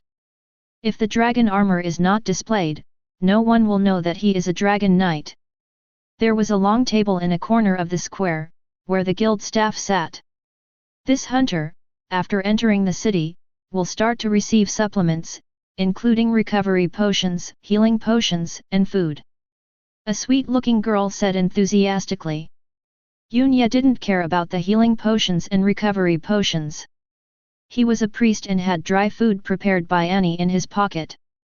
Until he heard the girl say, "The potions are all of very good quality, 5 silver coins a bottle outside." Yunya stopped and was about to go up to receive it. As a result, several tall and strong hunters came up from behind and pushed him away. A team of hunters from the western continent, those who cut in line all had smug smiles on their faces. One of them even said, "Do you know that the West comes first?" Coincidentally, this person is Chris Rogers from the United States, a mid-level warrior and bronze hunter, who ranked 99th on the last bronze hunter list. Because Yunya was wearing a mask, they couldn't see his expression, but they didn't care. "Get the medicine," they said to the girl behind the counter. But the girl was conflicted. As a teller, she had the responsibility to maintain order.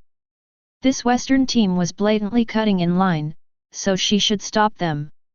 However, facing these strong hunters, she had no courage. "What are you still standing there for? We are the Hellfire Squad." The team member at the front slammed the table and shouted loudly. The girl was so frightened that she didn't even dare to raise her head. At this moment, the Hellfire Squad felt a brutal force rushing towards them. "Get the medicine." Yunya stood in front of the counter and spoke slowly to the girl. Behind him, the members of the Hellfire Squad reacted and became furious. Chapter 50. Behind the counter, the girl looked at the angry faces of the Hellfire Squad members behind Yunya. He was here first. She finally mustered up the courage to say what she should have said. The Hellfire Squad wouldn't listen at all and just put a hand on Yunyi's shoulder. However, the team leader suddenly stopped it. "Then let him go first." Their captain was still calm. Yunya had his back to them, and was surprised that they did not take any action. It is worth mentioning that the two sides could not understand each other's language, but the Hellfire's behavior of cutting in line and Yunya pushing them away did not require too many words, and the air was filled with gunpowder. "You have to be careful. When people from the eastern and western continents go out, they will be separated by a vast ocean." As a member of the guild, the girl was fluent in both languages and gave Yunya reminders in words that he could understand. The implication is that even if someone dies, they will be gone once they leave the abyss. However, an inexplicable smile appeared on Yunyi's face. This is not exactly what he wants. The girl said no more, motioning for him to take out his hunter badge or the crystal ball on the table. As long as you wear the hunter badge, the crystal ball can sense it, and the fragment of the heavenly scroll obtained by killing a troll will be automatically collected into the badge. The 3 fragments form a complete pass, which is also the certificate for entering and exiting the City of Sorrow. Yunya placed his hand on the crystal ball, and starlight began to rise from the crystal ball. The Hellfire behind him cast a mocking look at him, ready to mock and ridicule him. But soon, they had stunned expressions on their faces. The same goes for the young girl. Her expression was normal at first, until more and more light spots appeared in the crystal ball and her expression froze. "Is there a problem?" Yunya asked puzzledly. No, sir, you have a total of 4 heavenly scroll passes, which can be exchanged for 4 bottles of high-quality potions." The girl changed into a respectful title and counted silently in her mind, 4 passes, at least 12 trolls must be killed. Acting alone, what strength does it take? After the girl placed 4 bottles of red potions on the table, the hunters around noticed this and started talking about it. Red potion represents the highest quality. Those who are familiar with the rules of receiving the award know the achievements Yunya has made. Do you recycle here? Yunya looked at the medicine in glass bottles and felt it was inconvenient to carry. Sir, if you want to exchange, you need to prepare coins. The guild does not provide this. However, some teams in the city have casualties and are recycling potions. You can help. Oh? Thank you very much. You're welcome, sir. The girl was a little flattered. Yunya took the potion, turned around and saw members of the Hellfire Squad surrounding him. Friend from the east, how about we discuss this? Sell these 4 bottles of potion to us. The team needs it more than individuals. Chris Rogers, who is also a time traveler, can actually speak Mandarin with standard pronunciation. His chiseled face is filled with a bright smile, as if the unpleasantness that just happened had never happened. Typical Westerner. Yunya was too lazy to pay attention and left. Unexpectedly, the 5 members of the Hellfire Squad followed closely and formed a pincer attack. During the process, their captain hesitated, but still let the team members do what they wanted. The other hunters in the square felt the tense atmosphere and retreated to a safe distance to watch. We just had an unpleasant conflict, right? For this, we can issue a challenge. Chris said softly, I accidentally killed you during the challenge. According to what you Orientals call the virtue of not wasting, it's okay for me to take your potion. His tone seemed to have Yunya in his grasp, and he took out 4 silver coins, 4 bottles, 4 coins, you won't lose anything. This is no different from robbery. Boy, do you look down on us, another member of Hellfire said impatiently. Except for Chris Rogers, all the others are indigenous residents. They have similar interests with the time travelers and there is no sense of incongruity when they stand together. So it's possible to challenge, so what are you waiting for? Yunyi's eyes swept across the Hellfire Squad one by one and stopped on Chris. Despite the masks, the Hellfire Squad could feel Yunyi's provocation and disdain. There was no suspense what happened next. The 5 members of the team formed a formation and drove the hunters who came to watch the fun away to a certain distance. This kind of conflict was normal in the Abyss. There are no residents in the City of Sorrow, let alone law enforcement guards, and the guild is also neutral. Hunters rely entirely on their own consciousness, and bloody conflicts are inevitable.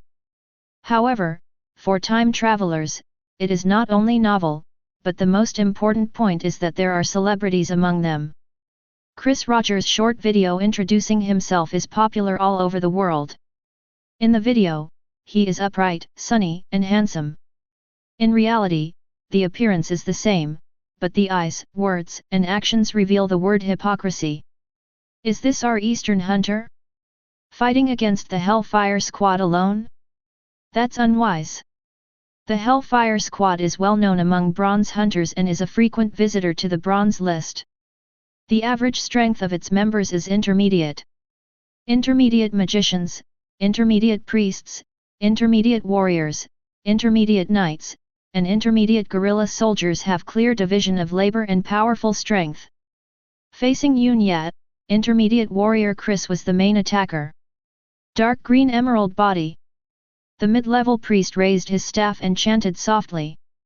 Along with strange energy fluctuations, Chris's body was covered with a layer of green light, condensing into faint crystals, and his strength in all aspects was greatly enhanced. Shield wall. The priest continued to cast spells, and Chris gained some defense. Isn't this bullying? Huang Peng was also in the crowd. He didn't recognize Yun yet, but he couldn't stand the team's behavior. You have been strengthened, go and deliver it. He taunted Chris.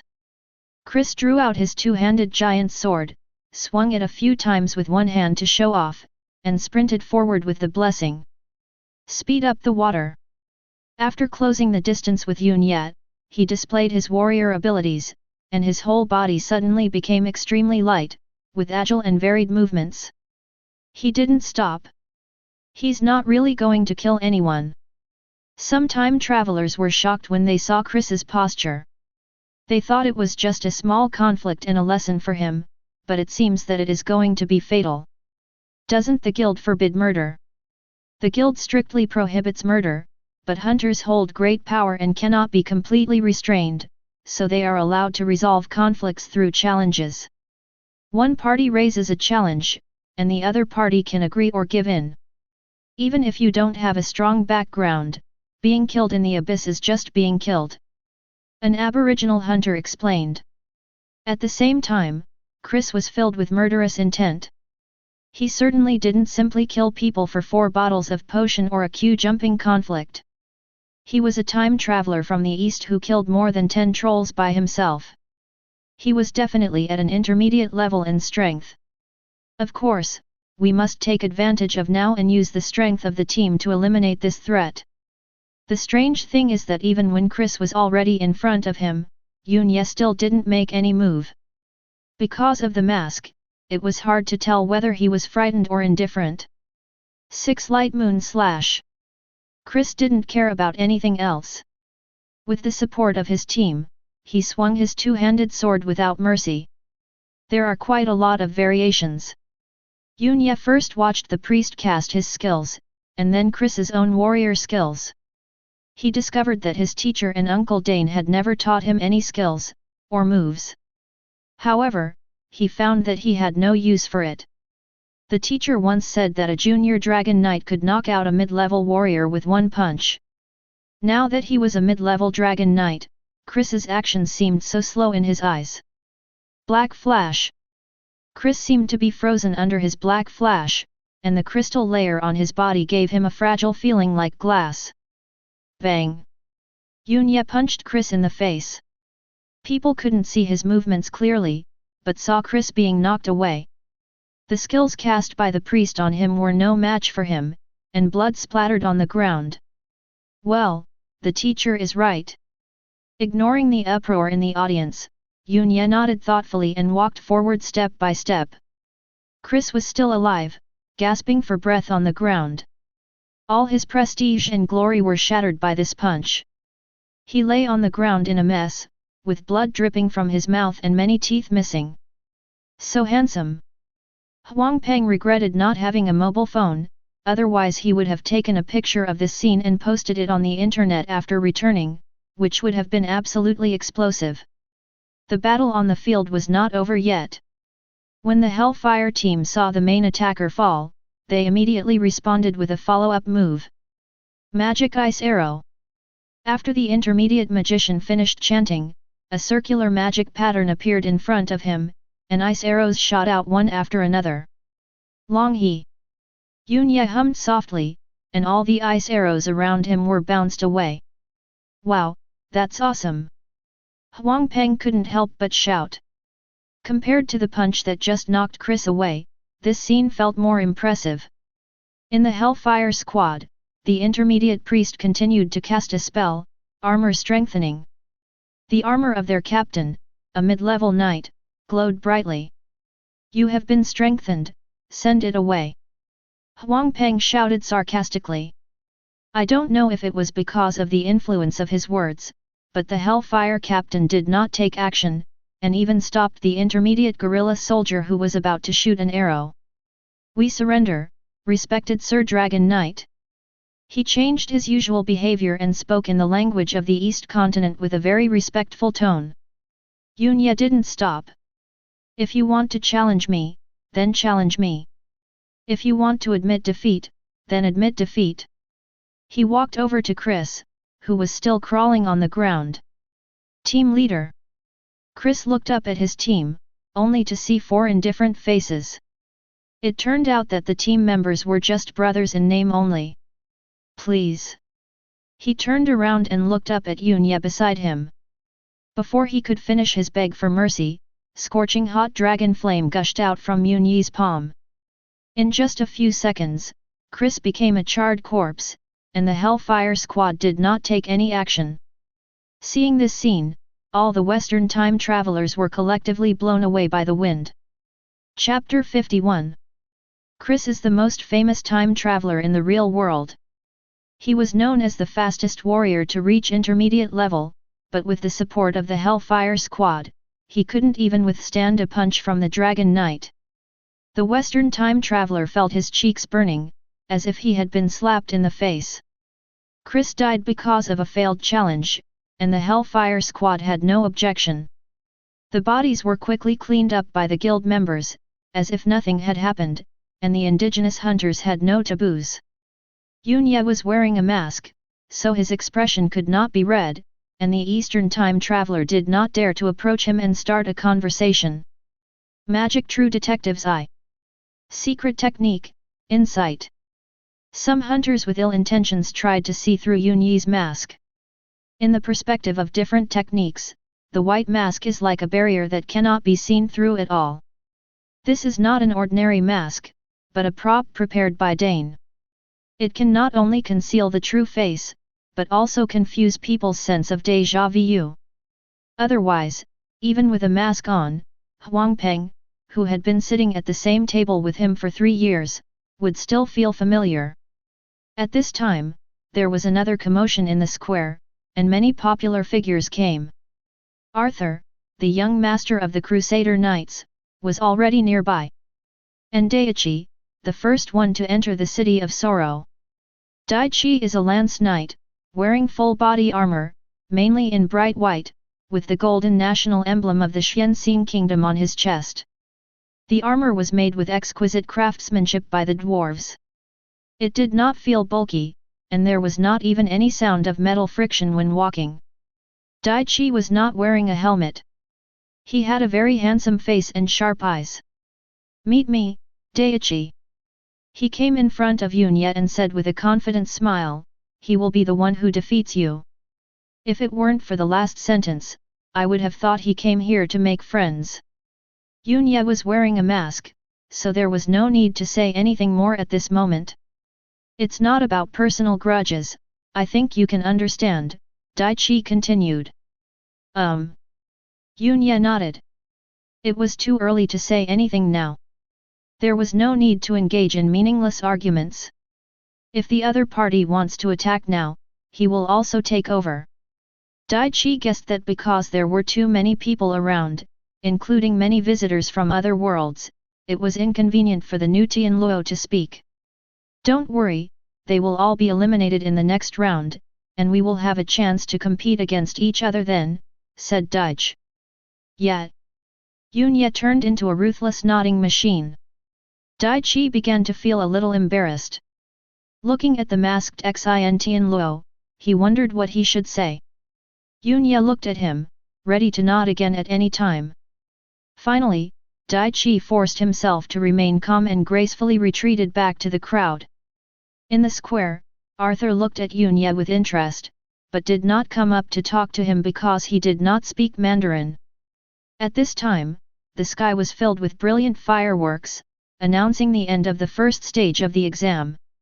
The 4 gates of the City of Sorrow are completely closed, and hunters who have not entered the city will be considered eliminated. The next round of exams is located in the Colosseum in the city, where there are countless doors leading to the underground. Test content: the teams or individuals who can push open the door the most times will be ranked. The detailed rules are posted outside the Colosseum. A deep and powerful voice echoed throughout the city. Pushing the door determines the ranking. Many hunters were confused and came to the most magnificent circular Colosseum in the city. There was a huge notice board here which stated the content of the exam.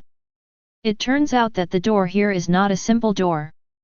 The hunter is in a closed room, faced with a choice between 2 doors, one door represents right and the other door represents wrong. Behind the correct door is a gargoyle monster that is as powerful as the hunter. Behind the wrong door, there is also a gargoyle, but its strength is 1/3 higher than that of the hunter. Every time you defeat a gargoyle, you will be upgraded. If you keep opening the right doors, it's like you're constantly upgrading. However, there is no way to know the correct answer before opening the door, there is no pattern to follow, and there are 72 doors in total. You visitors from other worlds all know some math, right? What is the probability of successfully opening the door every time? In the crowd, Huang Peng's captain asked a question. It's easy. I'll calculate it for you in a few seconds. The chance of successfully opening the door each time is 50%. If you want to ensure that all 72 times are successful. Huang Peng muttered to himself while applying what he learned in math class and successfully confused himself. 0.02% probability. He vowed. It doesn't seem right. Just tell me whether it's fast or not. As soon as these words came out, Huang Peng immediately felt the captain's unfriendly gaze and changed his words. Anyway, it's very low, it's impossible for someone to open the door wrongly in one try. Luck is also a part of strength. If you are unlucky, you will face a fierce battle. Only after you win, you can continue to make choices. Among the crowd, Yun Yi's expression under the mask looked a little strange. Because he has a hint of destiny. Isn't this kind of exam prepared for him? Suddenly, Yun Ye felt something unusual in the air around him, as if the flowing river water was gradually freezing. His reflexes and senses became dulled. A small hand as white as jade reached out from the right, trying to take off his mask. Black flash. Yun Ye released the dragon flame, grabbed the wrist, and was about to punch with his backhand. Just kidding, Xintian Luo. Following a clear and pleasant voice, a petite and pretty girl appeared before his eyes. Let me introduce myself, I'm Shen Guyu, the inheritor of King Zi. She smiled, revealing two small fangs. She wanted to play a prank on Yun Ye and see his true face. A joke. Yun Ye frowned. What you thought was a joke would expose me to danger. But he didn't say this out loud and put down his fist. Don't be angry, don't be angry. I just want to see what you look like and whether you are an uncle. Kamaya Tsuki sensed his emotions and spoke immediately. Yun Ye still ignored it. If they were not both inheritors, he might have taken action based on his previous behavior. Oh my, I really don't mean any harm, so let's put it this way. Shen Guyu handed over a gift box. I prepared this specially after I knew about Xintian Luo. It is my meeting gift and apology.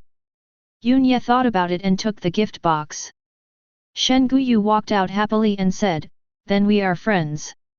Hehe, the two inheritors of the new generation have completed a fateful meeting. The exam is about to begin. Yun Ye said he didn't have time to chat. Shen Guyu nodded seriously and changed his tone to mysterious. No one has ever successfully opened the 72 doors. It is rumored that the devil is sealed behind the last door. Yun Ye was stunned. He was about to open the last door, and you told me there was a demon behind it. Hehe, this is the guild's guess. These doors were not arranged by the guild. They were originally there in the city of Sorrow. The guild initially spent countless manpower trying to open the last door, but ended up not being able to do even half of it. The guild had no choice but to use it for the bronze hunter exams. Anyway, there were enough bronze hunters and they could afford the losses. They hoped that by some stroke of luck someone will open the last door. Kamaya Yu knows a lot. Yun Ye thought of the hint from fate. If there really was a demon king he could give an advance warning. The outer wall of the oval Colosseum has stone pillars with a door in the middle leading to a closed room. Come on! Kamaya Tsuki clenched his fists, pushed open a door and walked in. Yun Ye first confirmed through fate that there was no difference between each door, and then chose another door. Chapter 52. The heavy stone door did not require any special effort to open slowly, and the sound of gears meshing could be heard from under the door axis. After Yun Ye entered, magic lamps lit up on the four walls, illuminating the closed stone chamber. There are no ornaments in the stone chamber and no murals on the walls. On the wall directly opposite, there are two identical stone doors. As the sign says, you can't tell the difference, it's all about luck.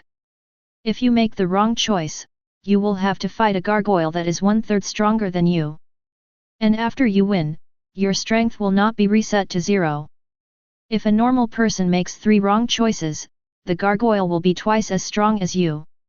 It will be difficult to pass the 72 doors, not to mention choosing all of them correctly. After making sure that there was no one around, Yunya took off his mask and looked at the door on the right. If you open this door, you will face a gargoyle that is stronger than you. Hearing the hint from fate, Yunya was about to push open another door. Out of caution, he continued to stare at the door on his left, and when he got a safe hint, he pushed it open and went in. The moment the door opened, a suction force enveloped the whole body and the surrounding scene distorted and changed. After everything returned to normal, he appeared in the same stone chamber, but there was an extra troll statue in the center. After a tremor, the layer of stone on the surface of the statue fell off, and an ugly gargoyle appeared before the eyes. It is like a 2-meter tall fat man, with a stone body covered in green and a pair of wings on its back. A face like a crying mask, with sad and dead eyes staring at Yunya. The gargoyle moves slowly but is very powerful. It's not a 100% copy of the hunter's strength, it's just an approximation. The gargoyle doesn't have the dragon rider's abilities. Yunya suddenly realized that he had previously thought that the stone chamber would completely replicate the hunter's abilities. It seems that I was thinking too much. At this rate, any normal hunter could push open the door in front. He strode forward, and as the gargoyle slowly raised its hand, he punched it in the chest. With a loud bang, the gargoyle exploded, and a green light ball flew out from the rubble and sank into Yunya's body, nourishing his whole body's strength. Yunya felt that he was getting stronger, but the dragon flame did not increase directly. The so-called increase in strength gained by defeating a gargoyle is limited to the stone chamber. Otherwise, open the last door and directly become a high-level dragon knight. Of course, it's not that there is no improvement at all. 2 identical stone doors appeared on the wall again. Yunya continued to rely on the hint of fate, pushed open the correct door, appeared in the same stone chamber, and saw the same gargoyle. Similar scenes also occurred in other stone chambers. Most hunters would not be defeated even if they opened the wrong door. In a stone chamber, Daichi, the prince of Xianxing Kingdom, marched forward with great force and pushed open 10 doors in succession. He made no choice but to push open the door on the right. It's just like the left choice questions in the real world. If you choose C for all the answers, there will always be a few that you guess right. The spear swept across, successfully smashing the gargoyle into pieces. Good, this sweep is neat and tidy. I can use it to finish it later. Daiqi's eyes lit up, and he didn't rush to push the door. Instead, he put the gun behind him, straightened his waist, raised his chin, and played with his bangs with one hand. He lowered his voice and said, "Tianluo, don't be depressed. It's not shameful to lose to me." He immediately put his hand on his chin and muttered, "No, it's not shameful enough." What are those quotations that the alien visitor raised by the royal family said? After a while, he reposed and said coldly, "You, not bad." After saying this, he was very satisfied and smiled. He took a deep breath, tidied his appearance, and pushed the door with a stern face. As time went by, hunters began to be eliminated gradually. The staff of various guilds in the East and West continents are busy conducting statistics. Someone pushed open the 13th door. We have a hunter here who pushed open the 15th door. The highest record for a bronze hunter is the 20th door. It is possible that this time it will be broken. The guild can determine the location of the hunter through the hunter badge, but for privacy reasons, the specific identity will not be known. Now the 2 continental guilds are competing to see which hunter can open the most doors. At present, the Western continent is leading. A hunter pushed open the 17th door, and it was speculated that it was most likely Arthur from the Knights Crusader. On the East continent, there are many hunters whose door opening frequency is consistently in the top 10. Because Yunya, Shen Guyu and Dai Qi are here. However, people only care about who is first.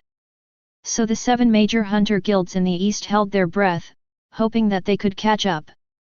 The 21st door was opened on the western continent, breaking the latest record.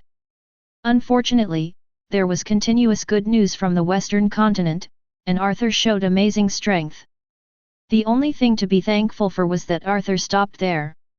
Now it depends on whether the east continent can catch up. In a stone chamber, Kamaya Yu pushed open the 19th door, felt the powerful breath of the gargoyle, and let out a howl. She opened the wrong door, otherwise she could have tried again. There was no suspense. She stopped there and stamped her feet.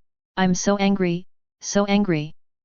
Coincidentally, when Dai Qi opened the 20th door, he also made a wrong choice and was defeated by a gargoyle that was nearly twice as strong as him. From this point of view, luck is indeed part of strength. Now, Yunye is the only one who is still opening the door in East Continent.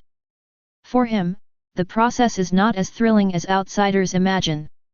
It was the right choice every time, and every time he knocked the gargoyle down with one punch. Soon, 21, 22, 23. Doors were pushed open one after another without any suspense. As a result, the hunter guilds on both continents did not react and thought it was an error in the badge sensing. After repeated confirmation, they finally believed that there really was a hunter in the East Continent who was constantly breaking records. Outside the Colosseum, the hunters who failed the challenge have come out, waiting for the final result. When Daich thought about himself tying the best record, he suppressed his pride and kept a calm expression on his face. Unexpectedly, people outside were still discussing the exam progress and not paying attention to his results. Why hasn't it ended yet? Is someone stalling for your time? Dai Qi said dissatisfiedly. He pushed open the 20th door, which was already the best record. In terms of time, the others should have finished long ago. Then he walked out under the watchful eyes of the crowd, accompanied by a copied quotation, "The top of the immortals, proud of the world, as long as I am Dai Qi, there will be heaven." How impressive that would have been, but in the end, no one cared about him. Over there, Arthur of the Crusader Knights let out a howl. Hey? Could it be that my luck is so bad that I chose the wrong doors for all 10 doors? Dai Qi asked puzzled. An attendant stepped forward and said, "Your Highness, Arthur broke the record and opened the 21st door." What? Daich, who thought he had tied the best record, didn't expect that someone was better than him. What's the point of calling him that? Isn't it good enough to set a record? Because someone has already opened the 30th door, Arthur's record won't even last a minute, which is why he collapsed and screamed. Hearing what his follower said, Dai Qi was unable to react for a moment. Is this true? Yes, and now it is speculated that it is the Dragon Rider. Now among the Bronze Hunters, only the Dragon Knight has not appeared. The highest record is 41 doors, set by the legendary hunter Gawain. Could it be possible that the Bronze Hunter could break this record today? The Dragon Knight is mighty. Outside the Colosseum, the hunters taking part in the exam were talking among themselves, with all their attention focused on one person. The suspense of the highest record did not last long, because Yunye pushed open the 42nd door.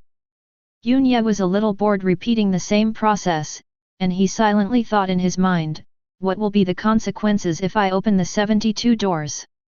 He thought that if nothing good was going to happen, it would be better to end it as soon as possible. You will become the great devil. Destiny replied.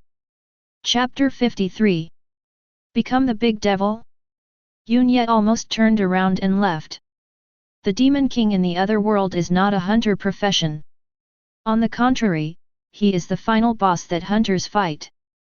Every once in a while, the devil would wreak havoc on the earth, only to be defeated by the brave. The devil returns over and over again, never getting tired of it. Yunye learned from his teacher that after the humans from the other world arrived, they defeated 72 demon kings. No demon king has achieved his goal of destroying the world, and all of them have become stepping stones for the heroes. Because of such a disgraceful result, both the eastern and western continents are eagerly awaiting the next Demon King. The devil is almost becoming a mascot. If you become the big devil, you will become the target of public criticism. There's no need. There's really no need. However, he still asked one more question: what will be the end of becoming a big devil? Got attacked by hunters?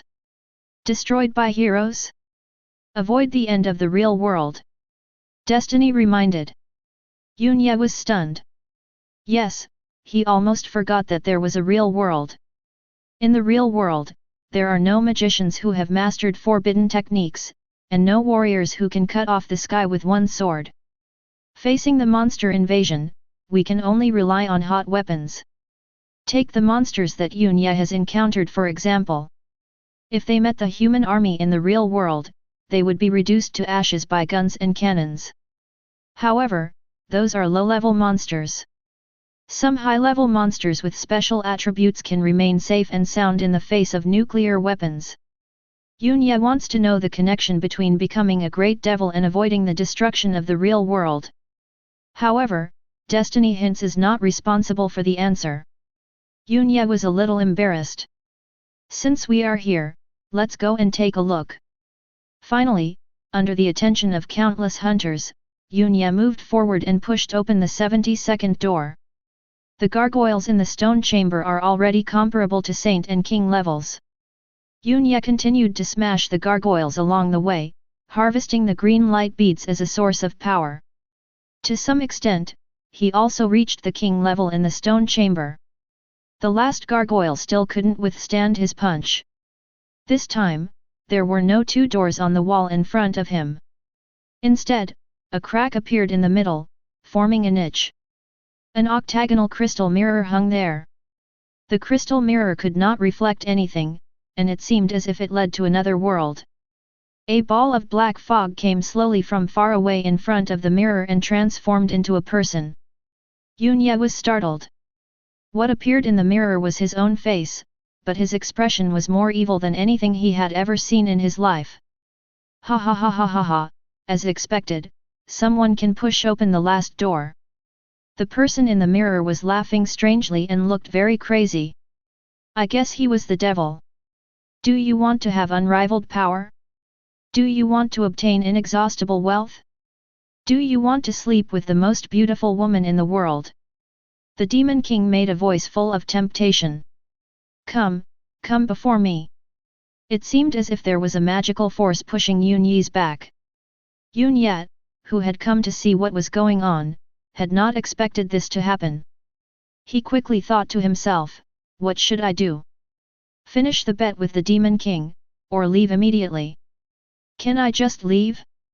This means the Demon King has no ability to hurt me. He came to the mirror and the devil's eyes inside revealed greed and caution, fearing that he would be scared away. Want to make a bet with me? As long as you beat me, you can get everything I say. What will happen if you make a bet with the devil? There are countless short stories with morals in both the other world and the real world. The cunning and insidious demons will dig countless pits, and once you fall into them, you can only be slaughtered. You have to explain it to me clearly. Yunya said. Explain it more clearly? Okay, I'll explain it more clearly. The Demon King nodded obediently and said, where should I start? Many years ago, I was defeated in a battle with a brave man, but the brave man could not kill me, so he made a bet with me and sealed me behind 72 doors. I was told that if someone could completely open the door, I could remove the seal. Demon Kings are all immortal, so I think as time goes by, someone will be able to do it. But, after so many years, no one pushed me away. No one. At the beginning, the devil spoke in a tone like he was telling a story, but later he became agitated and his face looked ferocious. Yunya was not used to seeing his face so distorted. I thought to myself, you deserve to be cheated. Do you know what the probability of being correct 72 times is? Finally, you're here. The Demon King placed his hands on his chest, looking extremely pleased. Come on, make a bet with me. If you win, you can get everything. If you lose, you have to break the mirror and set me free. It's fair, right? Yunya did not rush to answer. As long as there were options, the fate hint would come in handy.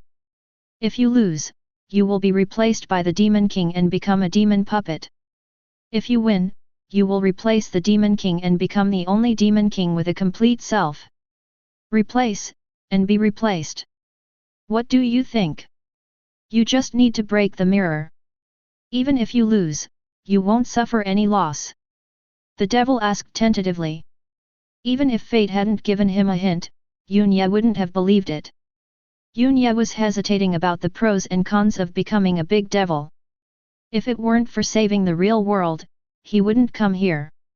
However, the price of salvation is to bear endless pain and torture, and ultimately be defeated by the brave man amid infamy? Forget it, Yunya doesn't think he is that great. If you can use it in a pleasant way and even gain the power of the devil from it, it would be worth it.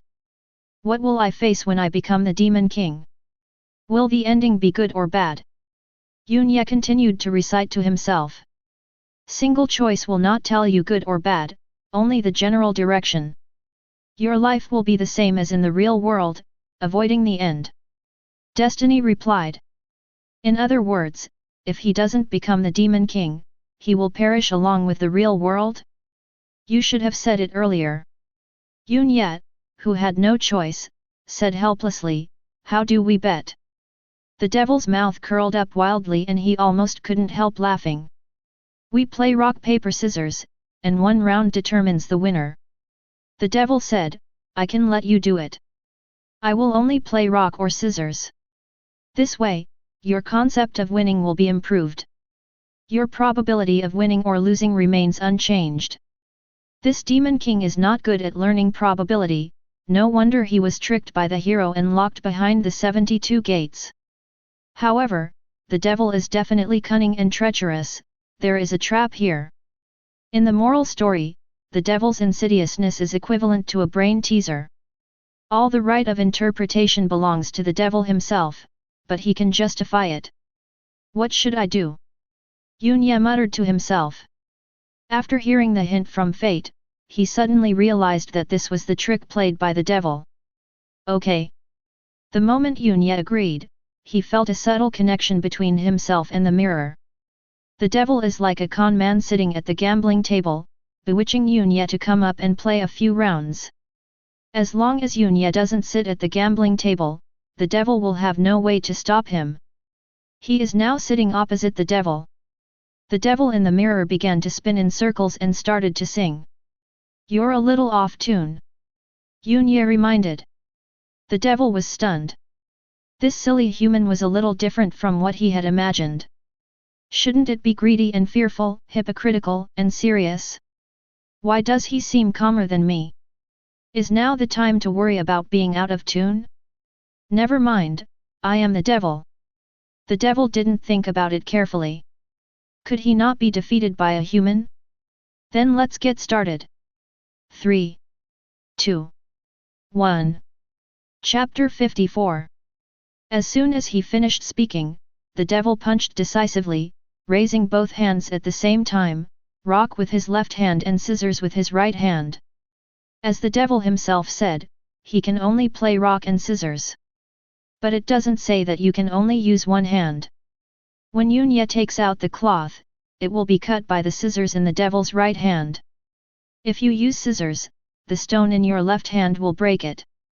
A draw is only possible if a stone is played.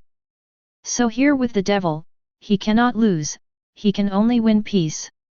The Demon King deliberately did not mention the consequences of the draw because he had the right to interpret it. Hasn't anyone told you that the devil never loses a bet? I will gladly accept your soul. The devil began to roar. However, he didn't finish his words and was stuck there. Didn't anyone tell you not to open champagne at halftime? Yunya looked at him with a sneer, and also punched with both hands, cloth with his left hand and stone with his right hand, winning both sides. No. No, it doesn't count. You cheated. Do it again, do it again. The devil was stunned for a long time, and slapped the mirror frantically with his hands unwillingly. If nothing unexpected happens, he can smash the mirror, invade Yunyi's body, and devour his soul. But the mirror remained motionless, trapping the devil inside. Not only that, black smoke began to rise from the devil's body, and it was constantly being purified. Amidst the roars and screams, the devil disappeared. The devil can cheat and outwit, but if he loses, he will still be punished, otherwise the gambling will be meaningless. The crystal mirror returned to its normal state, reflecting Yunyi's entire body. This time, the real him appeared in the magic mirror. It means that he is now the Demon King. Some information naturally appeared in his mind, allowing Yunya to know a lot of things. There are gods in the other world, there is no doubt about that, and the abilities of various hunter professions come from the gods. Where there is light, there is darkness. If the brave warriors and hunters belong to the camp of the god of light, then the Demon King belongs to the camp of the dark demon under the abyss. There is not just one Demon King, but 72 Demon Kings in total, and their evil goal is to bring chaos, disaster, and panic to the world. Yunya replaced the authority of the Demon King of Panic, and by bringing panic to the world he would gain more magical power. However, he didn't have to do it. Because he has retained his complete self, the Demon King is equivalent to unlocking the attributes of a priest, dragon knight, or swordsman. Yes, the attributes of the devil. Yunya found a very appropriate description. If he wanted to, he could completely abandon the attribute. So I replaced the original Panic Demon King and stopped the original harm to the world in disguise? To prevent the end of the world. Yunya understood the hint from fate. If this was true, then he could breathe a sigh of relief. It's a good idea to solve the problem like this. As for the devil's ability, he is not interested in it. Yunya put on the white mask and turned around, but the stone door for exiting still did not disappear. The moment he walked out, the magic mirror on the wall also disappeared and the wall closed again. At this moment, the hunters outside the Colosseum were stunned. They were still in shock when the new Tianluo pushed open the 72nd door. The hunters couldn't understand how he did it. He's out. Seeing Yunya coming out, the hunters around rushed forward, but they all stopped and kept their distance. Tianluo, wearing a mask, gives people a distant feeling as if he is keeping people away from him. Shen Guyu, who was also an inheritor, came to him and asked curiously, "What is behind the 72nd door?" "There was a Demon King, and I defeated him by playing rock-paper-scissors." Yunya thought that no one would believe it even if he told it out loud. "Nothing," he said. Kamaya Yu's little face was full of suspicion, and she naturally didn't believe it. At the same time, the guild members discovered that the doors of the Colosseum no longer had their previous effects. There are no more gargoyles, and no stone doors that can be pushed open continuously. Could it be just a game played by the residents of the former Wailing City, and stopped once someone completed it? It's possible. After all, there's the Colosseum next to it. But didn't those who successfully passed the level get any rewards? All the guilds were curious about what Yunya saw and what he got inside. However, the City of Sorrow does not belong to any guild, and no matter what Yunya encounters, he has no obligation to tell anyone.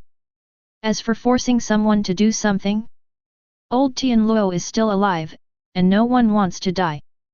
The guild members did not forget the main point of today, and the powerful voice sounded again, "Based on the number of times the door is opened, list the top 100 on the bronze list." A ranking list appeared on the notice board, sensing the hunter's badge and showing the number of times the door was pushed open, and ranking them. Captain. In the top 100. In the top 100. Write my name then. Huang Peng was very excited when he saw his team's name appear at the bottom of the list. The name of the final list can be the team name or the individual name of the team member. That's how Chris from Hellfire Squad made the list. Huang Peng's team had no objection, as he was indeed responsible for the team's entry into the top 100. This guy was blessed with good luck and opened 10 correct doors in a row. Huang Peng began to look forward to his return, when he would show off his achievements in front of Yun Yat. Even though it's ranked 100th, it's still on the list. I don't know what Yun Yat is doing now. As a clergyman, he shouldn't come to take the exam. Wait for me to spread my wings and take him to fly. Huang Peng thought to himself. Not far away, Yun Yat looked at the notice board and saw his name appearing first. Tian Luo is first, Arthur is second, Daichi is third, and Kamaya Tsuki is fourth. The top 10 will fight in the Colosseum for the final ranking. The exam is not over yet, there is still one last round. After all, it cannot be brought out through the improvement of the gargoyle. Gargoyles cannot replicate all of the hunter's abilities, so it's still necessary to compare the strengths of the hunters. Tian Luo, I'll wait for you inside. Dai Chi left a message and entered the Colosseum first. Shen Gaiyu next to Yun Ye said, Arthur is very angry now, it seems to be because of you. It turned out that Arthur had finally broken the record, but was overtaken by Yun Yat. First it was the Blood Ape, and then in this round of exams, all the glory of the Crusader Knights was snatched away by Yun Yat. Arthur only has one last chance. Yun Ye looked over and saw that the young leader had indeed lost his composure, with a look in his eyes that looked like he wanted to kill someone. The Colosseum, with its circular auditorium, could seat thousands of people. The hunters taking the exam were sitting in different seats. The top 10 hunters stood in the center of the field, ready for the next actual battle. There is no elimination tournament, and those who are ranked lower can challenge those who are ranked higher. Yun Ye thought that according to this rule, wouldn't everyone else be able to challenge him? Look, Daichi and Arthur are standing in front of him at the same time, staring at him eagerly. It's going to be a good show. The hunters present were ready to go. The previous 2 rounds of exams were just appetizers, and now is the main course. Chapter 55. Daichi and Arthur looked at each other, neither of them willing to give in. However, Arthur smiled slightly, spoke something in a foreign language, and took the initiative to give up the opportunity. It was obvious that the young leader wanted to see Yun Yi's strength and not fight a battle he was not sure of winning. Dai Chi understood this, but didn't care at all. The Bronze Hunter exam is meaningless to me. This time I just want to see the style of the Dragon Knight. As he spoke, Dai Chi waved his 2-meter-long silver steel spear, and the other 8 hunters on the field tactfully stepped back. Prince Daichi became famous in the 7 Kingdoms tournament last year when he defeated the intermediate level at the beginner level. He will definitely reach the intermediate level this year. The intermediate he defeated was not an ordinary character, but the son of the chief warrior of the royal family of the church. Wearing the divine dragon armor, this Tian Luo is also at the intermediate level. Intermediate Dragon Knight versus Intermediate Lancer. There was constant discussion in the audience. The reason why this hunter exam was so grand was because all these influential figures gathered together. Compared to getting a ranking, watching the fun is the most important thing. Suddenly, exclamations were heard everywhere, and the spear in Dai Qi hand released a dazzling electric light. They swam back and forth along the gun body and gathered at the tip of the gun ready to fire. Thunder and lightning are magical means. The spearman's silver spear is made of thundering gold and stone, and contains tremendous power of thunder and lightning. If an ordinary person holds a spear, he will be electrocuted. The strength of the spearman lies in the fact that, through difficult training, they have been able to subdue lightning and apply it in their martial arts. As the level of the lancer increases, the lightning lance will have to be upgraded and replaced with a thunder stone with more powerful energy. Now, Daichi's spear can realize the materialization of lightning and thunder, which is a symbol of the intermediate level. What if I can't find a place to charge it in the future? Wouldn't that be a shame? In the audience, Huang Peng expressed his opinion. On the contrary, the Dragon Knight's dragon flame is endless, giving people a more reliable feeling. You, the visitors from another world, are so stubborn that you believe that your strength lies in your own hands, and you reject external objects, even props. This is a very dangerous behavior. In the future, when you encounter a strong enemy and someone is holding a divine weapon, will you also ask them to put down their divine weapon and fight fairly? Among the indigenous inhabitants, Prince Daichi's followers retorted sharply. He's anxious, anxious. He's anxious. Huang Peng started to speak sarcastically. The prince's entourage was so angry that their teeth were itching. On the field, the battle has begun. Prince Daiqi's physical body could subdue thunder and lightning. He moved like thunder and rushed forward, and it seemed as if his feet did not need to touch the ground. The gun comes out like a dragon. Wherever the spear pointed, thunder and lightning roared. Yunye was about to activate Black Flash, but he found that Daiqi gun holding action did not seem to be full strength. So he deliberately lowered his eyelids. I know your Dragon Knight's innate abilities very well. How could you possibly use explosive skills? As expected, Daiqi alternated his hands and, while keeping the potential energy unchanged, changed the straight stab into a horizontal sweep. If Yunye uses Black Flash, he will be countered, and the sweeping spear will be like an angry dragon rolling, ready to crash down the mountain. With a bang, Yunye raised his arm and caught the bullet. Hey! Daiqi was a little surprised and took a closer look. It seemed that Yunye was blocking with his flesh and blood, but in fact, his entire body was covered with golden dragon flames, vibrating at a high frequency. Along with strong winds blowing from all directions, dragon armor pieces appeared out of thin air on the outside of the arm. In less than half a second, the dragon armor covered the entire body. So handsome! Huang Peng couldn't help but think of the scene in Iron Man 2 where the protagonist put on armor on the racing track. It's different. This Dragon Knight is more handsome. Look at the powerful lines, it's like a giant dragon. Between each flashing frequency, the red stripes on the armor will burn fiercely and condense into a thread. You have quite a bit of combat experience, not bad. Daiqi did not stop, his spear flew, showing his superb martial arts of combining man and spear, and every shot would create a flashing arc of electricity. Yunye's red flames were like dragon claws, whipping the spears away again and again. This is exactly the power that Long He and the dragon armor can display together. Of course, his complete capture still depended on his ability to see through Daiqi's shooting skills. He was surprised to find that he could read the moves, which came from the King's sword art. The King's sword art is to use the body to the extreme so as to be able to see through other people's movements. Daiqi couldn't defeat Yunye after attacking for a long time, and guessed that Yunye was good at defense, and the sophistication of his combo was restrained. 3,000 thunders. This time, Daiqi concentrated all his strength and thrust out with the silver steel gun.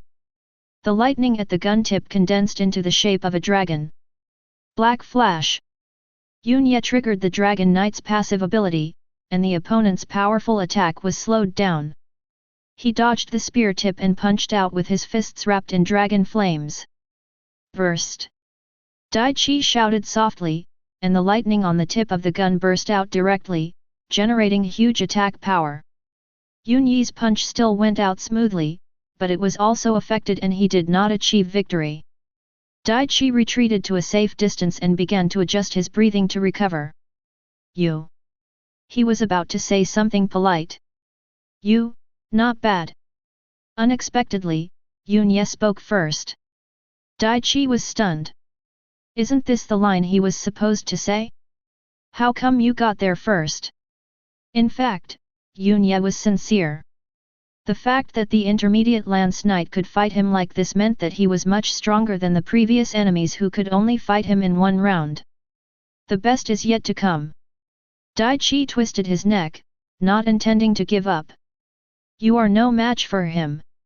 Suddenly, Arthur's voice came from the side. He was holding a glowing magic crystal in his hand, and his words were translated into Mandarin through the crystal. Translation: Crystal, magic item. What did you say? Dai Chi said angrily. You have already used all your strength just now, and he hasn't. If you continue to fight, the result will be the same. Arthur interrupted a wonderful battle, and everyone present was very dissatisfied, but his words seemed to make some sense. I have seen through you too much. Do you dare to take the sword? Arthur ignored Dai Qi anger and challenged Yun Ye. Yun Ye frowned. He was not angry about the provocation, but about the other party interrupting the fight. It is true that Dai Qi has no chance of winning, but he should also be given due respect. Arrogant and disrespectful to others. This was his impression of Arthur. Are you looking for death? Dai Qi's face was gloomy as he was ignored. Just watch. If you think you can block my next sword, I apologize to you, said Arthur. If this happened in the Xianxing kingdom, Dai Qi would definitely have someone beat this conceited guy up. I want to see how good you are. Dai Qi suppressed his temper and, as a prince, adopted a retreat to advance attitude in front of everyone. Arthur is so arrogant, let him show off first. Arthur faced Yun Ye and slowly drew out his sword. Your divine dragon armor relies on you to capture the opponent's movements and counterattack. So, with 20 years of practice, can you block this sword? Chapter 56. Arthur knew that he was annoying, but there was nothing he could do. If he didn't do something, his sense of presence would drop to freezing point. He had to gamble this time to leave a deep impression on everyone. He clenched the hilt of the double-handed sword with both hands, and there were bursts of soft humming sounds, and a dazzling light burst out, and the air around him moved with the sword. The hunters from the East Continent knew only a little about Arthur and couldn't figure out what he was up to, and the people from the West Continent were getting a little anxious. The Knights of the Cross were cheering. Arthur is the Holy Sword Master of the Western Continent. It is rumored that his sword has divine power. As Arthur gathered his strength, a divine glow emerged from his figure and the sword in his hand was unstoppable, as if he was going to punish the evils of the world. Divine punishment. There was a flash of white light, and Arthur disappeared from the spot. Everyone only felt a flash of sharp light. So fast. Dai Qi, who had been concentrating all the time, couldn't help but be moved. This sword almost exceeded the limit of his reaction. In less than a second, Arthur's sword had reached Yun Ye, and the dragon armor seemed unable to react in time. It's over. Arthur was secretly proud. He had just witnessed the fight between Yun Ye and Dai Qi, and knew clearly that his sword could exceed the limits of the dragon armor. However, his pride disappeared immediately, as the tip of his sword was still some distance away from Yun Ye's chest and could not move forward at all. Because Yun Ye's armor on both hands accurately clamped his sword blade, long he held the sword firmly in place. No possible. Arthur was as surprised as he was proud before. Nothing is impossible. Yun Ye said. This sword still did not exceed the speed limit of the king's sword art, so he was able to read the moves. Uncle Dane and Luo Qi seemed not to have taught him many skills, but in fact he knew a lot. The next second, Yun Ye concentrated all his energy on the dragon's breath, and the dragon armor on both of his arms began to hum. Both hands burst out with tremendous force at the same time, forming a powerful rotational force. Arthur's right hand followed the sword's movement, and before he realized he had to let go, he was lifted into the air. Then, just like hitting a sandbag, Yun Ye hit it hard and sent it flying. In the audience, the hunters from the East Continent were amazed. The hunters in the Western Continent fell silent. Whether they were time travelers or indigenous residents, they all had indescribable expressions on their faces. At this time, the crusader on the field rushed in to check on Arthur's condition. Yun Ye's heavy punch knocked Arthur to the ground and he couldn't get up. So embarrassing and ashamed, what should I do? This was Arthur's inner thought. If he had known the result, he would not have pretended to be so arrogant before. He thought of the aristocratic etiquette in which some noble ladies would choose to pretend to faint when faced with embarrassing situations. So Arthur closed his eyes and didn't respond no matter how he was called. Bang! A crusader became anxious and slapped Arthur twice in the face. Arthur's mouth twitched slightly, but he tried hard not to lose his temper. Finally, he was carried out of the Colosseum and bid farewell to this exam. Dai Chi looked at this scene with mixed feelings. He was happy at first, because it was your fault for wanting to step on others to show off. Then he felt helpless because he could not block the sword. This means that he is no match for Yun yet either. However, because of Arthur's interruption, he could avoid the fight without having to show his embarrassment. Thanks, buddy. He thought of a catchphrase taught by a visitor from another world. Is there anyone else challenging for first place? At this time, the low voice resounded on the field again.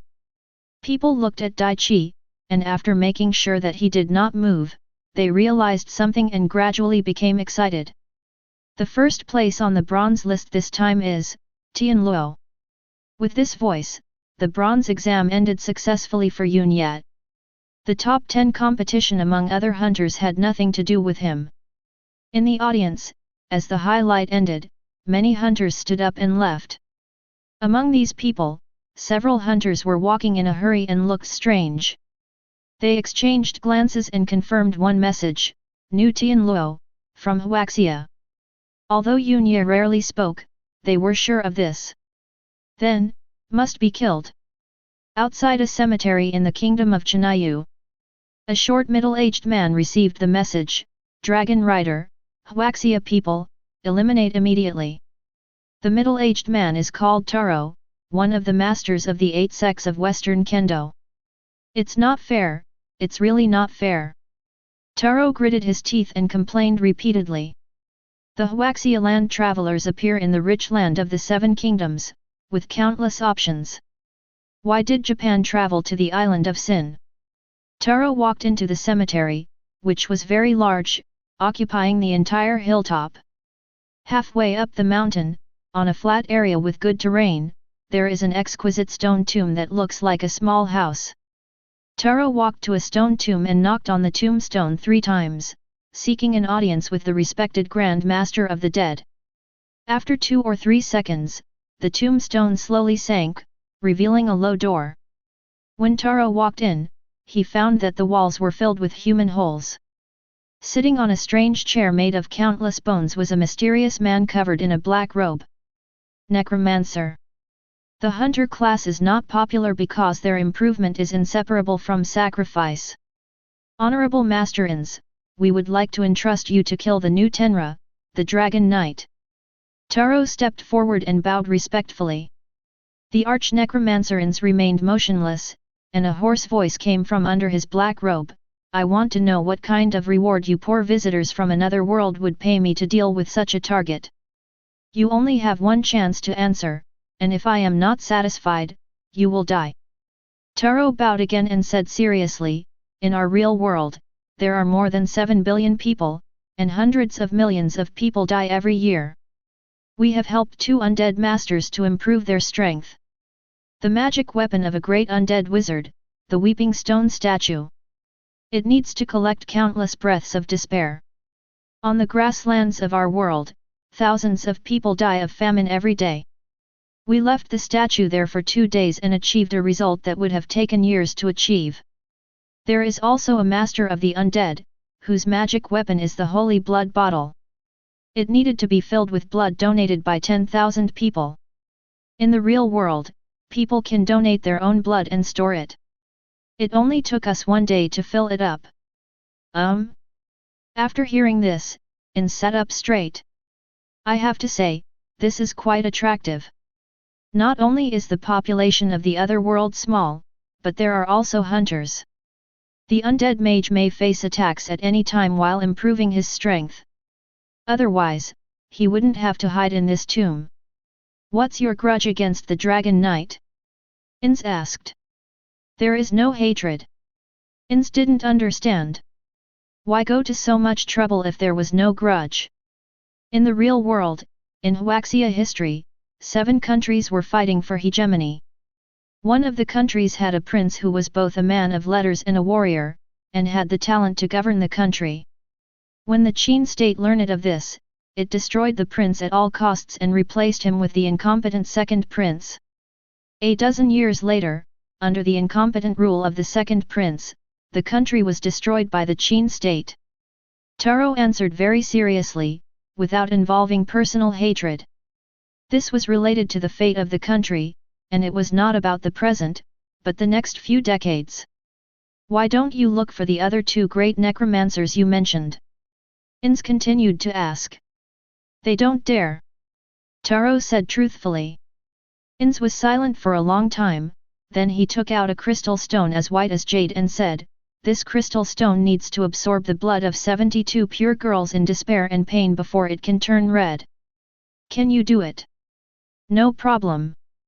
Taro bent down and nodded. The answer was so straightforward that even Ins was surprised. "How are you going to get the blood crystal out?" "I can't hold it in one hand." "Stuff it into the corpse of the visitor from another world, sew it up with needle and thread, and you can take it back," Taro said as he bent down and bowed. "You are the necromancer." Ins complained in his mind, "What's wrong with these people? They are too crazy. Also, what's the point of you bowing in my tomb? Are you sending me away?"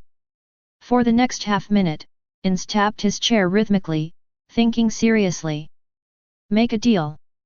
When Taro heard the answer he wanted, he excitedly wanted to continue bowing, but he found that an invisible force was controlling his waist and back, and he could not bend any further. "Lord Ins, when do we act?" "Now." Ins stood up. It is unknown whether these visitors from other worlds are doing their job properly, and they might be discovered by old Tianluo. He must take action before Lao Tianluo reacts. Chapter 57. Yun Yat, wearing a white mask, walked out of the Colosseum. The first place on the bronze list will be rewarded with 100 gold coins, a bottle of flawless magic potion, and the ability to freely use the dungeon training place. Yun Ye calculated in his mind that 100 gold coins would be equivalent to 200,000 Huaxia coins when brought back to the real world. For him, it was equivalent to completing the initial small goal and, like most time travelers, using the hunter's abilities to cash in. When I actually did it, I wasn't as happy as I expected. Because as his knowledge grew, he was no longer satisfied with this pursuit. An intermediate dragon knight is just saying goodbye to mediocrity, but is still a long way from reaching the pinnacle. He thought of his teacher splitting the air with one axe. That was the power of a demigod, with 4 levels between them: Supreme, Saint, King, and Emperor. The more he thought about it, the more excited Yun Ye became. When he calmed down, he couldn't help but think about the 100 gold coins. In the square of the City of Sorrow, the guild girl told him that he could obtain it from any guild with the hunter badge, and as for the rights of the dungeon, he could go there to use them at any time. Yun Ye planned to go out and meet Uncle Dane first before making any plans. When he arrived at the gate of the Wailing City, he saw Daichi standing there. "Tianluo, I'll fight you next time. See you at the Dragon Hunting Festival." Daichi said this very seriously and made up his mind to practice hard. Yun Ye knew about the Dragon Hunting Festival. The northern Morena Mountains are the largest mountain range in the eastern continent, spanning from north to south. The area is large enough to accommodate several kingdoms and has countless monsters and beasts. Among them, there is also an evil dragon. Every autumn, dragons will enter a restless period and leave their nests to look for the opposite s*x to promote feelings. In the process, the evil dragon will disturb countless monsters and force them into human territory. Therefore, the 7 kingdoms hold a dragon hunting festival every year, rewarding hunters who kill evil dragons. The reason why Daichi was sure that Yun Ye would go was because there was a ritual for the promotion of dragon knights. To move from intermediate to advanced level, one must bathe in the blood of the dragons they had killed. That is what Luo Qi said, "Kill the evil dragon." Yet, Yun Ye nodded in response. Daichi felt helpless. You have to say that Tianluo was arrogant and would respond to others. But every time he spoke so briefly and to the point, he was unable to respond.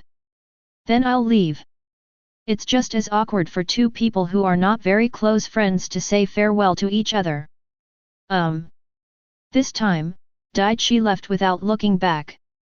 Yunye took a step forward and heard brisk footsteps behind him. Wait for me. It was Shen Guyu, jumping up and down to Yunye's side.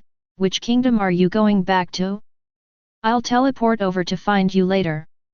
Wuxin's words made the bronze hunters who were leaving the city PK up their ears. Yunye's registration as a bronze hunter in the Chinayu Kingdom Guild was confidential information, and only some intelligence organizations managed to find out by all means. It's inconvenient. Yunye was a little helpless. Then come to my house. Our Kangzi family is rich in Sheikah crystals and has many magnificent crystal mountains. Kamaya Yu simply wanted to make friends, especially the companions of the inheritance team. Sheikah crystal is a magic crystal that has the same value as gold in the real world. This is because there is a mine at home. You are the successor of Tianluo, and you will also inherit the largest divine gold mine. By the way, old Tianluo's situation is a bit special now. The divine gold mine. Yunye was shocked. That was the mineral vein for making divine artifacts, and its value was far greater than gold. It seemed that the inheritor not only had fame and strength, but also wealth accumulated from generation to generation. How about coming to my house? Asked Kamaya Tsuki. No time. Yunye said. Shen Guyu's face fell. She did not blame Yunye. Instead, she looked at the visitors from other worlds around her with reproach. Why are you worried about them? You are the strongest visitor from another world now. Can't you easily defeat them when you go back? She asked puzzledly. Our world has guns. Gun? Long spear. Kamaya Tsuki expressed confusion. No, it's a weapon that can break the upper half of ordinary armor from 1,000 meters away. Yunye was talking about the power of a sniper rifle, but he was wondering if it was just an ordinary pistol or an assault rifle. Could it penetrate the dragon armor? Can anyone use this gun? Kamaya Tsuki began to understand. It takes the strength of a little kid to pull the trigger. Ah! Shen Guyu dragged out the word, not because he was scared, but because he felt sorry for Yunye. You have to wear a mask for a long time. I didn't expect you to be considerate of others. Yunye was a little surprised. He thought the other party was a spoiled rich girl. You're making fun of me. Although covered by a mask, Shen Guyu could still feel Yunye's teasing. However, Shen Guyu was not angry, on the contrary she was quite happy.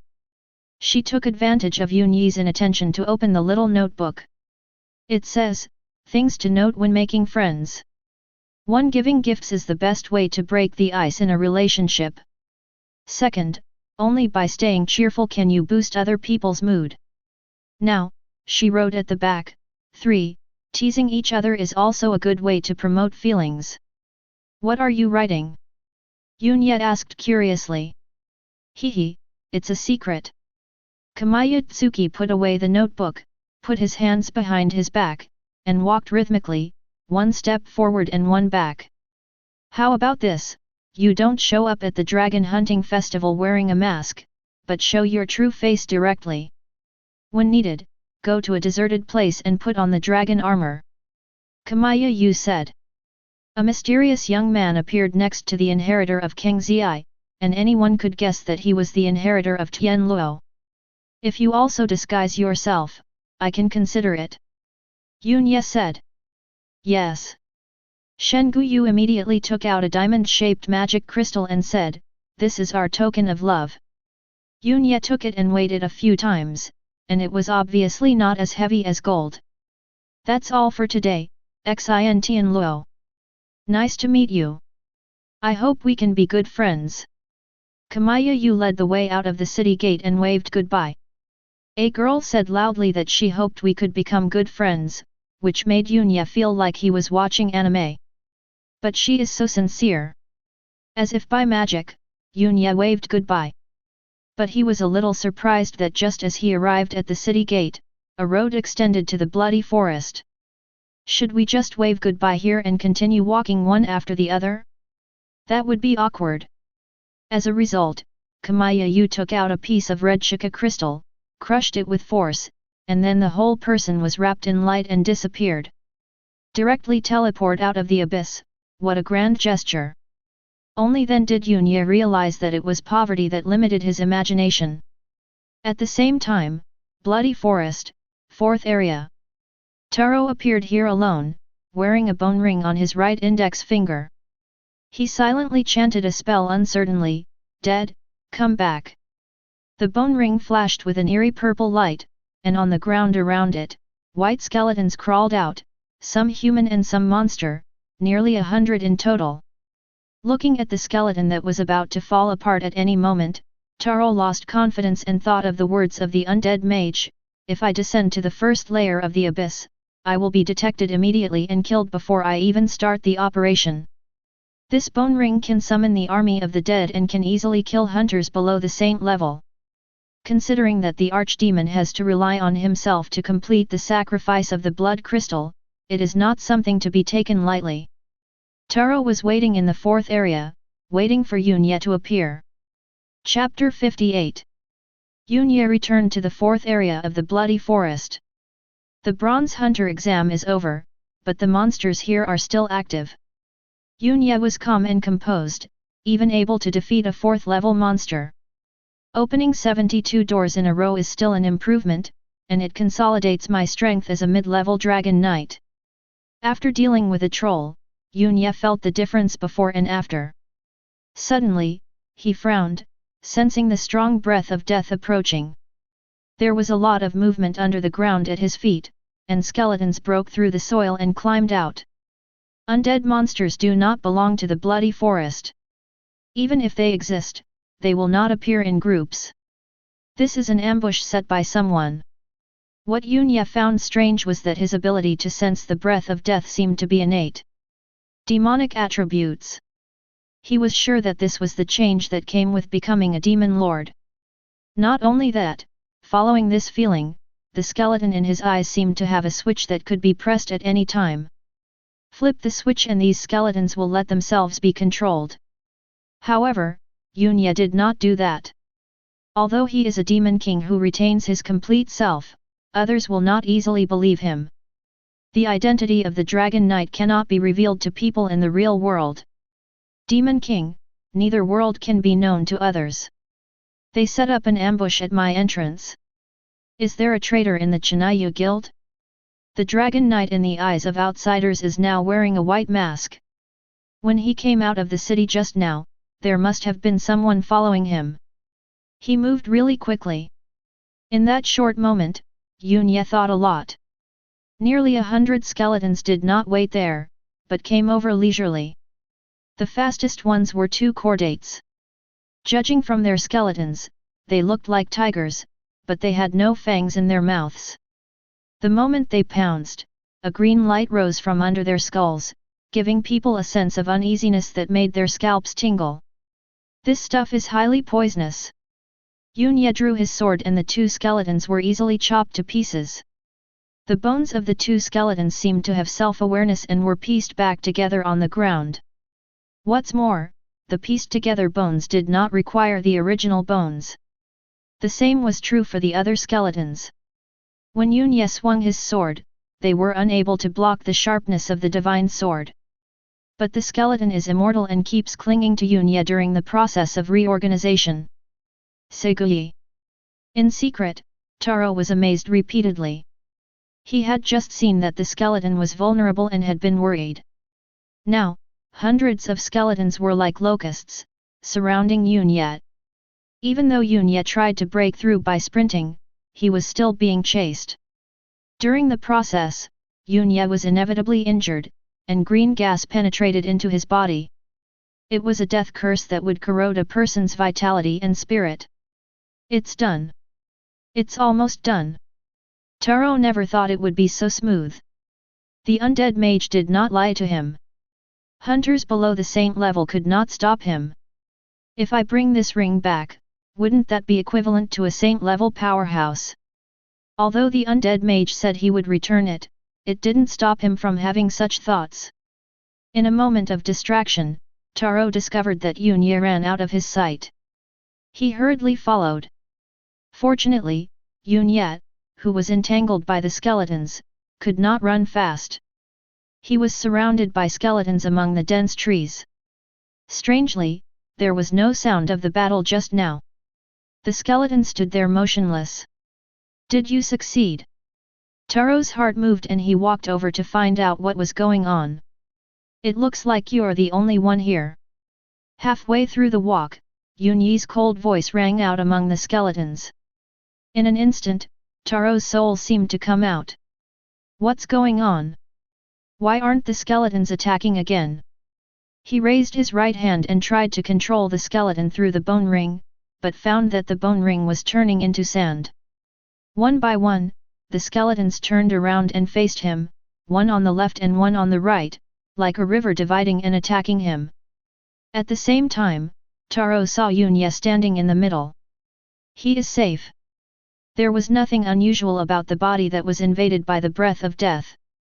On the contrary, there was a pair of eyes flickering with green light. The face was cold and heartless, but full of evil. Just like a demon king. The skeleton submitted to the devil, obeyed his orders, and turned around to attack Taro. Taro felt like one brain wasn't enough. What's going on? What's going on?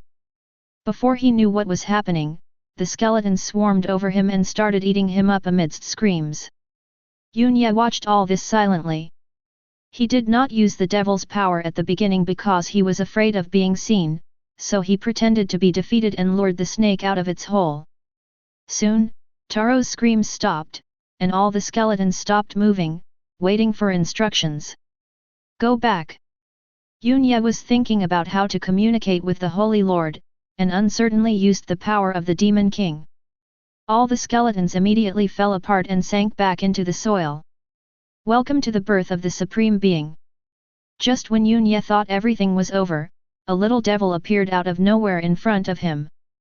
Like the little devil in the public's impression, it has two pointed horns on its head and black wings on its back. The difference is that its body is actually a little girl with long pink hair and a sweet and pure face. I am your most loyal servant. Please give me a name, Your Majesty. The little devil half knelt on the ground with a respectful look on his face.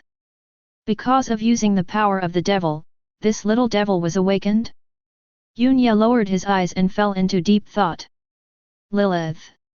He thought of a name. The strange thing is that after being named, this little devil seems to have undergone different changes. Ah, thank you for the name bestowed by the Supreme One. I will be your most loyal follower. Please whip me, Supreme One. Lilith's face was full of joy, which was in contrast to her appearance. Speak nicely and explain the current situation. Yunye said helplessly. Explain the current situation. Lilith was startled, then she floated up and circled around Yunye, her expression becoming more and more terrified. Oh my god, the Supreme Lord is a brand new Demon King?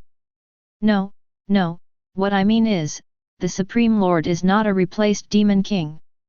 No, I mean a Demon King whose mind has not been polluted. Lilith saw the difference in Yunye and exclaimed repeatedly. Seeing Yunye's unhappy expression, she began to explain. Every Demon King has followers who are responsible for planning and formulating various attack plans to bring panic to the world. What would happen if I didn't do that? Yunye interrupted her. Every Demon King cannot control himself and is driven by his inner desires, but the Supreme Lord is unaffected.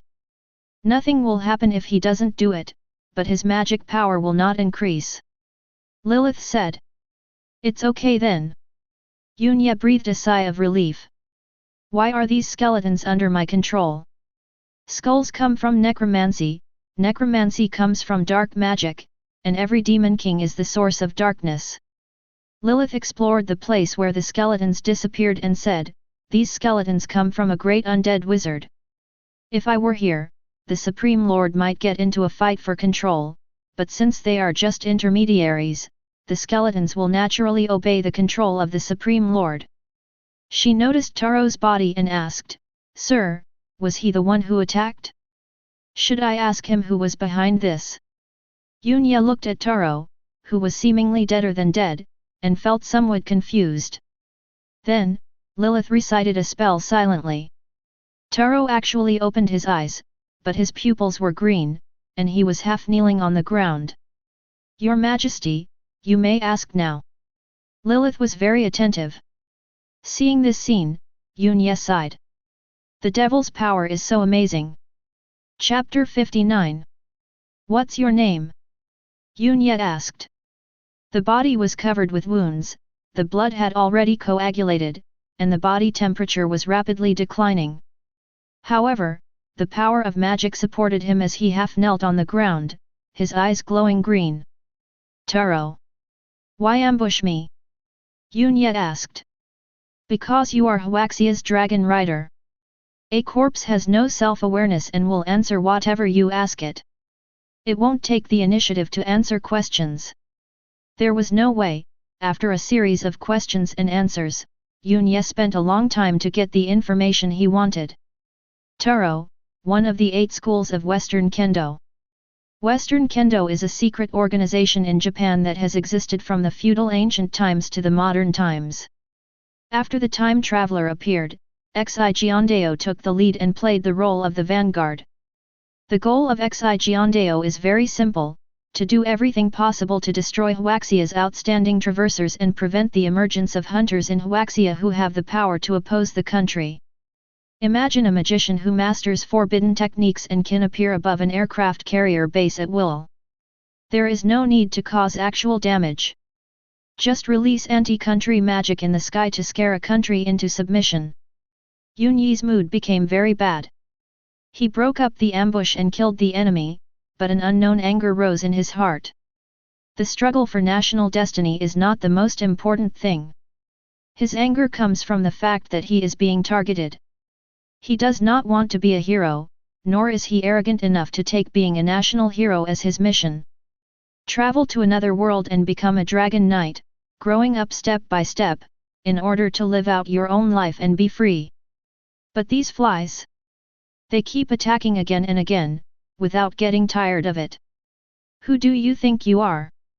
A bunch of guys who can't take my punch. Yunya knew that his anger came from the fact that his mentality had quietly changed as his strength increased. He did not suppress the emotion and let it burn.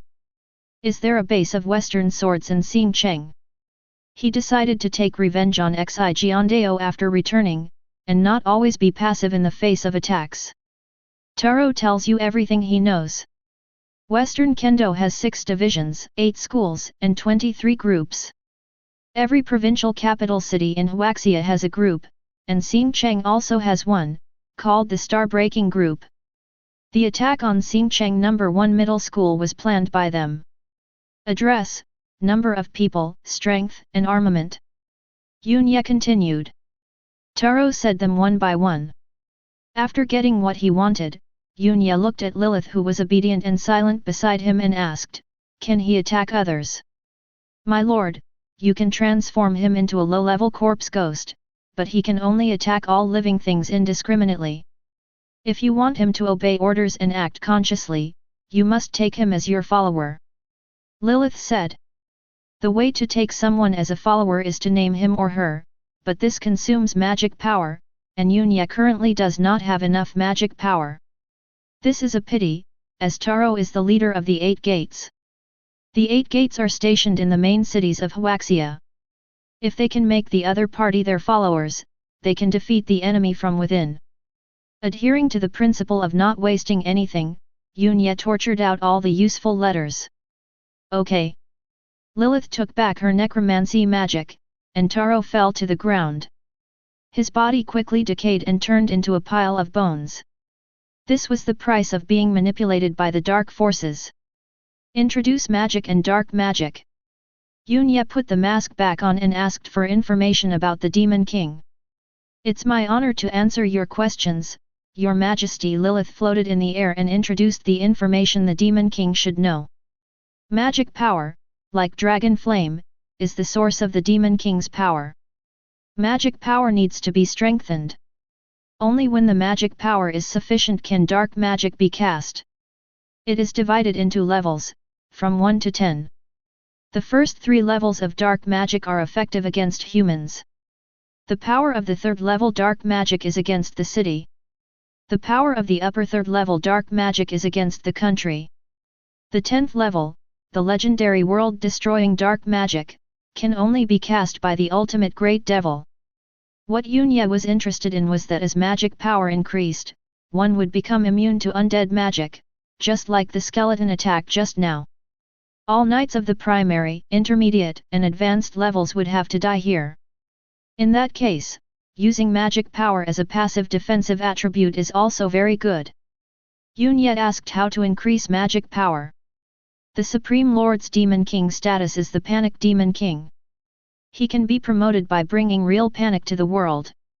For example, the Supreme Lord can kidnap a princess of a country, because princesses are often mascots loved by the people. The more praised the princess is, the more effective it is. Then cruelly kill the hunters who come to rescue her, and you can spread panic across the country. This is a practical method that the Demon King has always used. It turns out that being a Demon King also has its tricks. Just like the novels Yunye read, the first 3 chapters are all about losers, broken engagements, and adventures. He thought of the Sword King Lu Feng whom he had met last time, the #1 swordsman of the royal family of Chinayu Kingdom. With his current strength, if he goes and kidnaps the princess, he would be courting death. Suddenly, Yunye was startled and realized that he was actually thinking about this matter seriously. No, I have to keep a low profile. He decided to stop here for today and then look at Lilith, such an obvious little devil, almost like a walking label. Sir, I am the first follower. Others cannot see me. If you do not want to see me, that is also fine. After she finished speaking, Lilith demonstrated it herself and disappeared from where she was. This saved Yunye a lot of trouble. He then used Dragon Flame to burn a piece of the forest and turned away. In the cemetery of Chinayu Kingdom, the arch-necromancer Ins was packing up his belongings, his pale face beneath his robes filled with fear. Damn it! What kind of existence did that idiot provoke with my ring? It's horrible! It's horrible! The moment the bone ring lost contact, Ins felt the gaze from the abyss, trying to rip his soul away. That must be a powerful necromancer. No, it must be a dark wizard serving the devil. He had to run away, run far away, to avoid being mercilessly retaliated. The existence of his bone ring could be wiped out without leaving any trace, and killing him was as easy as crushing an ant. What Ins didn't know was that if Yunye really met him, he could only stare blankly. Yunye returned to Chinayu Guild and took off his mask in an empty corner. When I arrived at the hall, I saw Uncle Dane and teacher Luo Qi standing there. The 2 people looked very different in appearance, and it was very awkward to see them standing together. Hunters would cast curious glances at them from time to time. In addition, the uncle and the teacher had a strong smell of blood. To be precise, it was not his nose that smelled the scent, but the demon attribute that detected it. Thinking of this, Yunye couldn't help but feel a little nervous, as he was about to face the greatest test of his identity as the Demon King. A demigod dragon knight and a sword god. If these 2 can't see it, there's no need to worry about others seeing it. Luo Qi watched his apprentice come forward, raised his thick eyebrows, and looked at him seriously. Yunye's heart tightened. Could it be that someone had discovered something? Why are you frowning after getting first place on the bronze list? Who bullied you? Luo Qi said while exhaling smoke. Before Yunye came out, the bronze list had been updated. Luo Qi and Dane were very calm about the result that Yunye got first place. With the sacred dragon armor, the dawn sword, and the experience of 2 god-level figures, if one were to cheer and celebrate for Yunye at this moment, it would definitely be like being possessed by someone. So that's it. Yunye relaxed his facial expression and changed the subject. Teacher, why are you here? My apprentice participated in the bronze ranking. As a teacher, I couldn't eat or sleep. I risked being targeted by the Empire and ran over to secretly follow him. Luo Qi said with a sad tone, almost crying. Teacher, you are so fake. Hey, silly disciple, what's with that expression on your face? Luo Qi said angrily. Stop making trouble.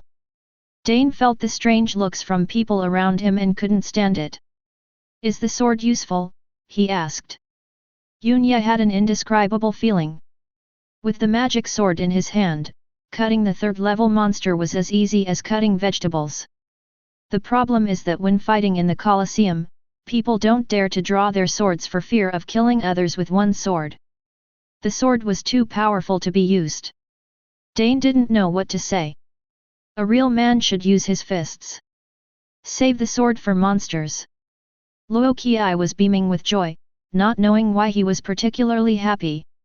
He asked, the divine dragon armor has been able to materialize stably, right? Have you thought of a name for it? Have. Yunye originally planned to name it according to the appearance of the dragon armor, but after walking this distance, he suddenly got an inspiration. Destiny, the name of my dragon armor. Chapter 60. To celebrate my good disciple's achievement of first place on the bronze ranking, and the name of the divine dragon armor, let's go to the best restaurant in the kingdom to celebrate. Luo Qi was very satisfied and looked at Dane beside him. Let our legendary royal guard treat us. Yunye seriously suspected that the teacher just wanted to have a good meal. You were just saying earlier that it's enough to have hands to be on the bronze list. Dane's tone was full of helplessness. However, the three of them still came to the best restaurant in Chenayu Kingdom, and Dane treated them. It is located on the most prosperous street in the royal capital. The outer wall is an exquisite glass window, through which you can see the gorgeous crystal chandeliers inside and the marble with gorgeous patterns on the wall. The diners are all dressed in their best. As we walked through the door, we saw the receptionist wearing expensive formal attire.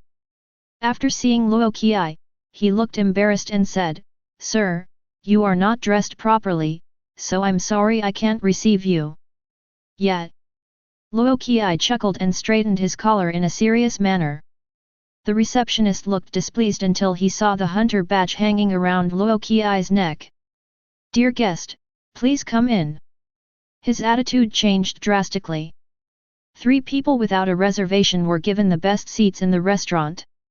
Facing the strange looks from other guests, Luo Qi remained calm and leisurely put new tobacco into his pipe. Is this the level of Chenexai now? Sitting next to me, a young man dressed in aristocratic attire had an unhappy look on his face, feeling that his status had been lowered. He wanted to call the waiter to stop Luo Qi from lighting the tobacco. Coincidentally, a middle-aged man in luxurious clothes walked out of the box and, under the guidance of the restaurant staff, quickly came to the table where Luo Qi was sitting. The other guests are shocked to discover that this is the kingdom's Duke of Tulip. Duke Tulip came to Luo Qi attentively and lit the tobacco for him personally. The Duke wanted to say something to get closer to her, but Luo Qi waved him off. Duke Tulip was not angry and retreated obediently. At this moment, everyone in the restaurant lowered their heads silently, and the noble young man was even more annoyed at his slip of the tongue. Witnessing all this, Yunye noticed that Uncle Dane was exerting force on his feet. It seemed that the uncle also had a problem of feeling embarrassed for others. Although, this is not chivalrous of you. Dane said helplessly, before you were the hand of the king, the previous king played the good guy and you played the bad guy. I can understand your words and actions, but why are you still doing this now? You got the order wrong. That's why I was asked to play the bad guy. Dane was stunned, then found it so reasonable that he couldn't refute it. Luo Qi said, my good disciple, let me tell you, when negotiating with another country, if you blow a puff of smoke directly into someone's face, if he admits that he is a loser, it means that the negotiation is a sure thing. If he refutes, it means that he has the capital to negotiate. Useless and obscure knowledge has increased again, but these things are too far away from me. Moreover, he felt that he was brought here for more than just a meal. What's next? Dane asked. You are now number 1 on the Bronze Hunter list. Luo Qiai added inexplicably. Yunye suddenly understood. He realized that the uncle and the teacher were afraid that he would be satisfied with his current achievements and stop moving forward. They learned that in the real world, they were already the strongest hunters and that 100 gold coins would allow them to live a prosperous life in the real world. So, as a visitor from another world, Yunye can complete F-level tasks and earn gold coins every time he travels through. The teacher brought him here to let him know that as long as he is strong enough, the Duke will also light a cigarette for him, which is a disguised way to inspire his fighting spirit. This is actually a bit redundant. Yunye is not so short-sighted. If it weren't for the fact that you're a visitor from another world, you wouldn't be allowed to take the Bronze Hunter exam. It's not very valuable. Whether it's potions or dungeon training places, they're all things that kingdom-level hunters care about, Dane said. Yunye nodded. My goal is to become a god-level dragon knight. He did not give an impassioned speech about his ambitions. With these simple words, Luo Qiai smiled broadly, and the tobacco in his pipe burned rapidly. You may not be able to become a god-level dragon knight, Dane said suddenly. Surprisingly, Luo Qiai did not refute. Yunye realized that the reason he could not succeed was due to external factors. After putting on the dragon armor, you will have to hunt dragons at every level up. The strength of the dragons will become higher and higher. The dragon gods that the god-level dragon knights want to kill are already extinct. Dane explained the reason. Yunye looked at the teacher, who nodded slightly. Therefore, the reason why the teacher is a demigod is because the current upper limit of the dragon knight is only a demigod. A demigod dragon knight is enough to crush any god-level hunter. Luo Qiai said, what's more, now that visitors from another world have appeared, maybe the demon dragon god will be revived. It's possible. Dane did not deny the possibility. Whether the demon dragon god will be revived is still a long way off for Yunye. His current goal is to become a senior dragon knight. Then go hunt dragons in the mountains, but we're still in trouble now. Luo Qiai put on a serious expression. While you were taking the exam, Dane and I were having a friendly exchange with the local intelligence organization and discovered something incredible. Friendly communication? Yunye thought of the bloody smell on the uncle and the teacher. Is it Western swordsmanship? Not only that, the Kingdom of God will also target you. The Kingdom of God is a special country outside the 7 kingdoms. It was established by missionaries from the Western continent and theocracy is supreme. The Church will establish a kingdom in your real world. At that time, the alien visitors there will use the Holy Scriptures to gain strength. Not only that, the 7 Holy Scripture forces of the Church will clearly prevent you from being promoted during the dragon hunting festival. The hunter's power comes from practicing and completing the tests of the gods, and being granted power. For example, with the protection of the Lord and the gift of the God of Fire, the same principle applies to the dragon knight killing the dragon. The 7 Holy Scriptures of the Church are rumored to correspond to the 7 gods of the West. The Church summons faith in the 7 gods, and the 7 armed forces that possess the Holy Scriptures of God will gain great strength. Disciple, the tests you face will be arduous, Luo Qiai said. Yunye drank the wine in the glass and said firmly, this is fun. Luo Qiai laughed loudly, feeling very happy. Dane nodded in approval, thinking that the Sword of Dawn was worth his gift. However, there is some unpleasant news. Luo Qiai said. Besides, the inheritor team, Wang Xiang, Fa Wang, and Ming Shen actually have inheritors, and they are visitors from other worlds. They are not registered hunters and strictly block the news. They may have obtained the inheritance earlier than you. Yunye didn't understand. This had nothing to do with him.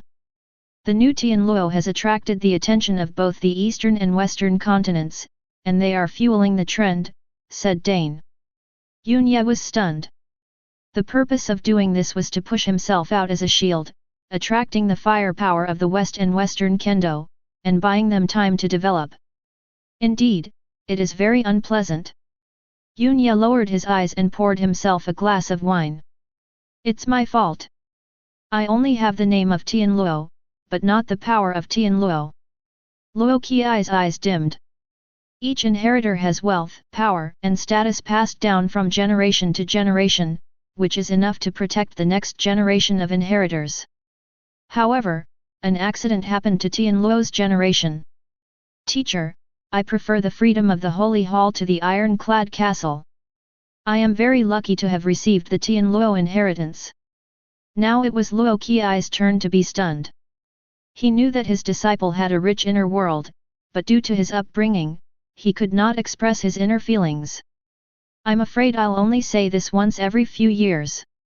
Luo Qi put down his pipe and rubbed his red eyes. There is sand in this high-end restaurant, too. Dane, you have to have a drink with me today. Okay, to the future. Chapter 61. Countdown to return, 41 hours 22 minutes and 55 seconds. The next morning, Yunya woke up in the Cathedral of Winterfell. Last night in Chinayu Kingdom, the teacher got drunk and he had to carry him all the way back. Logically speaking, it is impossible for a dragon knight to get drunk. But in order to have fun, the teacher allowed the alcohol to work its way into his blood. It also made Yunya realize that beneath the teacher's carefree appearance, he had many regrets. He must become strong as soon as possible to repay his teacher's teachings. After washing up, he came to the cafeteria and saw a familiar figure. It was already early in the morning when Yunya came back last night. Yani was already fast asleep and he couldn't bear to wake her up. When Suo Yani saw Yunya appear at the door, a bright smile appeared on her beautiful face. Yunya is so talented, he will definitely get a good ranking. Yani's eyes were full of anticipation. Unlike the uncle teacher, Yani cares very much about Yunya's grades. Well, the top 100. Yunya did not say the specific ranking. That's amazing. Does that mean Yunya is one of the top 100 bronze hunters? Annie cheered happily, showing off her graceful figure. It's hard to say, as not all bronze hunters take part in this exam, and some people don't pay attention to their hunter level. By the way, Annie, have you noticed any changes in me? However, Yunya did not explain. Thinking that Annie could see through the good and evil of others, he wondered if she could see that he was the devil. No, Yunya is still as handsome as ever. Yani said, her cheeks slightly flushed. Yunya also laughed. After enjoying breakfast, he and Annie went to the church to pray, wanting to see if the Holy Lord would respond to them. Holy Lord, have you eaten? He muttered to himself. The next second, a strong wind rushed in from outside the door, responding strongly. Not only that, the holy light on Yunya's body became brighter and condensed into a pure white coat that he wore. Yunya, you are going to break through to the intermediate priesthood. Annie said happily. Yunya was stunned. The growth of a clergyman was mainly based on the test of God. Completing different tests would lead to promotion to different clergymen. For example, a paladin needs to protect his teammates from harm in 10 life and death battles. The problem is that Yunya's energy has not been focused on this at this time, and the job transfer tests for other priests have not been carried out. However, he could truly feel that the holy light was growing stronger, with a sense of reality and power. As he clenched his fist, white divine light gathered in his palm, ready to explode. Is this a paladin? Yunya asked puzzledly. It seems not. Yani, the holy practitioner, couldn't actually tell. Until Dane came to the door and said, Saint Sia, the hidden profession of the clergy. For Saint Sia, the test for changing his job is to defeat an intermediate knight, an intermediate warrior, or an intermediate magician with the strength of a junior priest. Most clergymen cannot do what Yunya does, so not many people know about it.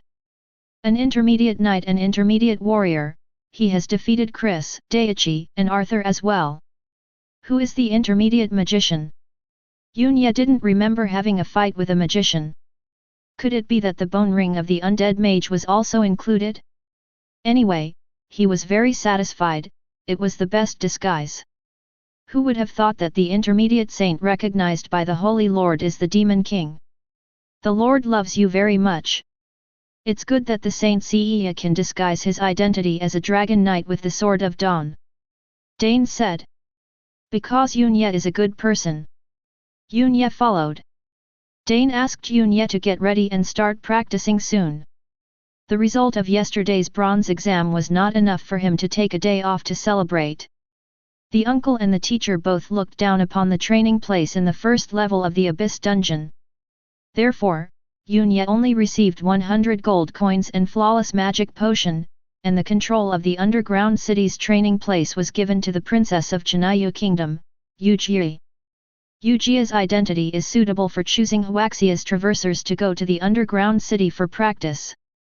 Then, Lilith suddenly appeared, Supreme Lord. You are so great. So amazing, please forgive me for not being able to control myself. A pure and beautiful face full of excitement, blurred eyes, and an exaggerated tone of voice can easily make people imagine a lot. No Demon King has ever been able to stand in the temple with confidence and become a mid-level saint. The Supreme Lord is going to go behind enemy lines and plan a shocking plan. I am so lucky. I am so lucky.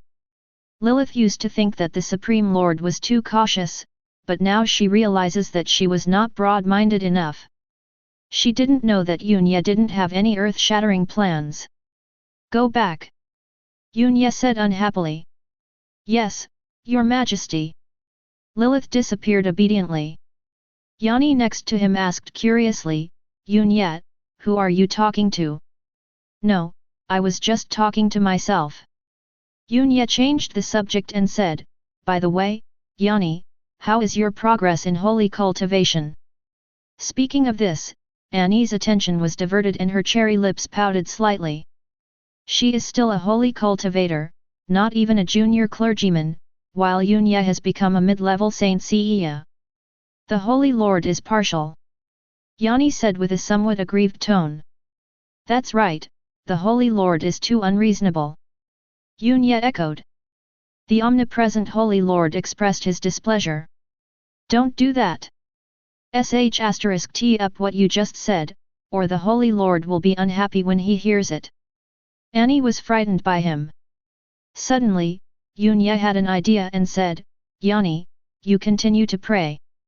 Yanni didn't understand why, but she still obeyed and said silently in her heart, Holy Lord, don't blame Yunya, he doesn't understand these things. At the same time, Yunya put his hands on her shoulders and prayed together. Holy Lord, please give me a favor and surround me with holy light, he muttered to himself. He just wanted to give it a try, but he might not succeed. Unexpectedly, the holy light on Annie's body really shone brightly, reaching the level of holy light surrounding Yunya before. I succeeded. Annie was so surprised and delighted, and felt the warm holy light, she almost cried. Next, she just needs to get the Bible and perform the blessing ceremony to become a priest. Unexpectedly, her holy light continued to glow out of control, accompanied by high temperatures, as if it was going to be branded into her body. Long holy marks appeared under her slender face, and her originally clear eyes became sacred and resolute. Until the critical point, all the holy light turned into a pillar of light and shot up into the sky. The holy marks on Annie's body disappeared and everything went dark. Yunya was quick to act. He squatted down to support her and used healing and recovery techniques, but there was no response. Saint Dane returned and appeared at the door again, saying helplessly, the hidden awakening profession of the female priest, mastering all the abilities of the priest. She is temporarily asleep because her body is receiving great power. As he spoke, the legendary sword god felt his scalp tingling. Within a short period of time, 2 priests with hidden attributes appeared in the small temple. How did you do it? He couldn't help but wonder. You may not believe it, but Yunya was at a loss whether to laugh or cry. This holy lord was too kind to him. No, Annie can see through the good and evil of others and possesses a special talent. The fact that she has not succeeded in her saintly cultivation may be a test from the Holy Lord. His face was just to let the Holy Lord end the test. For some reason, Yunya thought of a joke, the face fruit. The initial wilderness, one of the 8 towns, Karn town. A team of the Theocracy's Holy Scripture armed forces was walking on the road, with a total of 36 people, 35 of whom were wearing bright gold and white holy plate armor. The tall middle-aged man in the lead was wearing a loose robe. A white light flashed in the distant sky. In broad daylight, few people noticed it, but the middle-aged man looked towards the direction of the temple with a pair of sharp eyes. The middle-aged man immediately changed direction. "Captain, our mission this time," a visitor from another world said anxiously in the team. "Shut up. Nothing is more important than now," the middle-aged man scolded. "That's a saint." Chapter 62. The huge team of scriptures arrived at Winterfell and headed straight for the temple on the outskirts of the city. In the team, the visitor from another world, Xiao Hao, had impatience hidden in his eyes. Originally, the mission of the Theocracy was to find the ancient temple in the original wilderness and complete a specific ritual. That way, he can inherit the power of the Holy Book and return to the real world. Without any hard training, he gained the strength of an intermediate hunter. He even finalized a pretentious plan to return, first appearing in front of his ex-girlfriend who had abandoned him, showing off and slapping her in the face, and then taking revenge on the classmates who had a conflict with him on the university basketball team last time. "It's just that I sprained your foot when I was shooting, so why do you have to post me on the campus website? This time I'll break your bones when I go back, and see if you still act so arrogant. We're here." The captain's voice brought Xiao Hao back to his thoughts. He looked at the church in front of him and felt a sense of disgust as if he was going back to the countryside during the new year. At this time, a man and a woman walked out of the temple.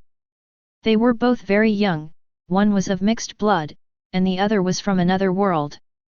"Great!" When Xiao Hao saw the mixed-race girl, he almost drooled. Her snow-white skin, delicate little face and graceful figure gave him the same heart-pounding feeling as the heroine in the old version of Lolita. The girl seemed to have been through something and looked a little weak, which made people want to protect her. Suddenly, Xiao Hao felt a sharp gaze.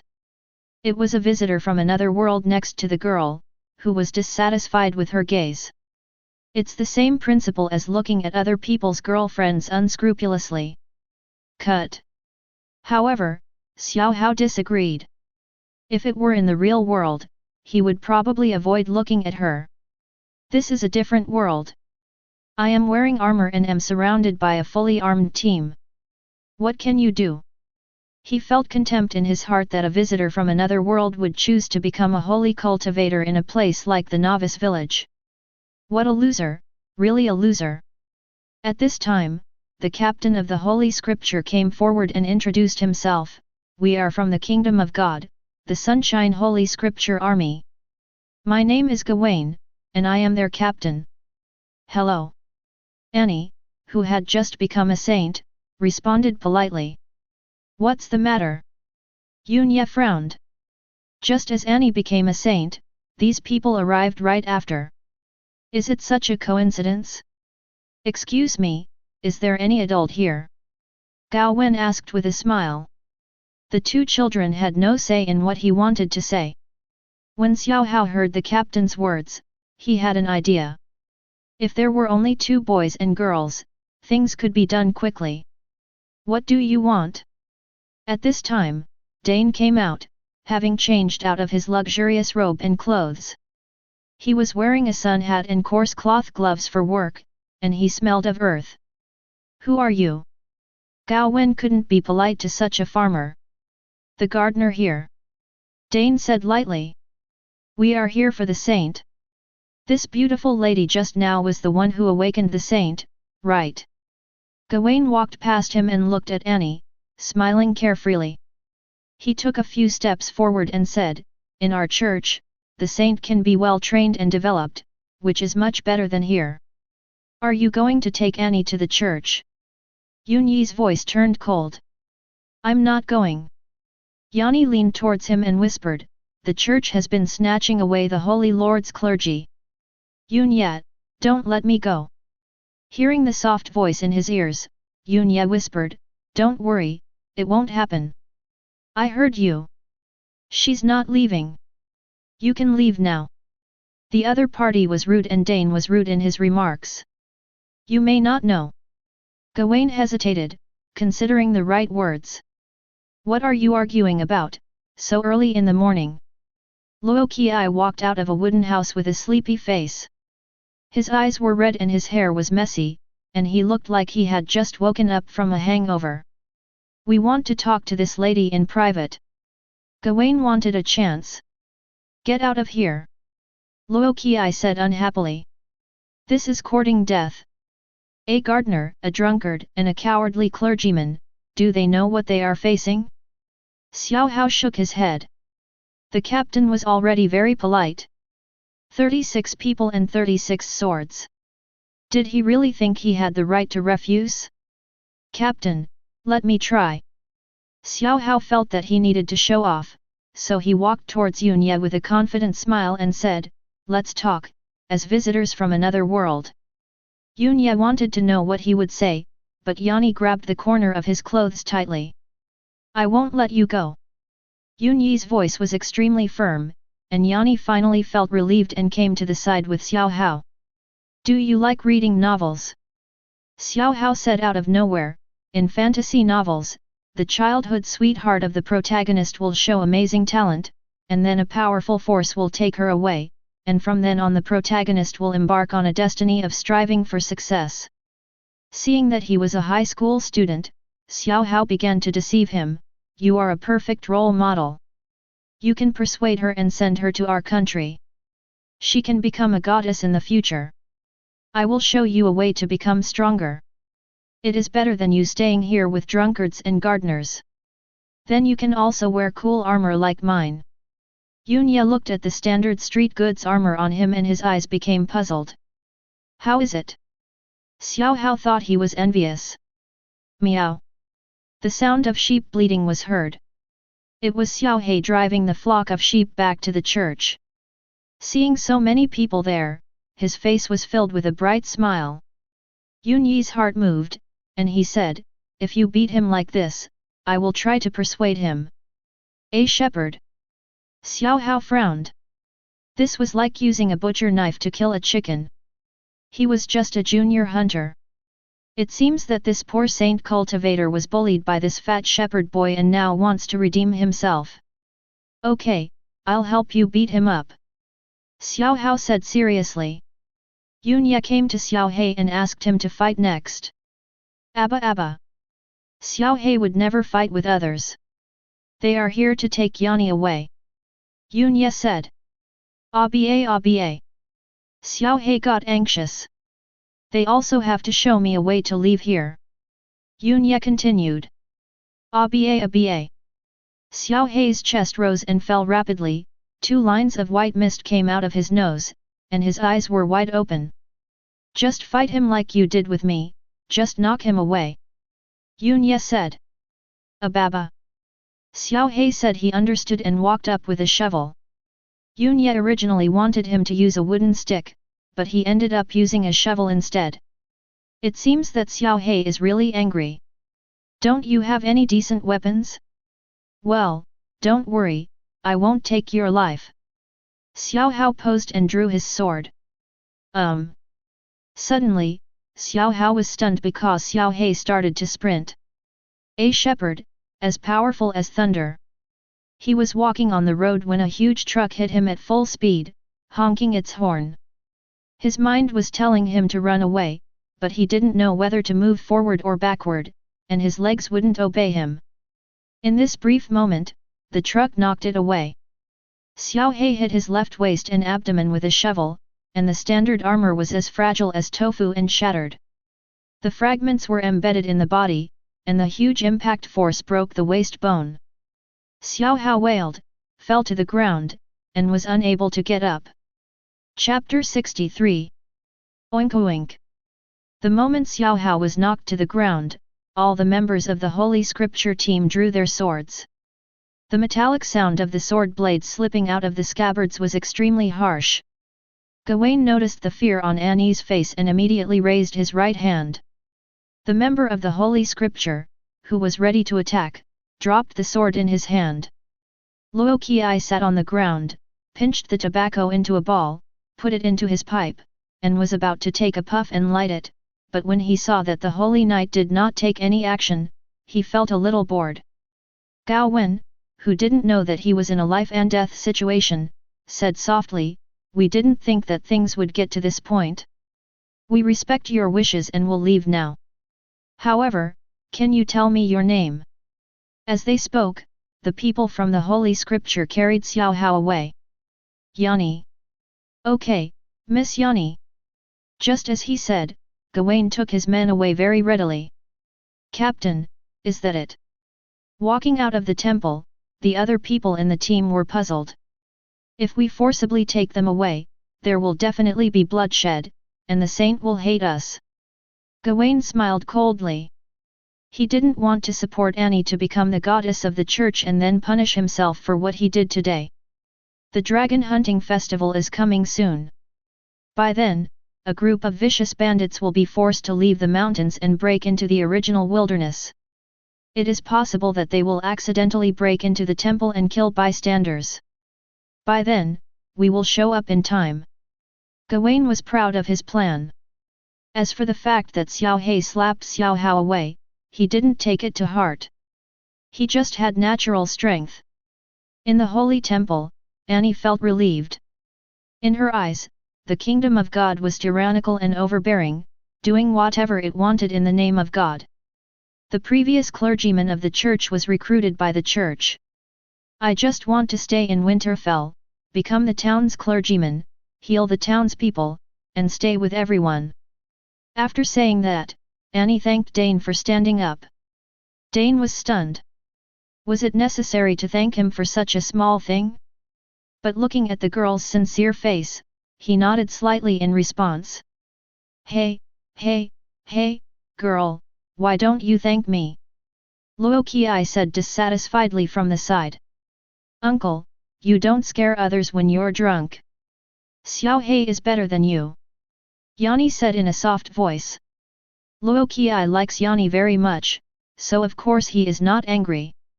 "So, what are these theocrats doing? Saints? What happened while I was drunk? Your apprentice will become a saint Sia, and Annie will become a saintess," Dane said. Luo Qi clapped his hands excitedly and said, "Double happiness.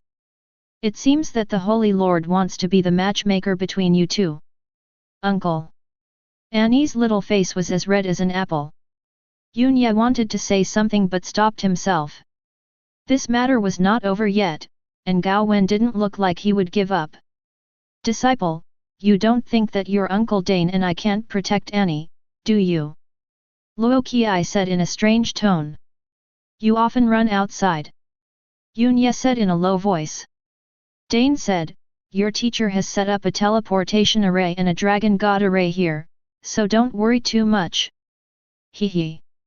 Luo Qi showed his white teeth, his face full of pride. Immediately afterwards, Luo Qi and Dane began to explore Yunyi's Saint Sia abilities.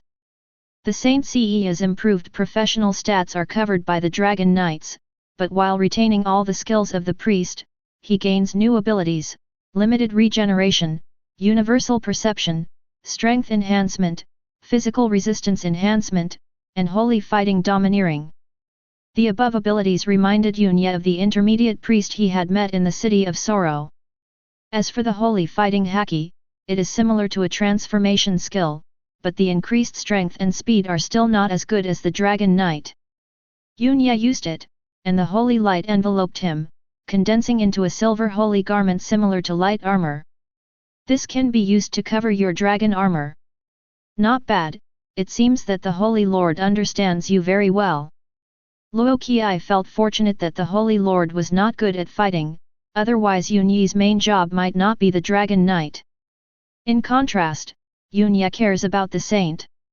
The hidden profession of female priest, not only is she proficient in all skills, but she also has unique talents. What will happen next for Yani? The headquarters of the temple will know about this and send someone to teach her. You should focus on your own practice. Dane and I don't intend to let you rest. As for the training plan, Yun Yi of course followed the teacher's arrangements. To become a superior dragon knight, one must slay dragons, but even the lowest level dragons are not something he can deal with now. The teacher and the uncle gave the following arrangement: Long he vibrates 500 times per second, and the king's swordsmanship reaches 80% of the speed force.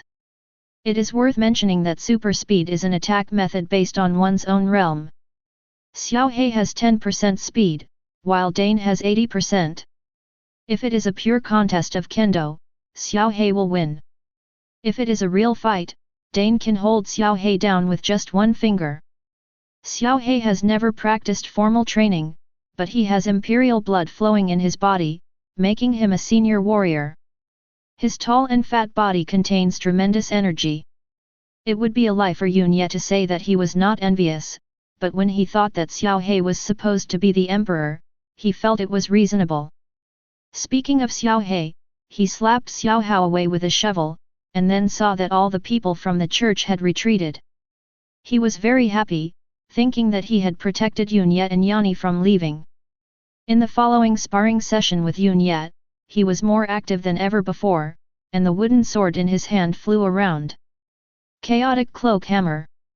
Looking at Xiao He's innocent face, Yun Yi felt much more at ease and shouted out random moves. Unexpectedly, after this shout, his strength suddenly increased, and the wooden sword in his hand struck wildly, each time better than the last, and it lasted for 3 seconds. Am I a god? Do I have the power of words? Yun Yi looked at his hands, surprised and happy. God, you're my head. Luo Qi appeared beside him, patted him on the head, and looked at the girl next to him. Yani, Yun Yi is practicing, there is no need to bless his power. It turned out that it was Annie who was using the power of the saint next to her. I just wanted to give it a try, but I didn't expect it to work. She was a little happy, but also a little nervous. As a saint, her abilities seemed to be innate. In addition to all the skills of a priest, she also mastered a talent called God's Gift. Use it on Yun Yi to increase his combat power by 30%. Yun Yi suddenly realized something, which was even greater than Yani's reaction. Although the divine gift only lasted for 3 seconds, this ability could grow. If you can maintain it for 3 minutes, no, even 1 minute, it can play a crucial role. Yun Yi suddenly understood why the church attached so much importance to it. Teacher, if she can enhance your combat power, wouldn't that be a terrifying concept? He had a flexible mind, thinking about the upper limit of the divine power. Considering the difference in combat power between you and me, if she uses it on me, she will pay with her life to increase my combat power by 0.003%. Luo Qi stroked his beard, looking thoughtful. Damn, I got installed again. Can I go on adventures with Yun Yi in the future? Yani suddenly said. Like most ignorant boys and girls, adventure in Yani's eyes means walking in the beautiful nature and experiencing beautiful and unforgettable things. Then you have to fully develop the saint's abilities. Dane said seriously. Yeah. Annie nodded vigorously, her eyes burning. Originally, she saw Yun Yi becoming more and more outstanding, and while she was happy, she was also worried. Yun Yi said that he was a clergyman of the temple, but all young people have to go out and explore the world and become stronger through traveling. At the very least, you have to become a saint-level strong man. You can't be like the uncle who is not ambitious and sleeps in every day. Continue practicing. At this time, Dane stopped a few people who wanted to continue chatting. In the empire, he taught his noble disciples to practice, and he could not stop during the whole process and maintained a high level of concentration. If any noble disciple suddenly started chatting with a pretty maid, he would just leave. However, the one being taught now is Yun Yet. If you want to become stronger, you have to sweat. Not only did he not receive any reward, but he also had to give earnest advice and encouragement from time to time. If the imperial nobles knew about this, they would probably bang their heads against the wall. Countdown to return, 10 minutes. After more than 40 hours of practice, Yun Ye was exhausted. A normal person cannot withstand such high intensity, but the uncle and the teacher are like devils. When he is tired, he performs limited regeneration and recovery on himself as a sprint practice before returning. The effect is remarkable. When he crossed over to Longhe, his vibration reached 100 times. Now, after the Bronze Hunter exam and training, it has been increased to 200 times. This is the flawless potion. Before returning, Yun Ye received the reward for the Bronze Hunter exam. A round-bellied glass bottle contained a viscous green liquid so bright in color that he doubted whether it was drinkable. Humans are naturally wired to identify poisonous substances in nature based on color. The brighter the color, the more deadly it is. However, the brighter the potion, the better the effect. So humans named it the potion out of a sense of humor. Yun Ye pulled out the cork from the bottle, not daring to smell it, and poured it into his mouth in one breath. Every cell in his body was resisting this thing entering his body. But after the potion completely settled, the tiredness was swept away, and magical energy quickly filled the gaps in the body. After returning, he didn't need to eat a lot of protein, just focus on consuming the potion. Chapter 64. The darkness came like a tide, and people floated in the clouds. Unconsciously, their senses gradually returned. After opening his eyes, Yun Ye returned to the real world from the other world. Standing in Class 4's classroom, the bell at 12 o'clock rang throughout the campus. Students in the class took out their cell phones at the same time, and some looked at the siblings Shen Xin and Shen Li. Upon careful observation, the students noticed changes in the siblings, both in their hair length and their facial expressions. This time, all the travelers stayed in the other world for a full 7 days. The first thing Yun Ye did was to look to his right eye, count down to crossing, 168:00:00. 7 days. The second thing was that Yun Ye felt his Destiny Dragon armor and clenched his fists excitedly. The Destiny Dragon armor combined with the Dragon Flame and had become a part of his body. As I clenched my fist, I could hear the friction sound of the gold coins being squeezed. It is impossible to bring back all 100 gold coins, so I held them in my left and right hands, a total of 12 coins. At this time, Yun Ye smelled an indescribable smell coming from Huang Peng. People at the tables in front and behind smelled it and looked at him strangely. Yun Ye, how can you fart? Huang Peng shouted. However, no one believed him because the source of the smell was too obvious. The girl at the front desk said in amazement, Huang Peng, you are also a time traveler. It's defamation. I'm suing you for defamation. Huang Peng said excitedly. Yun Ye put his hand on his forehead.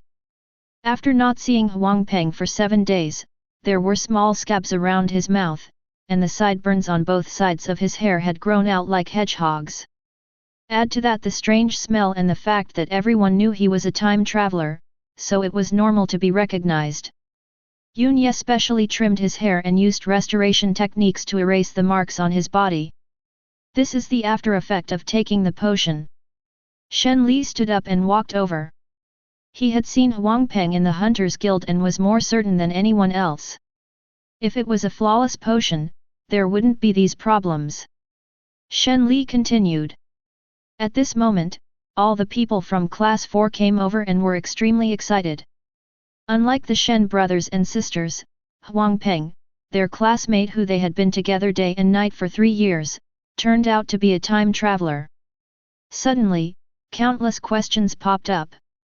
Brother Peng, what is your job over there? What level is it? I heard that the women there are all curvaceous. Is that true?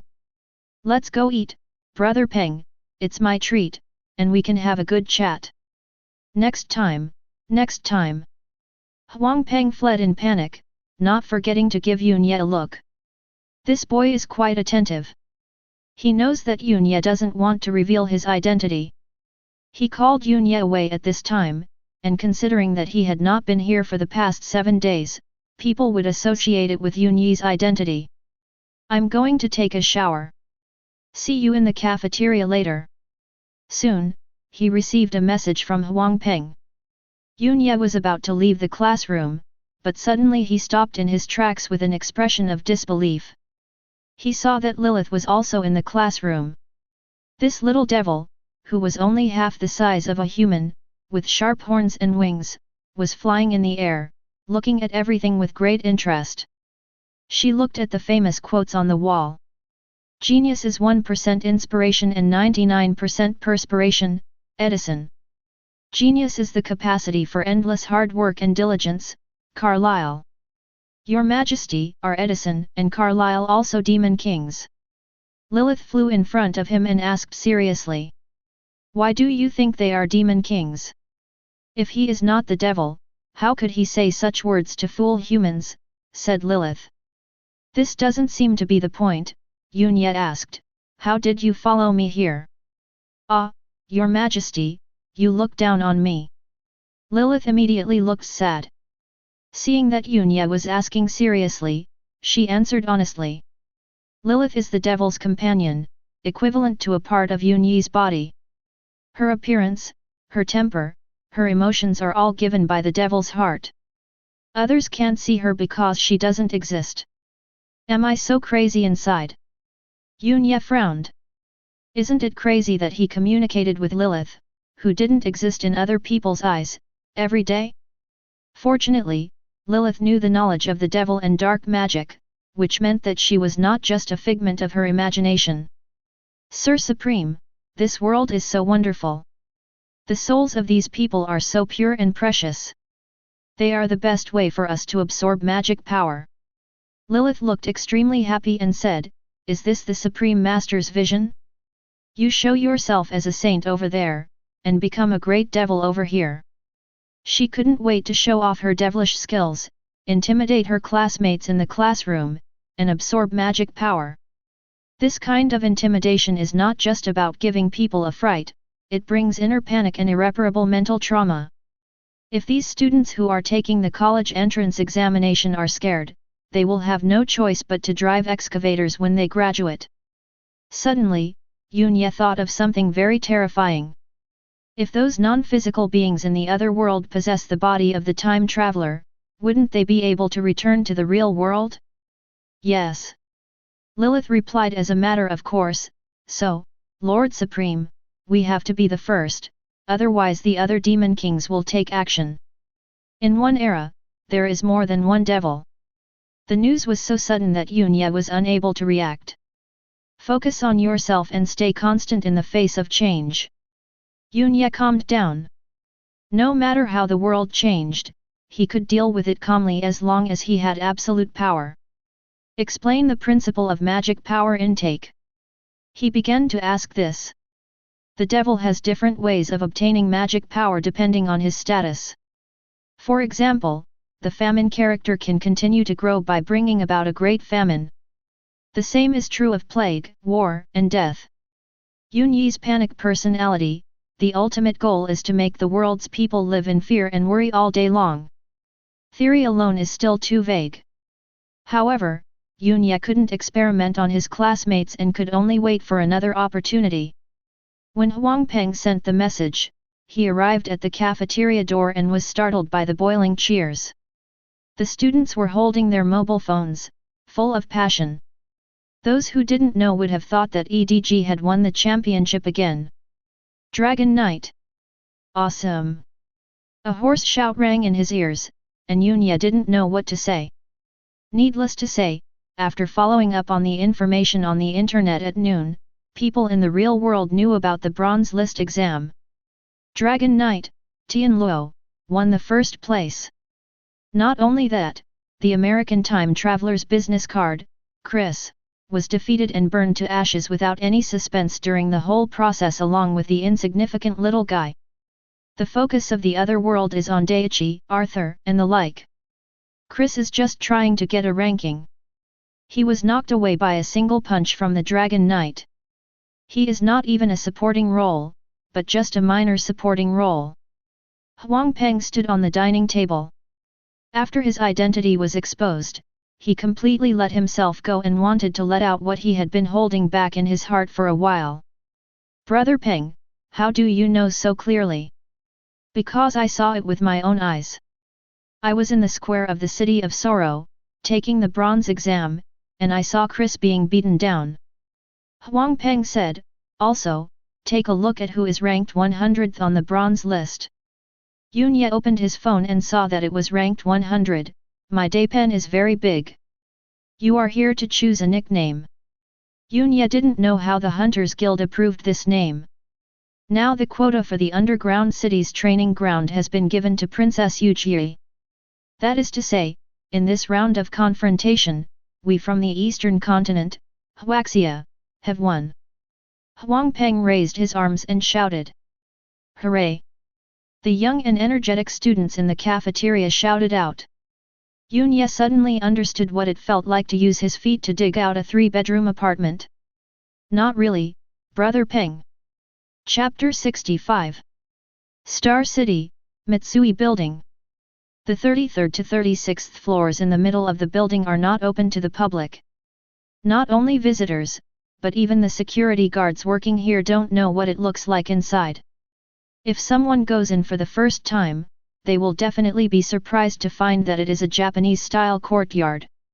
There are garden courtyards, flowing water, and stone bridges, and an artificial light curtain on the top to simulate day and night. Between several wooden houses, armed personnel with live ammunition were on 24-hour alert. In the tatami-covered hall, 8 mysterious men in black robes were kneeling. At 12 noon, the moment the seconds ticked, 8 people stood up at the same time. 7 people kept bending over, and one of them, a man with a crew cut, took out a tablet and checked the latest information. Master Tailang has been confirmed dead. The whereabouts of the necromancer we requested is unknown. The ambush of the Dragon Knight has failed. Find the Dragon Knight at all costs. After syncing the latest information, the buzz-cut man looked at the others and said, this is our chance. Let's get started. Hi. The 7 people responded in unison. Then, they stood at the 7 corners respectively, cut their fingers, and drew blood-marked 6-star magic arrays. Ineffable beings, please listen to our humble and pious call and come to this world. The man with a crew cut chanted a spell silently as he watched the magic circle begin to emit a strange red light, his eyes gradually becoming crazy. This is the summoning technique that Xi Jiandao found in the other world with great efforts. They want to summon demons to the real world. Offer your soul, sign a contract with the devil, and gain powerful strength.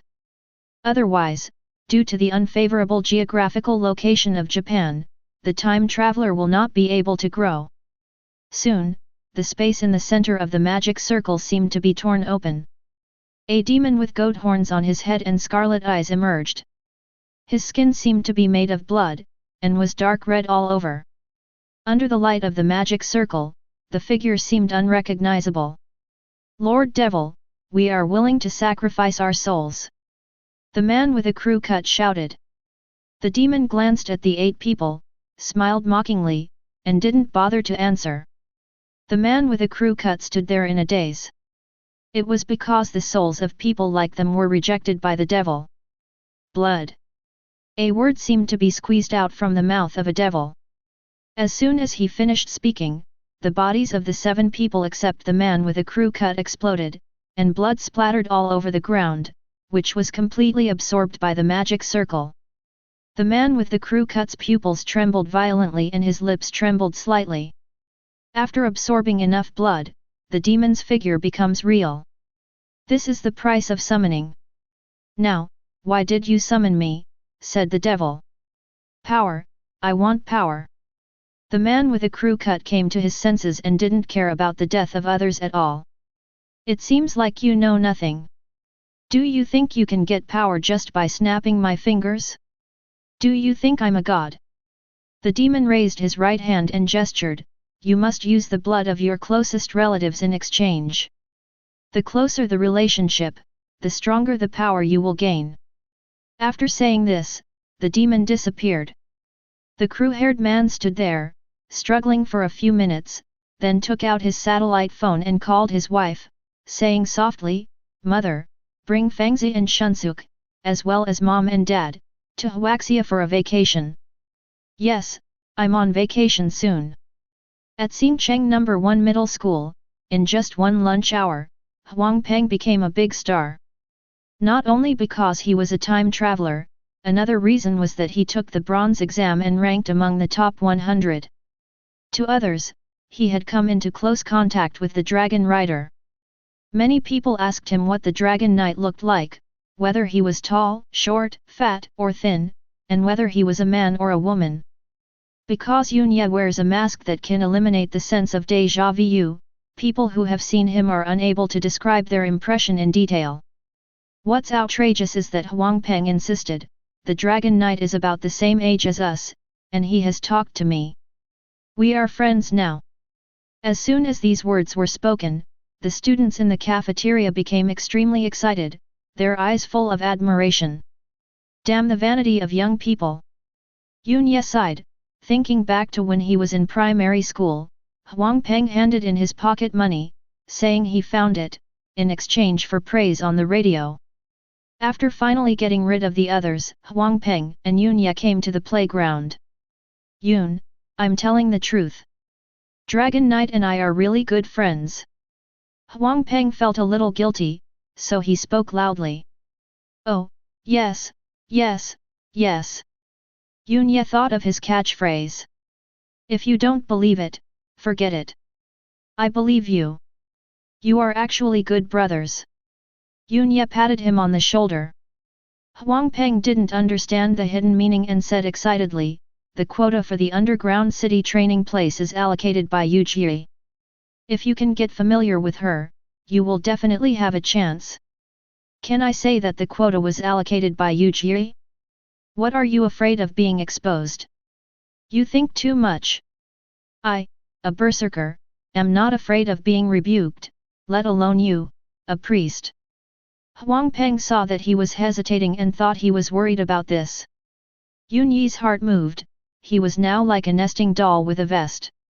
You thought I was a priest, but actually I am a Saint Seiya. You thought I was a Saint Seiya, but actually I am a Dragon Knight. In the end of Dragon Knight, I am still the Demon King. Therefore, it is not impossible to expose the alias of a clergyman. But you can't just stand up for no reason, you still have to choose the right time. The two walked back to the classroom and met Duan Muyunhai from class 3 on the way. Duan Muyunhai combed his bangs on his head, revealing his forehead, which was rare in his student days. With his always upturned chin and flying eyebrows, he looked very. In Huang Peng's words, he is a show-off. Student Huang Peng, congratulations on making it to the bronze list. That's a very good result. Duan Muyunhai said, you are all in the same school, and the other world is also in the same kingdom, so I can take care of you in the future. I have enough friends. Huang Peng didn't stop and walked into the classroom with Yunye. Duan Muyunhai pretended nothing happened and started to adjust his bangs with his right hand, but he started roaring in his heart. What's wrong with this Yunye? He's popular with both men and women. Yujie and Huang Peng both want him. Just before class, Yujie came to Yunye and took the initiative to talk about the underground city training ground. The two boundary bureaus just contacted me and told me that I can allocate the quotas at will, but I hope that the vacant quotas will be selected by them. This is exactly why Yunye gave her the decision-making power. Her identity as a princess would make it easier for her to act. Yujie said, although I don't know why Tianluo came to me, but classmate Yunye, do you want to go? I gave you the choice because I didn't want to go, he said helplessly, I am a clergyman, I can advance by healing others, there is no need to waste the quota. In the classroom, watching two people chatting. Shen Xin sat next to Huang Peng, and contrary to her usual pride, she said delicately, "Student Huang Peng." Huang Peng got goosebumps all over his body and thought something was fishy. But looking at Shen Xin's pretty face, he asked in a cowardly manner what was the matter. "Is Yunya a time traveler?" Shen Xin said. "I don't know, why are you asking?" When Shen Xin heard him say he didn't know, she left without hesitation. "My sister is like this. She has been looking for the paladin who saved us that day." Shen Li followed over. Huang Peng was not there at that time, but he also knew about the tragedy that happened at Xingcheng No. 1 Middle School that night. "Paladin?" Huang Peng was stunned. This is one of the intermediate job transfer professions for the clergy. Could it be that Brother Yun had quietly walked ahead of him? Was he already stronger than him? If I show off in front of him, wouldn't that make me a clown? Chapter 66. Xingcheng No. 1 Middle School, outside the school. All teams, be on your toes. If you return now, those bastards from West Sword Dao will have 7 days to plan and prepare for a new attack in the other world. The first 2 hours will be their golden window. Zhao Xiang, the captain in charge of protecting the school, gave orders across all channels. "Captain, can't we take the initiative? It's so cowardly to keep on the passive defense." A member complained in the headset. "Xie Fei, have you ever seen the police arrest a thief before he commits a crime?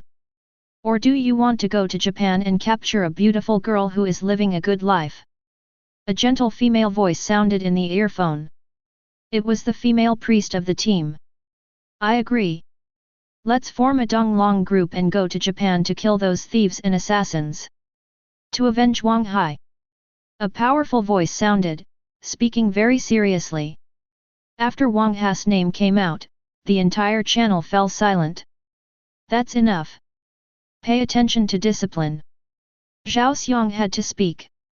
On campus, Yujia was sure that Yunya was unwilling to go to the underground city to practice, so he changed the subject. "The Chinayu Kingdom is organizing a dragon hunting team. This is a rare opportunity for training.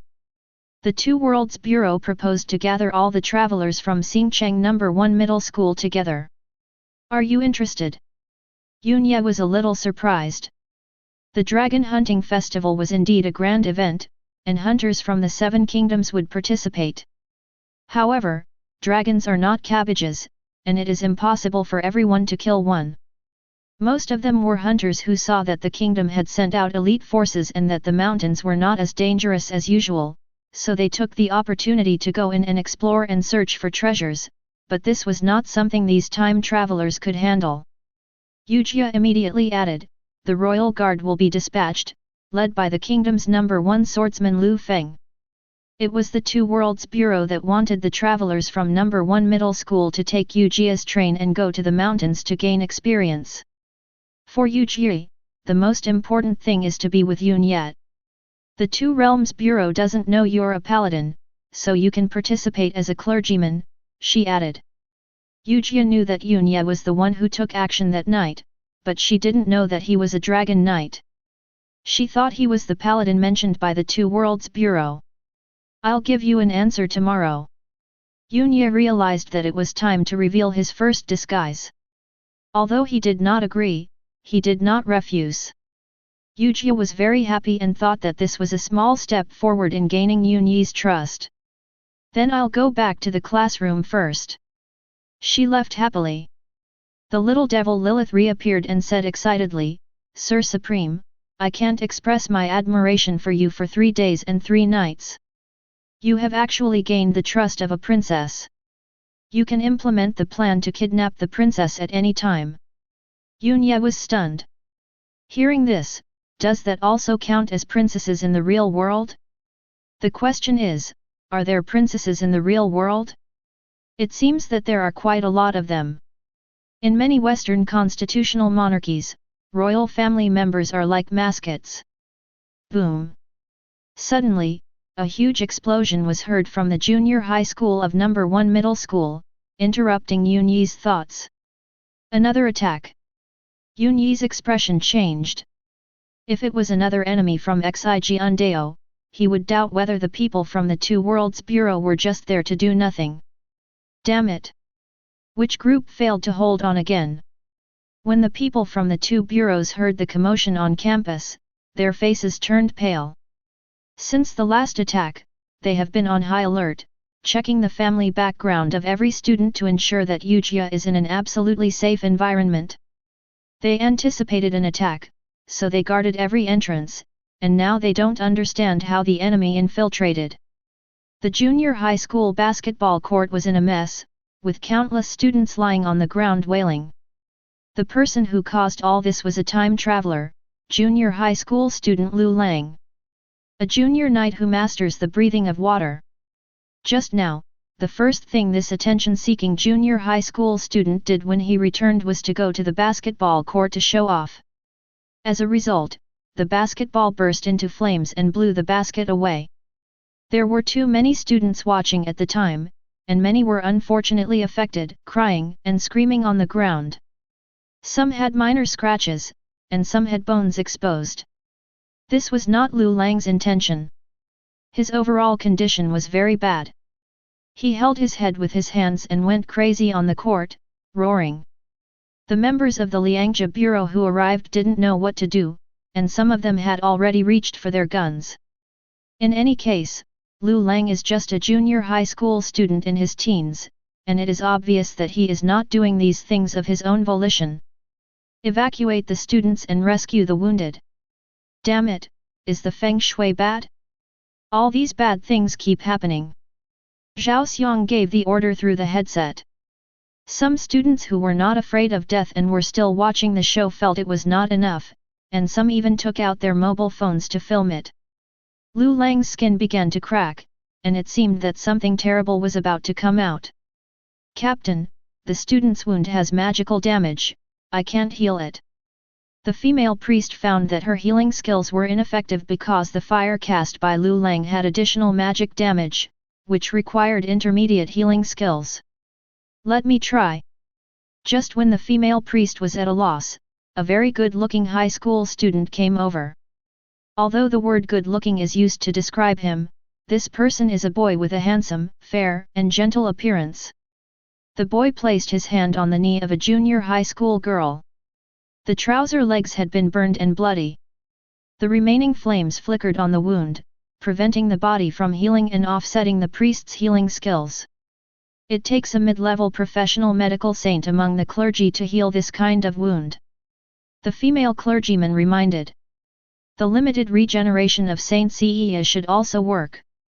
Yun Ye thought about it and used his skills.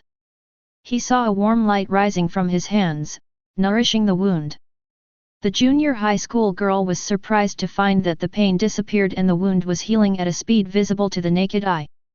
She looked at her savior. Under the shining holy light, his face had clear contours and his eyes were exceptionally bright. The junior high school girl's face turned red, she closed her eyes, and fell onto Yun Yi's chest in a fainting position. Who knew that Yun Ye would just stand up and treat the next wounded person? Which intermediate profession of the priest is this? This healing skill is too powerful. The female priest exclaimed in amazement. Not only does it repair the wound in a short period of time, it also removes the magical damage. The whole process is light and effortless. In less than a minute, all the injured junior high school students were treated by Yun Ye. A cool breeze blew with Yun Ye as the center, which was the Holy Lord expressing his appreciation for his use of the power of holy light to save people. However, things were not over yet. On the basketball court, Lu Lang had stopped shouting. He stood there with his head down and his back bent. No one could see his face clearly. Suddenly, Lu Lang raised his head, as if he had become a different person. There was a flame burning in his eye sockets, and the scars on his body that had originally collapsed had condensed into long stripes of varying thicknesses, inhaling and exhaling flames with his breathing. The fire spirit. Someone stuffed a spirit into his body and waited for it to explode when his emotions were high. Lilith appeared again, like an encyclopedia, informing of the changes before her eyes. Fairies, a branch of the elves, are incorporeal spiritual creatures that grow in the mysterious forest. Rumor has it that this life form was created when the elves expelled negative emotions from their bodies in order to ensure their purity and nobility. Demonic spirits can inhabit or protect humans. Boarding is what Lu Lang is experiencing now, like a parasite, causing damage at the right time. Low-level fire spirits will destroy everything they see. Lilith said. There was a gleam in Yun Yi's eyes, which meant that Zhejiandao did not expect Lu Lang to complete any task. Simply plant a bomb in Lu Lang's body and detonate it in Xingcheng No. 1 school, using this terrorist attack to counterattack their annihilation in the last operation. Xi Jiandao, just wait for me. Chapter 67. There is also a clergyman. How many time travelers are there in this school? Zhao Xiang, the captain of the Liangjia Bureau, noticed the progress on Yun Yi's side and couldn't help but sigh. He was grateful from the bottom of his heart for the great help from Yun Yi, the priest. Originally, the wounded could not be moved and could not be treated. If someone died, combined with the last attack, he might have to resign on the spot. Captain, what should we do? Looking at Lu Lang, or the demon spirit, on the basketball court, the people from the Two Worlds Bureau were in a dilemma. Zhao Xiang was also undecided. Shooting him to death? That's one way, but how do I write the report? How do I explain this to Lu Lang's parents? Xiao Meng, is there any possibility of saving him? Zhao Xiang asked through the headset. The female priest was stunned. How would she know this? However, she immediately looked at Yun Yi, who was more powerful than her and might know. This is actually not within the scope of knowledge of the clergy, but Yun Yi has the little devil Lilith. The host's consciousness is still there, but he cannot control his body unless the demon spirit is extracted. You can try it. Yun Yi said. After getting the answer, Zhao Xiang immediately gave the order to subdue Lu Lang. The weapons of the two bureau members were replaced with steel forks, shields, and foot forks, which the school security guards used to stop the criminals. They looked so cautious, as if they were trying to catch a big tiger. The stimulated demon spirit was indeed like a wild beast, growling and actively fighting back. It swung its hands forward in claw shape, destroying the steel fork and leg fork, and the palms of the members holding the weapons were also burned by the high temperature. The demon spirit has dual damage power of physical and magical. Two members of the Two Worlds Bureau holding shields attacked from the left and right, but were also ruthlessly knocked away. The field personnel of the Two World Bureaus are all well-trained soldiers. If they can use firearms, the demons will be turned into a hornet's nest. But now, Bronze Hunter, Junior Knight, Night of the Moonlit Dawn. Suddenly, from the direction of the high school, a figure rose into the air and landed opposite the demon spirit. The movements seemed to have been practiced thousands of times, and the landing could get full marks. It was Duanmu Yunhai, holding the javelin used in the sports meet. You are indeed a time traveler, a clergyman, haha.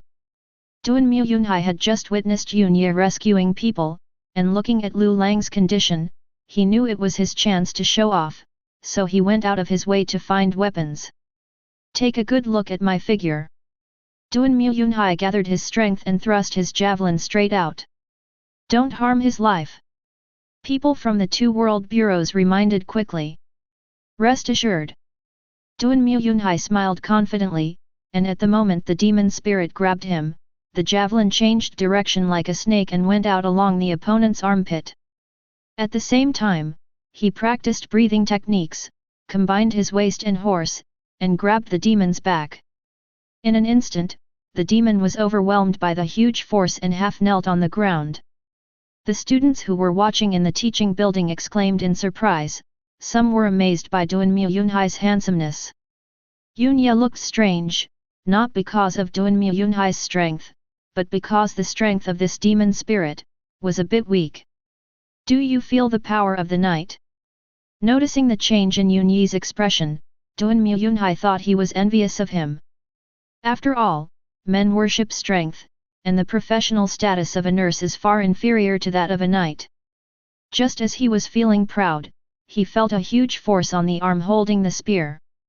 The demon spirit actually violated the principles of the human body and allowed its shoulder to dislocate and grabbed the javelin with its backhand. The horrific high temperature coupled with the beast-like strength directly shattered the javelin. Then, the demon spirit swung backhand. Duan Muyunhai had a bloody wound on his chest and abdomen, and was forced out of the basketball court in a panic. It hurts so much, it hurts so much. The burning sensation at the wound was like a fatal one, constantly drilling into my heart. Fortunately, a hand emitting gentle light quickly repaired the wound. The hand that could heal the injuries caused by magic naturally belonged to Yun Yi. The two people had no grudges against each other, but as a clergyman, it was impossible for him to remain indifferent. This javelin is not my service gun, otherwise it wouldn't be like this. Duan Muyunhai defended himself with a flushed face, quickly turned his head away, and muttered, "But thank you anyway. Everyone stand back, snipers ready." Zhao Xiang knew that if this continued, the losses would increase, and as the captain he had to bear the pressure. He wants to order the killing of Lu Lang. Yun Yi frowned. Should he go? I'm afraid he would have to use the power of the Saint Xia. While he was hesitating, another time traveler ran into the basketball court. Huang Peng, primary berserker. Yun Yi was a little surprised. He looked at Huang Peng again and saw that his eyes were glowing red. The smell of the magic potion was emanating from his body again. Understand that this is the after effect of the berserker. Once a berserker becomes emotionally agitated and angry, his emotions will become out of control. There is another reason. Huang Peng used this to digest the magic potion he took and moved towards becoming a mid-level berserker. Ah, no, why should I rush up? It's so scary. On the surface, Huang Peng's eyes were glowing red, as if he wanted to curse the sky, the earth, and the air, but in fact he was very rich inside. Without any hesitation, his body rushed towards the demonic spirit that was almost a monster. Both the two departments and the students were shocked that Huang Peng came up empty-handed. Thanks to the berserker's natural fighting instinct, he avoided the demon's two-handed claw attack, slid on the ground, leaving black marks with the soles of his shoes, went behind the demon, and used the strongman's lock-up technique. The demon spirit shook its body wildly, trying to throw him down. There was a huge disparity in power between the two, and Huang Peng's lower body was thrown into the air, making his throat-locking move ineffective. Everyone present was mentally prepared for Huang Peng to be thrown out. Unexpectedly, Huang Peng's strength continued to surge as if he had been injected with chicken blood, and a bright white light emerged from his body. This is... Duan Muyunhai and others looked at Yun Yi and saw him walk into the basketball court and display the abilities of the Saint Xia, enhanced strength and physical resistance. The double buff superimposed on Huang Peng made him look extremely brave. Brother Yun, you are a divine assistant. Huang Peng's confidence soared. He fixed his feet on the demon's waist and, with the strength of his whole body, the demon finally knelt on the ground with his legs. Your Majesty, you can draw demon spirits as the source of your own magic power. Lilith spoke in time. Yun Yi walked forward and placed his hand on the demon spirit's forehead. Demon King's ability, Devour. A little black light appeared in his palm, and Yun Yi was so scared that he called out in his heart, Holy Lord, help me. The next second, the black light was replaced by white light, and the devil's ability looked like a priest performing a healing spell. Ah, what a great feat, this is the Supreme Lord who went deep behind enemy lines, so cool. Lilith was amazed. In her knowledge base, the Holy Lord had never covered up the Demon King's abilities. She felt that she was so lucky to be able to follow such a Demon King. Soon, Yun Yi absorbed all of the demon's abilities.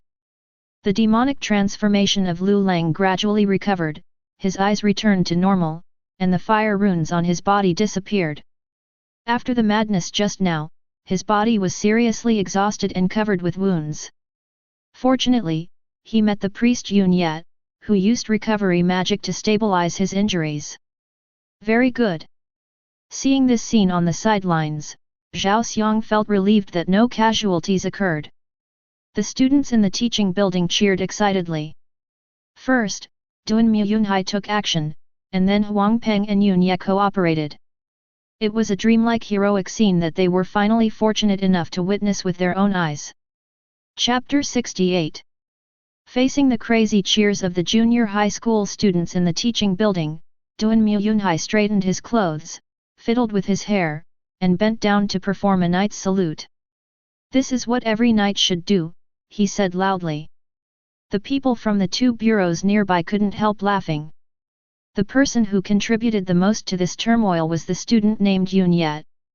Treat the wounded who were injured by magic, use enhanced skills on Huang Peng, and finally control the demon spirit. If we really talk about rewards based on merit, Duan Muyunhai should be ranked behind Huang Peng. On the other hand, Yun Yat and Huang Peng couldn't stand such an exaggerated scene. Not long after, the ambulance took Lu Lang away. Although he received treatment and recovery techniques, the injuries he suffered still required time to recuperate and recover. At the invitation of the people from the Two Worlds Bureau, Yun Ye came to the abandoned office of the school to thank him for his brave act just now. The most important thing was to ask him to fill out a data form, which included his identity and name in the two worlds, his hunter occupation, etc. You don't have to fill in the fields you don't want to fill in. We respect the privacy of every time traveler. The female priest, Yang Xiaomeng, smiled. Because he was a clergyman, she felt a familiar affinity from Yun Yat, as if she was communicating with the Holy Lord. "Yang Xiaomeng, you look like a weird ant staring at a pretty boy," her colleague joked. "Xie Fei, do you want to die? I'm only 24 years old, how can I be your aunt?" Amid the noise, Yun Ye filled out the form. Captain Zhao Xiang took it and looked at it, and sighed that this young man was really cautious. He did not fill in the information about the other world if possible. The priest is located in the original wilderness and knows nothing else. This is our contact number. If there are any special situations like today, please notify us at any time. Is that it? Yun Ye was stunned. This was simpler than he thought. The Two Worlds Bureau really didn't want to put any pressure on the traversers. "Do you have anything else you want to ask? Or what goals do you want to accomplish?" Zhao Xiang said, "Our Two Worlds Bureau is responsible for coordinating the balance and connection between the two worlds. For example, if you need any special items, our Two Worlds Bureau can ask other travelers if they have them. It's like an intermediary, and it doesn't charge any fees." Yang Xiaomeng said. "Is this matter today just going to be left unresolved?" This is what Yun Ye cares about. He knows the address of Zhejiandao and Xing Cheng and wants to know whether the Two Worlds Bureau will take action. "We are a semi-civilian organization and crackdowns and punishments are not our responsibility," said Zhao Xiang. "From what you said, it seems there is a relevant department. I want to know the current situation in the world. I don't want to be worried and confused every day." This is why Yun Ye stood up, to find out things that you won't know on the internet. Although Zhao Xiang found this strange, he had encountered even stranger problems before. He said in a deep voice, "The Western countries are trying to suppress Daxia with the momentum of encirclement and suppression. We will continue to lag behind them in Hunters by One era." Yun Ye was puzzled and said, "It's said on the internet that the Dragon Knight is the strongest time traveler in the East. Don't we have the advantage? We know very little about the Dragon Knight. If we only look at his strength, the Dragon Knight is indeed the strongest time traveler. However, Japan and Korea are taking shortcuts to gain power. In Japan, people are determined to develop necromancers, risking bringing disaster to the real world. Gao Li, because the mysterious forest is not far from the place where they first crossed, they are trading quantity for quality. Countless hunters have entered the forest in the hope of obtaining protection from demon spirits. From a probability perspective, there will always be someone who succeeds. Once protected by a high-level demon spirit, the strength will be comparable to that of a high-level hunter. There is no need to practice to gain such power, but the price is losing your sanity, becoming unable to make any further progress, and having only a few years to live. These short-lived hunters cannot pass on their power. Their only purpose is to target us. Their goal is to allow the West to produce saint-level or even king-level combat power before us. Once their numbers are overwhelming, they can forcefully interfere with the development of hunters in the real world. Why does the West think it can do this? There is a legacy in the East continent, and there is also one in the West continent. You will find out if you pay attention to the news tonight. It is late at night in the West, so there has been no movement so far. By the time the morning news comes over there, something big is bound to happen. Yunye still had questions to ask, for example, the other three inheritors mentioned by the teacher, Wang Xiang, Dharma King, and Ming Shen.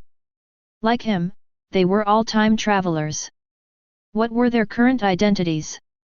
Were they living in seclusion in the city like himself, or were they under strict protection? One of the inheritors pushed himself out to attract fire from the outside world. Do the two world bureaus know about it? If they know, what is their attitude?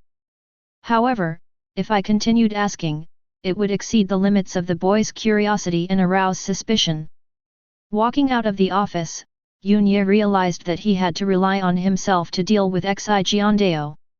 The last time he was ambushed in the bloody forest, he was furious and determined to take revenge. After 2 days of calming down, his anger subsided a lot. After returning, he did not take action immediately, but decided to look for the right time. As a result, less than an hour after he returned, before he even left the campus, Xi Jiandao took revenge again. He can't bear it. After school in the evening, we set up their headquarters in Star City. Why not now? Xingcheng No. 1 Middle School was under close surveillance by the two boundary bureaus, and he didn't want to attract attention. When I returned to the classroom, my classmates looked at me with burning eyes, and it was obvious that they all knew what had just happened. Yunye, you hit it well enough. You, Duanmu Yunhai, and Huang Peng, you are definitely the MVP. The students were very enthusiastic and each of them had a bright smile on their face. In fact, Yunye's presence in the class was not very strong before. He is handsome and an excellent student, so he should be very popular, but he has no money in his pocket and seldom participates in group activities. Girls rarely talk to him because of his introverted personality that always keeps people at a distance. Now, classmates act as if they are very close to him and extend all kinds of invitations. Huang Peng, on the other hand, was sitting in his seat with his head down, looking at something. Yunye leaned over to take a look and discovered that the guy was watching a video on his phone, in which the protagonist was still himself fighting a demon on the basketball court. Many students took out their mobile phones to take pictures, and the video went viral on the internet. Huang Peng let out strange laughs from time to time, immersed in his own world. The last time he traveled through time, he kept it to himself and didn't tell anyone. He was so envious of the other travelers who traveled through time and space and enjoyed such a great time. This time, the ultimate goal of showing my power in front of others was finally achieved. Yunye did not disturb his sweet dream. Looking to the side, he saw Shen Xin, one of the Shen siblings, looking at him with a frown, as if confirming something. The figure is a bit similar. He was not in the classroom at that time, and he was a clergyman. Shen Xin murmured. Sister, he even keeps a distance from Yujie, so let's not humiliate ourselves. Shen Li said in a low voice. Yujie is Yujie. I am me. Shen Xin raised his head proudly, full of confidence in himself. Chapter 69. Shen Li knew his sister's character and did not continue to persuade her. Last time when number 1 middle school was attacked, his family actually wanted to move away. Being a princess of a country, Usse faces opportunities as well as risks. However, her younger sister Shen Xin is determined to find her savior and refuses to transfer schools. Now that he finally has some clues, he is wondering what his sister will do.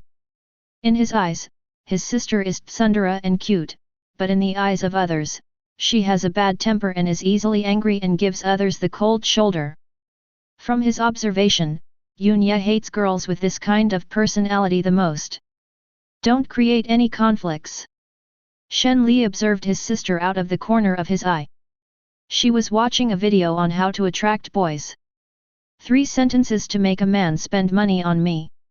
After hearing the voice coming from the video, Shen Li looked at his sister's focused expression, hesitated to speak, and finally sighed. In the first class in the afternoon, the head teacher, Lao Mi, walked into the classroom with a smile on his face and a happy mood. There were 4 time travelers in his class, especially what happened to Lu Lang at noon. I was with the principal at the time. When the principal saw the out-of-control Lu Lang and the injured students, his face turned pale and he almost fainted. Fortunately, Usse stepped in at the last moment and turned the tide, minimizing the losses. Which class is this student from? Give him a prize.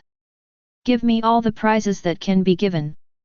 The principal, whose official hat was kept, was so excited that his saliva was flying everywhere.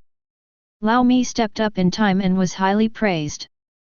There is hope for a high rating by the end of the year. So much so that when he sees some students still taking a nap, Lao Mi breaks his usual habit and wakes them up gently. Wake up, don't sleep anymore. The tone of voice frightened the student so much that he thought he was going to be expelled. Teacher, Usse is sleeping too. Wen Ting, the study committee member, pointed this out. When Lao Mi looked out, Usse was actually asleep on the table. Oh, he must be too tired in the other world. He consumed too much energy to treat so many people at noon. Let's not disturb him. Let's study on our own during this class. Lao Mi said with a smile. Could it be that our head teacher has been possessed by someone? The students looked at each other, unable to understand. Wen Ting pouted, somewhat dissatisfied. The school does not focus on grades as much as before, which is hard for her to accept as she is an excellent student. Usse was indeed sleeping. Before returning, he had been practicing for 48 hours straight. The recovery and treatment techniques were only for the body, and his mental fatigue had never been relieved. Most importantly, he had to take action at night. I slept until school was over in the afternoon. After 3 hours of deep sleep, Usse felt full of energy. Huang Peng next to him was browsing his mobile phone, his fingers tapping on the screen rapidly. Berserker training doesn't include playing with mobile phones, right? Usse joked. Hehe, it's almost dawn in the west, and my brother on the forum and I are about to launch a charge. Huang Peng said. Charge what? The last time I traveled to the west, I created so many names, such as Chris. You have no idea how arrogant they are over there. This time, Tian Luo is ranked first in the bronze list, and the other 100 are mostly travelers from the east. Of course we have to humiliate them severely. Huang Peng rubbed his hands, waiting for the netizens over there to wake up. Then you do your best. Usse plans to find a place to explore magic and dark magic. As a result, as soon as I walked out of the classroom, Shen Xin caught up with me from behind. This young lady is different from usual, she rarely shows her girlish side. To be precise, Shen Xin was originally a little girl, petite and delicate, with a proud chest, but she usually didn't look people in the eye. Now, Shen Xin's pair of dark and lively eyes were shy, with a smile on the corners of her mouth. Usse was quite curious about what she was going to do. Shen Xin came to him and recalled the content of the video. Student Usse, my clothes are so beautiful today. I'll give you a chance to praise me. She spoke the first words of a successful woman with full confidence. Yunya looked at her wrinkled number 1 middle school uniform. Shen Xin was stunned, thinking that it was because it happened too suddenly and Yunya might not have reacted in time. Let's play a game. Do you know when you look the most handsome in my eyes? She continued to ask. Yunya looked around. There was no one else there. He must be talking to him. He looks the coolest when he carries my school bag for me. Shen Xin handed over her valuable school bag. Yunya didn't even move his hands. A breeze blew by, telling of unspeakable subtleties. Ah, why is it useless? What should I do? Shen Xin's smile froze on her face, and she said unwillingly, get me the bag. I'll reward you by letting you eat with me. At this time, Yunyi's cell phone rang. He was grateful to the person on the other end of the call and left quickly. Shen Xin stood there, disheveled in the wind. 3 sentences to make a man ecstatic, that's what the video says. She suddenly understood something, her face turned red, and she wished she could find a hole to crawl into. At the door of the classroom, Shen Li held his forehead with his hand. His sister perfectly interpreted the meaning of giving for free. Hello.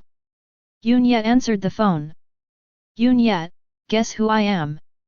A woman's voice came from the other side. Sister Duo. You changed your phone. Yunya immediately recognized who she was, his cousin, his uncle's daughter, a few years older than him. When he was a child, before his father had the accident, he had a very good relationship with his brothers and sisters on his paternal side. Later, we gradually became estranged and only saw each other during the holidays. How are you doing in your studies recently? The college entrance examination is coming soon. Sister Duo said. Did my mother ask you to contact me? Yunya understood. In the real world, conflicts with family and running away from home all happened in the morning. It's impossible for his mother to do nothing and contact his cousin to come find him. You know what I mean, kid. I'll pick you up after you finish your evening self-study in the evening, said Sister Duo. I'm at night. Yunya was just about to say that he had something to do in the evening when the other end of the phone was hung up.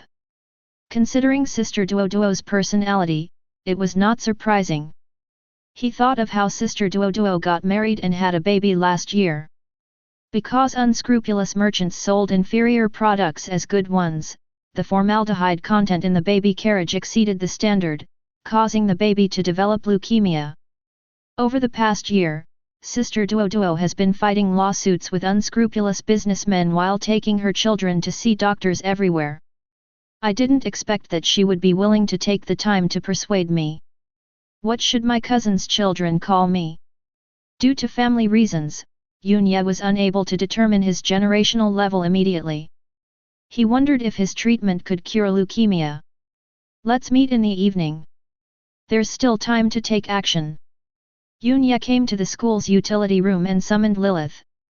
The magic power he had just obtained from devouring the demon spirit was enough for him to cast dark magic. Sir Supreme, your magic power does not match your current appearance. Normal dark magic cannot cause the damage that your Dragon Knight can cause. My suggestion is to try summoning dark magic. Not to mention the devil, dark magic is also a kind of magician, which has different attributes. Summoning magic is to summon the undead from the abyss for one's own use.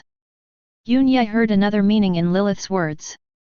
His current magic power is not enough to defeat an intermediate Dragon Knight. The Demon King's strength now lies in his passive attributes, such as immunity to attacks such as corrosion, toxicity, and temptation. This is exactly Yunyi's goal, to increase magic power and add it all to passive abilities, and it would be best if he could become immune to all magic attacks. Your Majesty, generally the summoning spells of dark wizards are limited by their own magic power and status, and require a price to be paid, but the Demon King is not restricted. Lilith continued. In other words, one can use a small amount to achieve a great outcome and summon incredible things. Seeing Lilith's impatient look, Yunye suddenly had an idea. Could this be the devil's conspiracy? From beginning to end, the devil in the mirror was still there. He deceived himself through Lilith and finally summoned her to complete his ulterior conspiracy. What will happen if I summon? He repeated it several times in his mind, and after receiving a hint from fate, he realized that he was overthinking. Lilith was looking forward to this purely to see what the Supreme Being would summon. Pay attention to your facial expressions in the future and don't act like a villain, Yunye said helplessly. Lilith was stunned. Aren't the devil's followers villains? Chapter 70. Summoning Magic, Demon Summoning. Following Lilith's method, Yunye cut his finger and let the blood drip onto the ground. One drop is enough, Your Majesty. Lilith felt even more distressed than he did. The blood fell on the ground and quickly spread out, forming a hexagonal star array, and the space in the middle gradually cracked into a crack. An ominous and cold breath gushed out, and as the light distorted, something arrived in this world. A tall black horse walked out, nearly 2 meters tall, with flames from hell all over its body, and 2 raging flames in its eye sockets. So handsome! This was Yunye's first reaction. His second reaction was that this didn't look like an undead creature. He thought it would be skeletons, zombies, or something like that. You are worthy of being the Supreme Lord. This is the Death Knight, a high-level demon that only the Death Lord next door is qualified to summon. Lilith said excitedly. Yunye didn't need to ask any questions, she introduced the Death Knight like the back of her hand. The Death Knight is currently at a superior level of strength, with fire magic as the main means of attack, and is immune to a certain degree of physical damage. Where did the knight go? Yunye was a little surprised as the horse's back was empty. The Supreme Lord needs to ride on it. Yunye tried to walk over, but the black horse was like a puppet, not moving at all. Until the moment he sat on it, the mane on the horse's back started to burn with flames, its front hooves were raised high and stomped the ground hard, and the flames spread wildly. The self on horseback turned into a skeleton covered in a black robe, with fire coming out of his arms, back and skull. Regardless of his appearance, Yunye feels like a fire magician with the ability to perform long-range attacks. He also discovered that during this process, both his potion and dragon flame reacted. Yunye tried to perform it, letting the surrounding flame particles change as he imagined. He reached into the air and the flames condensed into various forms, chains, swords, axes, etc.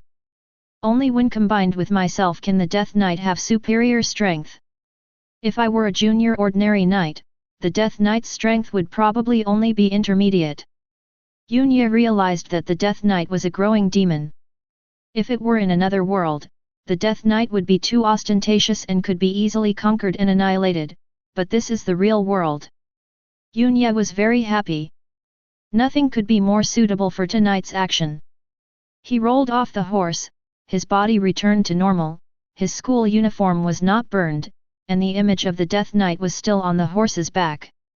So handsome! Looking at the ferocious skull, Yunye couldn't help but sigh. Can I remotely order him to attack? Yes, Your Majesty, but the orders that Death Knights carry out are relatively simple. Lilith gave a detailed explanation, saying that if there were 5 good guys and 5 bad guys in a room, the Death Knight who received the order would not be able to identify them. The only choices are to destroy them all, or let them go. Yunye thought that the headquarters of Zhejiandao and Xingcheng was in the commercial center of the city. If an indiscriminate attack was carried out, the consequences would be disastrous. Yunye waved his hand, and the Death Knight disappeared into the utility room. He could summon him out at any time as long as he wanted. Mitsui Building, floors 33 to 36. In the Japanese-style courtyard filled with the smell of blood, the man with a crew cut is watching a video. It is about Xingcheng No. 1 Middle School, where Yunye and Huangpeng teamed up to subdue a demon. The man with a crew cut is named Junji Mitsui, the leader of the Xingcheng West Kendo School. The West Swordsman mission in each city is to kill valuable hunters. Ever since Yujia was revealed to be the princess of Chinayu Kingdom, he, as the sect leader, has shouldered a heavy responsibility, as well as the hope of getting a promotion and a pay raise. Unfortunately, the last action team was completely wiped out. If there is no result in the near future, he will plan to commit suicide. To this end, he was willing to make a contract with the devil. He turned off the video, took out a samurai sword and a whetstone, and sharpened the blade over and over again. He will not let any of Xingcheng No. 1 Middle School go. President, my wife's flight has arrived in Star City. Suddenly, he received a message. Run pursed his lips tightly, and after a long moment, he gritted his teeth and said, "Take them over." An hour later, the smell of blood in the hall became stronger, and 5 more corpses were found on the ground. A well-maintained elderly couple, a beautiful woman, and a pair of children, all with expressions of disbelief on their faces. Junji was breathing heavily, his pupils were almost broken, and his samurai sword was bleeding. Demon! He could no longer maintain his usual composure and roared hoarsely. Soon, the hexagonal star array condensed by itself, and a red demon with goat horns emerged, and blood gushed out on the ground. Ha ha ha ha! Looking at the corpses on the ground, the demon laughed at something meaningless, until Jun couldn't help it anymore and said, "These 2 children are not your bloodline." What? Runji was struck by lightning, this was impossible. Hey, just kidding you. The demon changed the subject, ignoring the horrific scene, looking much happier than the last time he was summoned. Joke? Junji tightly grasped the samurai sword in his hand. Is this funny? Perhaps, this is the true face of the devil. But why did you kill 3 more? I'm serious this time. The devil was referring to the elderly couple and the woman, and said, "Did I not make it clear last time? Only fathers sacrifice their sons, not sons sacrifice their fathers." Baga! You were obviously talking about relatives.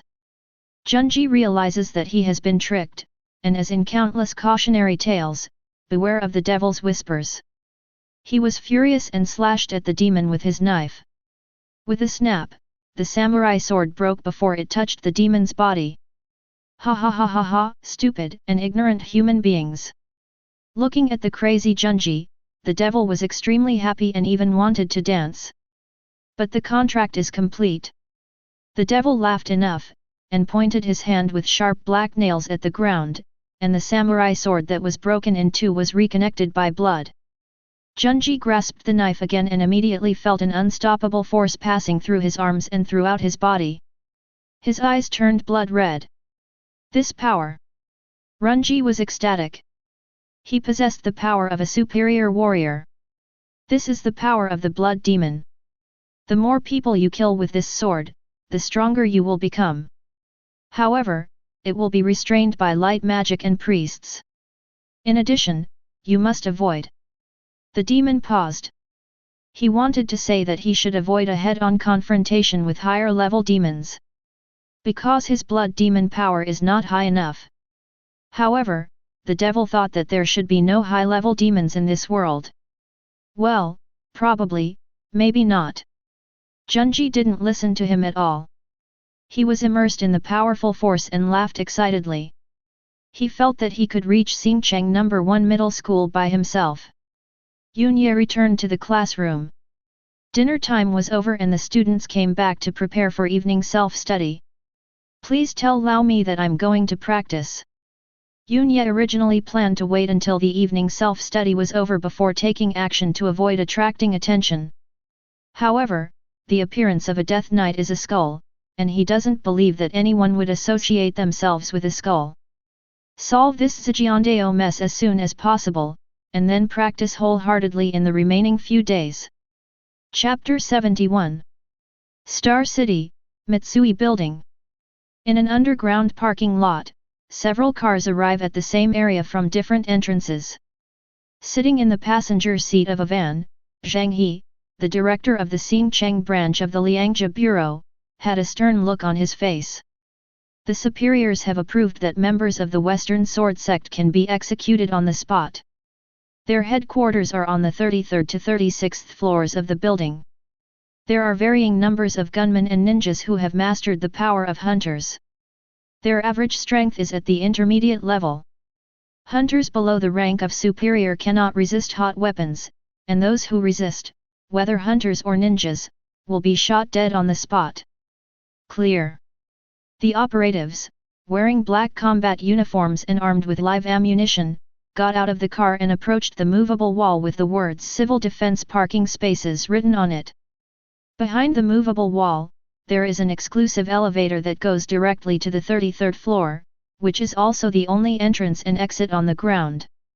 Captain, there are ninjas lurking in the shadows who possess the power of assassins.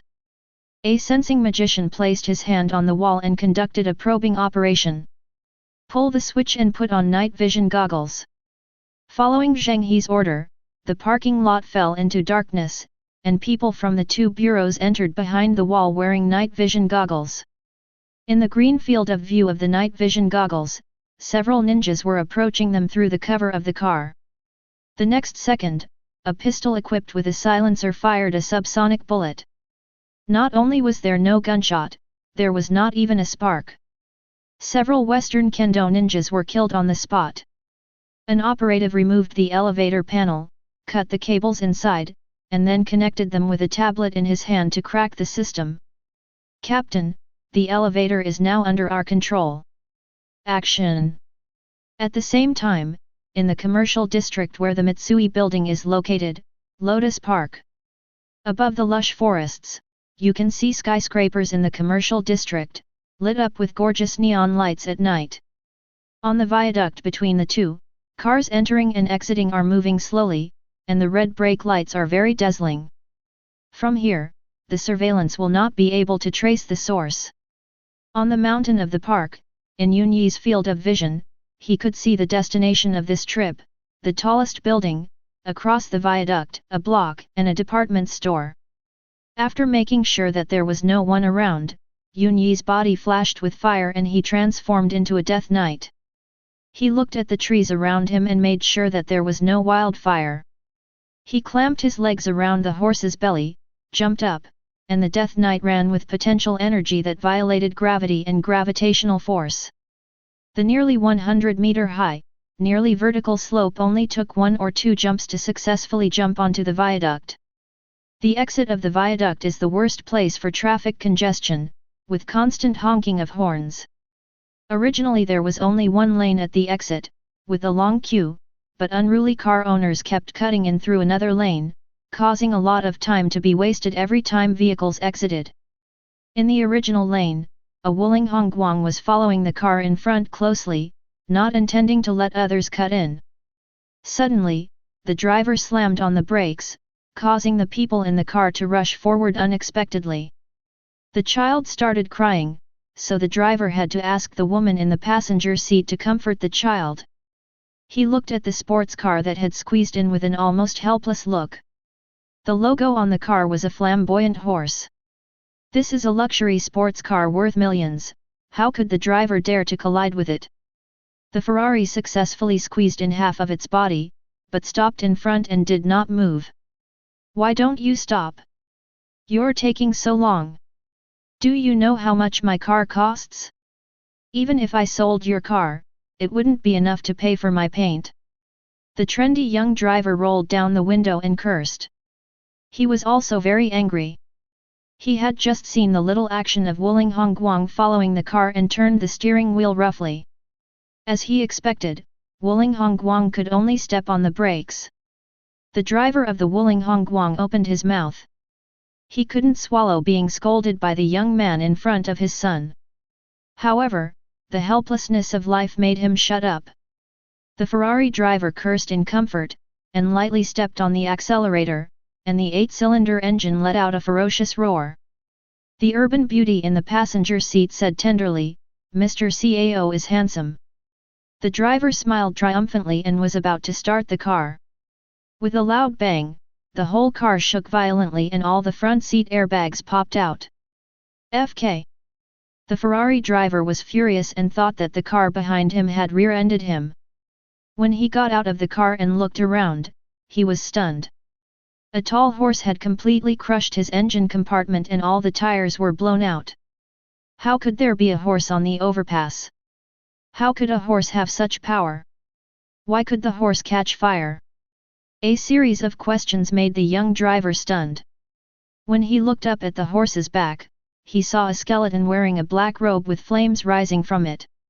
All the honking of horns stopped, and the drivers of the cars behind stared at the scene in amazement. On the viaduct, a 3-meter-tall skeleton knight crushed a Ferrari. Is this still the real world? The child in the Wuling Hongguang was so scared that he stopped crying, remembering that his grandparents had told him that if he cried too loudly, evil spirits would come to catch him. Your Majesty, you can reap the fear of these lambs. Lilith floated beside Yunye and gave advice. Reaping the fear of life and increasing his own magic power is Yunye's status as a demon king. The people who are harvested will become mentally confused and difficult to recover. Originally, when Yunye heard Lilith say that she wanted to make the world live in fear, he thought that she could obtain fear endlessly. As a result, Lilith meant that the people of the world were in a state of panic, like lambs to be slaughtered, ready to be killed at any time. He could reap the fear of the drivers on the viaduct, but he would end up sending them all to a mental hospital, including the children. Yes, how could the Supreme Lord be interested in these weak souls? Seeing that Yunye did not take any action, Lilith suddenly realized that her vision was still too narrow. Then, the Death Knight jumped to the exit several dozen meters away. The Ferrari driver's legs went weak and he fell to the ground, noticing that his crotch was hot and wet. My car! When he came to his senses, his Ferrari worth millions was completely scrapped. Entering the commercial district, the Death Knight walked slowly on the road. Cars stopped suddenly, passers-by were frightened to the point of their legs going limp, and some fearless people even took out their cell phones to take pictures. Against the backdrop of a modern metropolis, a flaming Death Knight stalks about.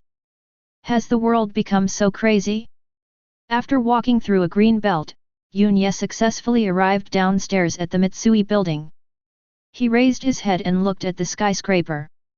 The huge, neatly arranged glass panels on its exterior were full of a modern, technological feel. The people around him were far away and had no idea what he was going to do. Suddenly, Yunye tightened the reins, and the Death Knight flew up from the ground, holding down Newton's coffin lid and running vertically on the outer wall. Wherever the horse's hooves passed, the glass curtain wall showed cracks of varying degrees, dragging long flames. OMG! Those who witnessed this scene were dumbfounded, and those who were timid fainted on the spot. Chapter 72 Mitsui Building, 33rd floor. The Japanese garden, once an exquisite and delicate landscape, was in a mess and severely damaged, and the pond was stained with blood. There were corpses everywhere, some from the Two Worlds Bureau and some from the Western Sword Path. Zhang He was covered in blood, staring at Mitsui Junji not far away. The man was wearing a kimono and holding a bleeding samurai sword in his hand. The samurai sword was surrounded by 5 evil spirits, which were like fist-sized will-o'-the-wisp, but blood-red in color, with a violent and crazy face in the middle. Runji swung his knife in the air, and the evil ghost, like a kite with its string released, opened its big mouth and pounced towards him to bite.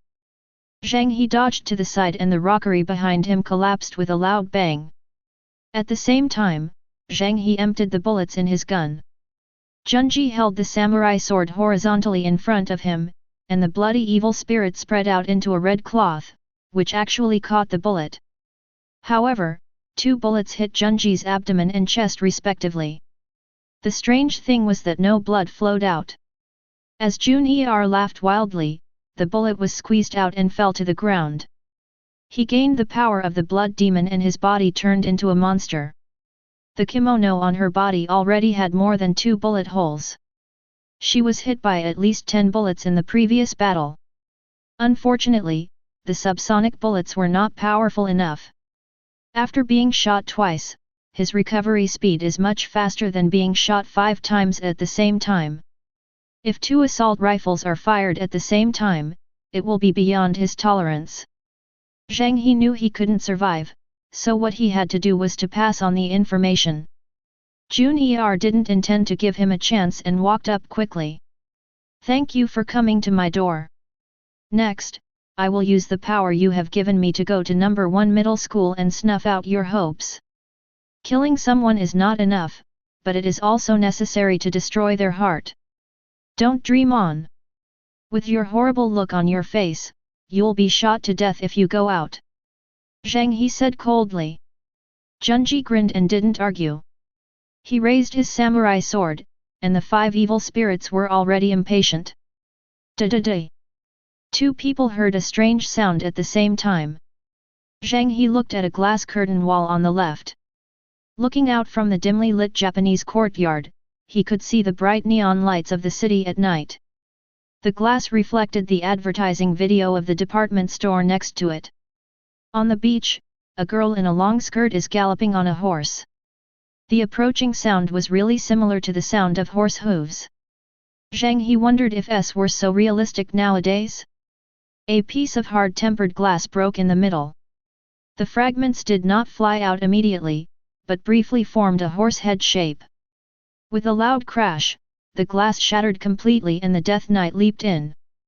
In midair, a tall black horse was surrounded by flames, its eyes blazing with rage. The knight sitting high on the horse was a skeleton in a black robe. One could feel the coldness, ominousness, and desolation in his empty facial bones. It landed squarely on the stone bridge like a cannonball, with fragments flying everywhere and splashing water in the pool. This. Zhang He felt shocked and uneasy from the bottom of his heart. Junji was equally terrified, and he shouted to give himself courage, then rushed forward, brandishing his samurai sword. A funny scene immediately appeared. The 5 bloody evil spirits on the samurai sword no longer had ferocious expressions. Instead, the black eyes and mouth convey a very human expression. Zhang He recognized that the evil ghost was afraid, begging for mercy, and showing weakness. Junji found that his power was out of control, which he couldn't accept. He gritted his teeth and swung the knife with his last bit of will. As a result, the samurai sword broke into 2 halfway through, breaking from the original gap. It turned out that the 5 evil ghosts didn't even want to try and just ran away. Runner felt like he had been cheated. He realized how much he had paid for such power.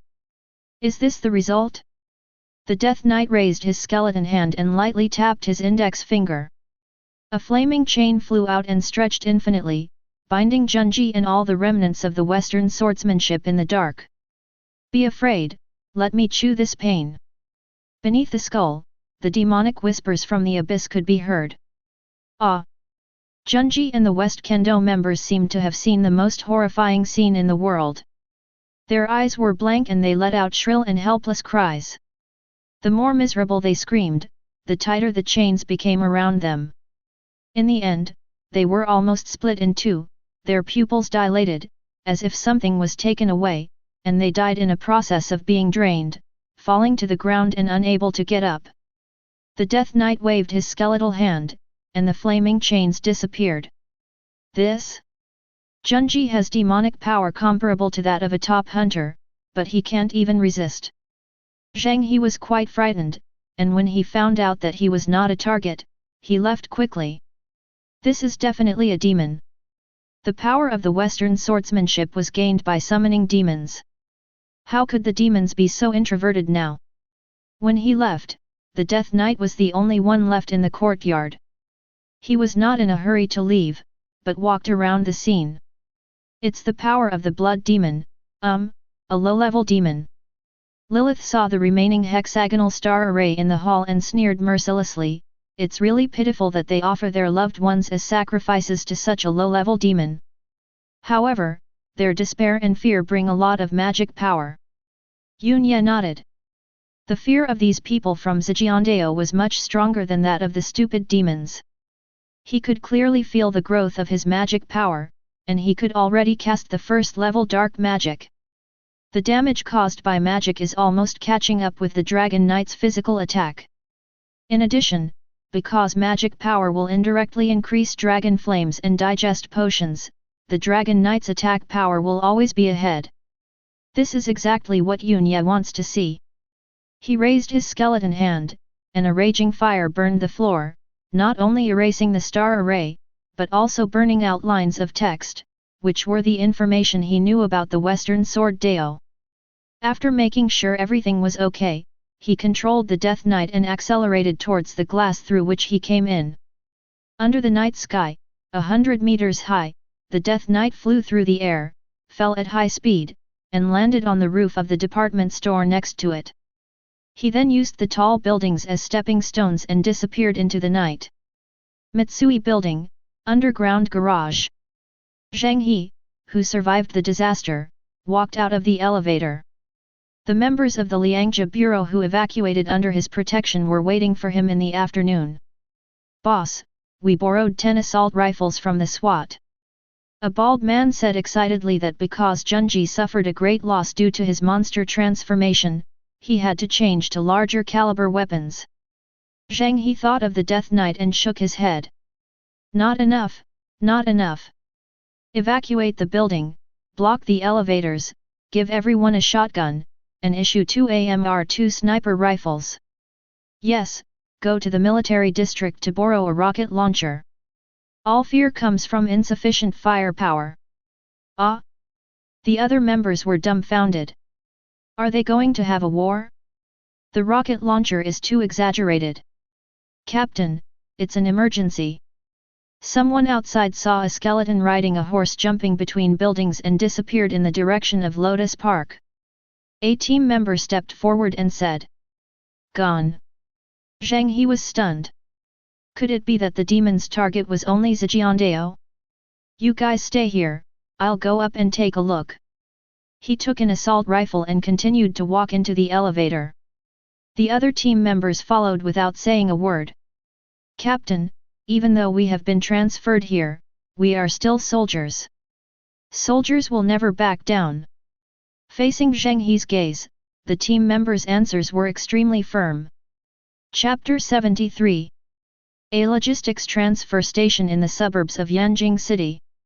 A girl in a robe quietly appeared at the door and chanted a spell in a low voice. "Fire elements scattered throughout the world, obey my call and destroy the enemy." Third level magic, Flame Dragon Cannon. A minute-long chant and rocking movement brought about a blazing light in the palm of the hand, and with a light tap, the flame poured out like a waterfall. The gate of the transfer station was blown away, and the fire dragon was destroying everything wantonly. The erupting fire column even collapsed the ceiling. Sharp screams were heard from inside, all of them were members of West Kendo. A few fish that had escaped the net finally managed to get out through the back door, only to be greeted by the cold blade of a sword. The one holding the sword is a young boy with short hair. "Now many people's express delivery information will show, your express delivery is burning." The short-haired boy came to the front door and met the magical girl. "As expected of a son of God, you should be the most powerful magician in the real world now. As a member of the Skylight Empire Sword Knights, you have already mastered 60% of the King's Sword Speed Force, which is pretty good. Ha ha ha, keep a low profile." The boy's name is Zhangmuhan. He traveled through time to the Tianguang Empire and became a senior sword-controlling knight, which means he is both a swordsman and a knight. The Sword Knights are a group of knights taught by the legendary sword god Dane. The girl's name is Uze, an outstanding student at the Tianguang Empire Magic Academy. She can hear the whispers of the god of magic fire in her ears and is called the Child of God. The two people are now cooperating with the command of the Two Worlds Bureau to eliminate the stronghold of Zhejiandao in Yanjing. Everywhere is launching an operation to clean up Zhejiandao. This is to pave the way for the evening news. "Are you ready to greet the people across the country?" Zhangmuhan asked. Uze didn't want to answer this question. A voice came from the headphones worn by the two people. "The Zhejiandao dens in various places have been eliminated one after another. These rat-like things really think we can't cure them. However, there was an emergency in Star City. Xigeondeo summoned a demon, and one of them gained a higher power, resulting in more than half of the action team being killed or injured. Zhang Muhan shook his head, covered the microphone, and whispered, "One superior suffered heavy casualties, the defense force of a small city." Yu Xiaoman frowned slightly and asked the Liangzhi Bureau, "Do you need us to go over there?" "Not for now. A skeleton demon on horseback will destroy it. You can see it on the trending search." The two took out their mobile phones and easily found the relevant video. In the Star City Commercial Center, the scene of the Death Knight leaping over a high-rise building went viral on the internet. "Oh, this is a higher-level demon. Let's go and defeat him." Zhang Muhan's eyes lit up and he couldn't wait. "Let's wait and see. It's almost 7:30 and the world will change because of this." Speaking of this, Yu Xiaoman was worried. Yunye jumped off the Death Knight in Lotus Park, and his body immediately returned to its original state without any trace. After sending the Death Knight back, he left from the other exit of the park and took the subway back to school, as if everything that had just happened had nothing to do with him. The cell phone in his pocket kept ringing. It was Huang Peng urging him to go online and read the big news. Yunye guessed that he was the one who caused the disturbance. As expected, the hot searches were all about the footage of the Death Knight. If it weren't for the recent incident of time travelers, people would not be able to accept and digest such an outrageous thing. Now, people are wondering how the demons from another world got to their side.